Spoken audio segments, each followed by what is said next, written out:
The security guard at other people's scenic spots is a low-income elderly man, while the security guard at your scenic spot is a Tang Dynasty warrior. The elderly man elsewhere earns 5,000, with 8 days off per month, while your warrior not only earns 250, but also works year-round without a break. They are grateful and dedicated. Just because 250 can only buy a meal at KFC in modern times, but can buy 100 packs of salt, 100 lighters, and 100 glass cups from a 2 yuan store, all of which were very precious in ancient times. When the warriors brought back the purchased goods to the general's mansion, everyone was shocked to see such pure and white salt, without a hint of bitterness. The general was thrilled to see the 2 yuan glass cup, considering it a rare treasure that could be exchanged for provisions with the Hui tribe. In a moment of urgency, the lighter was lit, causing everyone to retreat in fear, amazed that people in this era could control fire. When the 70 yuan pair of walkie-talkies was taken out, everyone present was overjoyed, as the device's sound could travel for miles.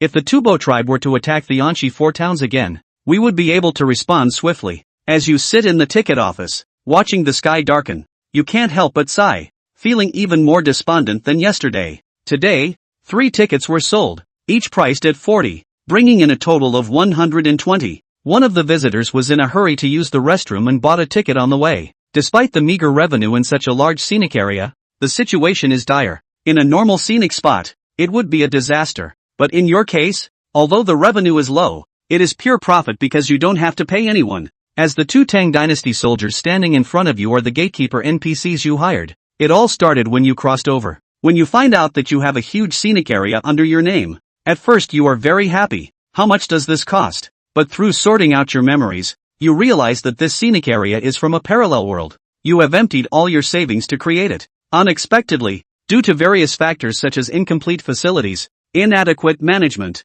lack of funds, and remote location, the scenic area is basically abandoned, with no tourists and not even a single staff member inside. In the end, as the one who crossed over and inherited this mess, you immediately start planning to restart this scenic area. First, you need to renovate it, then invite a few NPCs to embellish it, add some interaction, maybe some people will come to visit. However, you realize that besides the scenic area, you have no other assets. Without even the money to bring back a ticket seller, you can only sigh and prepare to sell the scenic area, looking for a buyer. Unexpectedly, the golden finger of the crosser actually received some money. The golden finger is called the NPC system, which can help you find free NPCs in the scenic area, and the salary is all distributed by the system. The better the development of the scenic area, the more free NPCs can be recruited. This system is a bit rudimentary, not as good as other time travelers' godly systems, but it's good because it's free, so you're still happy. However, the way this system brings NPCs directly will shock you.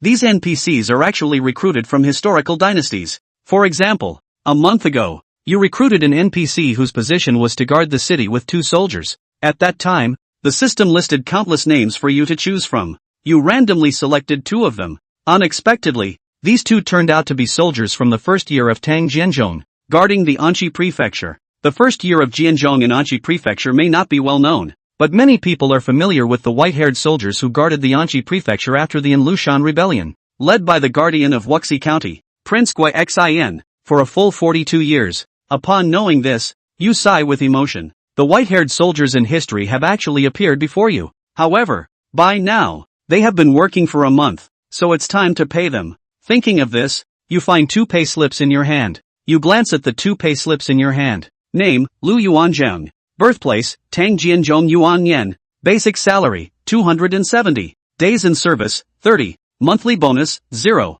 Full attendance bonus, 30. Net salary, 300. Name, Wei Yuan Pei. Birthplace, Tang Jianzhong Yuan Yen. The information for the 2 people is basically the same. But looking at this paycheck, Xinyao couldn't even help but skim his lips. The system is really dark. A month's salary is 270 and no vacation. And the attendance bonus is only 30. It's only $10 a day with full time. That's more than enough money to feed a cow or a horse for a month. But it can't be helped. It's not like he's paying for it. That's all the system gives. Xinyao shook his head, took his paycheck, and rushed over to the more or less low gatehouse of the scenic area. Is this broken gatehouse worthy of 2 soldiers of 100 battles? It really sucks. The 2 men at the foot of the gatehouse were meticulous in their eyes. The 2 of them guarded the gatehouse of the city, which is considered the scenic gate. Despite the fact that there was not a soul in sight, there was a look of alertness in both of their demeanors. That kind of vigilance distinguishes the image from the same NPCs in the general scene. In other sites, that NPC standing there acting as a town guard may look loose, even though he had a serious look on his face. There was no look of fortitude on that face, only a fake slate. But the two people in front of them were not only in their looks,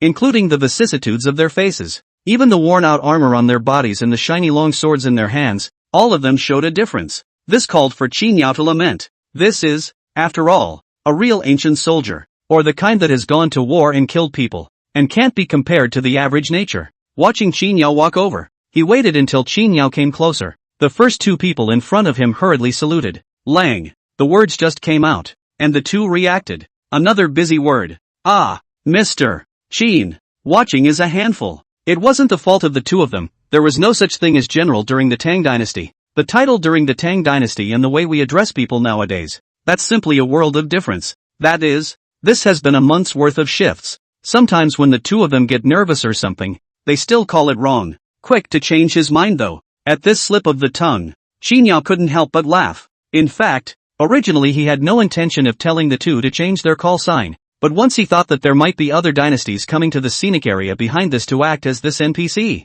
Moreover, Qin Yao was not used to hearing them addressed. That's what negotiated for the two of them to change. For this Qin Yao waved his hand. It's okay, just get used to calling it. Take your time. After a slight pause, Qin Yao looked at the two people in front of him and continued to speak. Let's not talk about that. Today is the first day. It's time for last month's paycheck. After saying this, Qin Yao pulled out his paycheck while doing so. The amount on the paycheck is really shabby. Honestly, for the amount of money on the paycheck, but for a modern person. People work a month's worth of shifts and you pay them that kind of salary. It's a wonder people don't just sue you. Nice guy, $10 a day. I've seen black, but I've never seen this black. But, Gui Yuan Pei and Lu Yuan Zhang, who were in front of them, however, appeared to be at a loss. The paycheck is what they still know, although wages are not called wages in the Tang Dynasty. But come are here for a month's time. This should be known for a long time. Not only that, Qin Yao also told them both about the Tang Dynasty period. For example,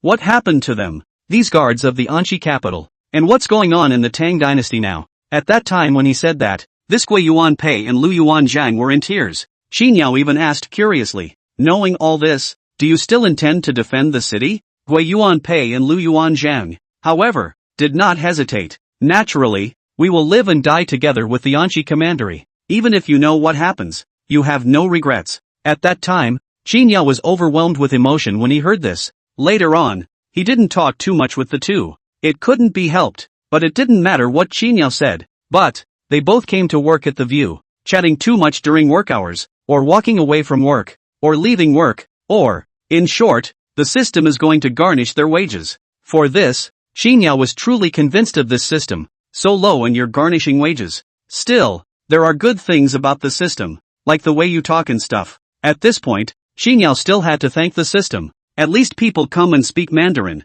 Otherwise, the accents of various historical dynasties are different, and when you recruit people, you won't be able to understand what's being said. Seeing the look on the two men's faces, Qin Yao handed over his paycheck, smiling. Take a look at this. It says what you both get paid. Information, like how many days of work, how much was the paycheck, and other additions and subtractions. The two of them rushed to pick it up, busy saying, "Thank you, Mr. Qin. I'm sorry to trouble Mr. Qin." The two of them picked up their paychecks. A quick glance at the amount on the paycheck. Basic salary, full-time, bonus. It's all readable, where the basic wage is not understood, but it's also probably obvious when you think about it. The total amount is also seen, 300, but the two of them have no concept of the number. It's not that I don't recognize 300, but I don't know what that 300 salary would have meant if it had been converted to its equivalent in the Tang Dynasty. Don't understand the value of it. It's worth noting that the system is still very sweet. At least the contents of this paycheck are written in the Tang Dynasty period.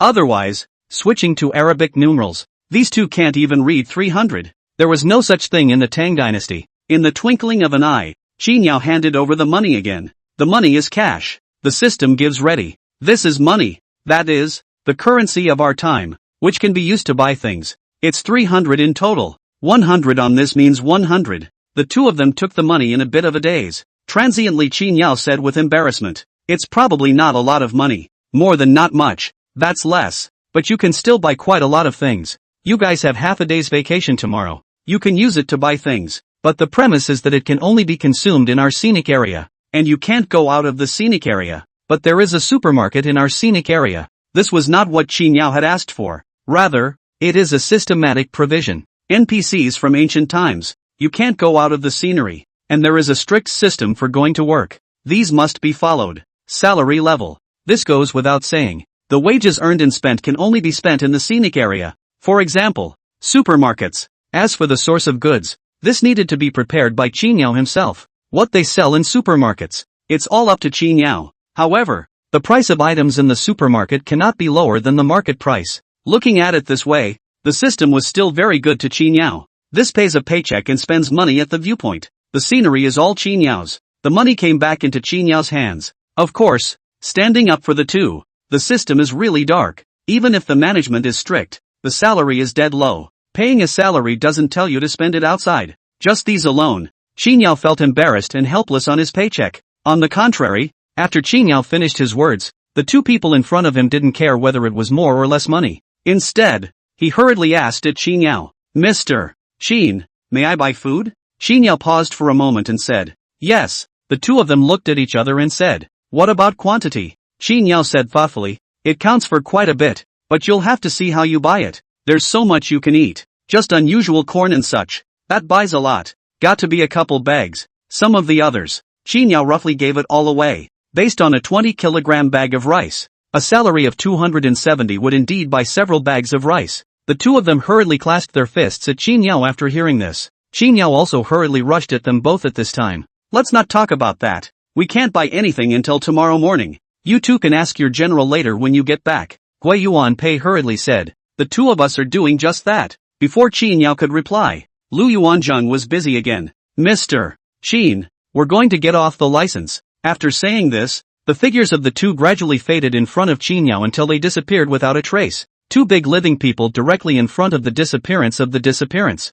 This change into someone else, who saw such a scene that also have to be stunned. But for Qin Yao, such a scene was already something he was used to. As for where they both went, this was something Qin Yao was well aware of. This is going back to the Tang Dynasty period. That's right. Straight from work, I went back to my own time. What to say about this? 277 paychecks. Less is less. They don't even care about a lodging. Don't even care about breakfast and dinner. It was also a noon meal that needed to be arranged by Qin Yao. God damn it. Although this was all arranged by the system, but with such a black-hearted operation, Qin Yao sometimes felt a bit guilty. Hey! So much so that after seeing the two completely disappear, Qin Yao could not help but let out a sigh from his lips. Transient and other times. Off duty. Lu Yuanzheng and Gui Yuanpei were both off duty, so the scenic spot would really have no one left. Qin Yao closed the gate to the scenic area and went back to the dormitory intending to cook and eat. That said, it's not even true that no one at the sites can make any money. There's another thing that's rather dodgy. That is, the location is so remote that you can't even order a takeaway. You can't even think about being lazy and ordering takeout. You have to take care of it yourself. It was the same time Qin Yao was cooking and eating. Inside the city of Guzi, Anxi Dushi, in the first year of the Jianzhong reign of Tang, with a flash of flashy light, two silhouettes suddenly appeared within the mansion. The mansion was decaying, and looking out, the walls visible in the distance were just as lifeless. In the split second when this flash of splendor just flashed, a group of people who had circled around this flash of splendor stood up in a hurry. This one was clad in armor, but each was modeled. But look at the way this stands up, as if it was prepared. When the flashy light disappeared, Lu Yuanzheng and Gui Yuanpei had just stood still. The man in the main seat then rushed to speak. "How is it today? Did Mr. Qin say anything?" As soon as he finished speaking, Gui Yuanpei hurriedly arched his hand and said, General Qin did not say anything to the two of us today." Hearing this, Gui Xian nodded and wasn't disappointed. He just asked that. The fact is that what should be said has long been said, and even how the great Tang, how the later generations, and how he Anxi Duodu, all these have long been finalized. After all, Lu Yuanzheng and Gui Yuanpei had been on the job for a month, and what they needed to know had been known for a long time. Of course, Qin Yao didn't say much. After all, Lu Yuanzheng and Gui Yuanpei won't be gotten over until they get to work. If you talk too much at work, you're going to get your paycheck docked. It's not Qin Yao's call to garnish wages. As soon as Gui Yuanpei finished his reply, Lu Yuanzheng was busy saying, "But today, Mr. Qin gave the two of us a paycheck." After saying that, Lu Yuanzheng took out Qin Yao's freshly paid salary. Gua Xian was still clear about what a salary was, although he was not the one who went to modern times, but even General Qin was called on, so it was evident that Lu Yuanzheng and Gui Yuanpei did not have a lot of things to do. It's not that bad. Gua Xian took the money and carefully examined the admiration. Is this the money of the latter days? It's not even using the copper and gold and silver we have now. Is this paper? It's so beautiful. Several of the surrounding guards couldn't help but come over and scrutinize them. Gua Xian asked at Lu Yuanzheng and Gui Yuanpei after scrutinizing them carefully. This money, what is it worth? If I were to buy something, what could I buy? It's a good thing these two have asked. Lu Yuanzheng said in a hurry. Rice can be bought for 1 stone, and the stream of fruits and vegetables can be bought for. Lu Yuanzheng relayed what Qin Yao had said to him. Hearing this, Gua Xian hurriedly made a rough conversion. Slight disappointment ensued. Anxi is short of food. But outside of Anxi, the ordinary family of the Great Tang people have 100 copper coins a month. 100 large coins will buy 2 stones of rice, at least during the chastity period. According to this calculation, Lu Yuanzhang and Gui Yuanpei's hands have just been paid according to the grain. 2 people got only the equivalent of what a person would earn in a month during the Qing dynasty. The committee is not much. Gua Xian sighed. Lu Yuanzhang and Gui Yuanpei looked at each other, and then Gui Yuanpei spoke. General Qin has informed the 2 of us that we can use this money tomorrow morning and exchange it for something in the afterlife. General Qin asked the 2 of us to ask General's opinion on what you would like to buy back. When Gui Yuanpei finished speaking, Gui Xian pondered, also immediately packed up his mood. Sighed just now though, but he didn't really count the money in the hands of Gui Yuanpei and Lu Yuanzhang according to this grain. Gua Xian is clear that this money is the money of the latter days. The prosperity of the latter days, although Lu Yuanzhang and Gui Yuanpei have not even gone out of the scenic area, but he has heard about it. It's not a lot of money, but it might be enough to buy something unusual in later times but rare in the present. It would be really stupid to really go buy food, but by that condition, there is something in the afterlife. How could Gua Xian be clear? However, Gui Xian immediately said after contemplating, I will not say much about what to buy. Tomorrow, after the 2 of you go to the afterlife and meet General Qin, plead to have General Qin make the decision. Exchange the wages of the 2 of you for items. Exchange whatever Mr.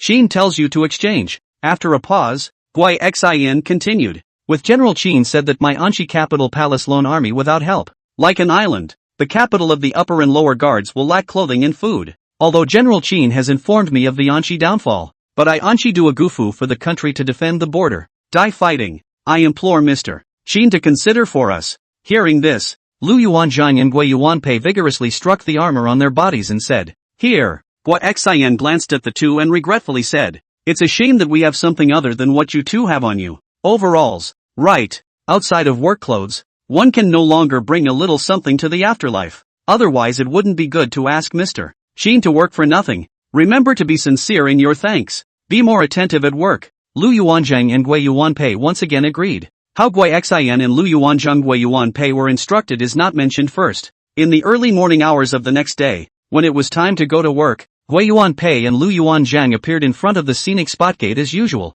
Qin Yao, who had risen early to have breakfast, saw these 2 appear out of thin air at a glance. Seeing them both coming, Qin Yao greeted. Good morning, have you had breakfast yet? Lu Yuanzhang hurriedly replied respectfully. Mr. Qin, we've both had breakfast. In fact the 2 didn't eat at all. It's not that Gui Xian doesn't feed them. There is a shortage of food in Anxi. Scenic tubes lunch again. And let's not talk about the scenic meals for a moment. They must be better than in the Tang dynasty anyway, right? And it's big and filling. It's not like the oil is comparable to the Tang dynasty. Based on the principle of saving a little bit when they can, the 2 of them have been not eating anything except this lunch since they know that the scenic spot manages the noon meal. Why don't these 2 just have a working lunch all the time? That's saving a little bit if you can. Of course, the 2 of them wouldn't dare to say this to Qin Yao. To ask is to eat. Can't see a bit of it anyway. And Qin Yao really didn't know. Hearing the reply from the 2, the transient time laughed. There is a good news for you. Yesterday did not I tell you that today you can take your salary to buy things?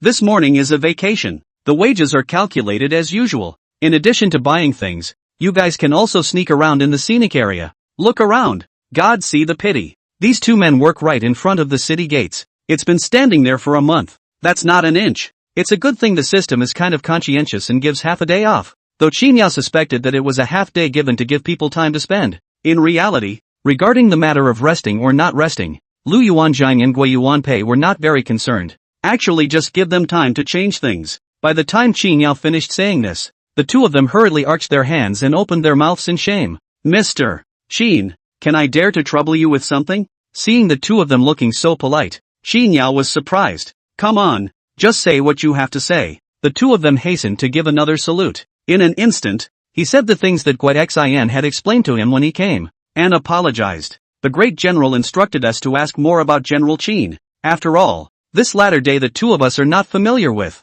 The great general also said much shame. With that said, both of them were a little embarrassed. Hearing those words, Qin Yao couldn't help but laugh. I have to say, this does count as the smartest thing to do. They were ancient people after all. Even if they had money, spend it as you please. But in relative comparison, it was still a far cry from Qin Yao, a modern man, letting Qin Yao buy things for them, which bit of their salary they could maximize in their time. Otherwise, it would be a waste to buy some rice and noodles or something else with that money. There was little hesitation on Qin Yao's part about this. Just 2 employees. This little thing is nothing. Then it was straightforward. What did I think it was? Just this. Okay, I'll take care of it. I'll help you pick something out. After Qin Yao finished speaking, Lu Yuanzhang and Gui Yuanpei exchanged glances. In the next moment of time, the two of them hurriedly kneeled down on one knee and rushed towards Qin Yao. Thank you, Mr. Qin, for your great kindness. That's a big gift. It startled Qin Yao. In a hurry, he pulled the two men up. Don't do that. It's just a little thing, not to be. Just kidding. Just this little thing. How could Qin Yao stand this? Leaving the rest aside, both of them are characters from the Tang Dynasty period. It's still the oldest ancestor of modern people when you count. This one is even. The identity of that white-haired soldier alone more or less called for awe. Not to mention still being your own employee. Even if one traveled to that period, I believe that even a traveler can't turn a blind eye to that. Not only that, but Qin Yao was actually a bit excited. He came to decide how to spend Lu Yuanzhang and Gui Yuanpei's paychecks and what to buy to bring back to the Tang Dynasty period. There is a sense of history that you are participating in. There is also a sense of history being changed by his hand. Lu Yuanzhang and Gui Yuanpei work in the scenic area. Can the white-haired soldiers of Anqi be so miserable in this future? On the contrary, after Qin Yao had helped the two up, Lu Yuanzhang and Gui Yuanpei even scratched their heads, smirked. The Anqi capital is alone, like an island, and the defenders up and down the capital are short of clothes and food.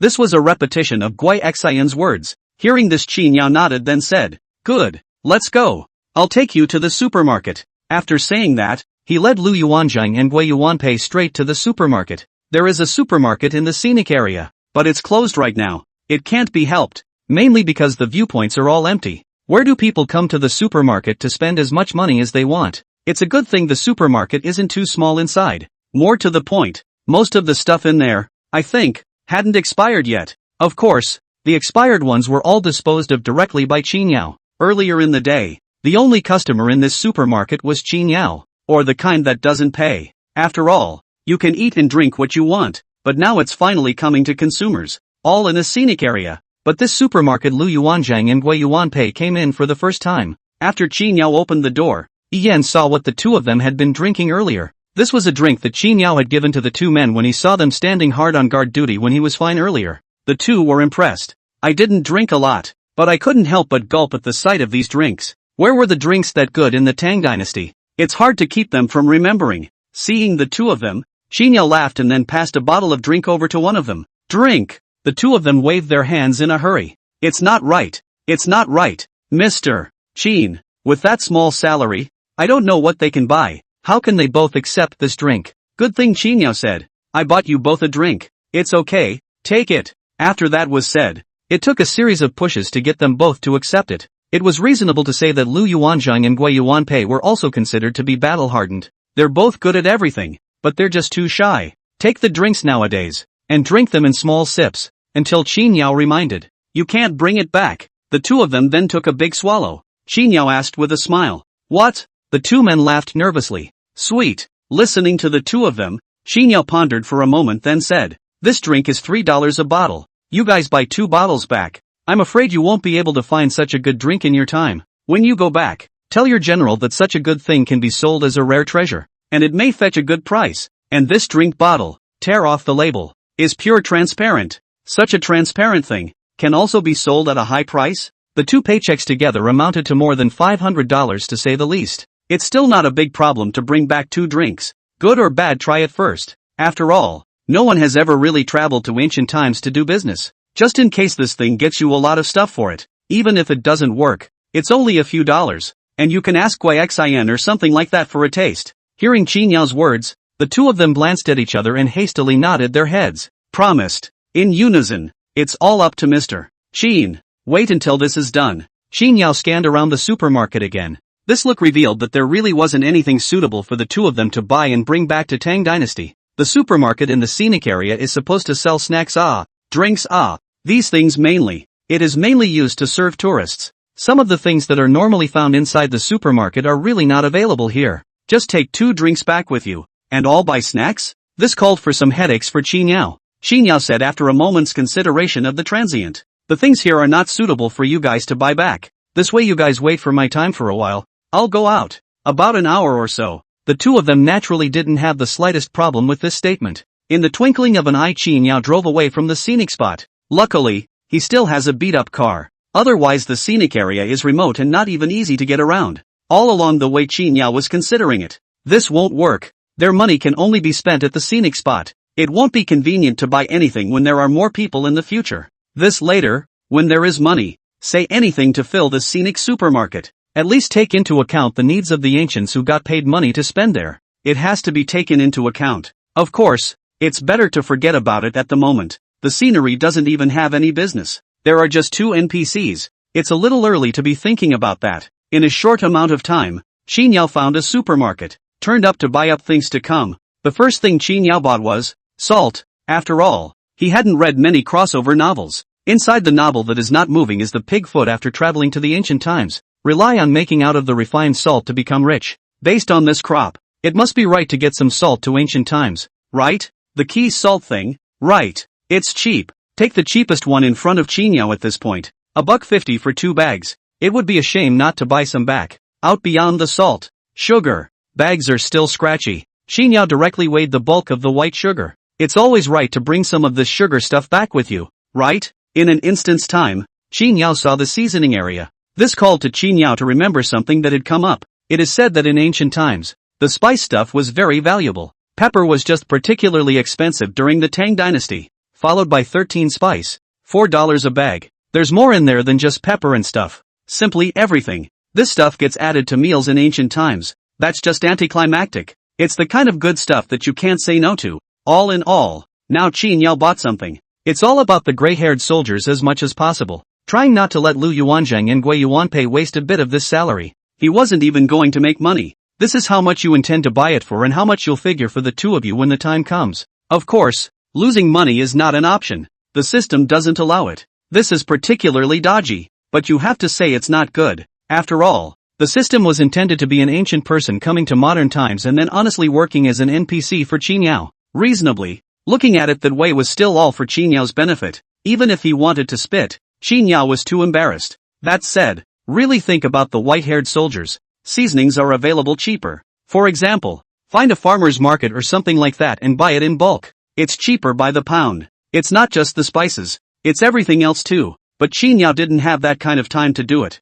It's just a half-day's vacation in total. By the time Qin Yao really get back in order to save this money, Lu Yuanzhang and Gui Yuanpei will have to work honestly. Besides, it's not like paychecks are only paid once. There are more things you can buy in the future. Apart from these, Qin Yao also bought some scattered other things. Seriously, actually $500+ spent in ancient times. Buying books is the best value. With modern books, it was possible to create in ancient times. But right, still, it wasn't that Qin Yao didn't do it. Money pit. Rather, books have book prices. After the different books were brought over, it didn't matter how much Qin Yao bought them, but they were sold to the ancients. That price is just not the same. Lu Yuanzhang and Gui Yuanpei can't afford it with their salaries. Even a book of elementary school phonics. Otherwise, ancient people went to the view for a month's work for a small salary though. But take a couple $100 and you can buy a bunch of books too. When the time comes to buy it and go back to work without doing it properly, that's not good. Whether Qin Yao was merciful or not,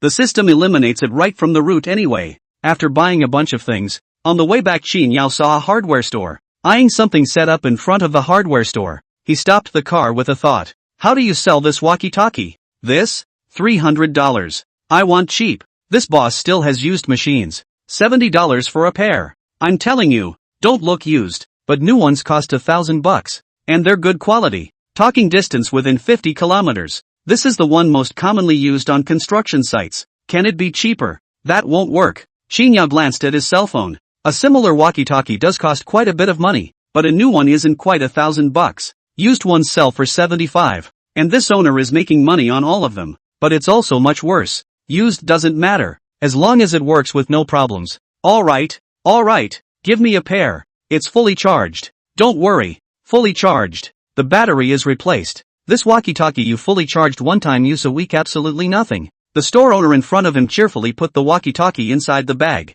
If Qin Yao had bought his own walkie-talkie, he would have bought a better one. But that has to take into account the salaries of Lu Yuanzhang and Gui Yuanpei. The cheaper ones will make do. Qin Yao was certain that the intercom would never be as effective as the store owner in front of him said it would be. But it doesn't matter. In modern times, it may not be possible to reach a 50-kilometer communication range. But in ancient times there was no electromagnetic interference. Maybe the walkie-talkie will even go over the top. The battery definitely won't last a week. But that's if it's only on once a day. Or turn it on when you need it. Or book when to use it. Doesn't that work just as well? The reason why he bought this thing was because Qin Yao considered that this thing was also a big killer in ancient times.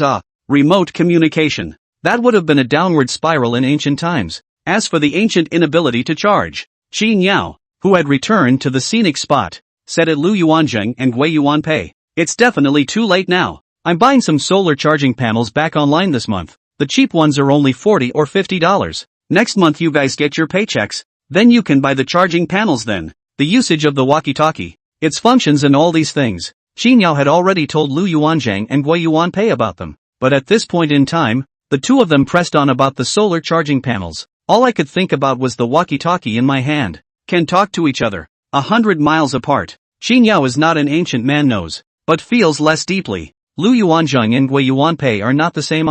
Artifacts. Artifact. Doesn't this mean that military orders come instantly from 100 miles away? Great. The two of them were so excited that Qin Yao hurriedly spoke out in relief. Calm down.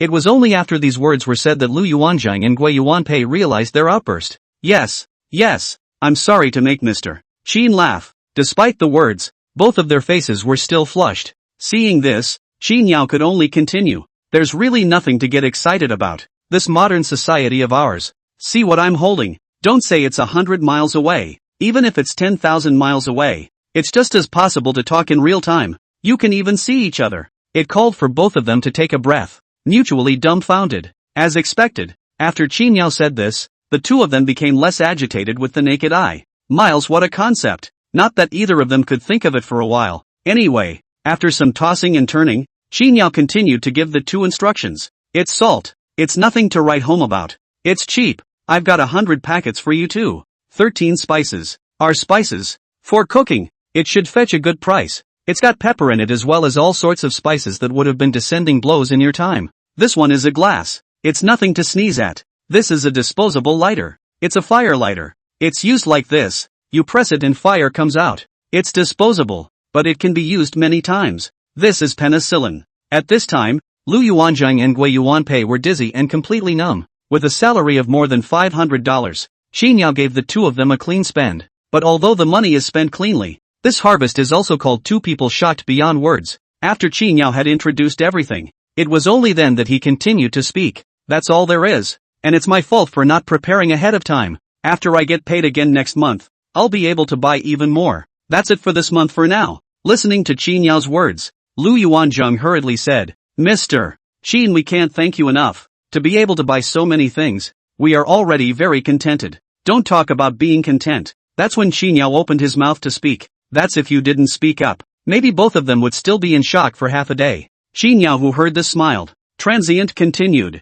That's all for now then. With the morning off, here's a couple hours to spare. Do you guys want to take a stroll around the scenic area? Qin Yao also had good intentions. After all, Lu Yuanzhang and Gui Yuanpei have been working since. Just stayed right there at the gates of the city. Never taking half a step away. Although there's not really much to see in the scenic area. But in the end it's still very different from ancient times. But it was obvious that Lu Yuanzhang and Gui Yuanpei's minds were simply not on this. Thank you, General Qin, for your kind words. The two of us intend to deliver these to the great general. The two appeared to be in a hurry. That said, with all the stuff they bought, it would be strange for the two of them to stay here. It's obvious this can't wait to get back to the Tang dynasty. Xin Yao understood when he saw this. A nod followed. Alright then, you guys go ahead and send your stuff back. Come back to work this afternoon. Here. The two men agreed. In the blink of an eye, or the flash of that flowery light, the two of them disappeared without a trace in the blink of an eye, along with the pile of stuff that belonged to them to buy.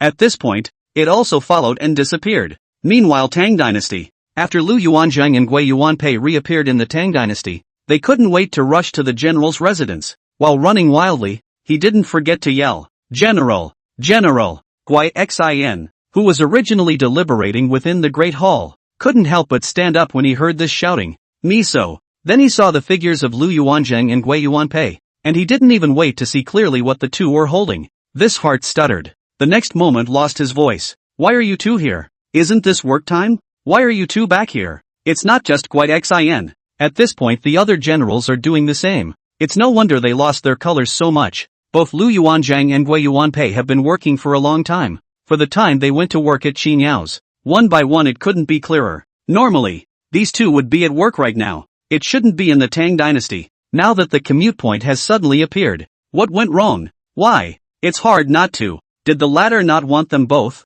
Or did they make a mistake? Inevitably, it calls to mind all of this and gets nervous. It was good that Lu Yuanzhang and Gui Yuanpei ran wildly to follow them. Seven mouths rushed to explain. Yesterday's paychecks were paid, so today's a half-day vacation. I have to go to work this afternoon. It's really a break now. It was only after this was said that Gui Xin and the other group of people were reassured. It was this relaxation that led to the sight of the two men carrying large bags in their hands. That kind of style is something that has never been seen in this Tang Dynasty time. Don't even ask Lu Yuanzhang and Gui Yuanpei to explain. Seeing these things, Gui Xin understood the general idea. This is the item you two picked up? Yes. Speaking of this, Lu Yuanzhang and Gui Yuanpei 10,000 excited neither waited for Gui Xin to inquire. Lu Yuanzhang then spoke excitedly. General, a divine weapon. A divine weapon. Gui Yuanpei hurriedly took out the walkie-talkie. Shuddering, he stated, General, this item is a divine weapon. Named walkie-talkie. It can talk to each other from 100 miles away.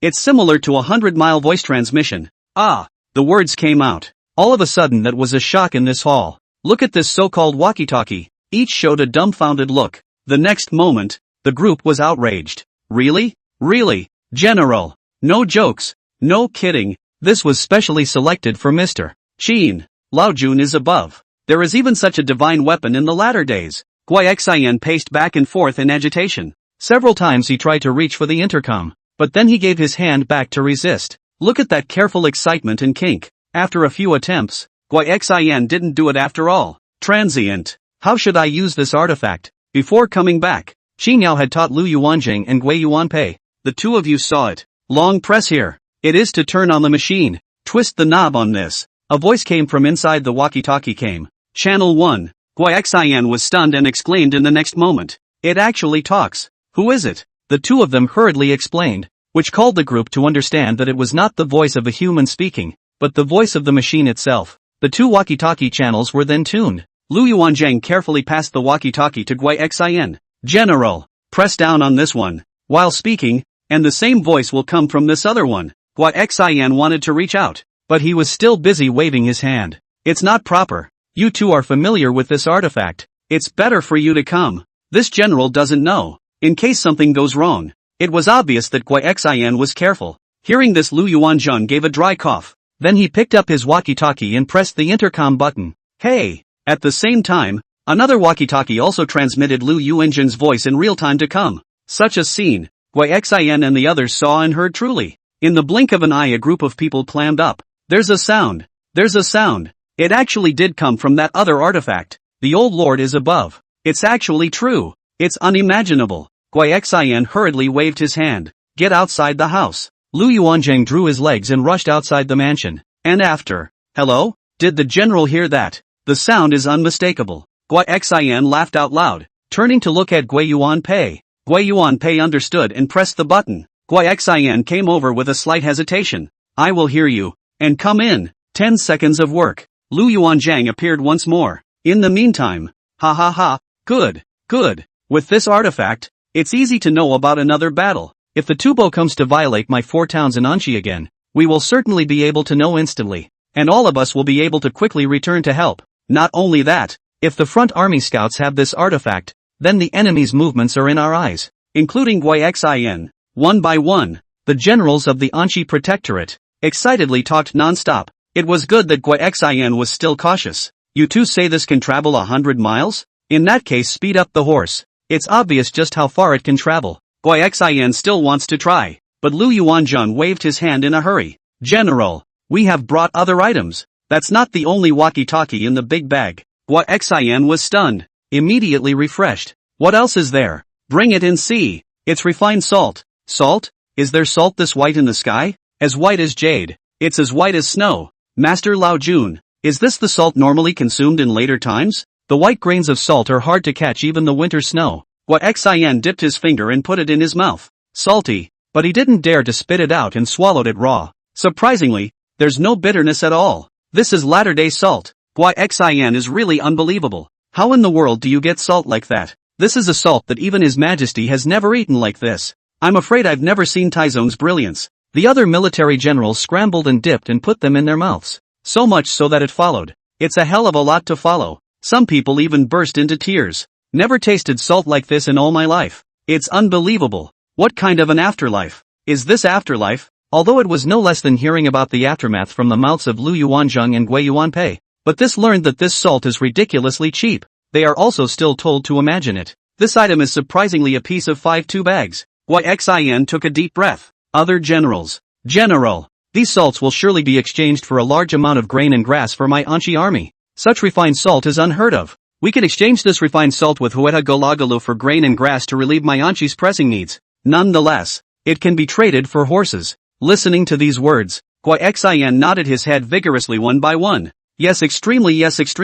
Xinyao bought a lot of salt for Lu Yuanzhang and Gui Yuanpei. A couple 100 bags. That's probably not enough salt, but it's quite a lot. Put in the hands of the Anchi army. The use of good really can be exchanged for a large number of supplies. After all, things are rare. Of course, salt isn't even the point. Is this the crystal cup? Xian's eyes reveal shock. What's with the cups? The body is transparent and free of color. The sunlight hits the cup and surprisingly there is a reflection. It's like a rare treasure. Lu Yuanzhang hurriedly explained. It's glass, not crystal. So-called glass. Lu Yuanzhang roughly explained. Gui Yuanpei added. It's made by people anyway. As worthless as it is. Only $2 a piece. Mr. Qin informed. But Mr. Qin said. What did Mr. Qin say? Mr. Qin said that it's impossible for this thing to exist in our time of the year. It can be treated as a rare treasure. It's worth $10,000. These words told Xin to take a deep breath. $2 a pop. Based on the price of food. One general counted fast. Wouldn't such an object be equivalent to a copper coin? After the math was done, the group began to take deep breaths. It's amazing that something like this is just 1 copper coin. Who would dare to believe that? It was Xin who reacted quickly. You must not be so converted. This is a latter-day thing. Even if it is the simplest thing, that is not something we can make at this time of the year. Yes, extremely. Think of it this way. These people are just in a much better mood. It even goes on to say, so much so, it's scarcer than this refined salt, if taken for sale. Ha ha ha. Xin laughed out loud. Remember Mr. Qin's words, and just do what Mr. Qin says. The cup is kind of a good introduction. Turning time. Lu Yuanzhang continues. It's 13 flavors. What is a 13 spice? Mr. Qin said that this is a seasoning. It's for making meals. In this, there are pepper and other various spices. Once again, these words called to everyone to move. Pepper. What it meant to be placed in this period of time in Dutang, everyone could not be clearer. And there's more than pepper in there, and other assorted spices. And look at this big bag full. Yes. Xin sucked in a breath of cold air as he spoke. He really couldn't figure out how much it would be worth. 13 Fragrance finished his introduction. This is a disposable lighter, also known as a fire lighter. Gui Yuanpei gave a demonstration. This lighter isn't even windproof, but even so, when seen as soon as it is pressed it comes right out of the fire. Still calling a bunch of people yelling. I was so shocked that I spoke straight to Gui Yuanpei. You're not going to be able to control fire. When finally the penicillin was taken out, it was even called a group of teary-eyed people. You know, in ancient battlefields that were all face-to-face with blades, the direct deaths on the battlefield are not mentioned. Then more people die afterward from infection than directly. Sometimes, it's amazing what penicillin can keep a wound from festering. What a concept. So much so that at this point, after figuring out the effectiveness of penicillin, General, this item must not be leaked. Yes, General, this is a life-saving medicine. It's not too much to say that this medicine is a panacea. General, Xin nodded even more frequently. This will save. This will save. It's a life-saving elixir, especially on the battlefield. Outflow? How can that be? Treating this thing like a treasure. Xin treated it like a treasure. Subsequently, here's the drink. Drinks? Just drinking. Does it work? Lu Yuanzhang scratched his head. It's just delicious. General Qin said to bring it back for the general to try. Or sell it to someone else. This drink is incredibly sweet. Hear these words. Xin inquired. What's the price of this drink? 3 blocks. Xin waved his hand regretfully. It's not necessary. It's not necessary. $3, which in exchange for these 4 bags of fine salt just buy stuff you can only drink. But that doesn't do much good. Calling Xin's heartache. But a fleeting thought. Since it was explained by General Manager Qin, then that's it. Yuan Pei, however, hurriedly said, General, this drink bottle is not glass though, but it is a different material. General Qin said that the outside packaging will be removed and it is also transparent. This bottle may also be able to exchange a lot of things. If even counting this drink, don't see that it can't be sold at a high price. Only then did Xin notice the drink bottle. Even praise. Good. Then let's do what Mr. Qin said. As for the taste, Xin scanned the generals. It is better not to waste this kind of goods on us. If it can be exchanged for even 1 stone of grain and grass for my Anchi army, it will be excellent. This called Yuan Pei a bit anxious. The two of them had tasted what the drink was like. Seeing that Xin doesn't use it, General doesn't have to be like this. The two of us are still on duty for General Qin,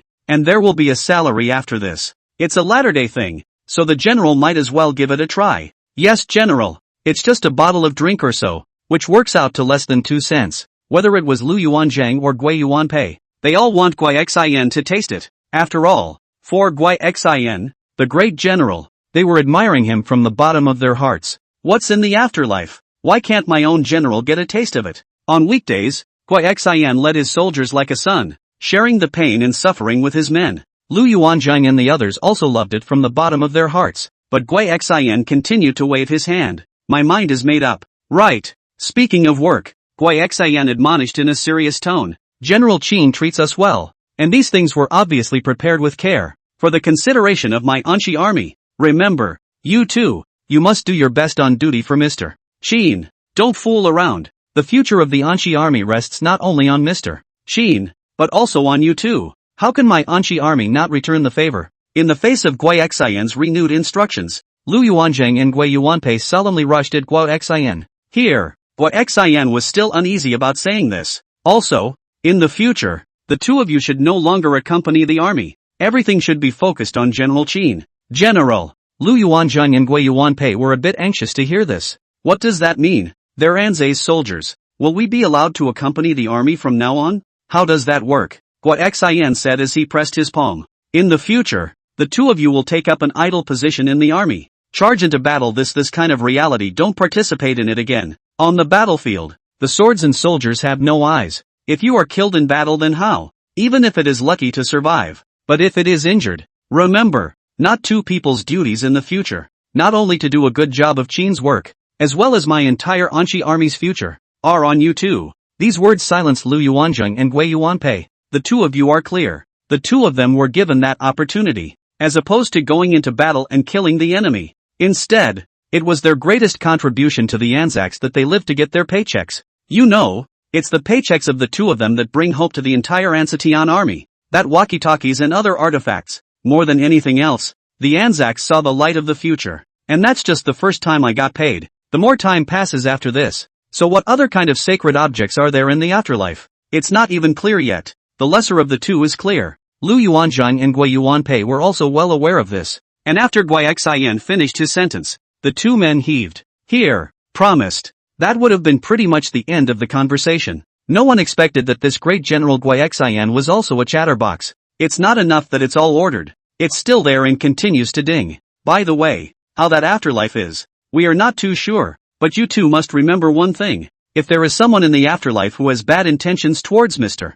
Qin, remember that even if you two lose your lives, you must not put Mr. Qin in a dangerous situation. Here, Lu Yuanzhang and Gui Yuanpei deeply memorized these words in their minds. The armor on his chest clanked up as he struck it. And this Gui Xin is also really talkative. Who does not know until after how long time? The eye of the Lu Yuanzhang and Gui Yuanpei to go to work. The figure disappeared from the follow. That's the end of it. Gui Xin looked at the place where the two had disappeared, his deep eyes gazing up at the clear blue sky to come. This was followed by a toss of the cloak behind him. Lu Whiskey, the last general is here. I'm telling you to lead your troops to liaise with Hueha Golagalu, and exchange things such as 13 scented glass cups for grain, grass, horses, and so on. I will obey. Rowans, the last general is here. Here's for you to take this walkie-talkie and head 100 miles away. My lord, remember, turn on the artifact after 2 hours. Save some electricity. Here. The Anzacs were hesitant and busy at the first opportunity.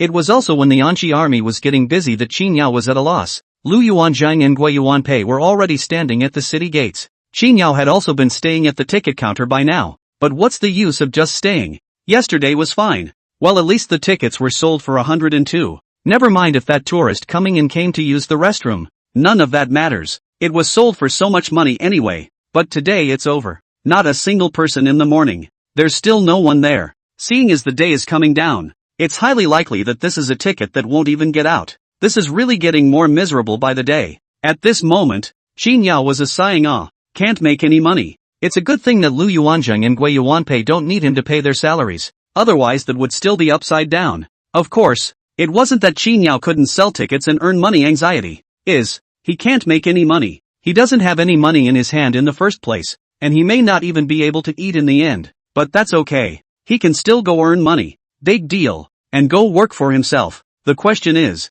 the turnover of the scenic spots cannot be boosted, and they cannot even make $500 a day. Then no more NPCs can be recruited. Here in the system, only turnover up to a certain point. It's only then that he can recruit NPCs again, also known as the ancients. Again, it's only the scenery that has more NPCs. There are performances and interactions. That's what makes it lively and fun. It's also what brings people to the viewpoint. According to this math, it's a dead end. At this time, the bored Qin Yao couldn't stay in this ticket office any longer. Simply stepped out for some fresh air and slipped away. It's not like there's anyone else in the scene. Cell phones aren't much fun. There were just two of them there standing guard meticulously. As a leader, Qin Yao slipped to follow. Qin Yao had originally thought of asking Lu Yuanzhang and Gui Yuanpei how things were after taking them back. He alone hadn't said anything yet. The two of them saw Qin Yao's downcast look, glancing at each other. He spoke first. Mr. Qin, are you in some kind of trouble? Is there anything we can do to help? Qin Yao waved his hand and said,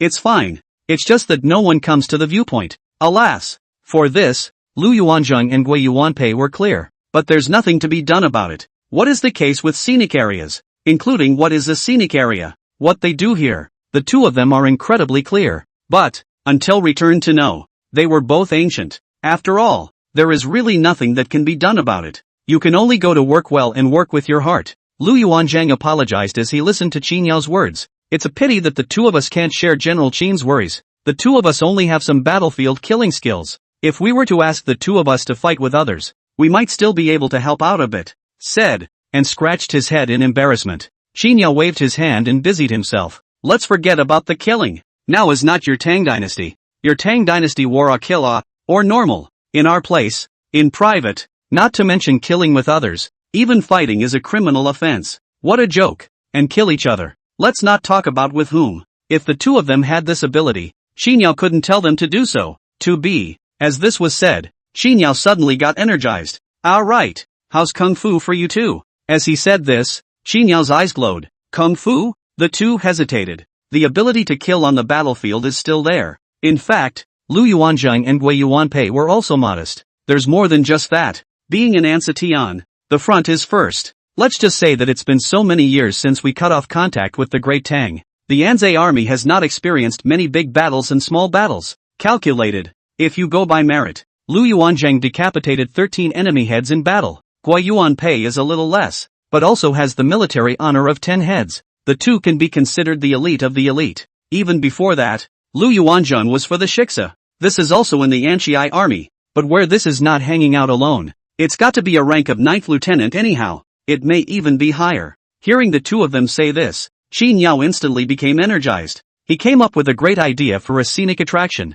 Xin Yao thought of a good idea to publicize the scenic spot. That is to promote it on short videos. This is if you make some interesting videos and post them on short videos. Maybe people will come to the scenic spots to play. So come on. Isn't that like one more tourist at the site? Of course. That's fine if the short video goes out and no one comes to it. It's idle anyway. Even if no one comes, can the business of that scenic spot be any worse than it is now? Well, that's obviously not going to happen. Provided, of course, one shoots something that makes people interested in coming. It's better if Lu Yuanzhang and Gui Yuanpei can help. If it doesn't help, Xin Yao pondered that he could also shoot some scenic views. It's a good idea to fool one. Listen to the two men finish their sentences. Xin Yao turned interested and inquired. Here's the deal. Can you two spar? It's just comparing to each other. The more realistic the better. I'll shoot some video and put it on the internet to see if we can attract some tourists over. This way, we might have tourists in our scenic spot. Lu Yuanzhang and Gui Yuanpei didn't understand what it meant online.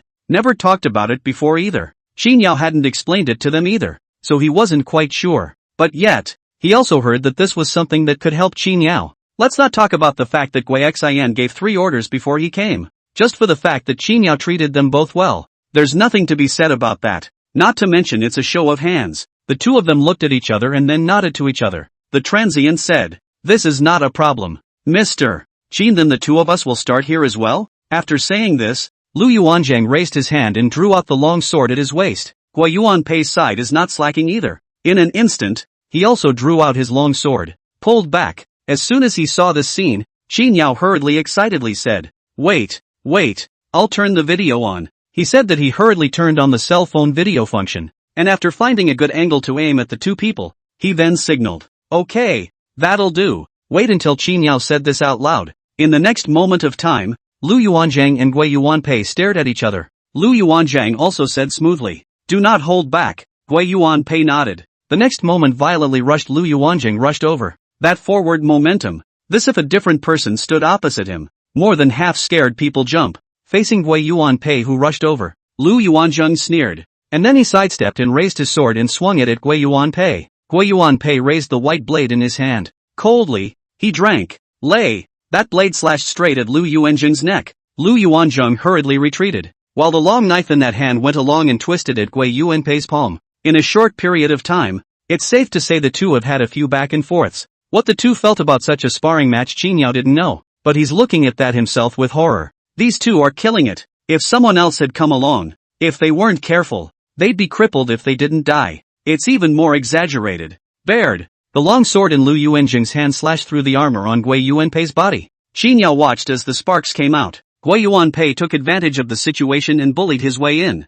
However, the heart-stricken Xin Yao was unable to look away. Rush shouted, "Stop, stop, stop." Hearing Xin Yao's shout, the two of them then looked at each other and took a step back. Seeing the two separate, Xin Yao let out a sigh of relief and hurriedly said, "No, you two are killing each other. You're really doing it." "Not really, not really." Lu Yuanzhang arched his hand at Xin Yao and laughed nervously. "The usual battlefield sparring is just like that." Gui Yuanpei also scratched his head and said, "Doesn't Mr. Xin want to be truthful? It's natural to lay down a deadly hand. It's also Yuanzhang. If it's rare to meet someone on the battlefield who can fight the two of us back and forth." Gui Yuanpei said this with confidence. 10 heads were cut off in the formation, and the wounded were not counted. It's a big battle if you don't have some skills. That would have died on the battlefield a long time ago. When Xin Yao heard this, then he didn't even know what to say. Said with a bitter smile, Blame me. Shouldn't have said anything about the more real the better. I meant originally, it looks real,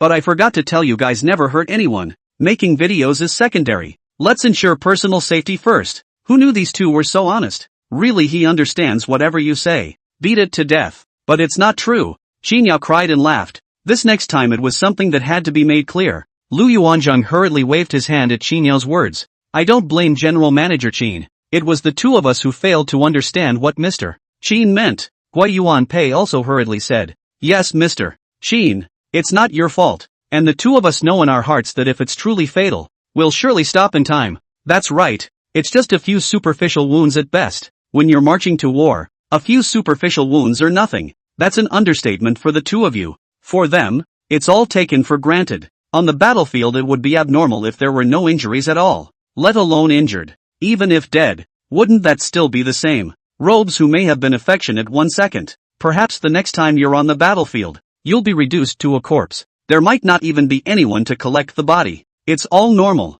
But listening to the words of the two, Qin Yao hurriedly waved his hand. The environment is different. Ancient is ancient. Modern is modern. Let's not talk about what ancient battlefields look like. Let's just say heal. Just to make a video. It's just not worth it if you still get hurt. Besides, these are the only two NPCs in the scenic area, doing their best. This is if something goes wrong. Then Qin Yao really had no place to cry. Qin Yao hurriedly waved his hand. Neither can a skin wound. Injuries are definitely not okay. You certainly won't be able to do it with me anyway. Speaking of which, Qin Yao remembered something. Right. After you guys go back, tell your great general, if there are still things like going to the battlefield in the back, you two should not go. Just say that I said. This is not for you to be greedy and afraid of death. Rather, it is more important that you work for me. Qin Yao felt that he was at least doing his best to buy them something. Those things will either kill gas or get a ton of favors in return when you get them to the Tang dynasty. And it was bought on the salary of Lu Yuanzheng and Gui Yuanpei.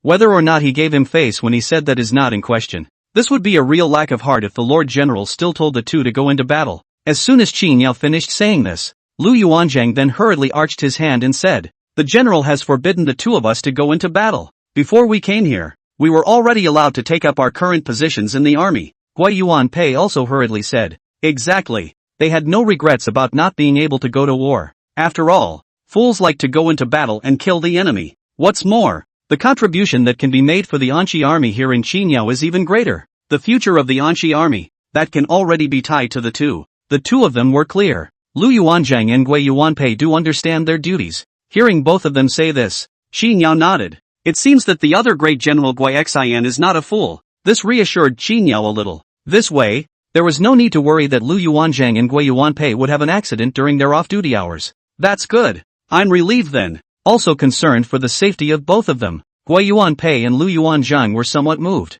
Then remembered what had come up with the heal. Then General Qin, and the two of us will continue to fight? Lu Yuanzheng was not forgetting to hurry up after finishing this. This time, the two of us won't be like we were just now. We must be more careful and avoid the key points. Listening to the words of the two, Qin Yao spoke. Wait a minute. Let me see. He watched the video he had just recorded. Nothing unusual. It's just the fight that just happened. Very unusual. But Qin Yao saw something different. He was worried before that there was no point in watching the two fight. Now it seems, whether it was what I just saw with my naked eyes, or what I saw inside this video, the two of them that fight with that aura were on full display. Just this aura alone. His previous worries would have been completely redundant. Other than that, other similar videos. Where's the pizzazz in that? Even if it's inside a movie, it's still created. It doesn't come across on the pig's feet per se. This video was quite satisfying for Qin Yao to watch. The transient was pondered. Add a soundtrack and change the filter. A little more editing. Wouldn't that be nice? So much so that he was happy to say, No, this is enough. We'll continue messing around later if we need to. He was going to just process this video first to test the waters. Let's see how it looks posted online. You two get busy. I'm going to go screw around. Here. Lu Yuanzheng and Gui Yuanpei arched their hands. Qin Yao ran back to the ticket office with gusto. Computers are available at the ticket office. It's a little smoother to use. However, this toss was a full afternoon's work. This job of editing videos and such, Qin Yao had never done it after all. Whether it's the editing or the filters or the soundtrack, none of it was simple enough for a novice like him. It's a good thing this video is short, and the video is pretty dry in general, I guess. After all, there wasn't even a subplot, dribble or anything like that. That's what called for Qin Yao, a novice, to take an afternoon to get it done. After getting it done, Qin Yao was still excited. Directly opened the short video software. Then mash it up. Apply for a medium video first. In case it explodes, there is a profit to be made from broadcasting it. Put up another location for the viewpoint. Then start a little yellow car. Put up a scenic group by 2. Whether the video is on fire or not is unknown. But this was really a good use of Qin Yao's time. Okay? This was not even forgotten in the center video. Really planning to get the most out of this video. Anyone else in this situation would have to say they know how to play. That's even so. Qin Yao also authenticated the account. Once all of this was done, this is when the video was released. Incidentally threw in $100 for promotion. $100 is a lot less, but there's no way. That benefit hasn't been seen yet. That's not a bad $100. After all, there's not a single tourist here today, so it's all a loss. And again, Qin Yao doesn't have much money left. Normally, he still had to eat himself, And he had to manage Lu Yuanzhang and Gui Yuanpei's lunches. More is not good. After everything was done, Xinyao had nothing to do but glance at his video. Nothing to look at. But apparently after this short video was posted, I don't know if it's because it hasn't started being recommended yet or what. There's no airplay or likes and comments or anything like that. It only started to get a handful of plays later on, but the rest of the data remains still missing. Xinyao, who was too lazy to brush in the back, simply went to sleep. I'll read it when I wake up. There was a 10 or so hour gap in between. After Lu Yuanzhang and Gui Yuanpei once again appeared at the city gates, Xinyao sat down inside the ticket office. That's when the video thing came to mind and he rushed to open his phone to check it out. This glance shows over 1,000 likes, and hundreds of comments. Cool. Looks like something. Why do I see that sparking isn't a special effect? Bull. Looking out, Lu Yuanzhang and Gui Yuanzhang fought in that stance. It's still appealing. These comments called out to Xinyao, who couldn't help but laugh now. It's not that fancy, but it looks like they're all killer moves. The eyes are really absolute. View. I'm also from Sentence. How come I didn't know that Sentence Italian has a Forest Hill scenic spot? There's something I don't know about the sentence, then I'll have to come and check it out? Who's been to this site and is it fun? Seeing these comments, Xinyao was even happier. I'm sure this short video is effective. It's a guarantee that this will actually be played by someone. Yeah, so much so that he rushed to reply underground. Yes, come on in. There's a deal on now. This view is especially fun. Anyway, the main fight can be tricked into getting one. That said, what called for Xinyao's amazement was, the tickets for the group were surprisingly sold out. Not much. Sold 5. All 5 tickets are still on one order. It means it's all together, man. But it doesn't matter. The important thing is that the tickets went out surprisingly well. That's more than he could sell sitting here at the ticket booth all day. After all, not a single ticket went out yesterday. This called for Xinyao to hit the ground running. Short videos can definitely fuck. Beautiful. He even played and sat in the ticket office all morning. No one came to the viewpoint in the morning.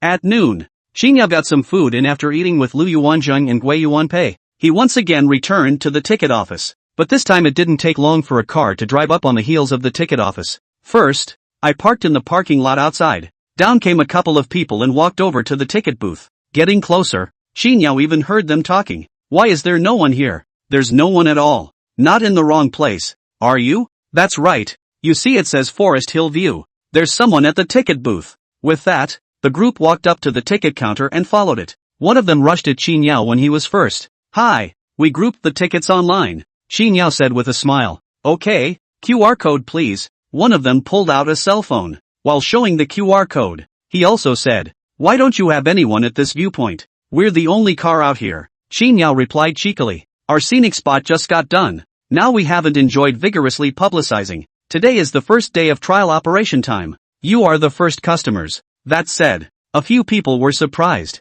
Yo, we're the first ones? A new scenic spot? I told you how I didn't know before that there was any Forest Hill scenic spot in our Joey. That's a coincidence. Ha ha, go inside and see if it's any fun. A few of the men on his heels looked pleased. Seeing their excitement, Xinyao couldn't help but smile. See, that's the art of language. Sometimes it's obviously the same thing, but if you lie a little bit, or come up with a little bit of a good lie, it just ends differently. Like right now, you're going to say the view has been open for a long time, but no one comes. The few people in front of me must have thought that it must not be fun, and that's why no one else came. But you're going to say it just opened, so that's why there's no one there. That's different. They'll just think they're lucky. This is a newly opened scenic spot. No one else has come to enjoy it yet, and they are the first guests. The first one to take the crab. Doesn't that sound like a good time for all the callers? There's another benefit to saying that. The scenic interior really isn't that great. Xinyao had to admit that the scenic spot was still a bit shabby. At this time tourists saw the scenic area is really not much of a view.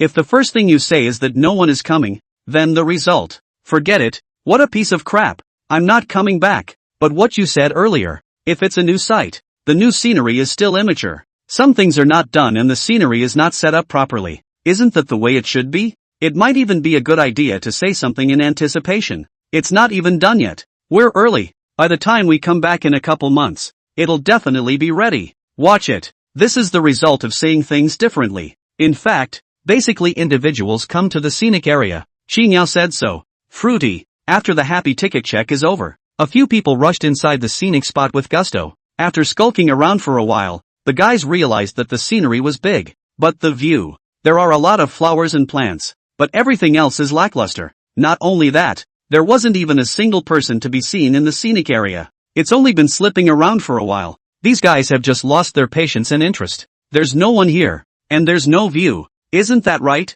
It's not even done yet. It's really not much fun. It's a shame. I thought it was so much fun. I candy. That being said, here's the twist. One of the men in the group said, "We're early. Didn't you hear people say? The scenic area has just opened and nothing is ready. People haven't even begun to publicize it, so there will definitely be less fun." As soon as that was said, the others started nodding. That's true. We came too early. Come back in a while. I guess it'll be a lot more fun. The key to this view looks like a big one, so it'll be nice to come back and sneak around after a while. Just as Chinyao thought it was exactly the same.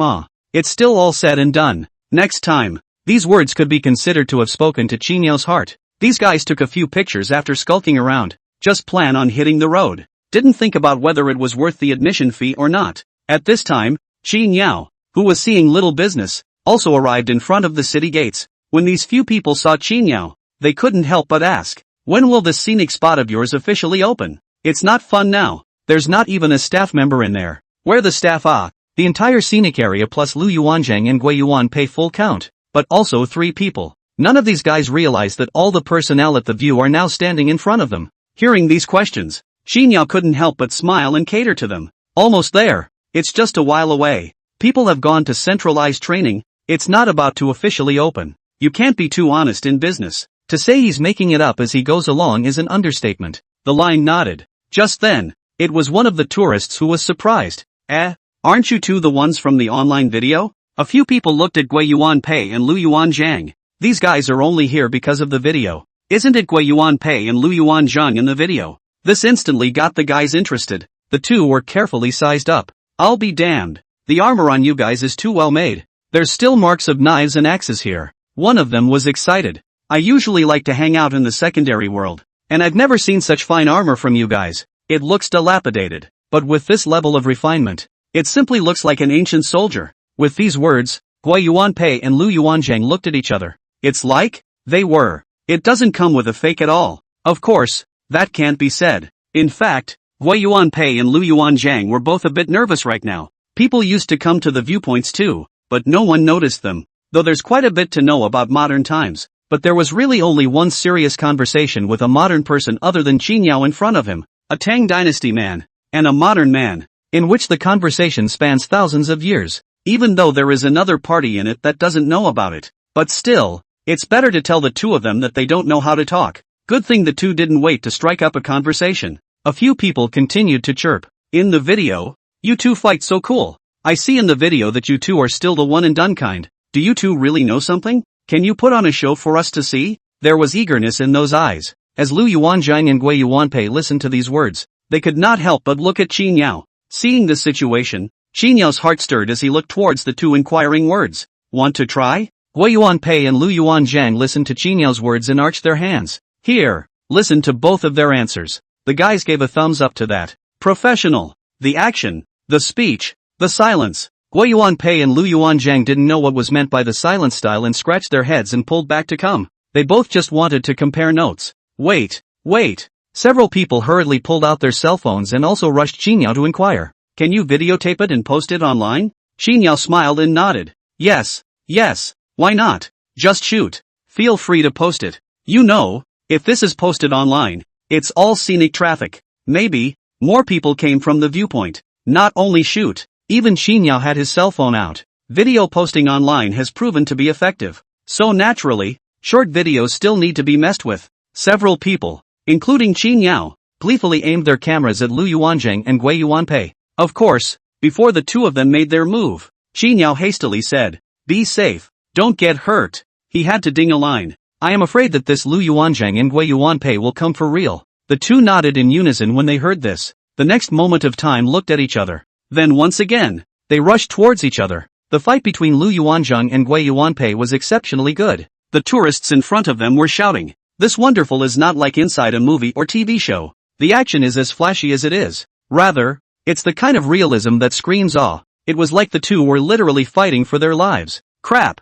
Cowboy. Bull. Holy shit. There really isn't any adulteration in the videos I've seen online. That was awesome. I was afraid I'd really cut it just now. By the time Lu Yuanzhang and Gui Yuanpei closed their hands, these few tourists also rushed at Qi Niao. I didn't come for nothing. Not for nothing. Also rushed Lu Yuanzhang and Gui Yuanpei. Dude, did you two really practice? Those who don't know think you two are really ancient soldiers. What the tourists actually don't realize is that it's not necessary to think. Lu Yuanzhang and Gui Yuanpei were originally ancient soldiers. Not only the ancient soldiers, but even the elite of the Anxi army. Such a confrontation was simply rare for the two. As if they were eating and drinking water. Then how can there be such a back and forth on a real battlefield? Normally, it's either a one-hit kill or multiple points of injury. But in the end, it's modern people who are still almost as knowledgeable in this area. In the face of the continuous admiration and compliments from their followers, Lu Yuanzhang and Gui Yuanpei looked embarrassed. On the contrary, seeing a few tourists happy, Qi Niao smiled and said, "Our scenic staff are specially trained. Don't look at the two of them are guarding the door, but they are also trained for a long time. No matter whether it is the action or what are holding in their hands are real guys. It is not a toy that is playing around." By the time Qi Niao had finished saying this, these few tourists once again marveled. Qi Niao struck while the iron was hot. Come back and play again in a few days. By then our scenic spots get better. You shoot the video. Back to the hair online to help our scenic spot publicity. Listening to Qi Niao's words, several people said in succession, "No problem. Go back and send it. Don't worry about it. We'll definitely be back then." Seeing this look of conviction from them, Qi Niao nodded his head and smiled. The turn of the day sends off these tourists. Business is still not very good at the viewpoint today. It was just a few people, and there were no other tourists coming after them anyway. But Qi Niao didn't care at all. Compared to before, he's found a way out now. Following these tourists is a good place to start. It's one or the other. And no matter what, the back is definitely a little stronger than the front. So what's there to worry about? It was just that what Qi Niao did not expect was that the original thought was to be able to lull people over just to lull them over. And don't expect any more repeat business or anything like that. After all, he couldn't have known better what the scenery looked like. But who knew that Lu Yuanzhang and Gui Yuanpei had such an effect? As bad as the scenery is, the two performers are making up for some of the shortcomings of the scenery. Instead, it leaves people still interested in coming back. This immediately called for Qi Niao's excitement. You two's fighting visitors look very happy. People come over today just for you two. In the future, I have to trouble you two a little. When someone comes, just perform. Lu Yuanzhang and Gui Yuanpei were busy arching their hands and nodding as they listened to this. It's an honor for the two of us to share General Qin's worries. It's not just a comparison. There's nothing to it. Lu Yuanzhang and Gui Yuanpei were happy to be able to give Qi Niao a hand. Yes. Qi Niao hurriedly expressed his gratitude. With the performance program of Lu Yuanzhang and Gui Yuanpei, this scenic spot can be more attractive. While happy, Qi Niao didn't forget to ask the system if he could give them both a raise. After all, you can't tell someone to do something for nothing. But right, the system is giving no response at all. This is clearly an expression of rejection. This called out to Qi Niao, who couldn't help but spit. Buckle up. He did intend to give Lu Yuanzhang and Gui Yuanpei a raise out of his own pocket. But it didn't work. The money he gives doesn't count. But the system doesn't want to work the payroll though. For Lu Yuanzhang and Gui Yuanpei, Qi Niao was not treated thinly either. We'll eat better then. If you two want to have a snack or a drink or something, you can have it. The salary could not be increased, but Qi Niao did not intend to save a bit on other treatments. Listening to Qi Niao's words, Lu Yuanzhang and Gui Yuanpei became grateful. To talk about Lu Yuanzhang and Gui Yuanpei, Qi Niao felt that they were both okay, just a little too polite. It was the end of the day in the blink of an eye. Scenic as usual. Qi Niao turned off the device to lock the door of the ticket office. Lu Yuanzhang and Gui Yuanpei returned to the Tang dynasty. The two of you just went back. Same old place, same old scene. A group of Anxi army generals stood up the moment Lu Yuanzhang and Gui Yuanpei appeared. How was your day? Gui Xin asked as usual. Lu Yuanzhang and Gui Yuanpei were busy arching their hands as they listened to the words. As usual. Just after Lu Yuanzhang finished speaking, Gui Yuanpei added, but the two of me seem to have attracted tourists. Mr. Qin, let the two of us. After saying the words, the two scratched their heads up. Gui Xin was overjoyed after hearing this. That is to say, you two fighting can attract people who come to play for Mr. Qin. Good. Then in the future when someone comes again, you two must not slack off. Bring out all the skills you two have in you. Gui Xin was so happy. Lu Yuanzhang and Gui Yuanpei could give Qi Niao a hand. It's hard not to call him happy. Or even instructed. Do not stay your hand. Even if you miss for a moment, I will not be harsh. Which is not letting don't slack off. It's almost like saying you two are going to fuck each other to death. If Qi Niao were to hear this, he would have to roll his eyes. He repeated his instructions to be safe. What's the point of doing that? It is good that Lu Yuanzhang and Gui Yuanpei really arrive at the point of work to listen to Qin Yao. Following Gui Xian's words before him, Lu Yuanzhang and Gui Yuanpei also agreed in a smooth manner. That's just been said. Gui Xian then asked again excitedly. How long before you two get paid? 28 days. Yeah. Gui Xian nodded repeatedly. In fact, this was something Gui Xian asked once yesterday. That's not even the point. The point is, I got paid just the day before yesterday. It hasn't even been a long time since this arrived, and here it is asking again. It's a bit of a rush and a bit wordy, but it wasn't Gui Xian's fault. It's really a matter of urgency. Lu Yuanzhang and Gui Yuanpei's salary to buy those things. These 2 days of time Anqi Army and Huiha and other ministries to contact. There are news passed back. Things not only sell for high prices, even the horses were traded for part of the cum, whether it's salt or spices. A few clans that are tending to it, especially that glass, Huiha and other ministries, but also directly as a rare treasure. The mutually agreed upon transaction is in the next few days. Eyes on the large amount of grain and horses that were to come to hand. Seeing that the Anqi army is about to solve the urgent problem, can Gui Xian not be anxious? Just waiting for the next paycheck and what will come over in exchange. What made Gui Xian anxious was not only these. There was actually a most important thing. That would be the walkie-talkie, which Gui Xian had already experimented with earlier. It was said to be 100 miles, but what was never expected was that the walkie-talkie had an effective speaking distance of more than that. After Gui Xian made the attempt, it was surprisingly 150 miles away. Calls can also be made to each other. That's 50% more out than the 100 miles we talked about before. This called Gui Xian both happy and excited. A hard straight talker. Mr. Qin is humble. Mr. Qin is modest. This walkie-talkie is more than 100 miles away, and it's just as usable 150 miles away. It's a godsend. How could Gui Xian know that this was not Qin Yao being humble? Rather, it's because it's ancient times there's no electromagnetic interference and the space is clean. That's what it takes to reach that communication distance. This would be in modern times. Don't look at the walkie-talkie labeled as having a communication range of 50 kilometers, but in reality it would be considered good to have 30 kilometers. Now the efficacy that this walkie-talkie has shown,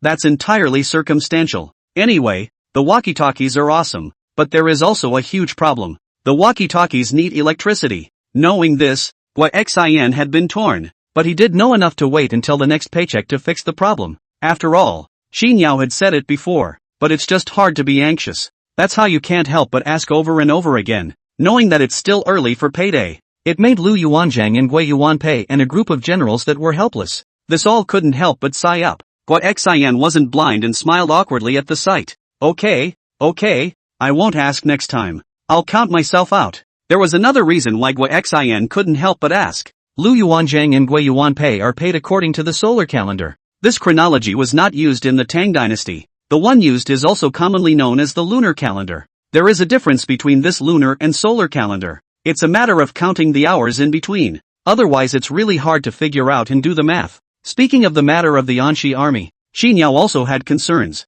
After all, the things were all prepared by him. What could be the effectiveness of taking modern things to ancient times? This alone called for curiosity. As soon as Lu Yuanzhang and Gui Yuanpei came to work, Qin Yao asked a question. Lu Yuanzhang and Gui Yuanpei naturally answered honestly. Learning that the Anqi army was now doing trade, Qin Yao couldn't help but nod his head. It's not a lot of stuff, but it's obvious to see. With these things that he helped prepare in place, the Anqi army was designated not to fall into the same situation as in history. Of course, did the Anzacs end up in the same place as they did in history? Not for a while, but all the same, Lu Yuanzhang and Gui Yuanpei which have only taken a month's salary. This is if it's been a long time. The paychecks take more. The future of the Anqi army isn't necessarily the same as what happened in history. It's anyone's guess. Similarly, in the face of Lu Yuanzhang and Gui Yuanpei's concern, Qin Yao replied with a smile. Didn't I tell you before? Don't worry about the electricity. When the two of you get your next paycheck, I'll help you out with this.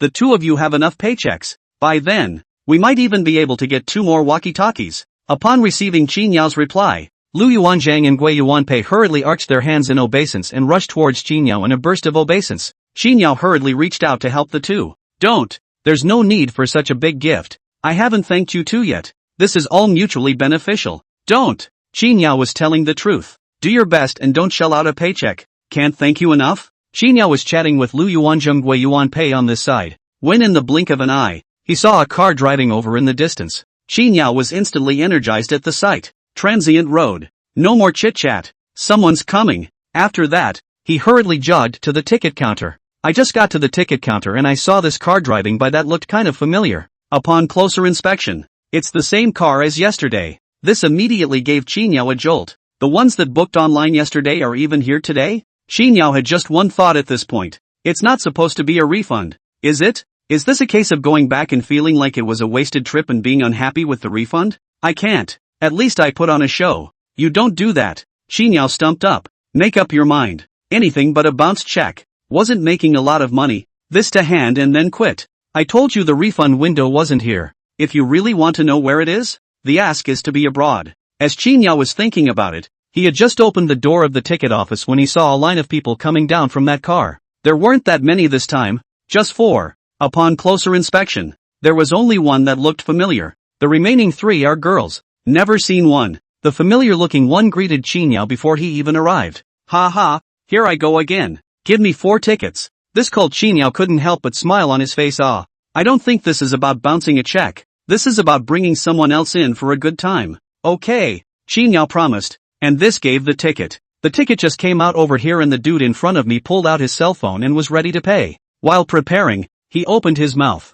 I'm actually a photographer, and I brought a few clients here today to take pictures. Your scenic spot isn't ready yet, but it's still nice to use it for pictures. It's a scenic spot after all. A bit shabby but still a bit of a view. As this dude spoke, he rushed Qin Yao and couldn't help but ask. You can shoot, right? Otherwise I've come for nothing. Look at the way the phone is being held. If this can't be taken, this isn't going to be paid for. It's true that there are some scenic spots where you are not allowed to take photos. This is especially true of the hand-built kind. It's okay for you to take a picture with your cell phone, but if you're a professional device, you might be repelled. The reason is simple. Some scenic spots have specialized photo booths, and you'll have to pay to have your picture taken. Other people have to earn money. How else are people going to make money when you're coming from outside? But that's for other scenic spots. In Forest Hill do this. Can shoot. Why can't you shoot it? You can film whatever you want. I don't mind if you film us until we get off work. Qin Yao directly said with great righteousness. Just kidding. What kind of family is that?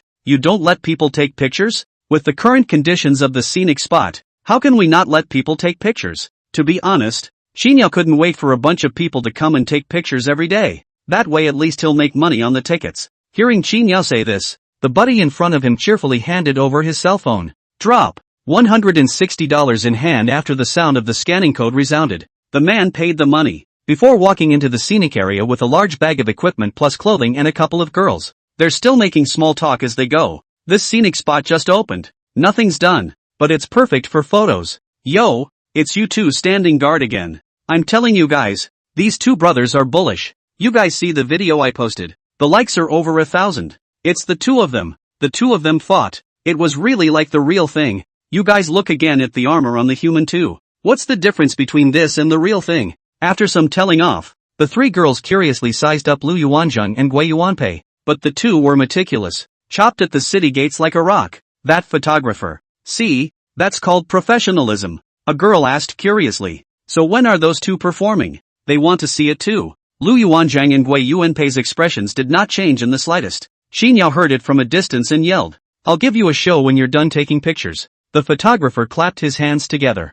Come on, let's take pictures and look back, said the man as he walked deeper into the scenic area. Only after seeing them go in did Qin Yao come back to his senses. Transient hurriedly pulled out his cell phone. He forgot the video. When Lu Yuanzhang and Gui Yuanpei performed yesterday, Qin Yao stopped by to take another shot. I gave the update to the short video in passing during the night. I didn't think to get up this morning to see how it was going. Hearing this cameraman say that he's got over 1,000 likes on that video just made me think. The short video this opened. Qin Yao saw the video data. The likes of Qian Tianfa's video had increased quite a bit more, and were now over 5,000. Fruitful enough to attract people to the situation. The number of likes clicked up. Of course, this is also thanks to Qin Yao's $100 promotion. The second is yesterday's video, 2,000 plus likes. For this result, Qin Yao seems pretty good.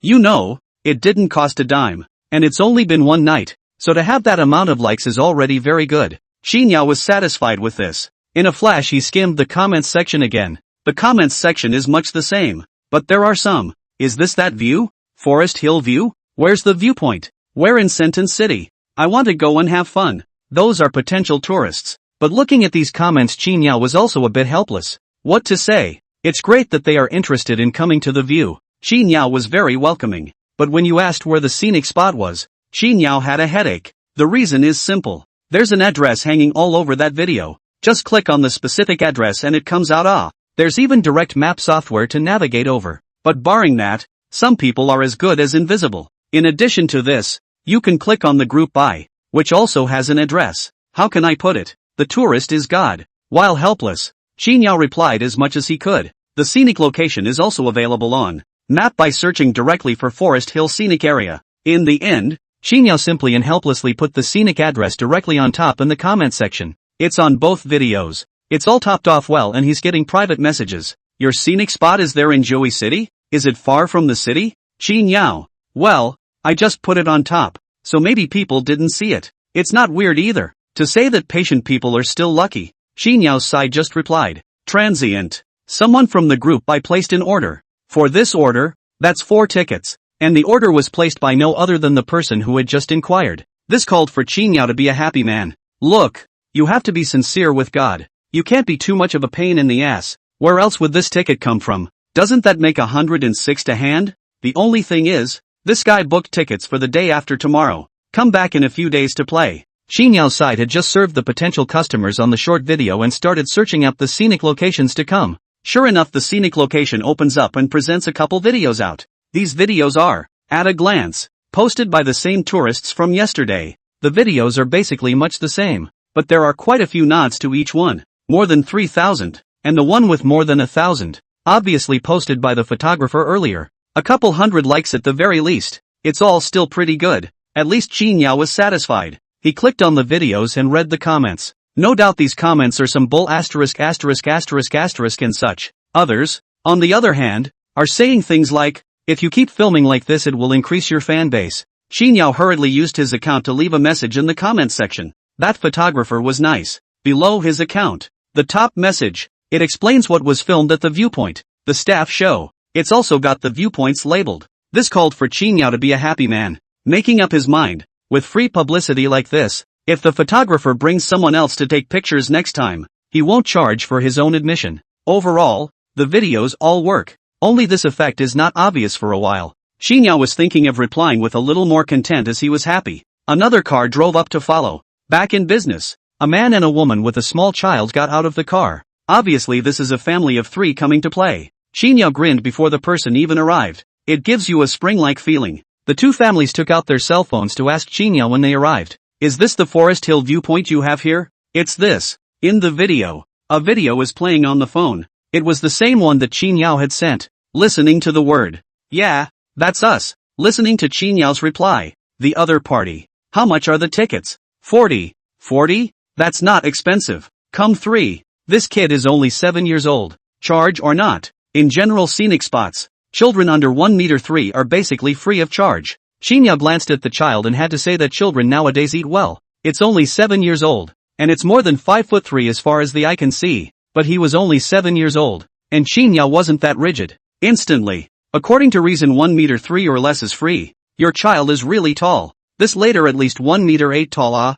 This shall not grow into a male god. It's okay. The child is still small. The tickets are fine. You can buy 2 tickets. Listening to Qin Yao's words, both of them couldn't help but laugh. Honestly, the admission money isn't much. But Qin Yao, again, this was a free ticket and a compliment to his own child. It's hard not to be cheered up. Okay, make that 2. After the tickets were issued, the 2 families headed for the scenic area with their children. Before they went in, Qin Yao remembered one more thing and said in passing, there are professional photographers in the scenic area to take pictures of people. If you guys are interested, you can ask the price. Okay, thanks. The family stood at the gates again before they had to enter the scenic area, said a few words about what, the voice wasn't loud, and Qin Yao didn't hear it clearly. Wait until the trio disappears. Only then did Qin Yao sit down. He's in a good mood now. It's only been a morning, and that's 6 tickets out already. It's not guaranteed to be a record-breaking day, the best business day since the site has been open. But Qin Yao didn't stay idle for long. Eyeballing this will not look like someone is coming. He walked into the scenery. Plan to slip around and work what you need to work. There's nothing else. The scenery has to be maintained. Hygiene needs to be done. Key view isn't great. but he can't help being big. There are several bathrooms, and this one needs to be cleaned. There wasn't even a single bystander in the scenic area. This is all Qin Yao's job. It's a headache just thinking about it and having to remind a few tourists to be safe. Passing by the gate, the two of them, Lu Yuanzheng and Gui Yuanpei, rushed at Qin Yao and revealed their naive smiles. Qin Yao, who was just about to go start the sweeper, watched as the two of them stopped in their tracks and came. Smiling, he asked, "Did you two not laugh at the sight of the tourists?" The two of them were stunned, then scratched his head. Can't stop laughing indeed. The two of them couldn't help but be serious when they met the tourists. Lu Yuanzheng and Gui Yuanpei hurriedly said, "It's the two of us who aren't. The two of us will practice more next time, and we will definitely not let Mr. Qin down." Qin Yao waved his hand and laughed. It's okay. I can understand. After all, they were soldiers, and ancient, and on janitorial duty, and were supposed to be unsmiling. It's normal to see people who can't laugh. Only Qin Yao waved his hand and said it was fine. But Lu Yuanzheng and Gui Yuanpei still thought they hadn't done a good job. Busy saying, "My two can change." Qin Yao continued to laugh. "It's really okay. That's not what I meant. I meant this," Qin Yao said after a moment of deliberation. "The next time someone wants to go in through the gate, you two will do the same as the Tang dynasty. Like this. You two ask them to show the pass ultimatum. It's the ticket for our scenic spot, okay?" Lu Yuanzheng and Gui Yuanpei were a bit suspicious. Didn't everyone here buy a ticket to get in? Still need to see it? Besides, the ticket office is right in front of them. Can't you see if they bought tickets or not? However, since Qin Yao had said so, the two of them hurriedly agreed. In reality, Qin Yao had a reason for doing so, not to add to their workload. Instead, they gave them both liberation. You should know that Lu Yuanzheng and Gui Yuanpei, when Qin Yao was not at their heels, one stop at this city gate can be a day, not even moving. It's exhausting, but there's no way around it. It's their duty. Doing anything else counts as desertion at work. Screw it up and you'll get your paycheck docked. It's still not Qin Yao's call, but according to Qin Yao's come to be able to talk and move around when you look at the tickets. No need to stand there all the time. The key thing is that it's kind of interactive when visitors come. Why not when you see so many benefits? Qin Yao said so. Lu Yuanzheng and Gui Yuanpei drifted off. At the same time, he was grateful to Qin Yao. It's kind of a mutually beneficial thing to have an extra ticket check at the sites. Of course, there was only so much Qin Yao could ask for within the scope. It is possible to add some other work within the scope of Lu Yuanzheng's and Gui Yuanpei's own work. It's no problem. But the one thing that won't work is this. It's not okay to let two people leave their jobs to do other things. Otherwise, Qin Yao would have long since stopped Lu Yuanzheng and Gui Yuanpei from standing at the gate. So much for being boring and tiring. Isn't there a shortage of people at Keyview? There's no one to do the cleaning, the toilets, or the patrols. There were only 3 of him in the scene. Qin Yao also had to sell tickets, and these 3 people were given placement at the city gates. Isn't that a proper waste? But there's no way. Lu Yuanzheng and Gui Yuanpei were recruited to be the gatekeepers. The system is recruited according to the identity of the soldier who watches the gates. This identity, the treatment and everything else is based on that. Definitely dead. It is clueless. However, this is more or less limiting though. But all in all, it's kind of a constraint. At least it prevents the recruits from going to work and paddling. Sort of a bit of pros and cons. Qin Yao saw that Lu Yuanzheng and Gui Yuanpei agreed readily, and only then did he begin to pack up the hygiene to come. The good thing is that even though the viewpoint is big, there's not really a lot of hygiene to be done. Just ignore the leaves on the ground and stuff. Basically, there's no such thing as junk. After all, the number of tourists coming is small and the amount of trash that can be produced is generically limited. There are also trash cans everywhere in the scenic area. Visitors who come to the tourists are a little bit of quality. This garbage will also be thrown in the trash can. As for the trash can, those 10 days and a half don't need to be cleaned up at all. The press is underfilled. There are still benefits to having fewer tourists. As for bathrooms and such, drive around the scenic area and check out the cleanup. It's not even a hassle. This was how Qin Yao normally operated. The scenic depths don't even have to be visited. That makes it less than an hour. This hygiene is done. At first glance, Qin Yao's health cleaning seems to be a bit perfunctory, but it's a no-brainer. On his own, I'd really like to ask him to give the whole scenic area a proper sanitization. He can't do it even if he's exhausted. He is a person that the whole get down without a 10 days and a half months time. Pressure is impossible. When it's done, that fall of dust and stuff, then you can do it all over again. That's all there is to it. What's there to get serious about? On the way back, Qin Yao saw that family of 3, who had gotten together with a group of photographers, and chatting away. A group of people are standing inside the kiosk talking and laughing, and one is posing. Seeing Qin Yao passing by, The photographer even shouted at him. "You've even introduced me to a job here. I can't thank you enough." Apparently the hostess of that family of 3 saw the photo shoot coming and talked to the photographer about it and was planning to take the picture. Hearing this, Qin Yao stepped on the brakes and laughed. "Ha ha, then you'll be fine to bring more people to our scenic spot to take pictures in the future. I can sell a few more tickets." The photographer gave an okay sign. "No problem. It's pretty well framed over here. That's true to say the least. The scenery pulls the crotch a bit though. But there's plenty of architectural scenery where it should be." Qin Yao smiled and exchanged pleasantries. Seeing that the child was mischievous, he did not forget to instruct him. "Watch out for the water. Don't fall in the river." Only after he had finished his instructions did he run towards the city gates in this scenic hustler's car. Qin Yao had just returned when he saw 5 people standing at the city gates chatting with Lu Yuanzheng and Gui Yuanpei. The 2 of them are dorky. People took pictures with both of them, and both of them were restrained. Seeing Qin Yao return, it was a relief for both of them. "Hurry up and say, Mr. Qin, they're tourists. They need to buy tickets." Qin Yao was overjoyed. "It took a bit of time to get out of the house, but I didn't realize that there were tourists coming again. The point is that this is a good number of people." He was busy stopping the car and greeting up. Coming. A few tourists waited until Qin Yao got closer and complained a bit. "We've been waiting for a while and there's no one at your ticket booth." Qin Yao saw this and hurriedly smiled and took out yesterday's speech. "The scenic spot is on a trial basis, and there are few tourists coming. The staff have all gone for training. Now there are just a few people in the scenic area. I just went in. I'm really sorry. As the saying goes, you can't reach out." With this explanation from Qin Yao, a couple of the tourists didn't show anything else at this point. Soon, Qin Yao produced 5 tickets and handed them to several people. "Time to say no." Another $200 came in. One of the 5 men asked as they took the tickets, "Do you have any shows in your scenic area?" Qin Yao hadn't even answered on his side. The person next to her then spoke up. "I'm sure there isn't. I didn't hear people say it's only a trial run and the staff have gone for training. So what else is fun? Get in there and talk about it." Seeing this, Qin Yao said, "There are performances. Although the scenic staff are all out, but there are also performances." A moment later, when the other tourists come out, "I will ask the watchman soldiers to perform a sparring match for you. Both of them are practiced. The fight is real." This was definitely considered a good use of Qin Yao's resources. This side has been arranged for Lu Yuanzheng and Gui Yuanpei. The 5 men got excited when they heard that. "That's what we came for those 2. Yeah, it's the video I saw online." "That's great. Then the ticket money wasn't wasted. Then you must call out to us later." Qin Yao agreed cheerfully. "Okay, I'll call you guys later. Then we'll keep the number." For online bookings, Qin Yao can see the phone number and call directly. Follow the ticket buyer. That won't work. Cell phone number stays. A few people rushed towards the viewpoint with gusto. "Wait until you get closer." The 2 of them, Lu Yuanzheng and Gui Yuanpei,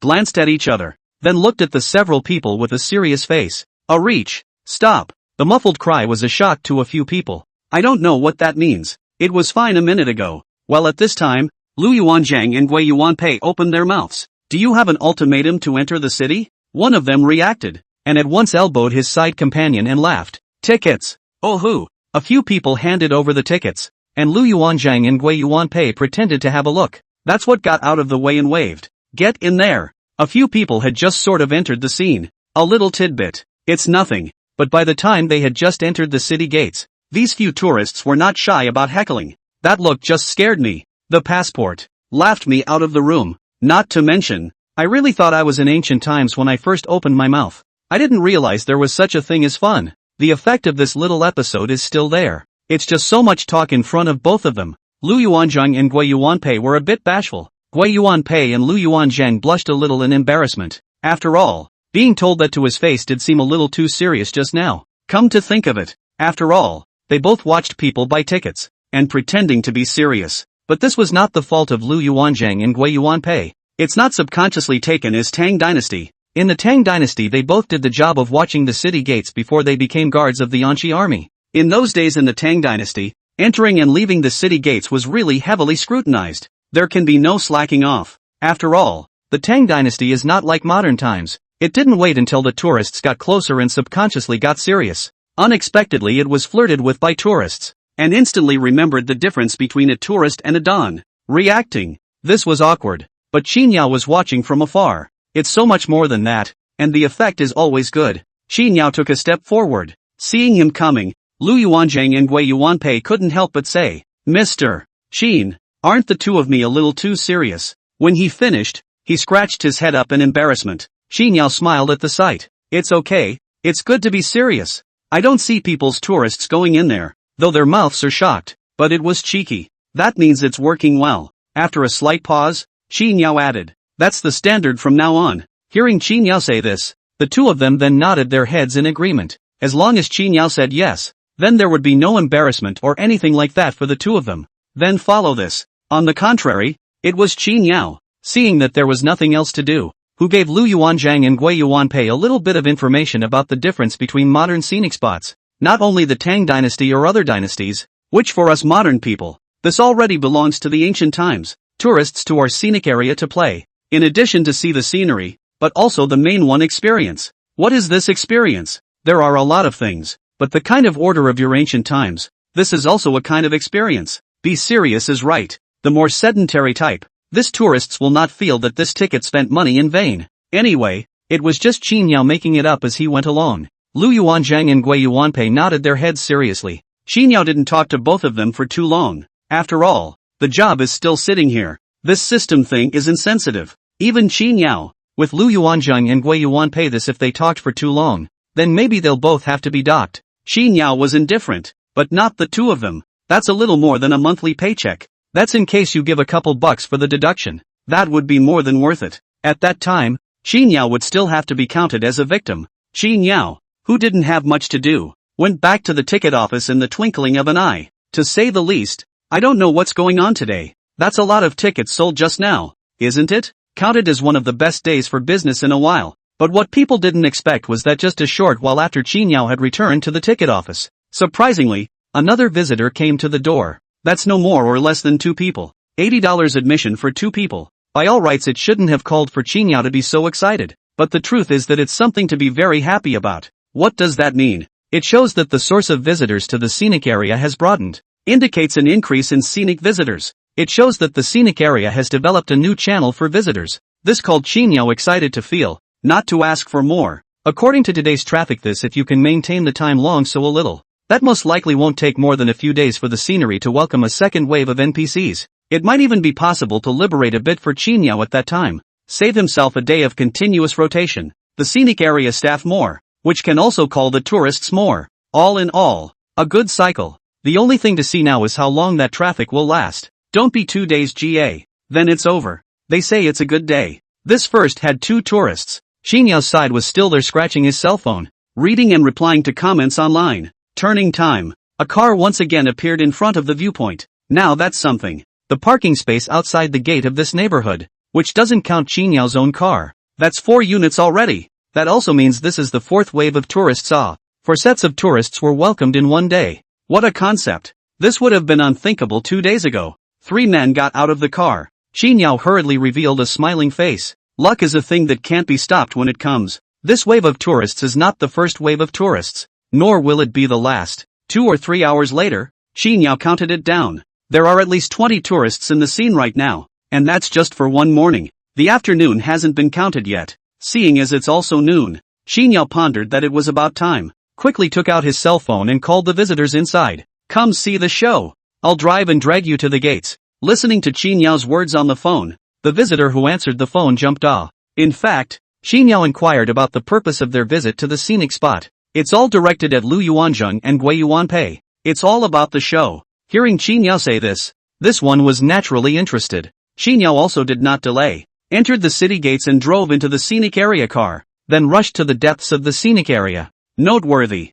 He's not a great viewer, but this service is pretty much spot on. This scenic spot inside the car, put in other scenic spots. This is to charge money. It was also Xinyao who was able to pull them over for free. But yeah. Who asked for such a small number of tourists in the scenic area? This should be taken care of shall not be taken care of up. Scenic rip-off cars are very capable of pulling. Xinyao slipped around and gathered the tourists. A group of tourists on the bus also complained. There is dissatisfaction with the scenery. The view is all empty. There was no need for Xinyao to answer this. The photographer then laughed. People are out training. There's no one there. I think it's good for taking pictures. Anywhere else, you wouldn't be allowed to take pictures. You'd have to pay for a ride. Sure enough, Xinyao was polite with the photographer and had a good relationship. It all spoke well for him. When he finished, the male of the family of 3 laughed as well. Indeed, admission is only $40, which is pretty good. It's quiet and relaxing to sneak around. You can also see the scenery. At the end, he asked Qinyao incidentally, "Does the price of admission go up after this?" Qinyao pondered for a moment and said, "It's probably going up, but it's still early. By the time all aspects of the scenic area are perfected, most likely only then." After Qinyao finished his words, the dude laughed. "See, we're kinda picking up a bargain. It's a really big site after all." That's a good way to call for a nod, but it also screams spit. It's not much to say. It's just that it's dinner time and I'm hungry. I don't even have anything to eat. General scenic spot which less sell food but in Qinyao's case, there really wasn't. He cried out, "That's no good. No one's here. There's some bread and noodles in the supermarket. Why don't you put some on?" Forget it. Let's go after the show later. I was going to play a little more, but I'd better forget it and go outside to eat. There's not even a takeaway in this neighborhood. It's not like there's no takeout at all. There still is. It's just far away, and there aren't many. That delivery fee alone is bluffing. This was still clear to Qinyao. After all, he had to eat himself. Earlier he was thinking of saving himself the trouble and ordering takeout for dinner, but finally gave up. It's not so much the money that hurts. The main thing is to wait until the takeout is delivered. And with that amount of time, people are overstarving all the time, and eat the hell out of it. Hearing these few tourists say that, Qinyao laughed. "Then it's okay for you guys to go eat. We'll continue playing when you guys come back." At the end Qinyao added a sentence. "No need to buy a ticket then. Just come right in." He thought about a crop coming up. "Actually, this would be quite fun if you brought some of your own stuff and came to our scenic spot for a picnic." When he said that, a group of tourists instantly agreed. "Wow, really? Well, let's eat and come back to play then. I happen to have pictures to take." "Crap, that's great. Thank you. I was going to say I'd go back this afternoon, and if you say so, then we'll come back and play after dinner." Listening to these words Qinyao smiled. These tourists happily continue. "Not to mention, it would be perfect for a picnic. I'll get some friends to come along in a couple days. I was talking to my friends about going on a picnic the other day. Just your view." Qinyao was happy and joyful. "Then you must come. I'm sure it doesn't matter if the service is better, even if the view is almost as good. Repeat visitors? This turn around and come back. Then you have to earn a few more admission money. Of course, it's not known whether they'll really come or not when the time comes. At least the follow-through was a joy to hear. Just listening to the head calls for a pleasant mood." Within a short while, a group of tourists at the city gates, including Qinyao, surrounded Lu Yuanzheng and Gui Yuanpei. One by one, they picked up their cell phones and pointed them at the duo. Lu Yuanzheng and Gui Yuanpei stood at attention. Just before starting, Qinyao spoke.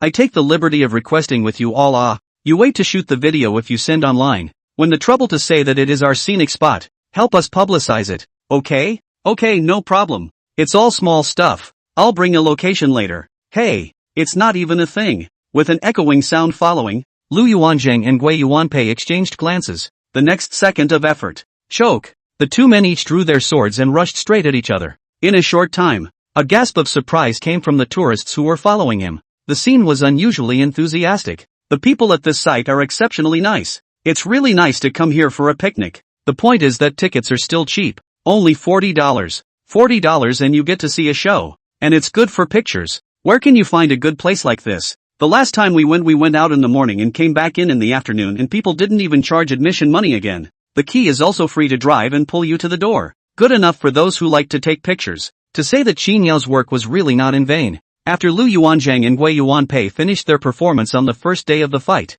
those tourists from before posted the video of the two on the internet. The scene just gets more and more lively. It's getting more and more crowded. It's amazing how dozens of tourists come to the scenic area at this time of day. Dozens of tourists. For some scenic spots, probably not much, but here in Qinyao, it's really a lot. It made him think he was dreaming when he saw so many people coming to the scenic spot every day during this time. Nonetheless, the scenery is simple though. But it couldn't help that Qinyao was enthusiastic. The tourists who came to the scenic spot during this period of time, then none of them said that the scenic spot was criticized. It is in this way that the whole scenic area seems to be forming a fissure of visitors. That's a one for the books. Other than that, there was another thing that pleased Qinyao the most. That since business at the View has gotten better. After those 7 or 8 days, the last time there was movement was in the payroll system at the end of last month. Finally there's movement again. The movement this time called for the excitement of Qinyao, who was lying on the cot in his room at this time. His eyes were open at the moment, but it was a different light that presented itself to him. That's the system screen. A bolded heading on the system interface. Scenic NPC security personnel. Nice. Finally the scenery is ready for another NPC addition. The NPC added this time is the security of the scenic area. In addition to the title, there are a few other things on the system interface. For example, salary packages and such. Of course, these things had nothing to do with Qin Yao. It's all NPC wages. Not a penny out of his pocket. It's worth noting that the system is as dark as ever. The security officers are paid the same as Lu Yuanzhang and Gui Yuanpei. Also all 207 a month. God old man thanks to this recruited NPCs that are ancient. Where else would this be justified? That's not even minimum wage. $9 a day payroll. That wasn't what Qin Yao was concerned about. The main element of interest is still the list of personnel. Nice. The system gives a list of security personnel. This list is organized in groups. There were several columns. Whoever Qin Yao chose, then those people would become security NPCs for the scenic area.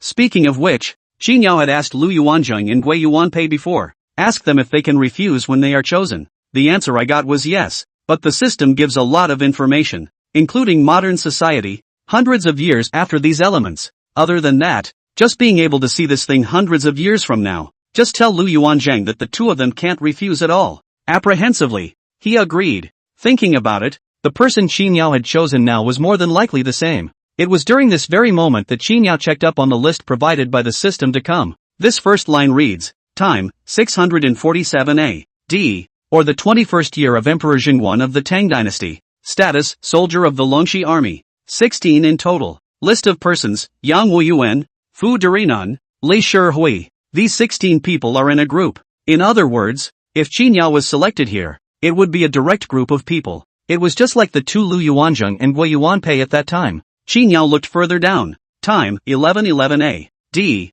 the first year of the reign of Emperor Huizong of the Song Dynasty. Status, soldier of the West Side Bracket Field Office. 16 in total. List of people. Time, 184 A.D., i.e., the 7th year of Emperor Han Lingdi's Guanhua reign.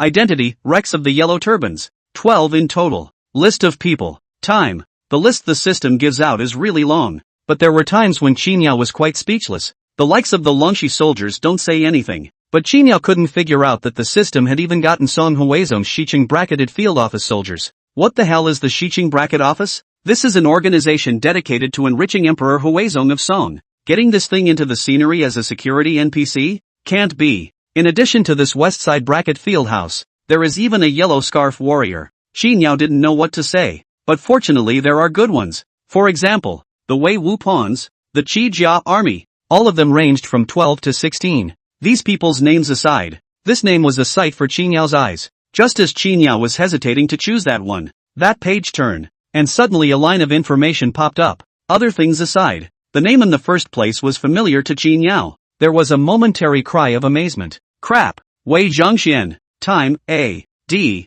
1627. The 7th year of the Tianqi reign of Ming Shizong. Status, eunuch of the imperial household and the 100th household of the imperial household guard. Etc. 13 in total. List of people, Wei Zhongxian. As Qin Yao looked at this line of information, the man couldn't help but stare. I didn't realize there was Wei Zhongxian's name in the security staff. Wei Zhongxian plus the brocade guards. Good lord. That's a fantastic setup. This was the first time he had seen a famous character in history in the system. It was no wonder that Qin Yao was surprised for a moment, but in the twinkling of an eye, Qin Yao roughly understood. It's actually not surprising that Wei Zhongxian's name appears inside the list. How so? After all, the NPCs recruited for this one are security personnel. So the guy who made this move must have had something to do with security. It doesn't matter if it's a soldier or a pawn. It all counts as relevant. It's only natural that this Jinyui is among them, since there is a brocade guard. Then as the governor of the East and West factories plus the brocade guard. What's so strange about Wei Zhongxian's name appearing inside the list? Disregarding this point, right now it was time for Qin Yao to think about it. So many lists. Who to pick? But Qin Yao didn't have too long to think about it, and in an instant, he directly intended to choose Wei Zhongxian. The reason is simple. The only one whose name is in the history books. Who would you choose if not him? There's another reason besides that. That is Wei Zhongxian has the ability as a 9,900 years old, that designated can call Qin Yao less worry a little. Of course, the apprehension is there. Not in Qin Yao's realm of consideration though. For example, Wei Zhongxian was chosen as a famous eunuch in history for getting power. Come to the scenic spot to listen to the words or not. It's nothing to think about. Although Qin Yao didn't have the authority to process NPCs' pay, he did have the authority to fire them. If you're not honest, you'll be sent straight back. Not to mention whether or not there's a penalty for being fired from the NPC system. The single benefit of knowing that there is a modern era, a paycheck, and even being able to live in the modern era. There just isn't that NPC that would be dishonest, is there? After all, the paycheck is small, but for the chosen NPCs, this is already a great opportunity. There is a little more to its second concern. It is this Wei Zhongxian is not a good person, a person under 10,000 people, and even do not know the emperor but know his Wei Zhongxian. Will this Wei Zhongxian honestly work in the scenic area and get paid, and then mess things up in the Ming dynasty, even relying on modern convenience to replace it? Thinking of this article, Qin Yao however felt, if this Wei Zhongxian really does this, that's kinda nice. How rare. In the 7th year of the Tianqi, Xu Yusu can be Ga. Next it was Chongzhen's turn to ascend the throne. Not for a few more years. The whole of Ming is going down the drain. Even if Wei Zhongxian messed up in the Ming dynasty, this Ming fell into the hands of Wei Zhongxian. Or later as long as it was better than the later ones, then what did Qin Yao have a problem with? Qin Yao knew all these things. Transient. Just pick him. Without hesitation, Qin Yao chose Wei Zhongxian as well as the remaining 12 brocade guards. Is the choice confirmed? Yes. After Qin Yao was sure that it was, he simply went to bed with a flourish, because he knew that the rest was out of his hands. Tomorrow I will see this Genie Wei plus this Wei Zhongxian. Qin Yao just collapsed. Suddenly something came to mind. By the way, find the information. He rummaged around a bit and eventually found a pile of information. He put the information on his nightstand so he wouldn't forget it when he woke up tomorrow. Take it by the hand. It was only after doing all this that Qin Yao was able to sleep peacefully. That is, at this time of sleep. Ming dynasty, these 2 days are eating tasteless. Lying on the couch Wei Zhongxian mind suddenly a voice came. Ding. Immediately following, a message appeared in Wei Zhongxian's mind. In a moment's time, Wei Zhongxian sat up violently. There was consternation in his eyes. Security. Scenic. He hurriedly shouted after a few moments of frozen concentration. Come on man. The maidservant outside hurriedly appeared in front of Wei Zhongxian with a quick salute. Chetos. Wei Zhongxian hurriedly ordered. Call Zhou Yingqiu of the brocade guards, Yang Pal, Qiu Xinji, and others over to this eunuch. All of these names, all of them, were the brocade guards of those 12 men, but in the past, in Wei Zhongxian's eyes, it was simply insignificant, and Wei Zhongxian didn't even know they existed, like minions, but now it was different. These names were deeply engraved in Wei Zhongxian's mind. It's hard to forget. Wait until Wei Zhongxian has finished commanding. Yes, the maid hurried out. That is, there is the effort of calling these guys to come. Then Zhou Yingqiu, Yang Pal, Qiu Xinji and others either stepped into sleep or were on duty. All in all, but all in the previous moment with Wei Zhongxian's reaction was the same. Shocked and appalled. Good thing it didn't take long.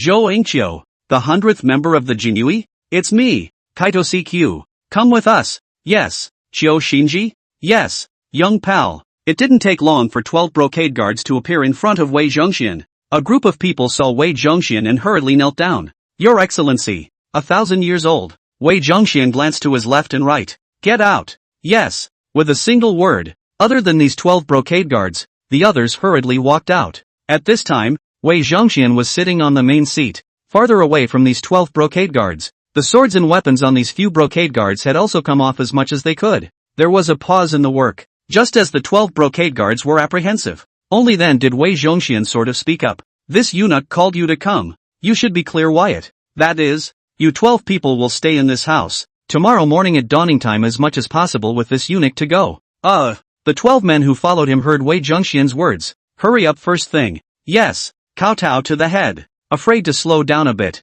Go down. Yes. Wei Zhongxian didn't know why these 12 people could be chosen. But since it was chosen, it was chosen. Instead, he had nothing to command with these 12 brocade guards. The only thing to do is to keep a tight rein on these 12. Only if it's in the palm of his hand. That's what brought these people together in the first place. After requesting that the 12 men be kept under close guard, Wei Zhongxian paced back and forth. And overalls. He thought about this coming up. Busy ordering the maid again. Quickly bring this eunuch's official clothes. Serve and change. Yes. In addition, for that Jinui 110 and Zhou Yingqiu and the others, change into a clean Jinui costume. And prepare the embroidered spring sword for them. Yes. Wei Zhongxian commanded again and again. It was still early in the day, but he was already sitting on the edge of his seat. It was not easy to stay up until dawn. Wei Zhongxian, together with the other Jinyui, a line of 12 people, all of a sudden appeared in front of a city gate. This kind of sudden shift in the sky, called Wei Zhongxian and his entourage cannot help but be in a bit of a trance.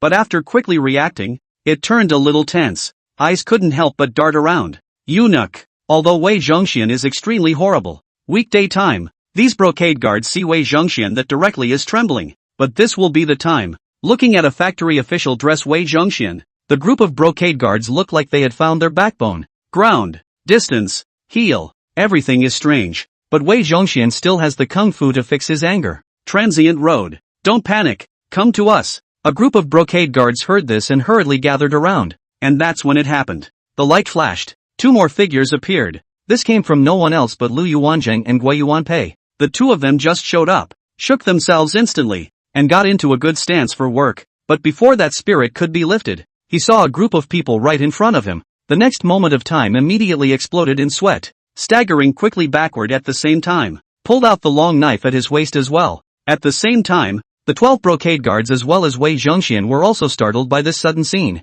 A group of brocade guards also drew their swords in a hurry. The 2 of them looked at them in disbelief. Lu Yuanzheng and Gui Yuanpei hurriedly drank. Who are you people? After saying that, he remembered that it was time to go to work, and this was no longer the Tang dynasty. Instead, it's modern. The thought that this might be a tourist caused a bit of a panic. This drawn knife shook uncontrollably, but Lu Yuanzheng and Gui Yuanpei are not fools. Seeing the dress of Wei Zhongxian and his party, you're not tourists. This atmosphere is saber-rattling again. With only 2 people in front of him, Wei Zhongxian is still a little bit of a bottom. Don't do anything rash. First, he commanded the surrounding genie guards. Then looking at Lu Yuanzhang and Gui Yuanpei, he drank. This eunuch is Wei Zhongxian, the eunuch of the Great Ming Rites of Passage. Who are you, Damien? Lu Yuanzhang and Gui Yuanpei looked at each other. Gui Yuanpei took the lead. The 2 of us are sergeants of the Anqi capital of the Great Tang. After these words were said, Lu Yuanzhang said in a slightly puzzled manner. You guys are new,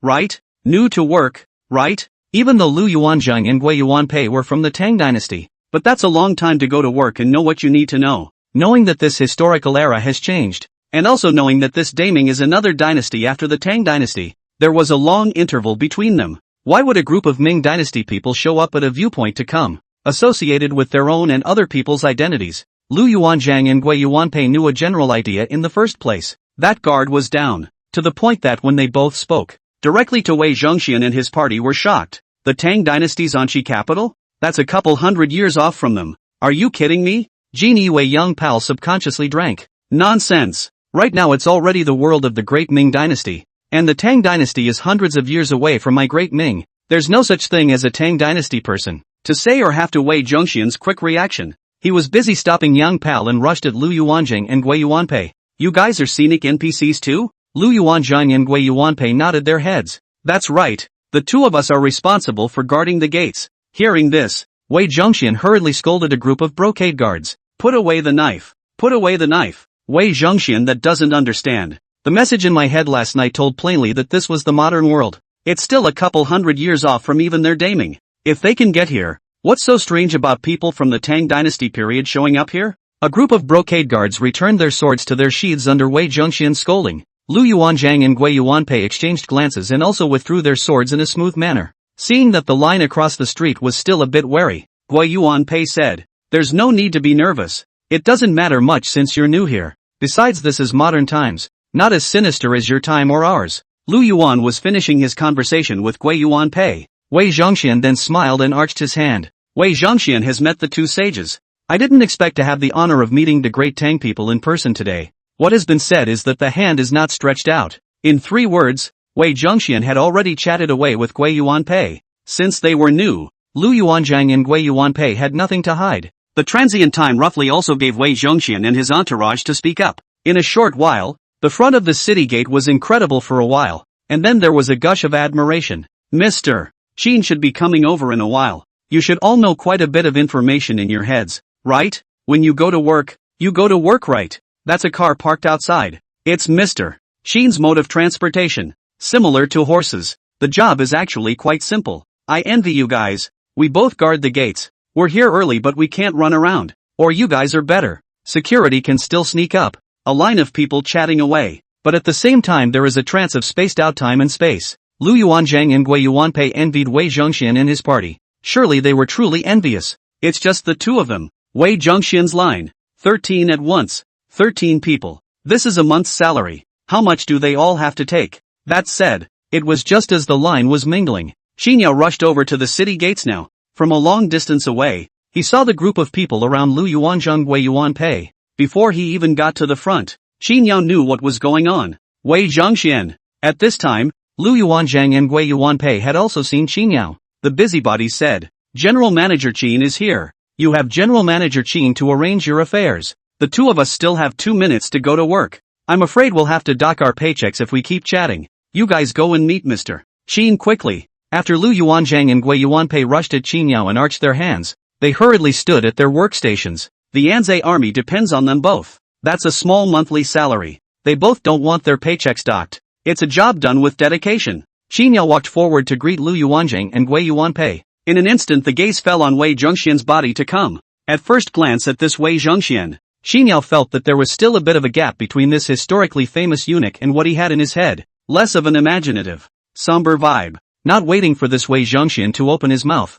Xinyao opened his mouth first and laughed. 9,000 years old? Wei Zhongxian froze for a moment as he listened to Qinyao's words, then panicked. Mr. Qin has flattered our family. Wei Zhongxian is not a fool. No Qinyao identity. He, Wei Zhongxian, could strut his stuff in front of the others, but in front of Qinyao, one wouldn't dare. Similarly, Qinyao did not face the kind of awe that he felt in the face of a powerful eunuch towards Wei Zhongxian. Just kidding. It's all NPCs that come. To him that's all employees. If you're famous, are you afraid of that? In fact the Wei Zhongxian who followed him was indeed respectful. After asking Wei Zhongxian a few curious questions, Xinyao didn't waste any time. You newcomers will only have one morning to familiarize yourselves with the work. In the afternoon, you will have to go to work normally. And when you go to work, you can't slack off on your work. Things that have nothing to do with work to say or do may have your pay docked. After a pause, Xinyao pulled out a bunch of prepared information to come. Continued. I know what you ancient ones came to know most at first.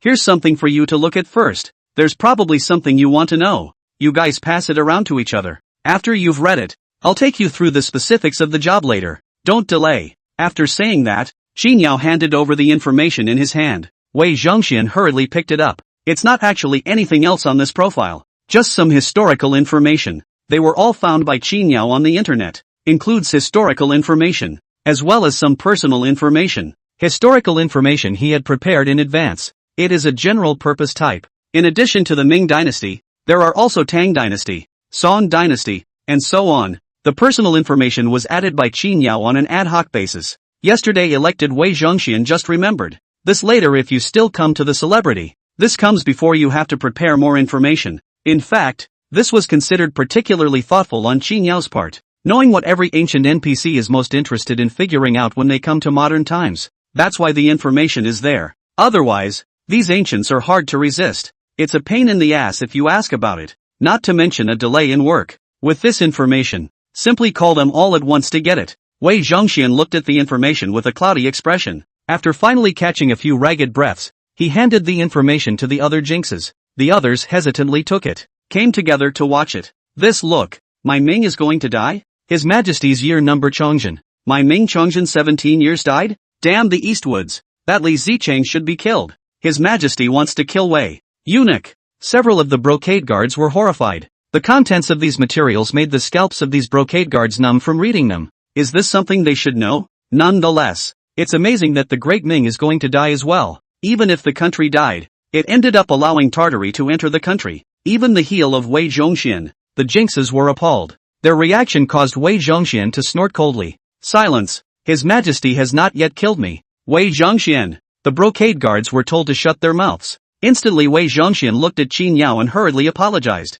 Don't blame Mr. Qin. They haven't seen much of the world. In fact, it's not just these brocade guards. Wei Zhongxian has never seen the world himself, especially looking at what's on these profiles. To be honest, when looking at the first look, Wei Zhongxian gave birth to the idea to come. It can't be shown to the other brood. But thinking about what Qin Yao said at the beginning, he still did as he was told. Compared with other Jinui, Wei Zhongxian, after all, is in a high position, has the kung fu of raising qi. That's what makes this performance. But in reality Wei Zhongxian was horrified inside. I can't believe he's dying. His Majesty is trying to kill him. Wei Zhongxian's arm under his robe trembled slightly, to the extent that Qin Yao saw them as these people, laughing. It's still early. Since you've been chosen to come to the viewpoint, the outcome must be different. There's nothing to worry about. Qin Yao said this. Lu Yuanzhang didn't hold back from picking up a conversation. Not bad. General Qin is right. You guys just need to work. Well, the great general made a deal with Huaiha yesterday. My Anqi army got a large number of grain and grass, although my Anqi army is still hanging out alone. But as long as the two of us work well, my Anqi army, how can it still be the same as in history? When Lu Yuanzhang said this, it was with his head held high. It's not just him. Gui Yuanpei was also immensely proud. The entire Anqi army is tied to the two of them. In addition to the pressure to see the Anqi army step by step out of history to become better, how can this not make them proud? It even gloriously gave birth to a sense of mission. Wei Zhongxian heard this. After a moment of bewilderment, he laughed. What the two saints said. It's called a sage when you don't move. Lu Yuanzhang and Gui Yuanpei were both a bit bashful. Qin Yao laughed a bit at this situation. But turn the clock. This information you also read. Wei Zhongxian hastily picked it up. Not so with this one profile. Not a historical account. It's full of information on all kinds of items and even comes with detailed descriptions as well as prices. Things can print so vividly on paper. This is what Wei Zhongxian did not expect. But read the information.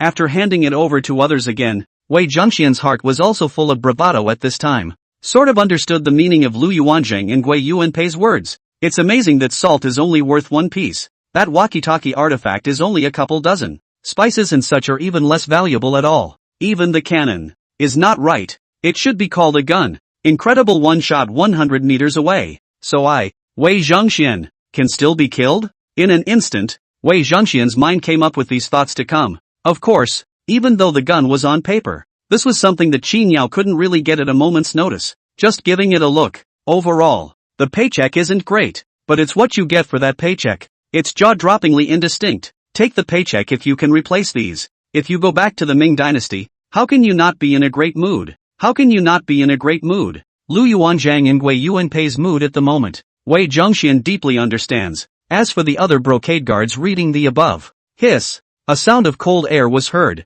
This eyes were twinkling along with it, glancing at Wei Zhongxian. This eyes dimmed a bit, but in a moment, it was ho-hum again. So what if you can't make the call? Can't we get less than what we deserve? Eyes on a line of people circulating. Qin Yao opened his mouth. Finish reading it all. Show them both when you're done and I'll show you what the job entails. Yes. One of the brocade guards hurriedly handed the information to Lu Yuanzhang and Gui Yuanpei. The information on this modern item. Qin Yao had gotten it out and had yet to show it to Lu Yuanzhang and Gui Yuanpei. The two of them took it and looked at it for a few moments. It was then handed back. The great general said, "It's all up to General Qin," grinning a silly grin. Qin Yao lost his smile and caught Wei Zhongxian's group skulking around the scenic area. I'll start by familiarizing you with the terrain. Our scenic area is huge. Over here are the restrooms and stuff. And there are times when tourists can't find them if they can't. The main thing is to remind tourists to be safe. Sometimes if the tourists are in danger, there's really nothing dangerous about them as long as you stop their dangerous behavior.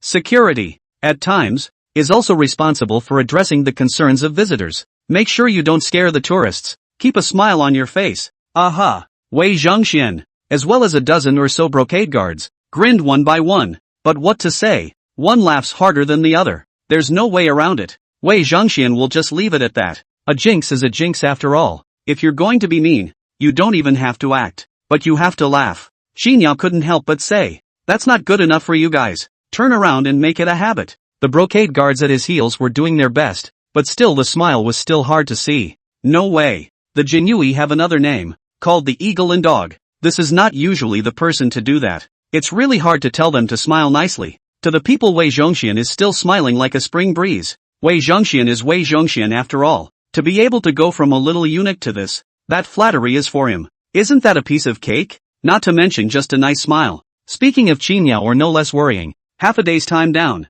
only to be regarded as the work to Wei Zhongxian and others to explain clearly. Qin Yao is still a bit verbose. It's ancient, after all. I'm afraid they're going to put the job on the line, so it goes into a little bit more detail. That's what took so long. But who is Wei Zhongxian? That will be cited. From time to time, he was able to follow Qin Yao's words down the line a bit. Obviously see out. Qin Yao commanded or not commanded. This Wei Zhongxian have figured out the statute. However, when Qin Yao introduced him, he still showed that he was listening attentively. An educated look was on display. It was called Qingyao once in a while time felt. Let's not talk about whether this Wei Zhongxian is good or bad. Speaking of this alone, that's picking the right guy. It gave the explanation of the job once, and he was able to feel a little more at ease behind it. This would have been someone else. Not yet. The morning of explaining the work went by quickly. Qingyao also caught Wei Zhongxian and the others skulking around the scenic area. It was time for Wei Zhongxian and his party to formally go on duty in the afternoon. This also means that a few more people are coming to the viewpoint.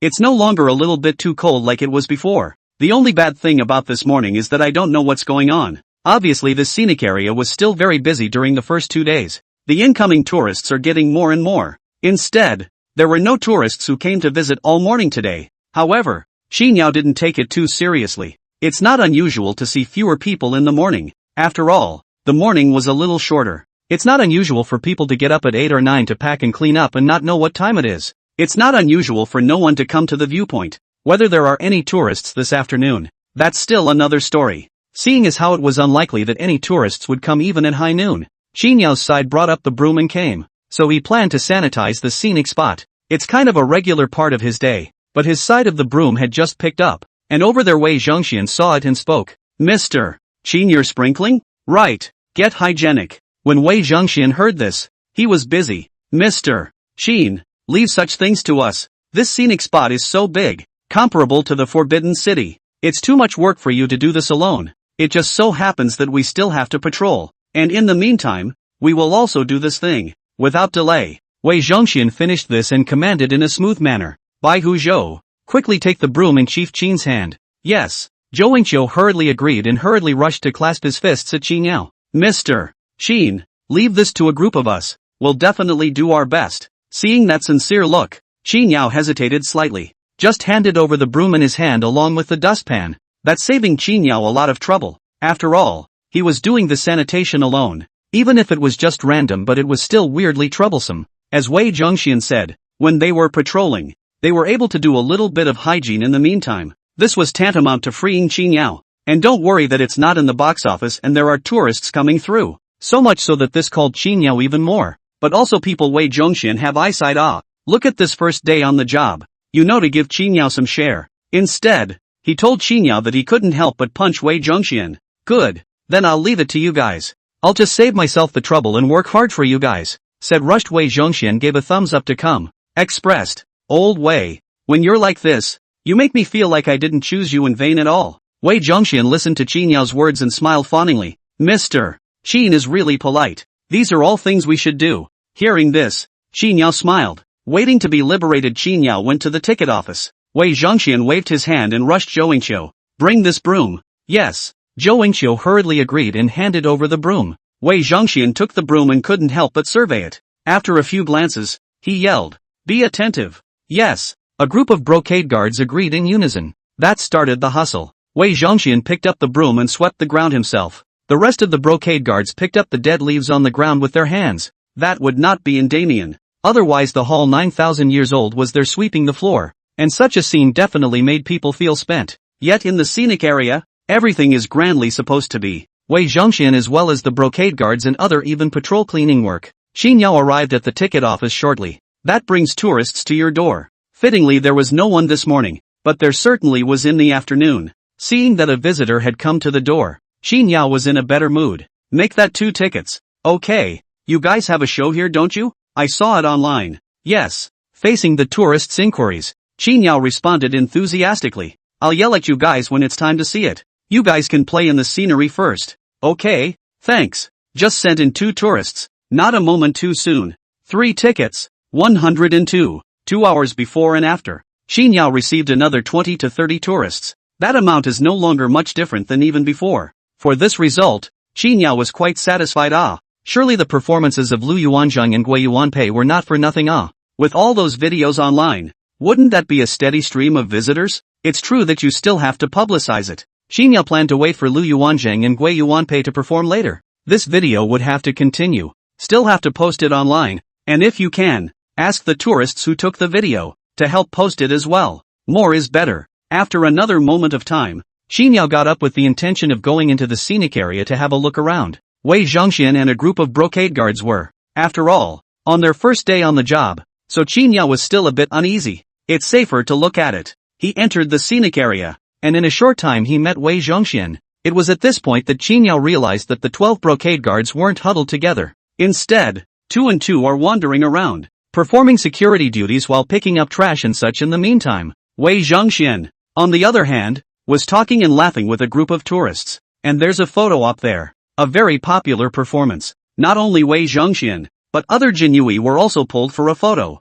When you're close enough, you can still hear what's being talked about. A brocade guard. So handsome. Do you have any jinxes for rent at your site? Crap. Your hair is real? Why am I seeing hair roots? They're the brocade guards? What role are you? The factory lord? My character is Wei Zhongxian. Ha ha. It can be. But Wei Zhongxian is a eunuch. Your voice is a bit thick. You'll have to pinch your throat to speak. Wei Zhongxian smiled grimly, and then that voice turned shrill. Bold. Dare to tell this eunuch what to do. The tourist froze at the words, and the next moment a thumbs up came. Crap. Show. I've got goosebumps. It really sounds like a eunuch. The tourists who followed him had a mouthful of eunuchs to the left and a mouthful of eunuchs to the right. The 2 brocade guards in front of him were already sweating coldly just from hearing this. How can anyone in the Ming dare to talk to Wei Zhongxian like this? Do you really think the 9,000 years old is for nothing? In Daming, those who disrespected Wei Zhongxian have long since gone to hell. But here it is. Visitors not only well, listening to compliments.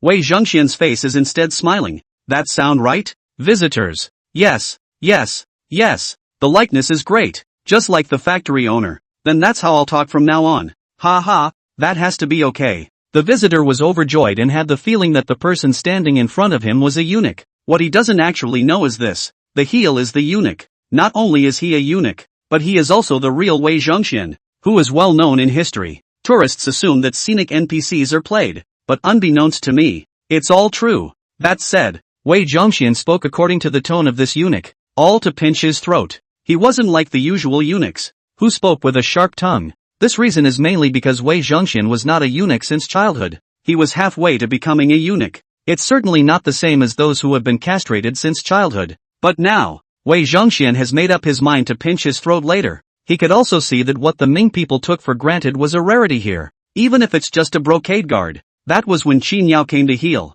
Wei Zhongxian hurriedly arched his hand. Mr. Qin. Qin Yao smiled and nodded. Then said, visitors come just to have fun. Interact with them more. Increase the experience. Wei Zhongxian smiled and once again arched his hand at Qin Yao. Right after Qin Yao finished speaking, the tourists following him saw Wei Zhongxian shouting at Mr. Qin, and knew that Qin Yao was the person in charge of the scenic spot. Couldn't help but speak up. The scenic NPC of yours is really okay. This voice sounds like a real eunuch, but that's the only bad thing about it. You have too few scenic NPCs, and I don't see many tourists. Qin Yao sniffed and once again brought out his previous rhetoric. The view hasn't officially opened yet. It was only after the explanation that the tourists in front of him sort of got it. Qin Yao didn't forget to be serious when he finished, shouting at tourists to go to the show. In an instant, he came to the front of the city gates. Lu Yuanzhang and Gui Yuanpei were already rubbing their fists. After the arrival of the tourists, everything was in order. This starts straight away. Another great fight. The two were getting better and better at fighting.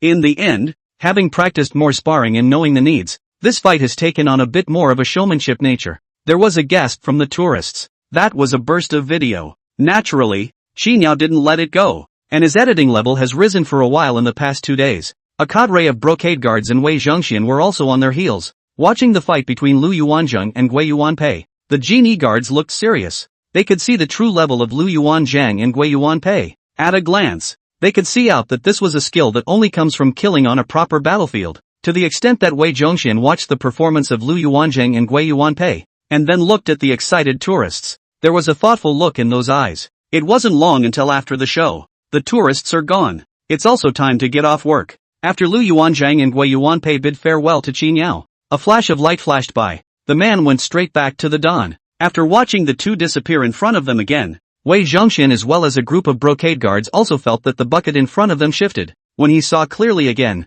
the person was already in front of the familiar scenery of Ming Dynasty. The first thing the crowd realized was that they were off duty, and they had come back to the Ming Dynasty. After disappearing for a whole day, because of Wei Zhongxian's previous orders, there was no chaos. At this time, Wei Zhongxian reverted to that gloomy look. Back in the Ming Dynasty, it seemed at this point that the 9,000 years old had once again returned. Looking at the brood around him, Wei Zhongxian said in a deep voice, "The matter of the scenic spot must not be mentioned to anyone. Otherwise, take down the imperial prison and make your life worse than death." Zhou Yingqiu and his line of brocade guards winced when they heard this, and then busied themselves. "Yes." Wei Zhongxian nodded his head and shouted in an instant, "Somebody." Soon, a maid appeared. When he saw Wei Zhongxian, he hurriedly saluted. Wei Zhongxian's hand pointed to the 12 brocade guards in front of him and said, "Send a man to come, and teach him well the art of fighting with 12 men, remembering that it is not a fight to the death, but to be useful to watch, and that the process should be wonderful,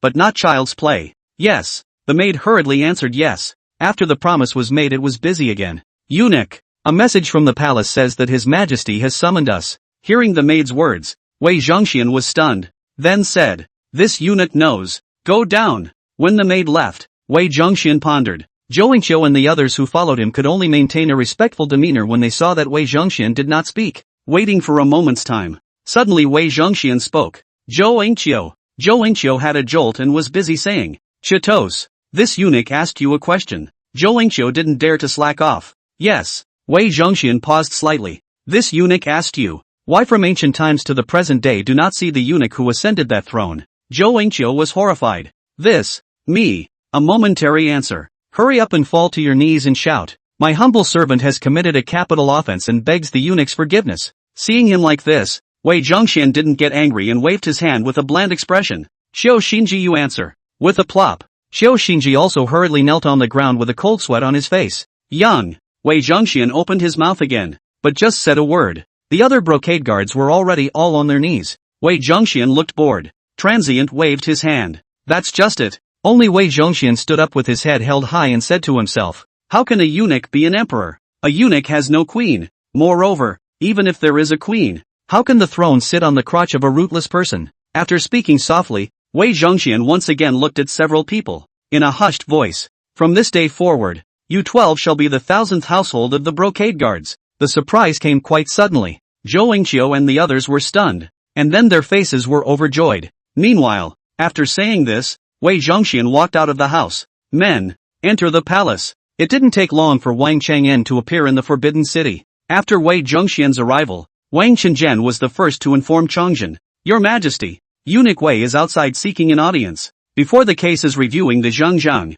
His face is written with fatigue. Looking up after hearing this, that brow couldn't help but tighten, anger written all over his face. However, in an instant, Chongzhen took a deep breath. His expression turned. Briskly, "Oh, quickly invite Eunuch Wei for an audience." "Yes." Wang Chang'an came to the outside of the temple. "Eunuch Wei, His Majesty is invited." Wei Zhongxian let out a light "N." Just as he was about to take a step, he suddenly stopped and said to Wang Chang'an, "Eunuch Wang's loyalty is admirable." Listening to Wei Zhongxian's headless words, Wang Chang'an was bewildered. Just at this effort, Wei Zhongxian walked into the hall, Chongzhen with a smile on his face. Before he could say anything, he saw Wei Zhongxian, who had entered the hall, straighten his clothes, and then kneeled on the ground with a plop sound. Knock, knock, knock. 3 rings in a row. Chongzhen was stunned. What is this about Eunuch Wei? Only Wei Zhongxian cried out sadly, "Your Majesty, the slave is guilty. I hope you'll forgive me. However, my loyalty to your Majesty and to the Ming dynasty can be seen by the sun and the moon.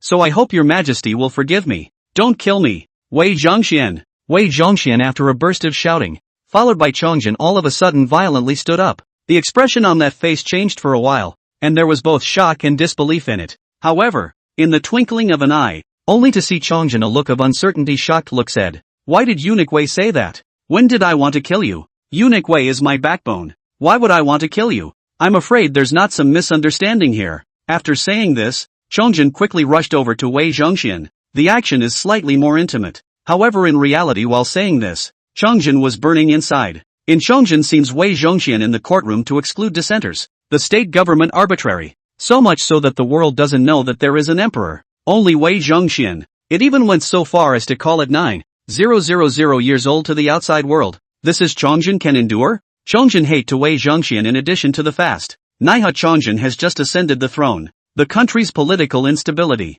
At this time the Wei Zhongxian castrate party is powerful, but not the best time to get rid of Wei Zhongxian. Chongzhen has made plans to cut off its wings first, and then Wei Zhongxian will be removed. Just did not expect at this time Wei Zhongxian suddenly come so out. Suddenly called Chongzhen panic. Once Wei Zhongxian has some defense, then if you want to get rid of Wei Zhongxian again, I am afraid that it is not so easy.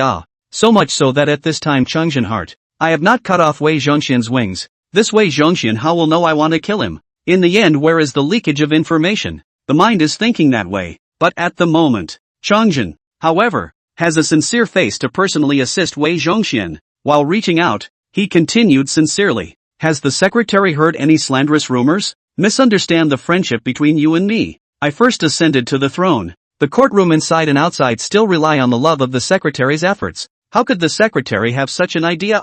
After saying this, Chengxian also did not forget to drink. Come on people, give me a good investigation. Who in the end spread rumors, separating my ruler and ministers? During the time he said this, Chengxian's face was written with anger, rather like that in general. Wang Chang'an, who was following him, hurriedly responded, "It's your majesty." However, such a scene, this if not read history, Wei Zhongxian almost believe. Xinyao Wei Zhongxian's information on the clean and clear record. Not this thing.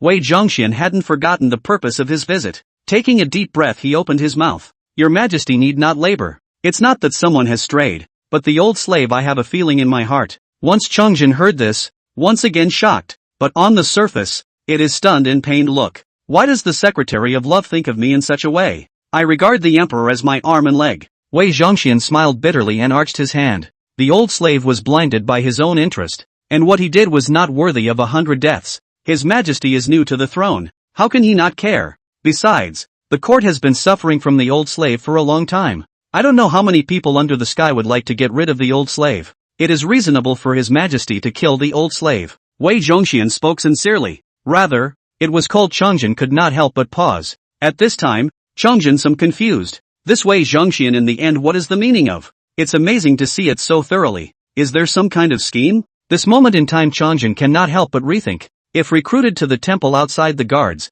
Wei Zhongxian to the spot to chop. Just as Chengxian was ruminating, Wei Zhongxian spoke once more. Although the old slave death is not worthy of pity, but also hope that your majesty to forgive the old slave life. Although the old slave party camping private, but your majesty, the courtroom and the party camping private and more than the old slave one? The old slave castrate party is powerful. Take the Eastwood party is not the same? If the old slave dies, who else in the courtroom can fight against the Donglin party? At that time, if His Majesty's decree is disobeyed, I'm afraid it will be a mistake for the country and the people. Wei Zhongxian did not give Chengxian time to react, continued to rush the road. Your Majesty, the Donglin party is rooted in the clans. There's no end to killing them. Pulling one hair will affect the whole body. Although the old slave is misguided, but the old slave a term of eunuchs. The authority in this hand is not from the hands of your majesty. Although the old slave previously lawless, but the imperial power on the top. The old slave with the identity of eunuchs cannot be changed. Both so, that no matter how, the old slave will always be the sword in the hands of His Majesty. Need to rely on His Majesty knows. In this case, although the old slave death has no regrets, even if the body died, but who can be the sword in His Majesty's hands? Wei Zhongxian said in a subdued and sincere manner. Listening to Wang Chang'an was frightening. That's kind of a picky thing to say. So much so that Chengxian listened to these words and stopped pretending. Instead, he took a deep breath and looked deeply at Wei Zhongxian. Oh, just one word. Wei Zhongxian took another deep breath. He is not afraid of Chengxian to kill him. He didn't even make any preparations before he came. He knew very well that the current Wei Zhongxian was not as simple as the previous Wei Zhongxian. So much so that at this point Wei Zhongxian continued. The old slave was in the wrong first, but His Majesty only saw the old slave messing up the dynasty and thought that killing the old slave would revitalize the dynasty. Isn't it? Chengxian suddenly asked a rhetorical question. Hearing this, Wei Zhongxian was stunned. Spin laughed. Yes and no. Your Majesty still do not know why the court of all the public are afraid of me, Wei Zhongxian. In addition to the power, but also because the east and west of the two factories, a cadre of Jinui, as much as in the old slaves in the grasp, and the light of the Jinui identified the court of the public, although not as good as I Wei Zhongxian, but most of them are not enough to die. They raided the people's fat and wealth, all only for personal gain. Not for my Ming have half a point of consideration. It is because the old slave mastered these. These people are terrified. They want to get rid of the old slave. Seeing Chengxian's serious face, Wei Zhongxian pulled the accounts out of his sleeve. Respectfully presented. Your Majesty, look. For Wei Zhongxian's words, Chengxian easily do not believe. After all, until now he is still thinking about Wei Zhongxian's purpose. At the same time thinking about how to kill this Wei Zhongxian but seeing what Wei Zhongxian took out, For whatever reason, all called Chongjin cannot be ignored. Present. Wang Chang'an hurriedly and carefully received it. Instantly sent to Chongjin. Chongjin took this account to open and look. This account is recorded on the name and surname. All of them are the Imperial Court Gungong. Nonetheless, what is written on that account? Only a few glances. Immediately called Chongjin anger rises. Unbelievable. Chongjin quickly flipped through a few eyes. Impossible. How could these people do such a thing? Wei Zhongxian, do you have evidence? But deliberately confuse me? Really think I dare not kill you not? Snap. Chongjin slapped the accounts hard on top of the table. Chongjin simply did not believe Wei Zhongxian's words. He hated to accept Wei Zhongxian. How to take him at his word? There's a little more to it than that. That's what Chongjin couldn't believe. Don't dare at all. To know Wei Zhongxian's words this said if true. That's like the sky falling. What are the men of the court then? How rotten is the Ming dynasty? Chongjin cannot believe even dare not even think about it. Let Wei Zhongxian's words. He cannot believe a little. However, Wei Zhongxian came prepared. Only Wei Zhongxian shouted. Your Majesty must not be deceived to this extent. Not to mention the important ministers in the court. But since His Majesty ascended to the throne, the abbot alone has amassed a fortune. In addition to the abbot, there is also a group of Donglin party colluding with each other. Others are even more. After Wei Zhongxian shouted, he continued, the brocade guards have a lot of evidence. Whether it's true or not, His Majesty will know once he sends someone to test it. After saying that, Wei Zhongxian knelt on the hand, thumped a few loud head kowtowed down. Chongjin paced back and forth and drank. Wang Chang'an, the old slave is here. Go check it out for me. Yes. Wang Chang'an hurriedly retired. After Wang Qingjian retired, Chongjin took undisguised loathing and stern eyes in Wei Zhongxian's body swept over and over again. Wei Zhongxian honestly knelt on the ground without saying a word. It seems as if he is no longer the 9,000 years old who calls the shots. Rather like an ordinary eunuch who made a mistake. It was not long before Wang Chang'an stumbled into the great hall. Chongjin could not sit still, and hastened to drink. How? Wang Qingjian, cold sweat on the forehead, hurriedly rushed Chongjin. Your Majesty. Eunuch Wei. Wang Chang'an glanced at Wei Zhongxian. Continued. Said most of the truth. Brocade guards that will indeed have evidence. Which involves. There are still some yet to be conclusive evidence. Said. Wang Qingjian took over the account book confession and so on handed to Chongjin in front. Chongjin was busy turning it over. This is not a good thing. This look at the moment. The eyes are cracking. The ministers have wronged me. The figure swayed. On this, although it is still only roughly rummaged through, but the left deputy imperial governor Yang Lian, the state abbot Zhou Kuwei, a cadre of people are in the mix. You know, before this Chongjin also when they are the arm of the minister on the basis of killing Wei Zhongxian, can clean up the dynastic hall of the Ming dynasty, the revitalization of the Ming dynasty. Never thought. Your Majesty. Seeing Chongjin's reaction, Wang Qingjian was shocked. With an exclamation of surprise he rushed up, but in an instant it was pushed aside by Chongjin with a flutter of his sleeve. This moment in time, Chongjin looked at Wei Zhongxian. That gaze turned complicated. He thought that Wei Zhongxian was the biggest traitor of the Ming dynasty. Kill this Wei Zhongxian, everything is over. Never thought that the damned is not Wei Zhongxian. Or maybe it's not just Wei Zhongxian who deserves to die. Rather, everyone deserves to die. According to this, is it useful to kill Wei Zhongxian? Killed him a Wei Zhongxian, and others in that court. Unless it's possible to kill everyone. However, how is this possible? For this second, Chongjin had the shame of being blindsided. There was also a pang of powerlessness. Is heaven going to kill my Ming? Is this what happened to my Ming dynasty? At this time, Chongjin became disoriented. It was also at this point that Wei Zhongxian knew it was time for him to speak. Your Majesty, the old slave has a word. Say, Wei Zhongxian said as he slumped to the ground. Your Majesty, although the old slave deserves to die, but these people are really hateful. If the old slave dies, then these people in the court no longer have constraints. If I don't die, the meaning of Wei Zhongxian's words is simple. Same thing as said before. He's dead. Then the others are out of competition. At that time, the sun is not the same and so on. I am afraid that even Chongjin cannot be helped.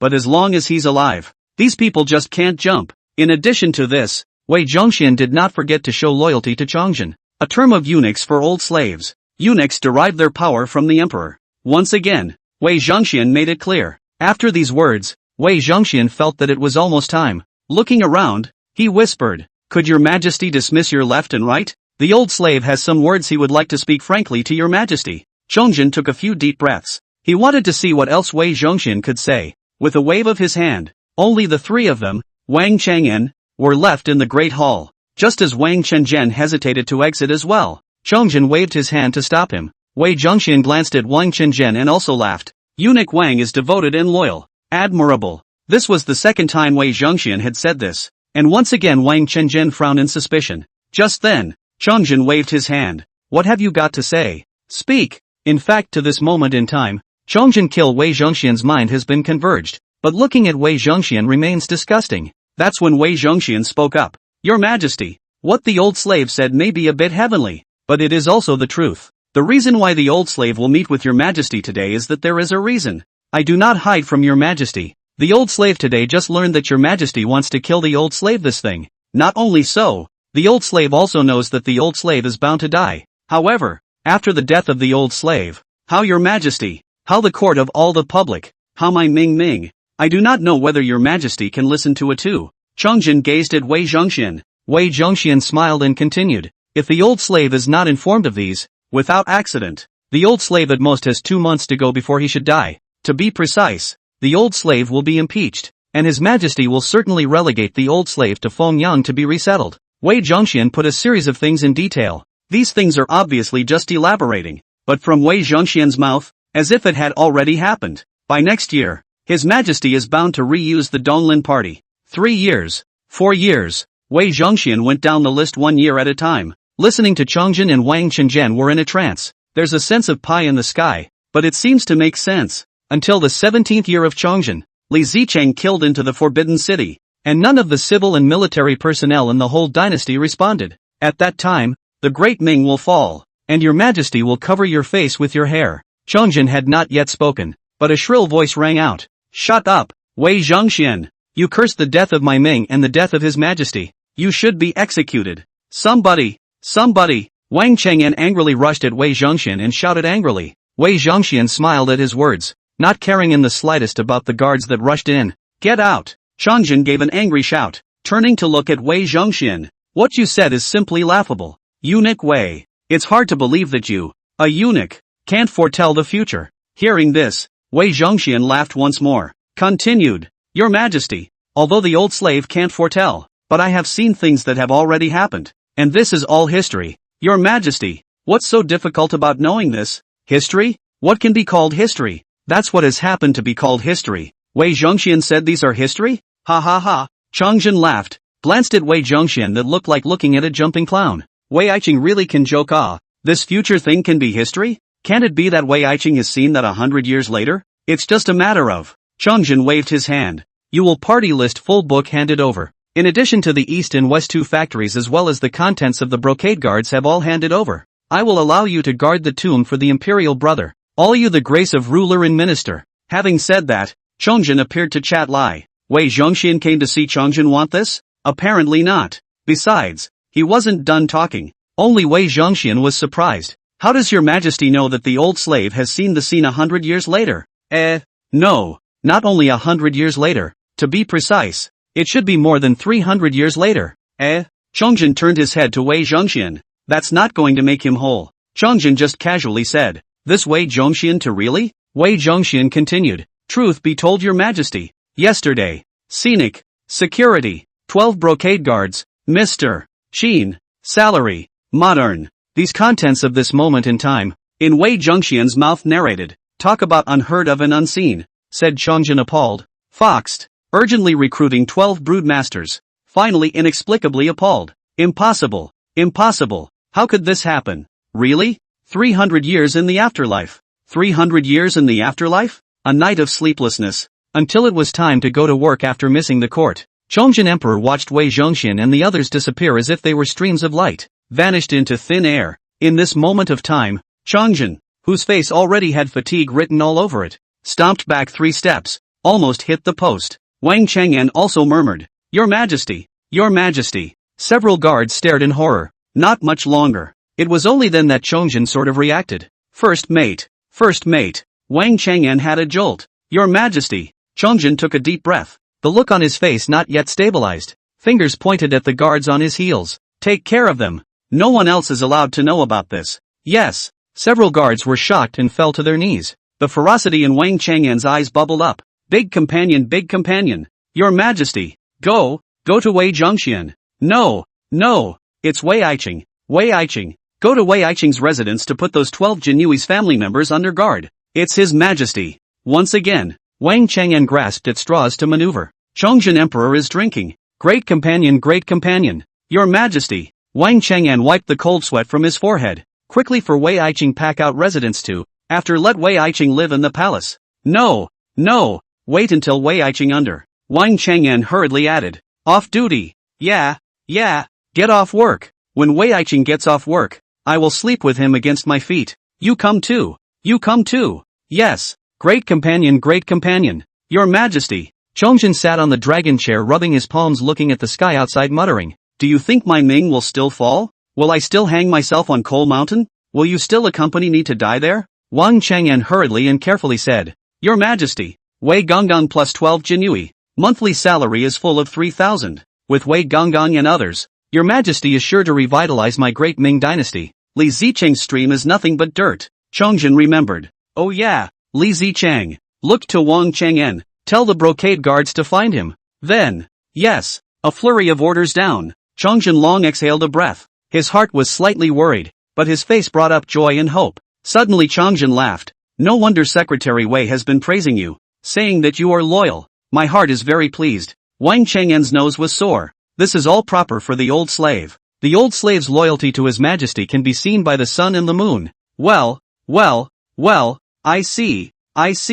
Don't make a little girl act. Wang Chang'an laughed nervously. Speaking of which, just as soon as it was time to go to work, Qin Yao met Lu Yuanzhang, Wei Zhongxian and the others. Lu Yuanzhang and Gui Yuanpei did not need to say much and remained dedicated. But seeing Wei Zhongxian, Qin Yao was a bit surprised. How? Wei Zhongxian had exhaustion written all over his face. And yet, he was radiant, with a joyful look on his face that he couldn't hide. This called for Qin Yao's uncontrollable curiosity.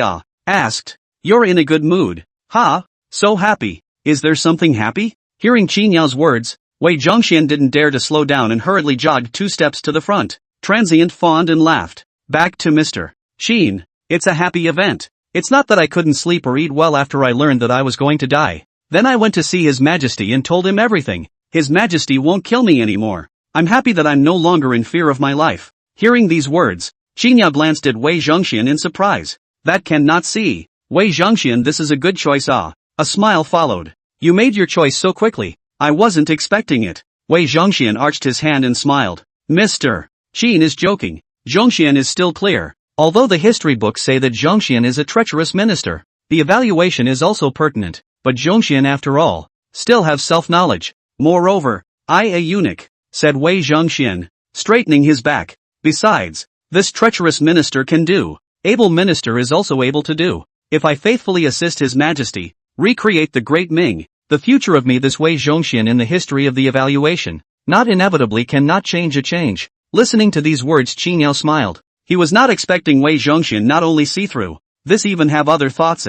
By the looks of it, this is a higher level of pursuit. No wonder he was able to make a quick decision, and even he was open-minded. This called for Qin Yao to sigh. Famous historical sycophants changed? An accident. Still, it couldn't have been better. Nodding, Qin Yao smiled. Okay, then you guys go and get busy. Concentrate on your work. Yes, Wei Zhongxian hastened to agree. But then, he was busy saying to Qin Yao, by the way, Mr. Qin, I see the 2 sages of the Tang dynasty as being able to attract a lot of tourists to our scenic spot, but after a long time, it also lacks freshness. Moreover, they both guard the city gate hard. After going back yesterday, I have people teach Zhouingqiu and others. They themselves are Genie Wei. Not bad, to be successful, or for Qin to share it too. Understanding, Qin Yao smiled. This Wei Zhongxian is worthy of being Wei Zhongxian. Now that's what I call eye candy. He didn't even think that way. This Wei Zhongxian has already considered everything for Qin Yao. No wonder it's gotten that far in history.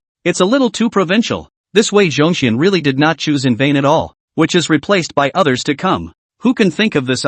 In the face of Wei Zhongxian's arrangement, Qin Yao was delighted. When the time comes to take the video and post it online, then the scenic attraction will have a little more material to work with. There's a good call for Lu Yuanzhang and Gui Yuanpei to take a break and rest. After all, you can't just catch 2 of these wool gatherers. And with Lu Yuanzhang and Gui Yuanpei alone, there is a limit to the number of tourists they can attract. For this reason, Qin Yao said with a smile. Okay, then it's been a hard day's work for you guys, Wei Zhongxian said in a hurry. No hard work. It's nothing to share Mr. Qin's worries. Flattery Wei Zhongxian, that really open mouth. Qin Yao could hear it too, but it has to be said. That's just comforting to hear. It's the receiving end. No wonder treacherous sycophants are easily favored in history. It's the same as Zhu Yuchang, who single-handedly made Wei Zhongxian. People, Emperor Tianqi is not know what Wei Zhongxian is? Obviously it's impossible not to know. But just love it. It's a good talker, reliable, and it's so easy to use. After Wei Zhongxian finished his words,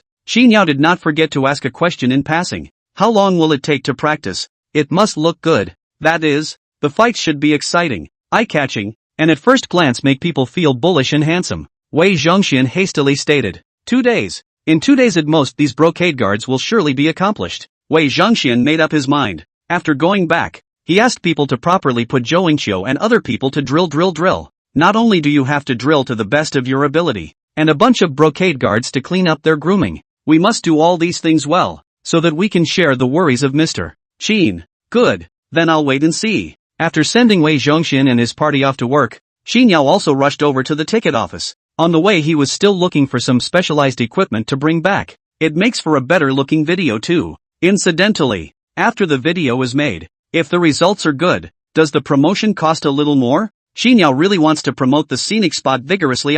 There are so many benefits to having more tourists. At this stage, he recruited a Wei Zhongxian to come back and do things for himself. That's if the scenic area does any better business. Recruit some more people. Wouldn't that be better? It's more of a shame that there's no money. Can't even get the promotional fee. But for now it's good to stay full on track. Not like before. In the twinkling of an eye, Qin Yao sat down at the ticket counter. As luck would have it, at the end of the day, there wasn't much difference between business at the viewpoint today and before. Also dozens of tourists. There is a sense of stabilization. Of course, there are still tourists who complain about the lack of people at the scenic spots. However, Qin Yao still had the same old rhetoric, and showed that Wei Zhongxian and a group of other brocade guards had all just returned from training. At the same time, it is good that Wei Zhongxian group of people, that are all serious Genie Wei origin, that dress up aura and all that, that's all proper Jinui stuff. Even the embroidered spring blade in his hand, that was something that had seen blood in a proper way. It's not like the usual scenic spots,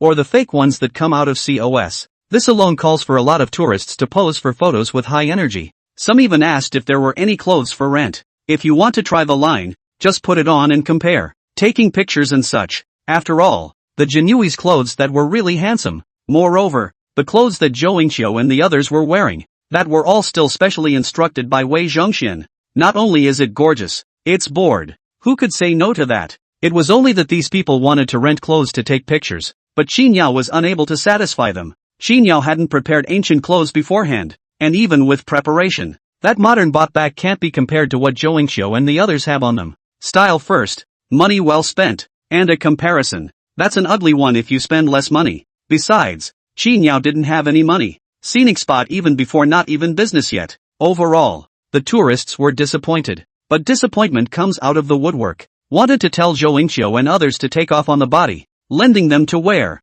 and then take pictures and then return. What a great idea. But it's no good. Overalls, can't get them off. The limitations of the system. Otherwise, Qin Yao had long ago sold the equipment on Lu Yuanzheng and Gui Yuanpei. When Lu Yuanzheng and Gui Yuanpei first arrived, Qin Yao had hit on this idea. No matter what, the two of them on that are also the Tang dynasty's armor and swords. That's a serious antique in modern times. If you take this and sell it, are you afraid of running out of money? At that time, after knowing Qin Yao's idea, Lu Yuanzheng and Gui Yuanpei were very active. He was about to take off his armor in front of Qin Yao, but barring that, just take it off. Sent to the Tang dynasty with his people in armor. It didn't come back until after this armor had been put on, and almost got a paycheck from the system. Thankfully, there was no delay. By this point, Qin Yao knew that this shortcut would definitely not work. But there is an upside. That's just to know. Really, if there's some kind of emergency or something, the scenic NPCs have made their way back to their own dynasties. Just take off your clothes. Of course, payroll deductions are separate. No clothes to rent. The tourists were disappointed. However, Qin Yao also said repeatedly that he would have it when he turned around. Scenic spots are not well prepared and not yet officially operational. Qin Yao had planned to tell the tourists more about it, lest they get upset. After all, this could all be repeat customers in the future. But in an instant Qin Yao realized. Wei Zhongxian amused the tourists in 3 words. One by one, they lined up to have their picture taken with him. The mood of these tourists that all of a sudden was gone. This called Qinyao rushed Wei Zhongxian could not help but give a thumbs up. To be honest, Qinyao thought that according to Wei Zhongxian, putting him in the security team would be too much. This would be put to good use in a visitor's center. Gaga saves time. Ga save your mind. Wait until it's about time to get all the tourists out. Qinyao rushed at Wei Zhongxian. If tourists have any questions in the future, you can help solve them. Our current scenic spot is still not perfect, and some tourists may be disappointed after coming here. So it's up to you. We must coax the tourists well. Thank you for your hard work. Wei Zhongxian was happy to hear this. Lin said, it's not hard at all. The old slave is happy to be able to share your worries. Wei Zhongxian was excited. These 3 or 2 short sentences of Qinyao's told him to have the feeling of being entrusted with a heavy responsibility. It felt like it made him feel the feeling of climbing up the ladder one step at a time when he had just entered the palace. But called this Wei Zhongxian whole person is full of energy. It's like finding the fervor of that meeting of my youth again. Qinyao is not sure what this Wei Zhongxian is feeling. This if you know that this Wei Zhongxian is such a feeling, then you may have to laugh. This is to take his scenic spot as a palace. That's pure bullshit. His scenic area is large though, comparable to or even larger than the palace. But even though this scenic spot is his, he's not the emperor. It's really not so much. That being said, the scenic area is clean of tourists at the moment. By the time it was time to get to the end of the shift, before leaving work, Lu Yuanzhang Gui Yuanpei, along with Wei Zhongxian as well as Zhou Yingqiu, these brocade guards, one by one, they greeted Qinyao. This transient time, one by one, they disappeared into the scenery. Lu Yuanzhang and Gui Yuanpei counted as normal off-duty, and the 2 of them went back to the Tang dynasty, which was nothing to write home about. But Wei Zhongxian and a group of genie Wei were different. Before they even got back from work, Chongzhen had then purged the interior and exterior of the Great Hall, knowing full well the approximate point in time when Wei Zhongxian's group was off-duty. But Chongzhen still couldn't help but pace back and forth in front of the hall with Wang Cheng'en, and from time to time, he had to rush to look at the place where Wei Zhongxian and the other group of people had disappeared a few times.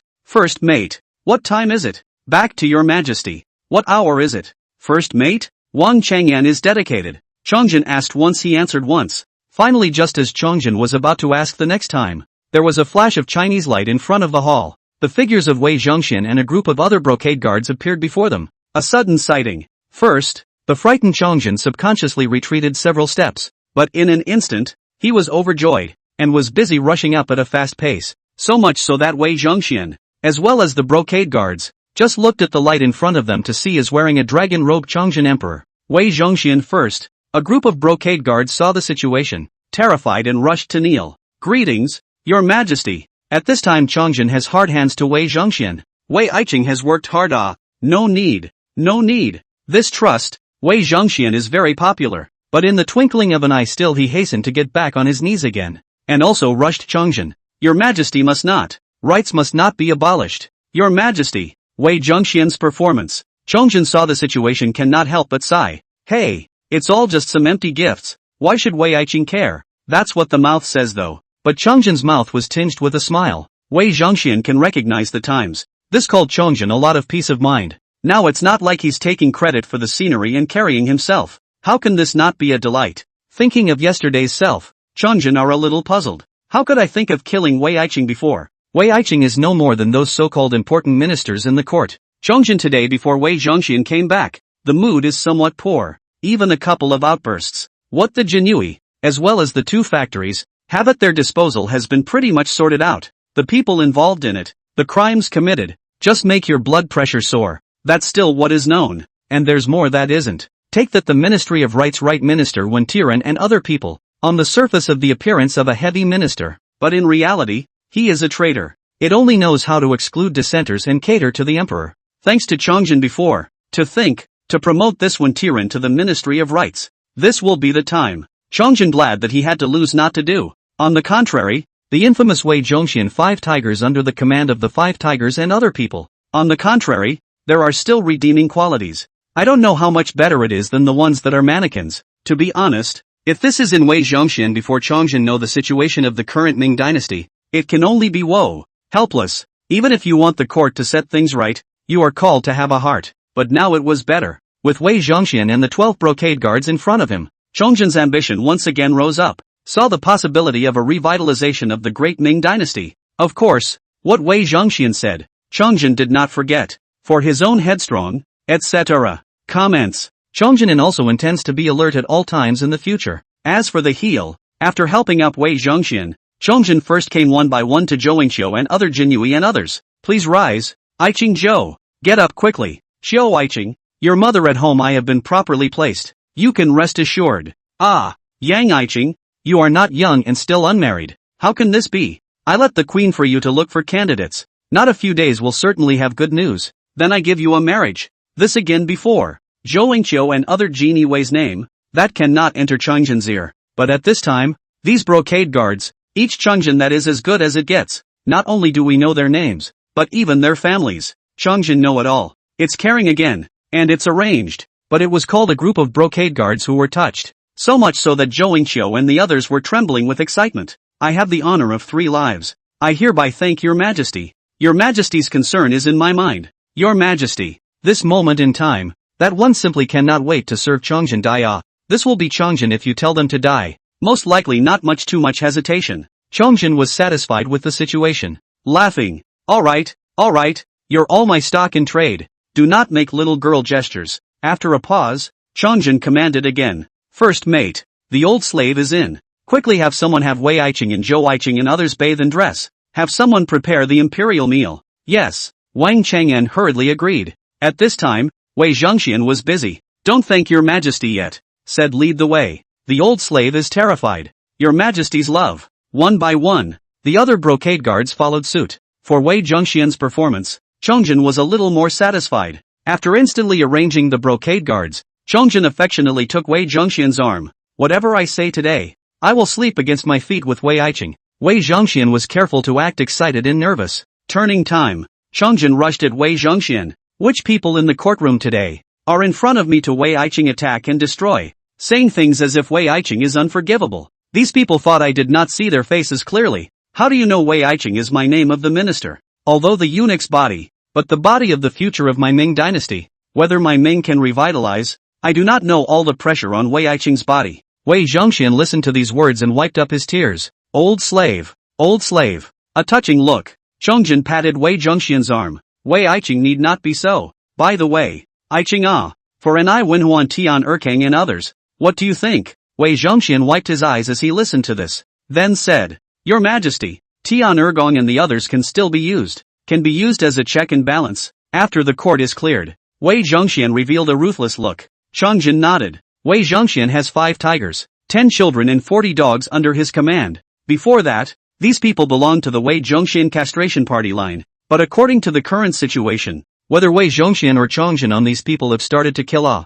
it's still there. And that's useful. That's if you wait until it's useless. Then I'm afraid I really won't survive. By all accounts, it's one of our own. Killing your own people? That's because Wei Zhongxian is different. Before that, Wei Zhongxian was a castrate. It's 9,000 years old. But now what is he? Wei Zhongxian? That's a heavyweight minister in the middle of the great Ming dynasty. It is a wise minister whose name will remain in history. It is the Wei Aiqing of Emperor Chongjin, the future of the great Ming dynasty. Can such Wei Zhongxian be in bed with the clique? No kidding. This is not how Wei Zhongxian, am. These people wait until they are useless in the future. And not only do they have to be killed, and to cut off the roots. In addition, the original hands of the power. Wei Zhongxian also cannot wait to hand over to Chongjin. Wei Zhongxian now felt that he had to do something. And that was to share the worries of General Qin. Give the scenery a good service. That's the right thing to do. In fact, Chongjin also means this. The two of them looked at each other and couldn't help but smile at each other. There is a sense that the past is not forgotten. Or that it is a thing of the past. By the way, Wei Aiqing hasn't talked to me about the scenic spot. Nowadays the business of the scenic area is not prosperous. Although Qin General is already a celestial being. Although the heavenly scripture is already a celestial being. But there is still nothing that can be done about the scenic area. The old slave just thought to be able to share the worries for Mr. Qin. To say that Qin is always elegant. Learned from the past and present. At a glance like a saint. When it is really unrivaled in the world. I really hate to see Mr. Qin face to face. It's a pity that I don't have this opportunity. That duo watching the gates. Your Majesty may not know their origin. Oh, it's from that Tang dynasty period. The Anxi capital. Does your Majesty know about it? Is that the white-haired soldier? But it is not. Qin always has incredible greatness. We since the Ming dynasty. The other two since the Tang dynasty. To those tourists, are ordinary people. It seems that only Qin always have that great power. In that case, Mr. Qin will pick others from history to come to the scenic area in the future. Su was before us? Maybe after us? Then is there a possibility that I could be selected in the future as well? An Emperor Taizu of my Ming dynasty? Highly likely. So would he beat you up if he knew who you were? Wei Zhengxian's footsteps were stunned in place. Noteworthy. That night's time, Wei Zhengxian really came with Chongjin to a foot and sleep, plus Wang Chang'an. This would be unbelievable if word got out. I'm sure that the court is going to explode. However, Chongjin no longer cared about this. The current Wei Zhengxian. That is the real future of Daming. Wang Chang'an that is also truly loyal. The rest of you? Who else has such skill and such loyalty? In addition to this, knowing the end of the great Ming dynasty, Chongjin also anxious. How could Ming fall into his hands? Not only no, you have to neutralize it. Who does ZTE rely on? You can only rely on Wei Zhengxian and the 12 brocade guards. How can that not be a little more gracious? Of course, Chongjin himself was curious about the future, pulling Wei Zhengxian to ask questions. Wei Zhengxian also said everything. So much so that, with the same collapse after Wei Zhengxian, the next day's time, refreshed and appeared in the scenic area to come. It's all the more comforting to do the work. That being said, the scenic area continues to do business today. It's still pretty much the same as the last 2 days. For this, on the whole, Qin Yao was still satisfied. He wasn't asking for much. It would be nice to keep it up like that. It would be nice to see this business get a little bit better, if that's possible. Turning another day apart. At Wei Zhengxian's urgent request, the 12 brocade guards are well practiced. It's already ready to be brought to the show. Hearing this result, Qin Yao was still excited. In the first instance, they were called to perform to see it. Also be prepared to videotape. It must be said that these 12 brocade guards hadn't been practicing for very long though. But this performance, Qin Yao was really satisfied with it. It's just not the same with this crowd. Hue and cry. The sound is ear-shattering. A group of people performing up a fight, even rather like watching a martial arts movie. When the performance was over, Qin Yao hurriedly applauded. Directly stated, "Good, beautiful." He's so excited. It's all on tape. When this is edited on the internet later, it might attract more tourists. Even better than the performance of Lu Yuanzhang and Gui Yuanpei at the beginning. That effect is guaranteed to come in very good. How could such a situation not satisfy Qin Yao? Wei Zhengxian saw that Qin Yao was happy and asked busily, "Is Mr. Qin still satisfied? What's not to like about that?" Qin Yao affirmed, "Satisfied. Satisfied. Tough luck to you guys." Zhou Lingqiu and the other brocade guards heard this, and one by one, they hurriedly arched their hands. Mr. Qin is polite. This is all proper. Qin Yao really wasn't being polite. To be able to practice like this, in such a short period of time, isn't hard work the only way to do it.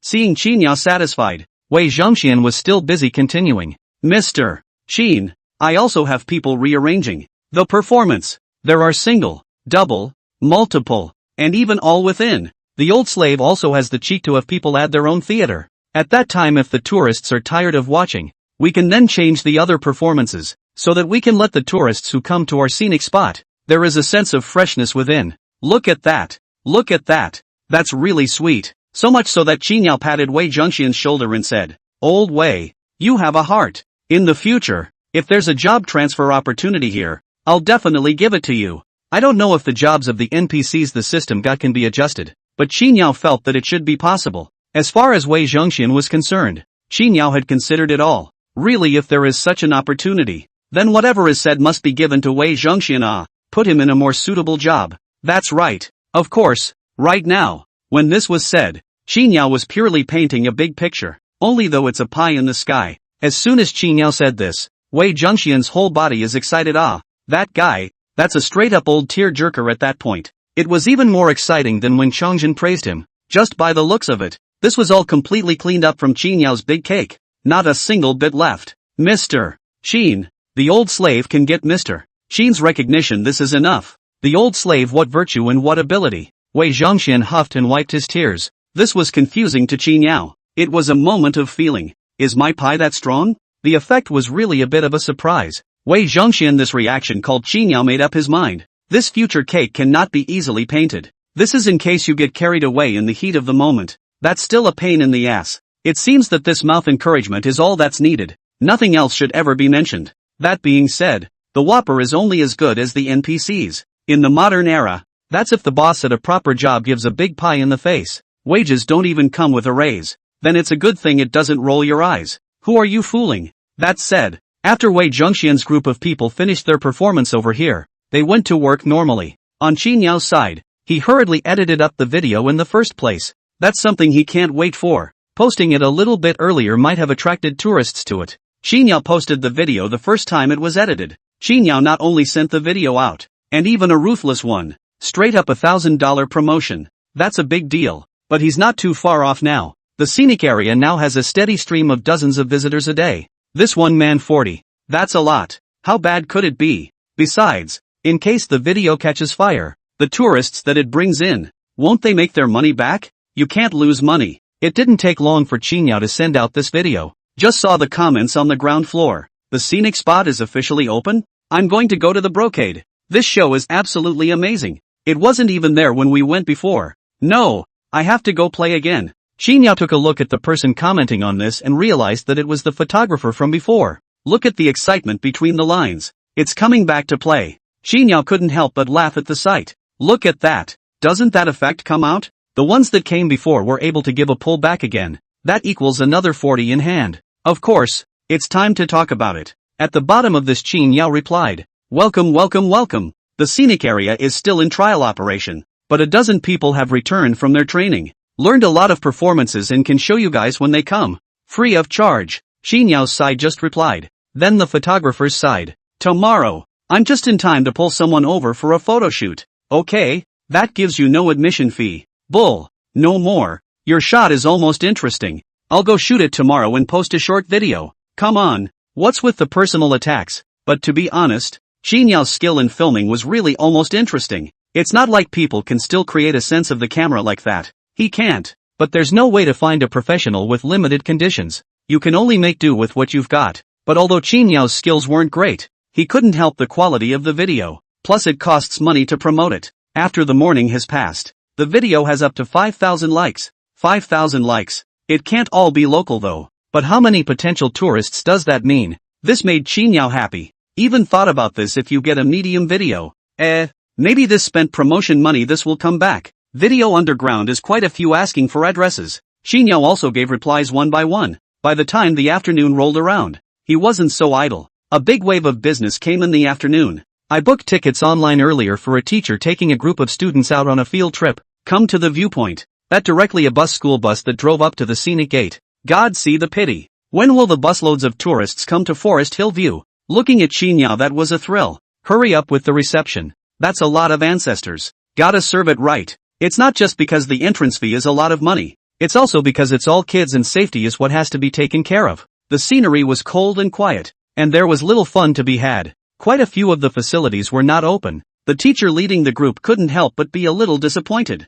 But right. Thinking about the $40 admission fee, it was a no-brainer. But while it's chilly, the experience can be quite a bit more. Lu Yuan Jiang and Gui Yuan pays book at the door. The view once inside. Plus what Qin Yao had asked for, allowing Wei Zhongxian and the others to focus on their care. So for a moment, these kids are still having fun. The key is what? Kids are curious. Seeing Zhou Yingqiu and the others dress nicely, they wanted to take pictures and asked questions. What a jinx is that? What do you mean? Factory guards. Emperors of the Ming dynasty. That's the right person to ask. Wei Zhongxian, that was strictly in accordance with Qin Yao's requirements, directly took out the serving stance. Something else he doesn't know. But the Ming dynasties. Again, it's a lecture and a presentation. Again, it was a great way to get a group of kids to have fun. The lead teacher had been afraid that nonsense would teach the children. But in an instant, the teacher realized. What they knew about the history of the Light Dynasty wasn't even as clear as what the NPC in front of them knew. At least that's how Ming history works.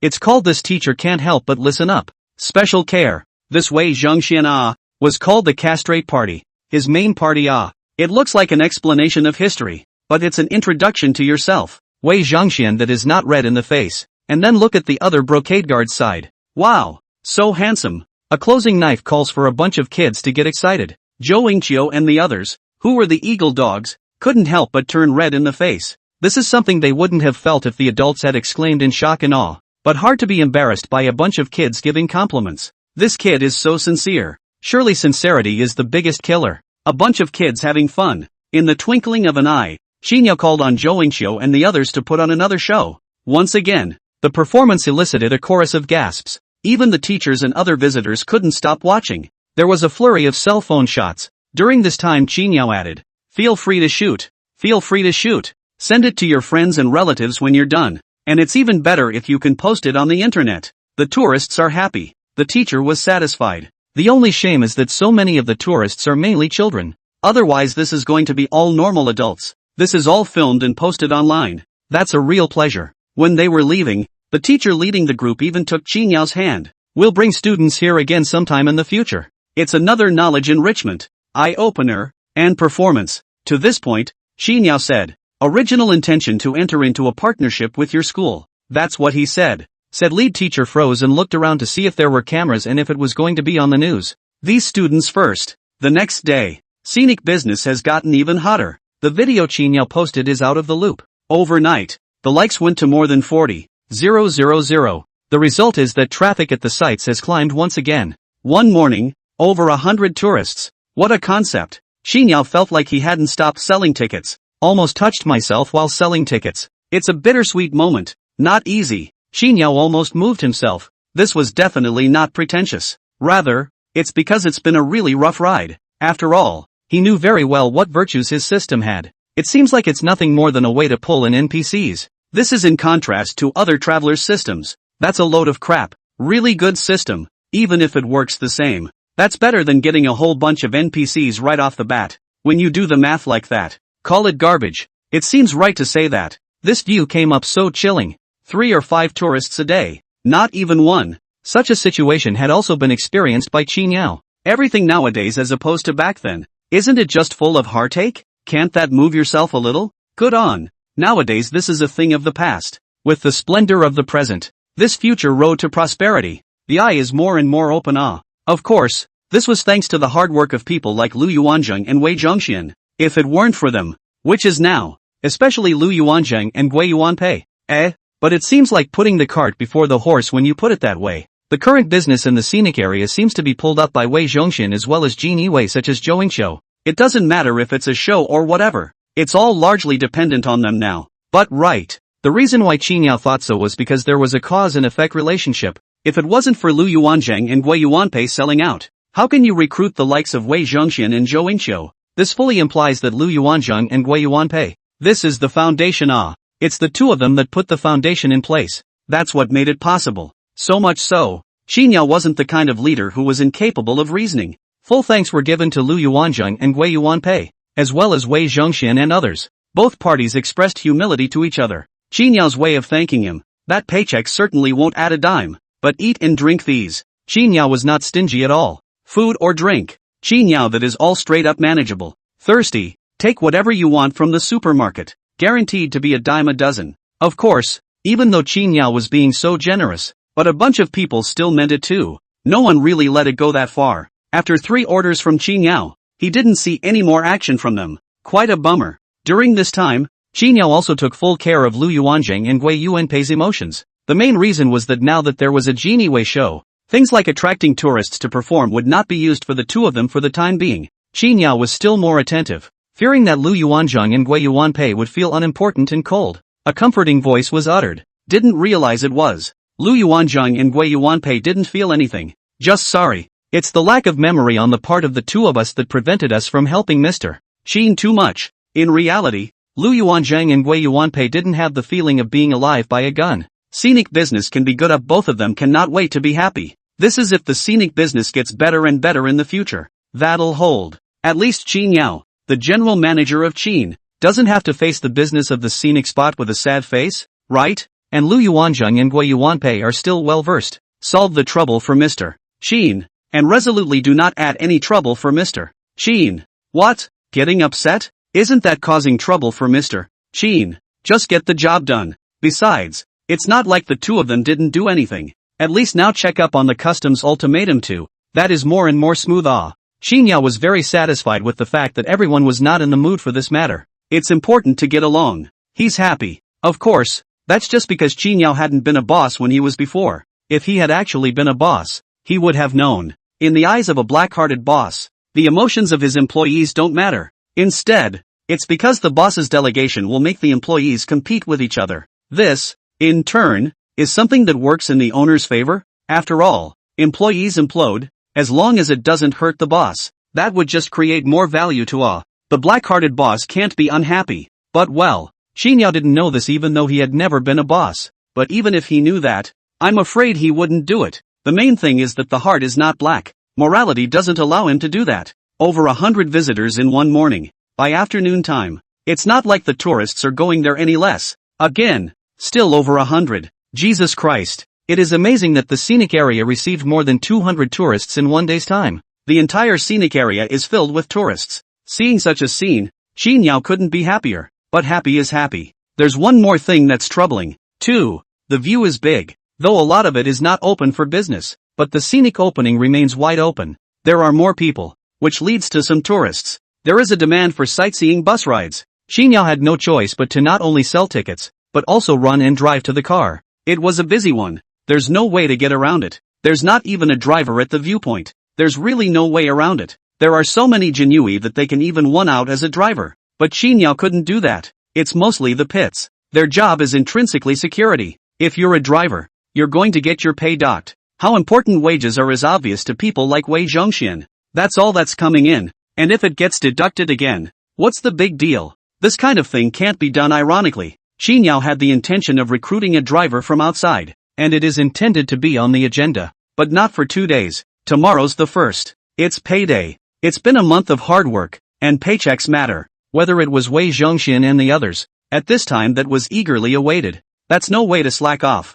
By the time the next day rolled around, early in the morning, the system handed over the salary as well as the paycheck to Xinyao hands to come. Payday today. Lu Yuanzheng and Zhou Yingqiu, Wei Zhongxian and others came to work early. By the time Xinyao appeared in front of them, the group was thrilled. The excitement of Lu Yuanzheng and Gui Yuanpei naturally went without saying. The sweetness has been tasted. The Anzai army is a bullseye right now. Food is available. Weapons and armor are available. Horses were also exchanged. Glasses sell for high prices. It can be said that the situation now that is not better than in history. Except there's still no way to contact the main office of Datong. That's too good to be true. Gui Xian is eagerly awaiting this payday. Just waiting for Lu Yuanzheng and Gui Yuanpei's paychecks to arrive with solar panels and other things that can be exchanged for supplies. It's hard not to be anxious. As for Wei Zhongxian's side, that's about right. Even though it's their first time. But it's also because it's the first time that I'm more anxious. Zhongxian today is more all did not go to court. This would be the time to still be pacing back and forth in the Great Hall.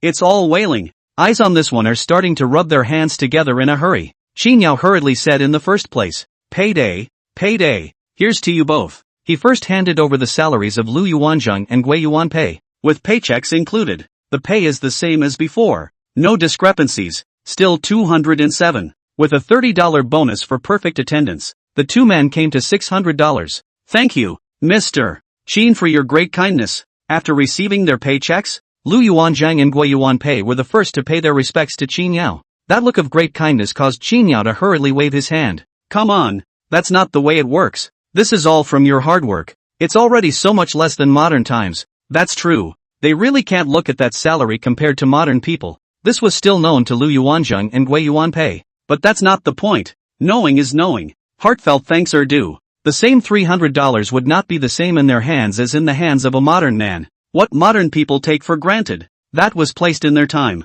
Can it be the same thing? That $300 salary is saving the life of an entire Anzac army. Not the same thing. After Lu Yuanzheng and Gui Yuanpei's paychecks were paid, the next step was Wei Zhongxian and the others. Here are your wages. You guys only worked 14 days this month, so there's no full attendance bonus. They were paid $126 each, $9 a day. Even Wei Zhongxian is the same, without exception. It's all so much. There's not a lot of money, but there can't be a lot of people. This wave of the Ming dynasty, Wei Zhongxian and others added up to $1,638. Looks like quite a few. Looking at Lu Yuanzheng and Gui Yuanpei and the others, they were all red in the eyes. It's still half a month. It would be a whole month. This wave of people in the Ming dynasty, that's more than 3,000 paychecks. Envy numb. Of course, envy is envy. It can't be helped. Who let people have more people? No way. Xinyao's side just sent out his paycheck. A group of brocade guards over there rubbed their hands together for a moment as they looked at the money they were holding.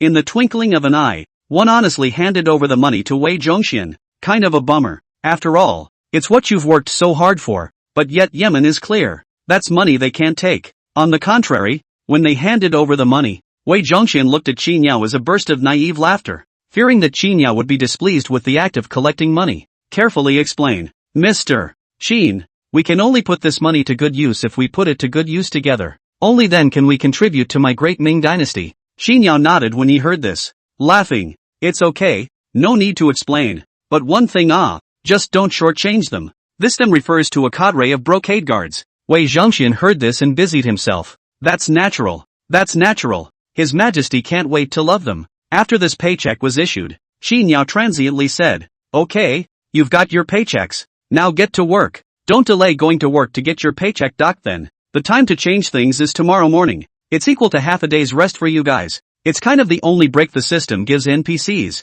It was the same last time. Only this time there were more people. For that matter, the small number of people before was fine. Now that there were more tourists in the scenic area, Qin Yao also planned to come to a docking. Plan to take your paycheck for something the first morning of the month every time from now on. Scenic closure. Not open for business. Recovery in the afternoon. Save the time to change things. Scenic spots and tourists. When the trouble. After Wei Zhongxian's group of people took their paychecks, they started to go to work in a hurry. That's full of energy. Qin Yao's side was also busy. In addition to ticketing, he's doing what's convenient for the NPCs. Make a list of goods. Details of the item. Got as much out of him as he could think of anyway. After you get it done, there's still shopping to be done. Luckily most everything was bought. The very few that suddenly remembered and added in. Qin Yao also planned to wait until the evening to drive out to go buy it, and it wouldn't delay them from changing things the next day. It's worth noting that today's paycheck didn't hold up business at the View. The man is still as crunchy on as he was before.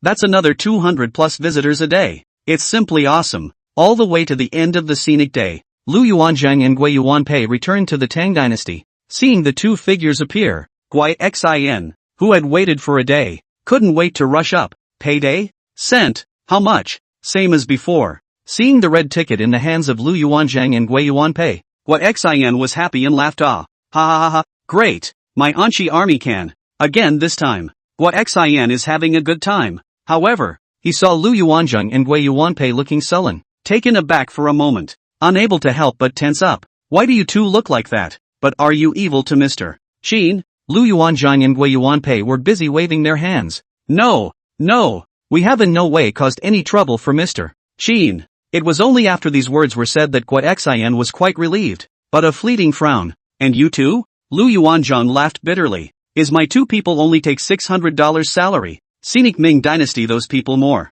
District half a month. They took more than 1,000. Envy people. Not jealous though. Didn't think it was unfair either. It was even less so because he resented the small amount of salary Qin Yao was given. It's just not as much as others. And it's hard for both of them. It felt like a lot of money difference and how much that money could have gotten for the Anzacs. Hearing these words, it was Gui Xin who patted the shoulders of the two men and laughed. I thought what was going on? So this is it? You two don't realize that we are already very good. If not have you two salary, our Anqi army now how? You two should have a number in their hearts. To have Mr. Qin in the scenic spot is already a great benefit. How can we ask for too much? Compared to other dynasties, we are already blessed by the gods. Why aren't we satisfied? Why are you so bitter? Gui Xin said so. Lu Yuanzhang and Gui Yuanpei drifted off. But isn't it? They're good enough. Why even envy others? The gods have favored it. Is it possible that you want to replace the gods? Lu Yuanzhang and Gui Yuanpei smiled nervously. It was the two of us who got greedy.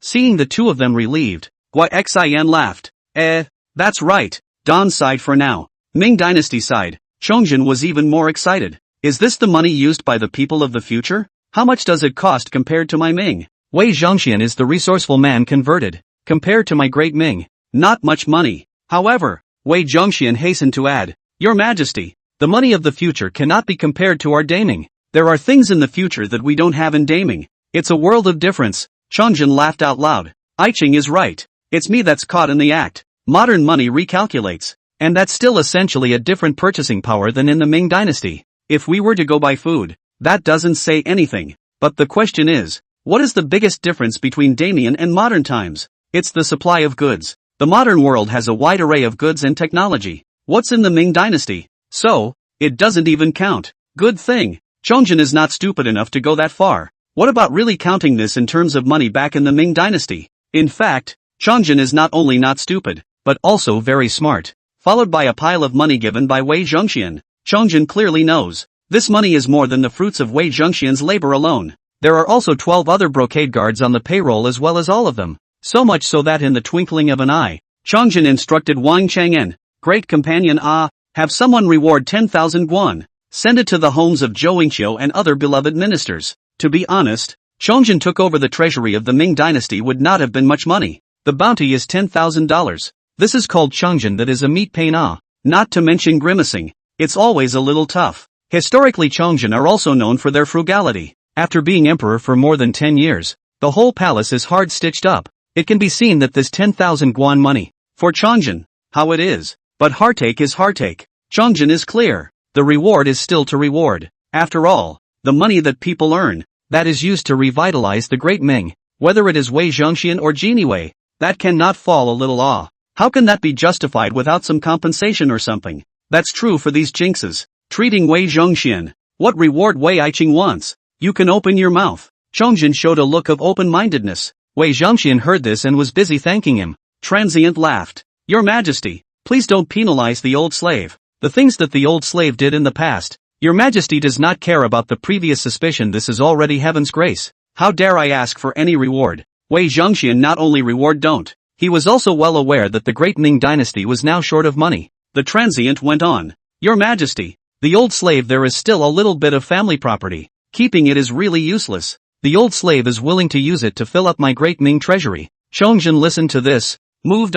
That's really moving. Wei Zhongxian reward did not want even if, but also the original intention of their own money to take out. Though it all came from being a bully and being insatiable before. The Secretary of Love is really. Chongjin held Wei Zhongxian's hands tightly. Aiqing, rest assured. As long as I no longer hang myself on the crooked neck tree in the back of the mountain. As long as the Secretary and I can revitalize my Ming dynasty. That the name of the Secretary must be passed down in history. By my Daming dynasty up and down more than worship. And the country with the rest. Enjoy my Daming incense. Wei Zhongxian couldn't help but be pleased when he heard this. Isn't that what he wants? At that moment, he fell to his knees with a plop. The old slave bowed to the great Ming and died. The monarchs and ministers looked at each other, full of emotion and tears. By the way, Aiqing, these 2 days the court is attacking and annihilating Aiqing again. I really can't stand it. Your Majesty is not in a hurry. It will not be too late to purge them one by one after the wages have been exchanged for something to stabilize my Ming dynasty. Well, the love minister is right. There is one more thing. These wages may be exchanged for amazing items to come. Earlier, General Qin had shown the old slave some things that could be exchanged, which included some other things that the old slave failed to remember. Please your Majesty to descend. Hey, how hard can it be? When it's time to exchange things again, Aiqing will choose something that is favorable to my Ming as much as possible. It's your Majesty. Aiqing, go. Today I will also sleep with you in the same cave. Before you know it, it's time to go to work again. This time, Lu Yuanzhang, Wei Yuanpei, as well as Wei Zhongxian and the others were all in high spirits. Obviously the whole payroll spending thing is something they all look forward to with great anticipation. Only after coming, Wei Zhongxian ordered up. Take advantage of the fact that the scenic area is not working in the morning hours. You and others clean the scenic spot properly. Share your worries for Mr. Qin. Yes. Zhou Yingqiu and the others hurriedly agreed and rushed to get busy at the first opportunity. Obviously, the whole swapping thing has nothing to do with them anymore. Waiting to see such a scene when Qin arrived. They are? Wei Zhongxian hurriedly fawned and smiled. Their salaries are with the old slave. And His Majesty has given the old slave full responsibility. I don't see much going on. It's a waste for them to be idle. Why don't they share their worries for General Qin? Wei Zhongxian spoke carefully. It was as if she was afraid that Qin Yao would get angry. After all, in Qin Yao's case, they were all treated equally. However, upon hearing this, Qin Yao nodded. Nothing unexpected. And not much more. After all, put yourself in the shoes of these brocade guards, and you can't let them make their own paychecks. That's the way to maximize the benefits. But right now the brocade guards have gone to work. The only ones who followed to buy things were Wei Zhongxian and Lu Yuanzheng Wei Yuanpei. Which one of you is first? This time, Qin Yao was full of confidence and had prepared everything he could. But any item imaginable is in there. In his opinion, this time was enough for Lu Yuanzheng and the others to choose. Qin Yao finished his words. Lu Yuanzhang and Wei Yuanpei looked at each other. The next moment rushed Qin Yao. But let Mr. Qin make the decision. The two of them are still the same as before. The intention was to ask Qin Yao to be the master. Hearing this, Qin Yao nodded and smiled. Good. I'll help you guys then. Wait a minute. Yes. The latter sentence was addressed to Wei Zhongxian, who hurriedly nodded his head. In an instant Qin Yao rushed at the two Lu Yuanzhang. This is a solar electric panel.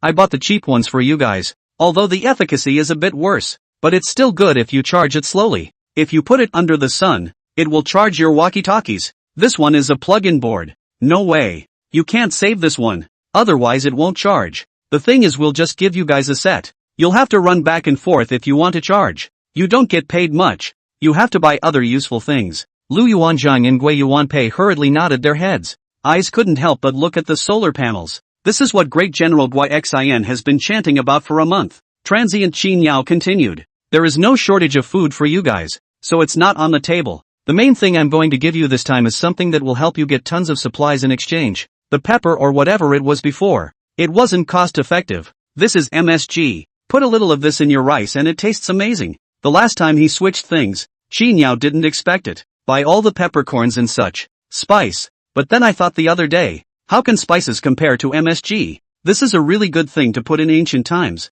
A killing move. He couldn't even believe that anyone could resist this thing. Aha! Lu Yuanzhang and Gui Yuanpei nodded in unison as they listened to Qin Yao's introduction. Qin Yao continued. It's glass crafts. Cheap and pretty. It's a better deal than a mug. In fact, these artifacts are not worth anything at all. But these things are put in the presence of the ancient people. That can be said to be exquisite. Unlike these things, in Qin Yao's opinion, could be exchanged for a large amount of supplies for the Anqi army. The supplies thing was exactly what they were missing. It just sort of complements each other. Anyway, Qin Yao himself was still satisfied. On top of that, incidentally Qin Yao had brought them a little something. Something about a lighter or something. All useful. All good. That's a lot of downtime. Lu Yuanzhang and Gui Yuanpei's salaries are considered to be spent cleanly. Although the money was spent, Lu Yuanzhang and Gui Yuanpei were still very happy. Just wait a while until it's almost time. When the time comes to take it back, it also fills the Anqi army. Lu Yuanzhang and Gui Yuanpei finished exchanging their stuff,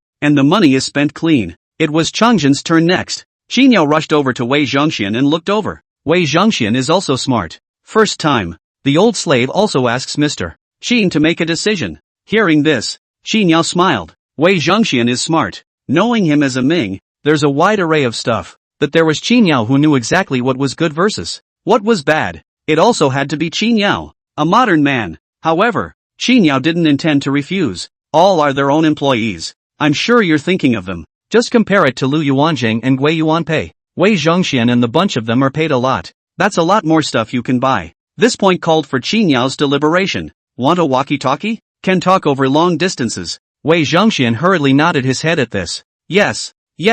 Then the solar panels and stuff must not be missing either. By the way, do you want a light for you? The electricity from the solar cells, the excess can be used to illuminate. Want? See, the light bulb is worthless. Wei Zhongxian arched his hand remotely. It will save your majesty from dimness. Where's the MSG? To be. Wei Zhongxian's head nodded like a chicken chattering rice. And the artifacts? Also, it's mostly just money. There are so many things you can buy. Of course, Wei Zhongxian is nodding and calculating the price. Qin Yao nodded slightly. Transient wondered. And how are peppers and such things in your Damien? Wei Zhongxian said with a slight pause. Zheng He and Lord Zheng's journey to the west in the year of Emperor Qingzu. Zheng He brought back pepper. So this stuff, although it was worth a lot of money in the Ming dynasty, but not for nothing. Taking a paycheck for this is obviously not cost effective. Hearing this, Qin Yao nodded his head. Transient continued. That white sugar. Sugar you must have. At best the process is poor. Aha! Wei Zhongxian hurriedly nodded his head repeatedly. The Ming dynasty was no better than the Tang dynasty. During the Ming dynasty, supplies were much more abundant than in the Tang dynasty. In the twinkling of an eye, Qin Yao searched for whether or not to prepare some more technological items for Wei Zhongxian. And just as he was musing, Wei Zhongxian carefully said to Qin Yao, Mr. Qin, rice, wheat, and the like, can you buy a little? Hearing this, Qin Yao was stunned. Then laughed. Food. Ha! It's not cost-effective to buy it, is it? Wei Zhongxian hurriedly waved his hand. Seeds are seeds. I don't know how the grain production is nowadays, but I see that there has always been no shortage. And this production is certainly not something that my Daming can compare to. Good lord. That gave Qin Yao a baffled look. He thought Wei Zhongxian was going to exchange grain. I didn't realize it was a good brain. Straight away I thought of food seeds. This called Qin Yao confused at the same time. Suddenly other ones came to mind. He gave Lu Yuanzhang and Gui Yuanpei a change of pepper. No! What if this was a straight swap for pepper seeds? And food. Food production now. That does. The key thought of food embarrassed Qin Yao. He thought of sweet potatoes. This thing is a real high yielder. This stuff fed over 100 million people after the death of the Ming dynasty. The more Qin Yao thought about it, the more wrong it became. Bad. Wasted money. Forgot about this. He thought about it and hurriedly waved his hand at Wei Zhongxian. Wait a minute. I made a mistake. After saying that, he looked towards Lu Yuanzhang and Gui Yuanpei, and then rushed to say, cut your stuff down. I forgot the seeds. After saying this, Qin Yao hurriedly picked up the car keys too. They were instructed. You guys wait here for me. Scatter rushed to the car and went straight to the farmer's market. On the way he was still thankful. I'm glad this was a timely wake-up call. It's not too late. This is if it's a little late. I'm afraid it's too late. It is better to teach a man to fish than to teach him to fish. Qin Yao wondered how he had forgotten about the seed thing. Granted. This one wasn't expected. Next time maybe it will come to mind too. But, Lu Yuanzhang, Gui Yuanpei, Wei Zhongxian and others are paid just that much. That's if they didn't think of it for a moment and didn't get the most value out of their paychecks. Qin Yao still felt oddly offended. After all, people are dedicated too. Fortunately, an hour later, Qin Yao was back once more. This time the trunk was full. This is rice seed. Nowadays, rice yields are around 1,000 pounds per mu. It can't be any worse than that. But then, a lot of rice seeds nowadays can only be planted for one season, and can't be used for seed in the second season. Some of them will also degrade. I purposely chose the kind that can be saved for planting. The yield is going to be a little worse than this which cannot be left to grow, and considering the circumstances of the times in which you are living, and the lack of fertilizers, it is expected to be a little worse by the time it reaches your place. But I think it's a little worse, but it should be a little stronger than the ones in Daming. Wei Zhongxian and the others' breath stuttered at the words. You know, the rice yield of the Ming dynasty is only 300 or 400 pounds per mua. Even if there is only a yield of 500 pounds, that's still too much better than the Deming dynasty. Qin Yao continued. Here is the wheat seed. Wheat acres are about the same now. Of course, the wheat isn't even important. The important thing is sweet potatoes. Qin Yao had bought the sweet potatoes back by the way. It's sweet potatoes. And that's what really solves hunger. In modern times, this thing yields about 3,500 pounds per acre. The best ones planted now even yield as much as 6,000 pounds per acre, even if you put it in the Tang and Ming dynasties. In fact, you already have sweet potatoes at this time. Qin Yao probably remembers that this sweet potato was already available during the Wanli period. It was brought back by a businessman, Chen Zhenlong, and it's full of ups and downs. But initially, it wasn't promoted or taken seriously. It wasn't until the later ones that it sort of spread, and by that time, the population had skyrocketed. Qin Yao told Wei Zhongxian about this. Wei Zhongxian was shocked and pounded his feet. Didn't even know there was such a thing in the great Ming dynasty. This would have been promoted earlier. How many more lives would have to be lived? The good thing is, it's there now. 2. The sweet potatoes in the Ming dynasty and Qin Yao brought a few hundred years difference, and then a little stronger. And potatoes. Qin Yao also gave an introduction. Look at the sweet potatoes and potatoes in front of you. Wei Zhongxian and Lu Yuanzhang Gui Yuanpei only felt that Qin Yao's voice inside their ears was getting farther and farther away. It was obvious that they were all shocked by Qin Yao's introduction to the town. Sweet potatoes? Potatoes? Ah! Lu Yuanzhang exclaimed. This. Wei Zhongxian first stammered twice, followed closely by a murmur. It's possible to survive this. Wei Zhongxian instantly lost his temper. It is no wonder that Wei Zhongxian so posture. This is if the Ming dynasty earlier have this thing. Where is the Wei Zhongxian of today? You should know that Wei Zhongxian also came from a muddy background. The reason why he entered the palace. That is also when he could not eat, cannot mix, only since the palace into the palace. Now look at him at 9,000 years old and in all his glory. But then, he's not sound anymore. If you can, then Wei Zhongxian would rather not be this 9,000 years old now. Change that crotch completely. And because of this, it is only now that this Wei Zhongxian has this posture. Sentimentally, Wei Zhongxian had that encounter of not having enough to eat, so he lost his temper. Not to mention Wei Zhongxian. Even if a different emperor and generals come, I'm afraid it will be the same. Because rationally, more people who are well-fed are conducive to domination and oppression by the ruling class. How can this be called calm and collected? Actually, it's not just Wei Zhongxian. There were also Lu Yuanzhang and Gui Yuanpei that were equally so. Both come from poor families. But who wants to pin their head to the waistband of their pants when they have enough to eat? Now they're actually told they have something that yields thousands of pounds per acre. My Anxi army will never have to go hungry again. My great Tang is not short of food anymore. There are more people who can live in this world. My parents can eat. The Anchi army is still alone now, though, but it still did not delay Lu Yuanzhang and Gui Yuanpei from thinking freely about this point. Seeing them like this, Xinyao was not in a good position to persuade them. Simply gave some time and told Lu Yuanzhang and the others to calm down. After a moment of excitement, 10 minutes of yes time, the emotions of the three men, by the time the moment was over, had only stabilized. Wei Zhongxian took the lead and awkwardly rushed Xinyao. Let Mr. Qin look at the joke. I hope Mr. Qin will bear with me. Lu Yuanzhang and Gui Yuanpei were also the first to hurriedly nod their heads in agreement. After hearing their words, Xinyao said, "It's okay, I can understand." He could indeed understand the reaction of Wei Zhongxian and the others. You know, it doesn't take a brain to realize that in ancient times the food thing that was the most severely restricted ancient thing. It's a good year to stumble upon a good year. And the common people are lucky, maybe even a full meal. But if this is a bad year, it's normal for some people to starve to death. It's not uncommon to never even have a full meal in your life. Far from it. Take Zhu Yuanzhang, the founding emperor of the Ming dynasty. But wherever you can get enough to eat, there is no later Zhu Yuanzhang. Zhu Yuanzhang's family would not have been starved to death, much less reduced to begging for food. But it's okay now, with this sweet potato in. Others first, at least the Ming dynasty. And then there's the Tang dynasty. As long as it can be rolled out on a large scale, then starvation will more than likely not be that bad anymore. One can't even starve. That's impossible. After all, there were no human rights in ancient times, but most people get enough to eat. This is true, especially the Ming dynasty. If Xinyao remembers correctly, at the end of the Ming dynasty, that is, during the Chongqing period, it coincided with the Little Ice Age. Food production is down and temperatures are plummeting. Natural disasters lead to man-made disasters. This eventually led to the fall of the Ming dynasty. But where the people were well fed at the end of the Ming dynasty, then the time of the Ming dynasty's demise will probably have to be postponed. Plus later, another so-called heyday after the end of the Ming dynasty. The main reason for this is because sweet potatoes were already popularized at that time. Then an explosive population growth was realized.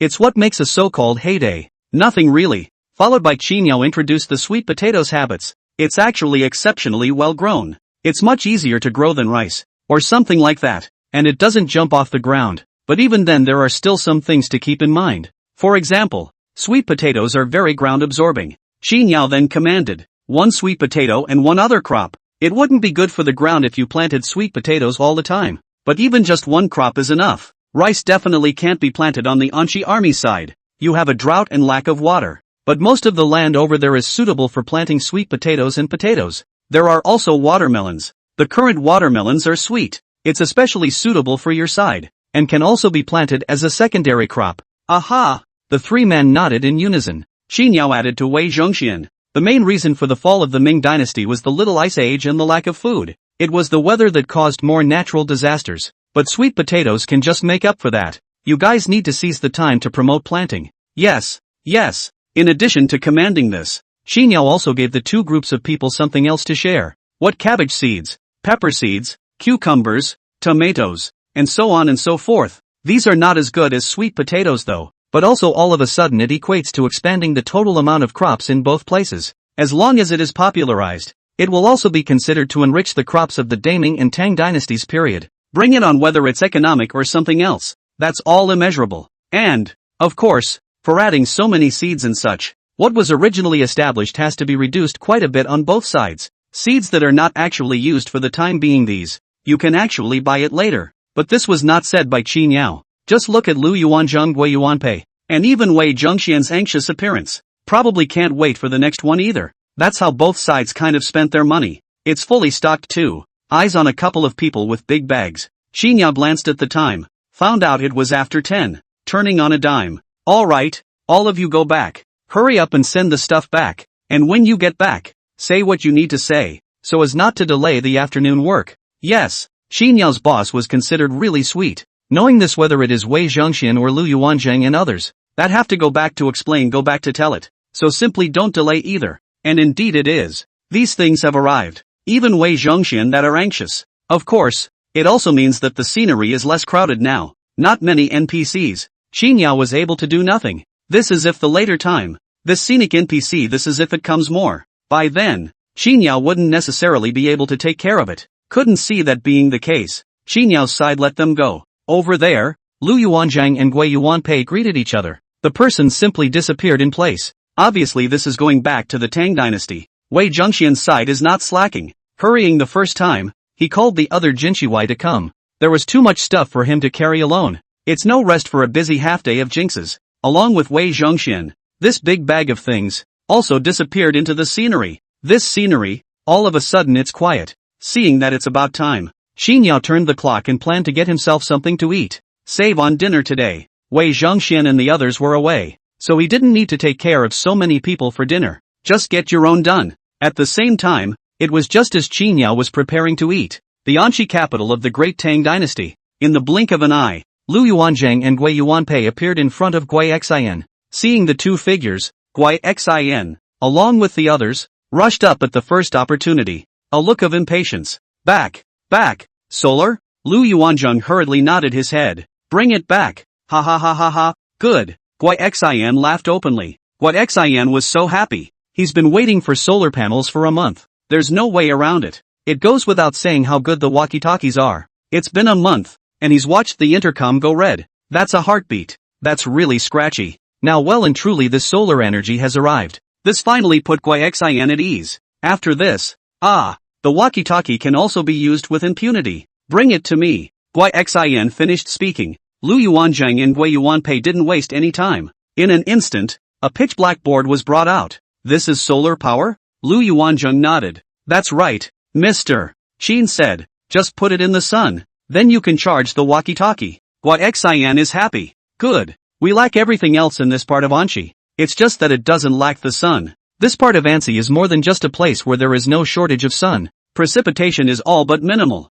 Arguably, the most sunshine there is. Solar energy put here. That's just too good to be true. Gui Xin was happy and had to fiddle with the solar energy some more. Just then, Gui Yuanpei was the one who said, General, let's not look at the sun for now. We've replaced it with something else this time. After saying this, Gui Yuanpei emphatically added another sentence. Good stuff. He said so. Gui Xin just woke up. By the way, here's something else. Hastily. What else? Was there any in that glass before? No wonder Gui Xin asked. That glass is marvelous. That's a lot of stuff to trade for the Anzacs. This thing. It might not be worth much in modern times, but put it on the side of the Anxi army at this time. That's just rare. Not to mention the Anxi army. Even if you put it within the Great Tang, that's just as well. After Gui Xin finished saying this, Vice General Luo Wenshi and the others also came over, curious, and chuckled. Got some more horses to trade for. Armor too. With these things, we can even get Hueha to send troops. That Hueha's nobles, they can't get enough of the glass. How could they know that it's worth nothing? But isn't it? Here we want to thank Mr. Qin. See this reaction from the others. Lu Yuanzhang couldn't hold back any longer. We didn't ask for any of the glasses. So what did you guys change? A bunch of people are confused. Even Gui Xin was a bit dumbfounded. Saying that these things are worth the most money. Lu Yuanzhang continued in a hurry. Look, General. Took out a strange fruit to come. Looked like the rhizome of something. It is? Lu Yuanzhang forced himself to hold back his excitement, but his voice was still trembling. It's sweet potatoes. It's grain. Sweet potatoes? Gui Xin and the others were once again puzzled, but Lu Yuanzhang's next sentence completely called them taut. That's right. This stuff yields 3,500 pounds per acre over in the scenic area. The highest yield, 6,000 pounds. What the hell? Lu Yuanzhang's words were like a flood of bells. Rumble. Gui Xin and the others' minds seemed to resound with bursts of rumbling sounds. 3,500 pounds. Meanwhile Damien Chongjin was originally sitting on the dragon chair, but this moment in time, but also violently stood up. A careless footstep, but Chongjin didn't care in the slightest. Rolling and crawling, he rushed to Wei Zhongxian's front, wanted to reach out and take the sweet potato in Wei Zhongxian's hand, but the hand just reached out, and couldn't help but shrink back. The body that was shivering and trembling, Chongjin could no longer hold back, without the slightest regard for the image of the emperor. Shrieked, Wei Aiqing, are you coaxing me? Are you lying to me? You're not kidding me? Isn't it? Chongjin's reaction once again ignited Wei Zhongxian's emotions. Wei Zhongxian was also excited. No kidding, Your Majesty. Mr. Qin said it himself. Mr. Qin also said that the reason why Daming will die. Mr. Qin told us to seize the time to promote Right after Wei Zhongxian said something, Chongjin suddenly, look up to the sky and laugh. For a moment, all that echoed in the hall was Chongjin's laughter. While laughing, Chongjin mumbled hysterically. Imperial brother. You can see it. It's a sweet potato. Emperor Taizu, take a look. This is a grain yield of 3,500 pounds per mu. Ancestors, all of you, come and take a look. This object can save my Ming. Huang Tian ah. There is such a thing in this world. Chongjin was too excited. So much so that it's all going east. Face the sweet potato thing. Wang Chang'an was also overwhelmed with excitement. This is what the world lives for. But seeing Chongjin so, still can't help it. Your Majesty, calm down. Your Majesty, Good hanging Wang Chenjian's few exclamations of surprise, only to be considered to call Chongjin to wake up. Calm down. Otherwise, it's kinda worrying if Chongjin will just go crazy, despite the calmness. But Chongjin's face has been long flushed. From Wei Zhongxian took the sweet potato. At this moment, Chongjin hand holding sweet potatoes spirited. With this object, who dares to kill my great Ming? My great Ming, revitalized A. That said, it was just when Chongjin was excited. Qinyao's side had just finished his meal with a wipe of his mouth. That's when the system got moving all at once. Qinyao's surprise ah. It's been over half a month. Surprisingly, the system came back. No doubt about it. That's another NPC to choose from. This called for Qinyao to be happy. Hurry up and open the system. The usual bolded headline on the system at this point. Scenic interactive NPCs. Interactive NPCs? In the twinkling of an eye, Qinyao understood the meaning. Inside this one scenic area, there are NPCs that do more than just watch the gates. There's security and stuff. A scenic spot wants to have tourists. There's a lot of interaction between this NPC and visitors. All kinds of them. It's what enriches the scenic scene. What? A hooker, a beggar,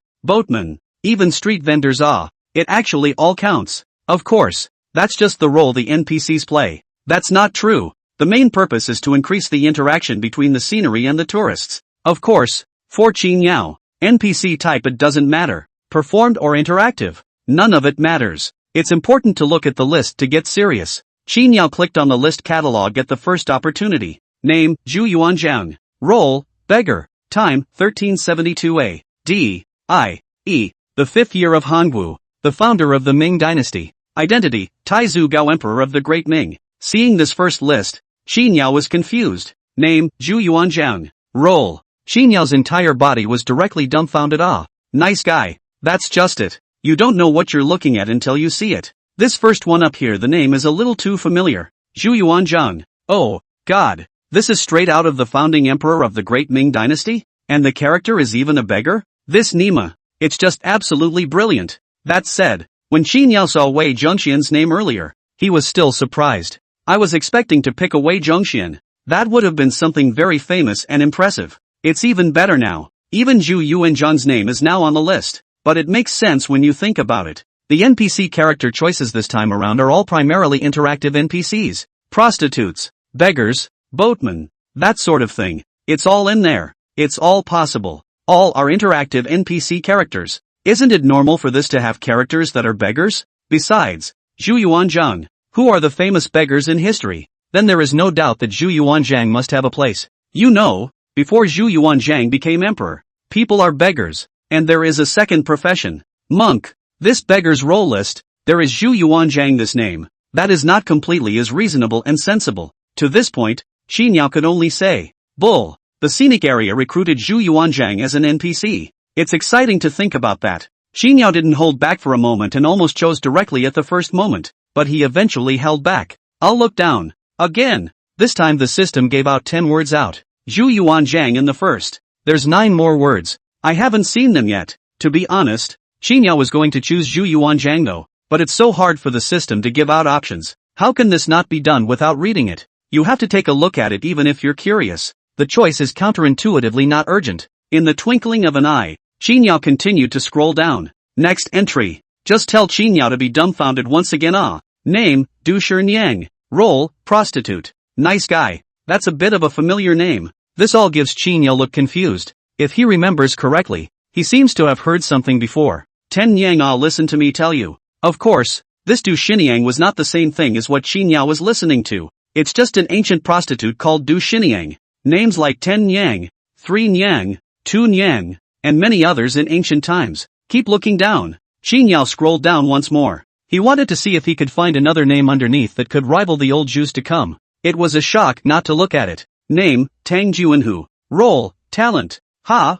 Well, well, well. This almost gave Qingyao a shock. Thought I was seeing Tong Pak Fu. But then it became clear that it was the wrong one to look at. Pressing is not a tambourine. It's a Tangjuan Hu. Almost thought there was another surprise. The name is only one word off. It almost surprised him. Hopeless. I'll look again. And again. He continued to scroll down. He'd like to see what other amazing names could pop up. Name, Half-Blind Wang. Role, Trigger Master. Inside some of the sedentary scenes, especially the antique ones, it will create a silent, ancient street. This street scene would mimic scenes of ancient life, make it an immersive experience. In such a scenario, a trigrammer set up a stall on the street in ancient times. It's still reasonable. Both increase interaction with visitors. There will even be a little extra income. That's not much of a problem. It's this half-blind one whose name doesn't show. Never heard of it either. He continued to look down. However, the next names are all pretty much the same, which there are songstresses and chivalrous men and such.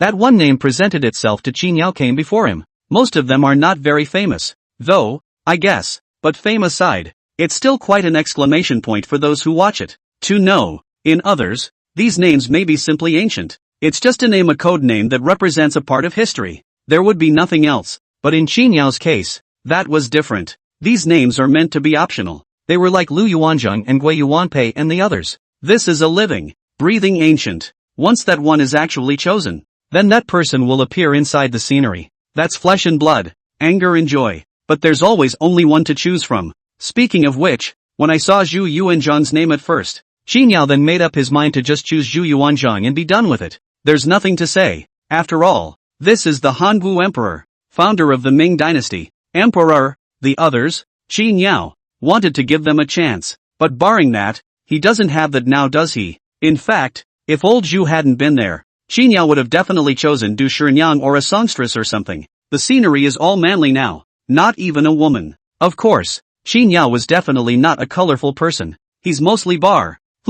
Mainly, right. It's mostly for scenic business. Prostitutes, songstresses and whatnot. In ancient times, that would have required a bit of poise, wouldn't it? Especially the songstress. Aside from being poised, that must have some skill in it. This gets to the scenery as an NPC. Dance or something. How fascinating that would have to be. Uncertainly, the business of the scenic spot won't go up by leaps and bounds. But with Lao Zhu in the picture, then they really aren't in the picture. After all, Lao Zhu is solidly fidelity. And songstresses and whatnot. Say so. But it's not necessarily fidelity. Just in case it doesn't look so good after the selection. That's not saying much. Of course, if these songstresses and prostitutes and such, change them, this would have been replaced by some famous four beauties from history or something like that. Then Qingyao really had to consider whether or not to pick old Zhu. After all, Qingyao had the business of the scenic spot to consider. If there's a four beauties in the scenic area, what's wrong with that? The old ancestors' aesthetic. Qingyao believed that even if it was placed in the present,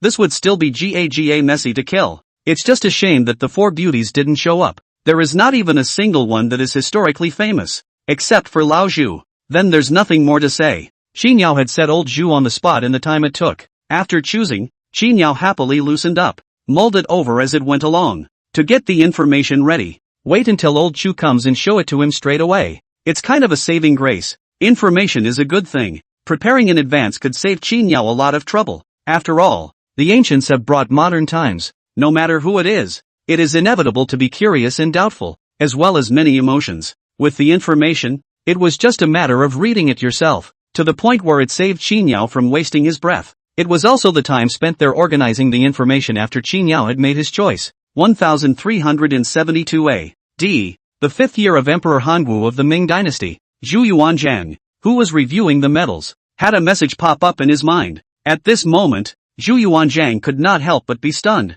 The next moment of time, Miso stood up. The expression on that face had horror written all over it. In the meantime, Chongjin. At this time, Chongjin hung an electric light in front of him. It gives off a surfeit of luster. That said, even if it is daytime now, but the light from this electric lamp remained unimpeded, it is still possible to be given a gaze. It's like that during the day. This is terrific. By the end of the night, Chongjin looked at the electric light inside. That's technology. It glows without the use of oil. That future is really something. Wei Zhongxian laughed on the side. Ha ha, Your Majesty always exhausted himself in the past, and this oil candle is not bright enough after all. With this electric light in the future, Your Majesty will also be able to read the Jingji easily. Chongjin nodded and smiled. It's all because of Wei Aicheng. And that sweet potato. Can't mention that. As soon as this was mentioned, Chongjin became a little agitated. He said fleetingly, this electric light is good. Even Emperor Taizu Gao failed to see it. And I am fortunate. Wei Zhongxian smiled.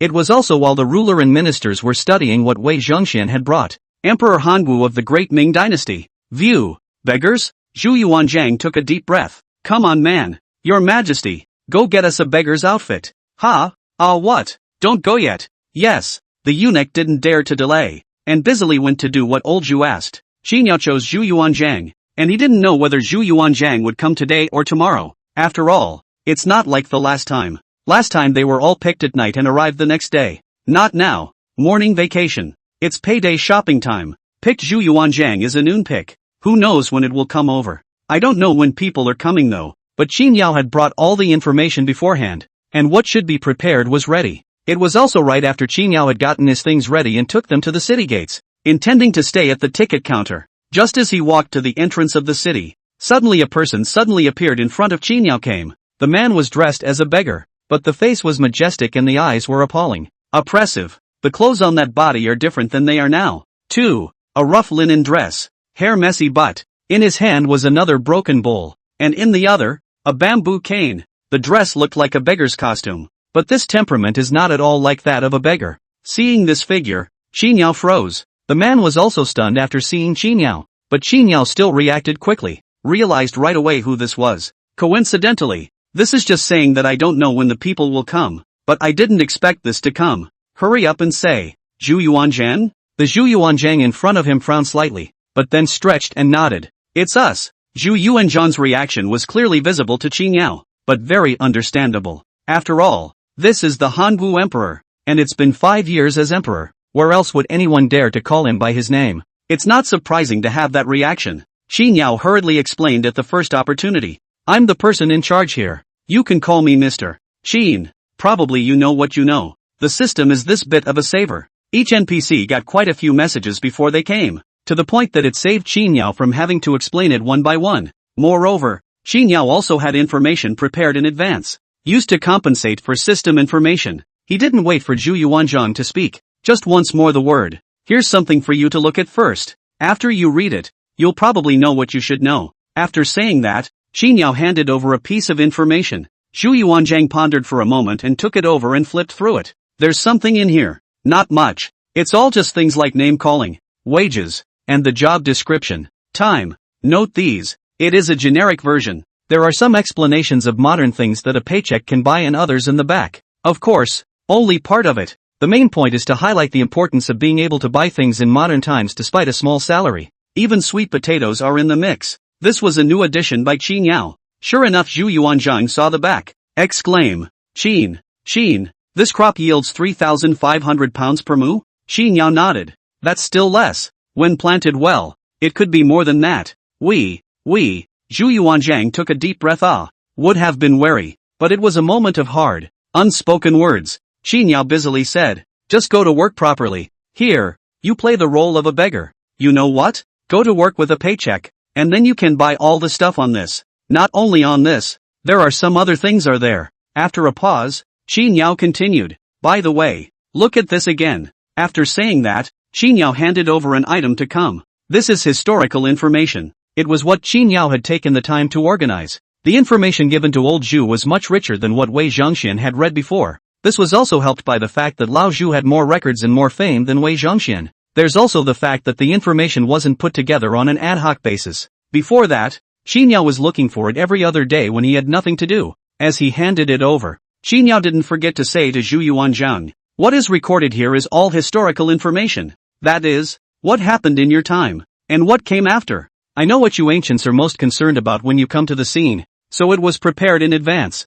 Just read it yourself. Honestly, why did Zhu Yuanzhang come to the scenic spot? In fact, just by knowing that the landscape is the world hundreds of years after the afterlife. That was the main thing that really drew him here. Before seeing the information Qin Yao had just given, the modern stuff, on the contrary, has never been done. Receiving the historical information, Zhu Yuanzhang was the first to look through it. It doesn't matter if you don't look. This look was visible as Zhu Yuanzhang's expression changed with the naked eye, all the way to the end. Our great Ming dynasty is only 276 years old. Zhu Yuanzhang was furious. And that's when it happened. Several figures appeared violently. It was clearly Lu Yuanzhang, Gui Yuanpei, and even Wei Zhongxian who had come to work. A sudden scene. Let the first-timer Zhu Yuanzhang be alert. On the contrary, it was Lu Yuanzhang and the others who glanced at Zhu Yuanzhang in surprise. He then looked at Qin Yao. Qin Yao smiled. "Nu, what does that mean when you say it?" A few people got it instantly. Wei Zhongxian heard this and said to himself, "So it is a newcomer. These two are Lu Yuanzhang and Gui Yuanpei of the Anqi army of the Tang dynasty. These are my Daming brocade guards. And the old slave is also from the Daming, called Wei Zhongxian. I wonder if this one is from that period." "Who? Old slave Wei Zhongxian. If you are someone who came after the Great Ming, you must have heard of my name. 9,000 years. Wei Zhongxian was still a bit smug when he introduced himself. Even though he wasn't is a good reputation. But in history, he seems to be the only one who can be called 9,000 years old. A eunuch can make it this far. Although now Wei Zhongxian is not the same Wei Zhongxian before. But to Zhongxing Daming is their own responsibility. But, that reputation unfolded. And the smugness that was due was still there. However, choke. One of the brocade guards only felt a shake in his waist. Subconsciously looked down. Only to see their own across the waist of the embroidered spring sword openly already a sheath. And the time afterward to look up again. He saw the Hanyu in front of him waving his embroidered spring sword directly at Wei Zhongxian's neck. He hasn't reacted yet,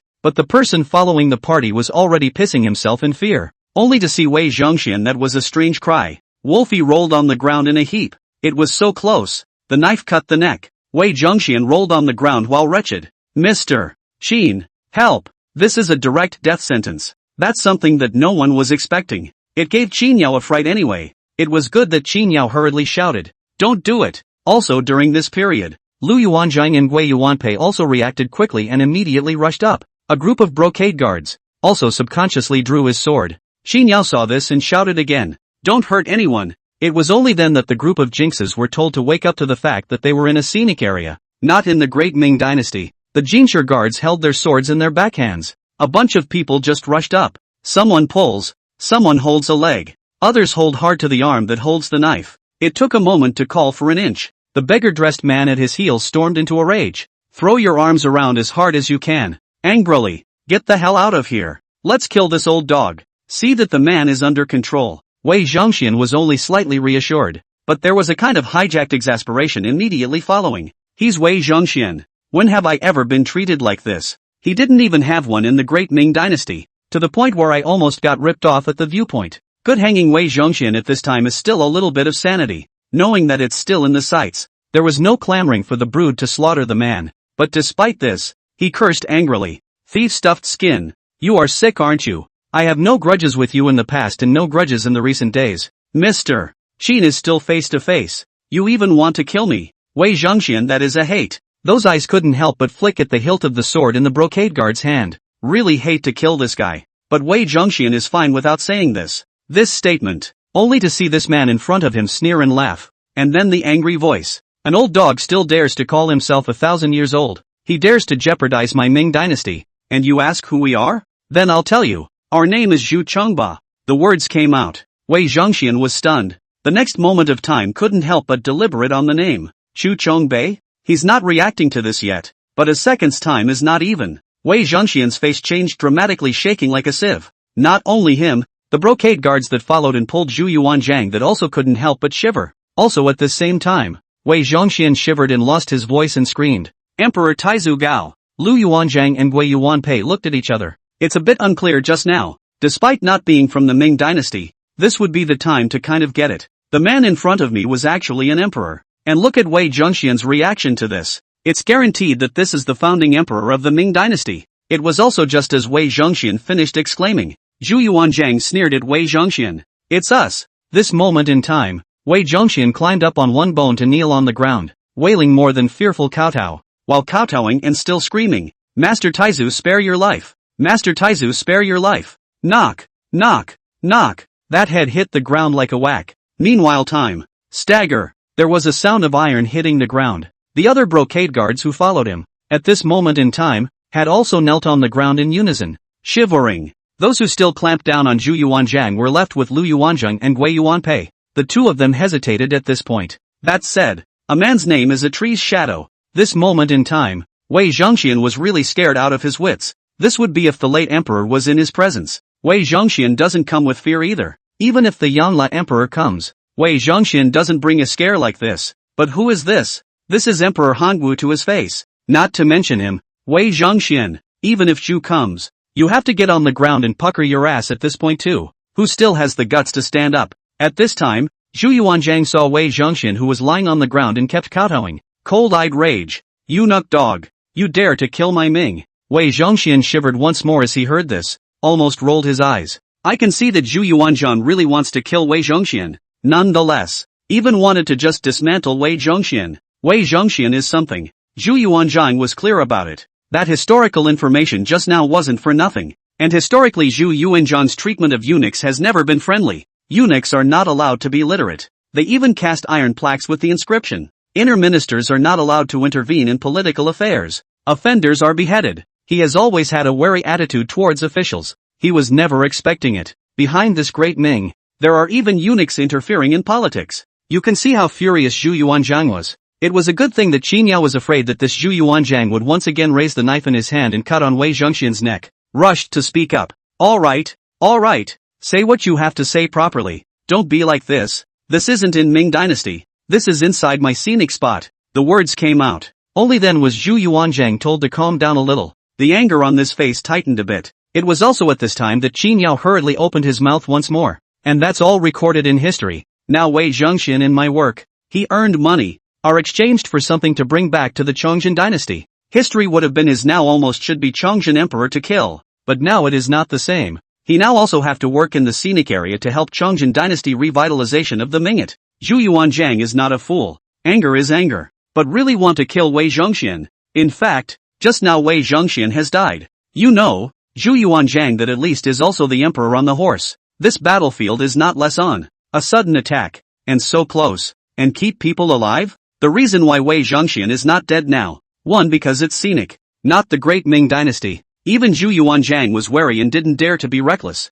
Secondly, Zhu Yuanzhang understood that if Wei Zhongxian could appear here, then surely the reason was the same as his. Even came a little earlier than he did. Qin Yao finished his words. At this time, Wei Zhongxian kowtowed like garlic. Painful sobs. Emperor Taizu, spare your life. The slave girl has now changed her ways. The slave girl has honestly handed over everything to your majesty. Since arriving at the scenic spot, the slave girl has been bent on contributing to the revitalization of the great Ming for your majesty. I beg Emperor Taizu to spare my life. Wei Zhongxian's pleading appearance. Qin Yao looked amused. But one can understand Wei Zhongxian's reaction. This is facing Zhu Yuanzhang after all. Not only that, don't look like he's 9,000 years old or something. In fact historically Wei Zhongxian was also timid. History is documented. After Chongzhen ascended to the throne, when he began to engage Wei Zhongxian was scared out of his wits. The nerve of him. But it's not as scenic as his title of 9,000 years old. Whatever Wei Zhongxian.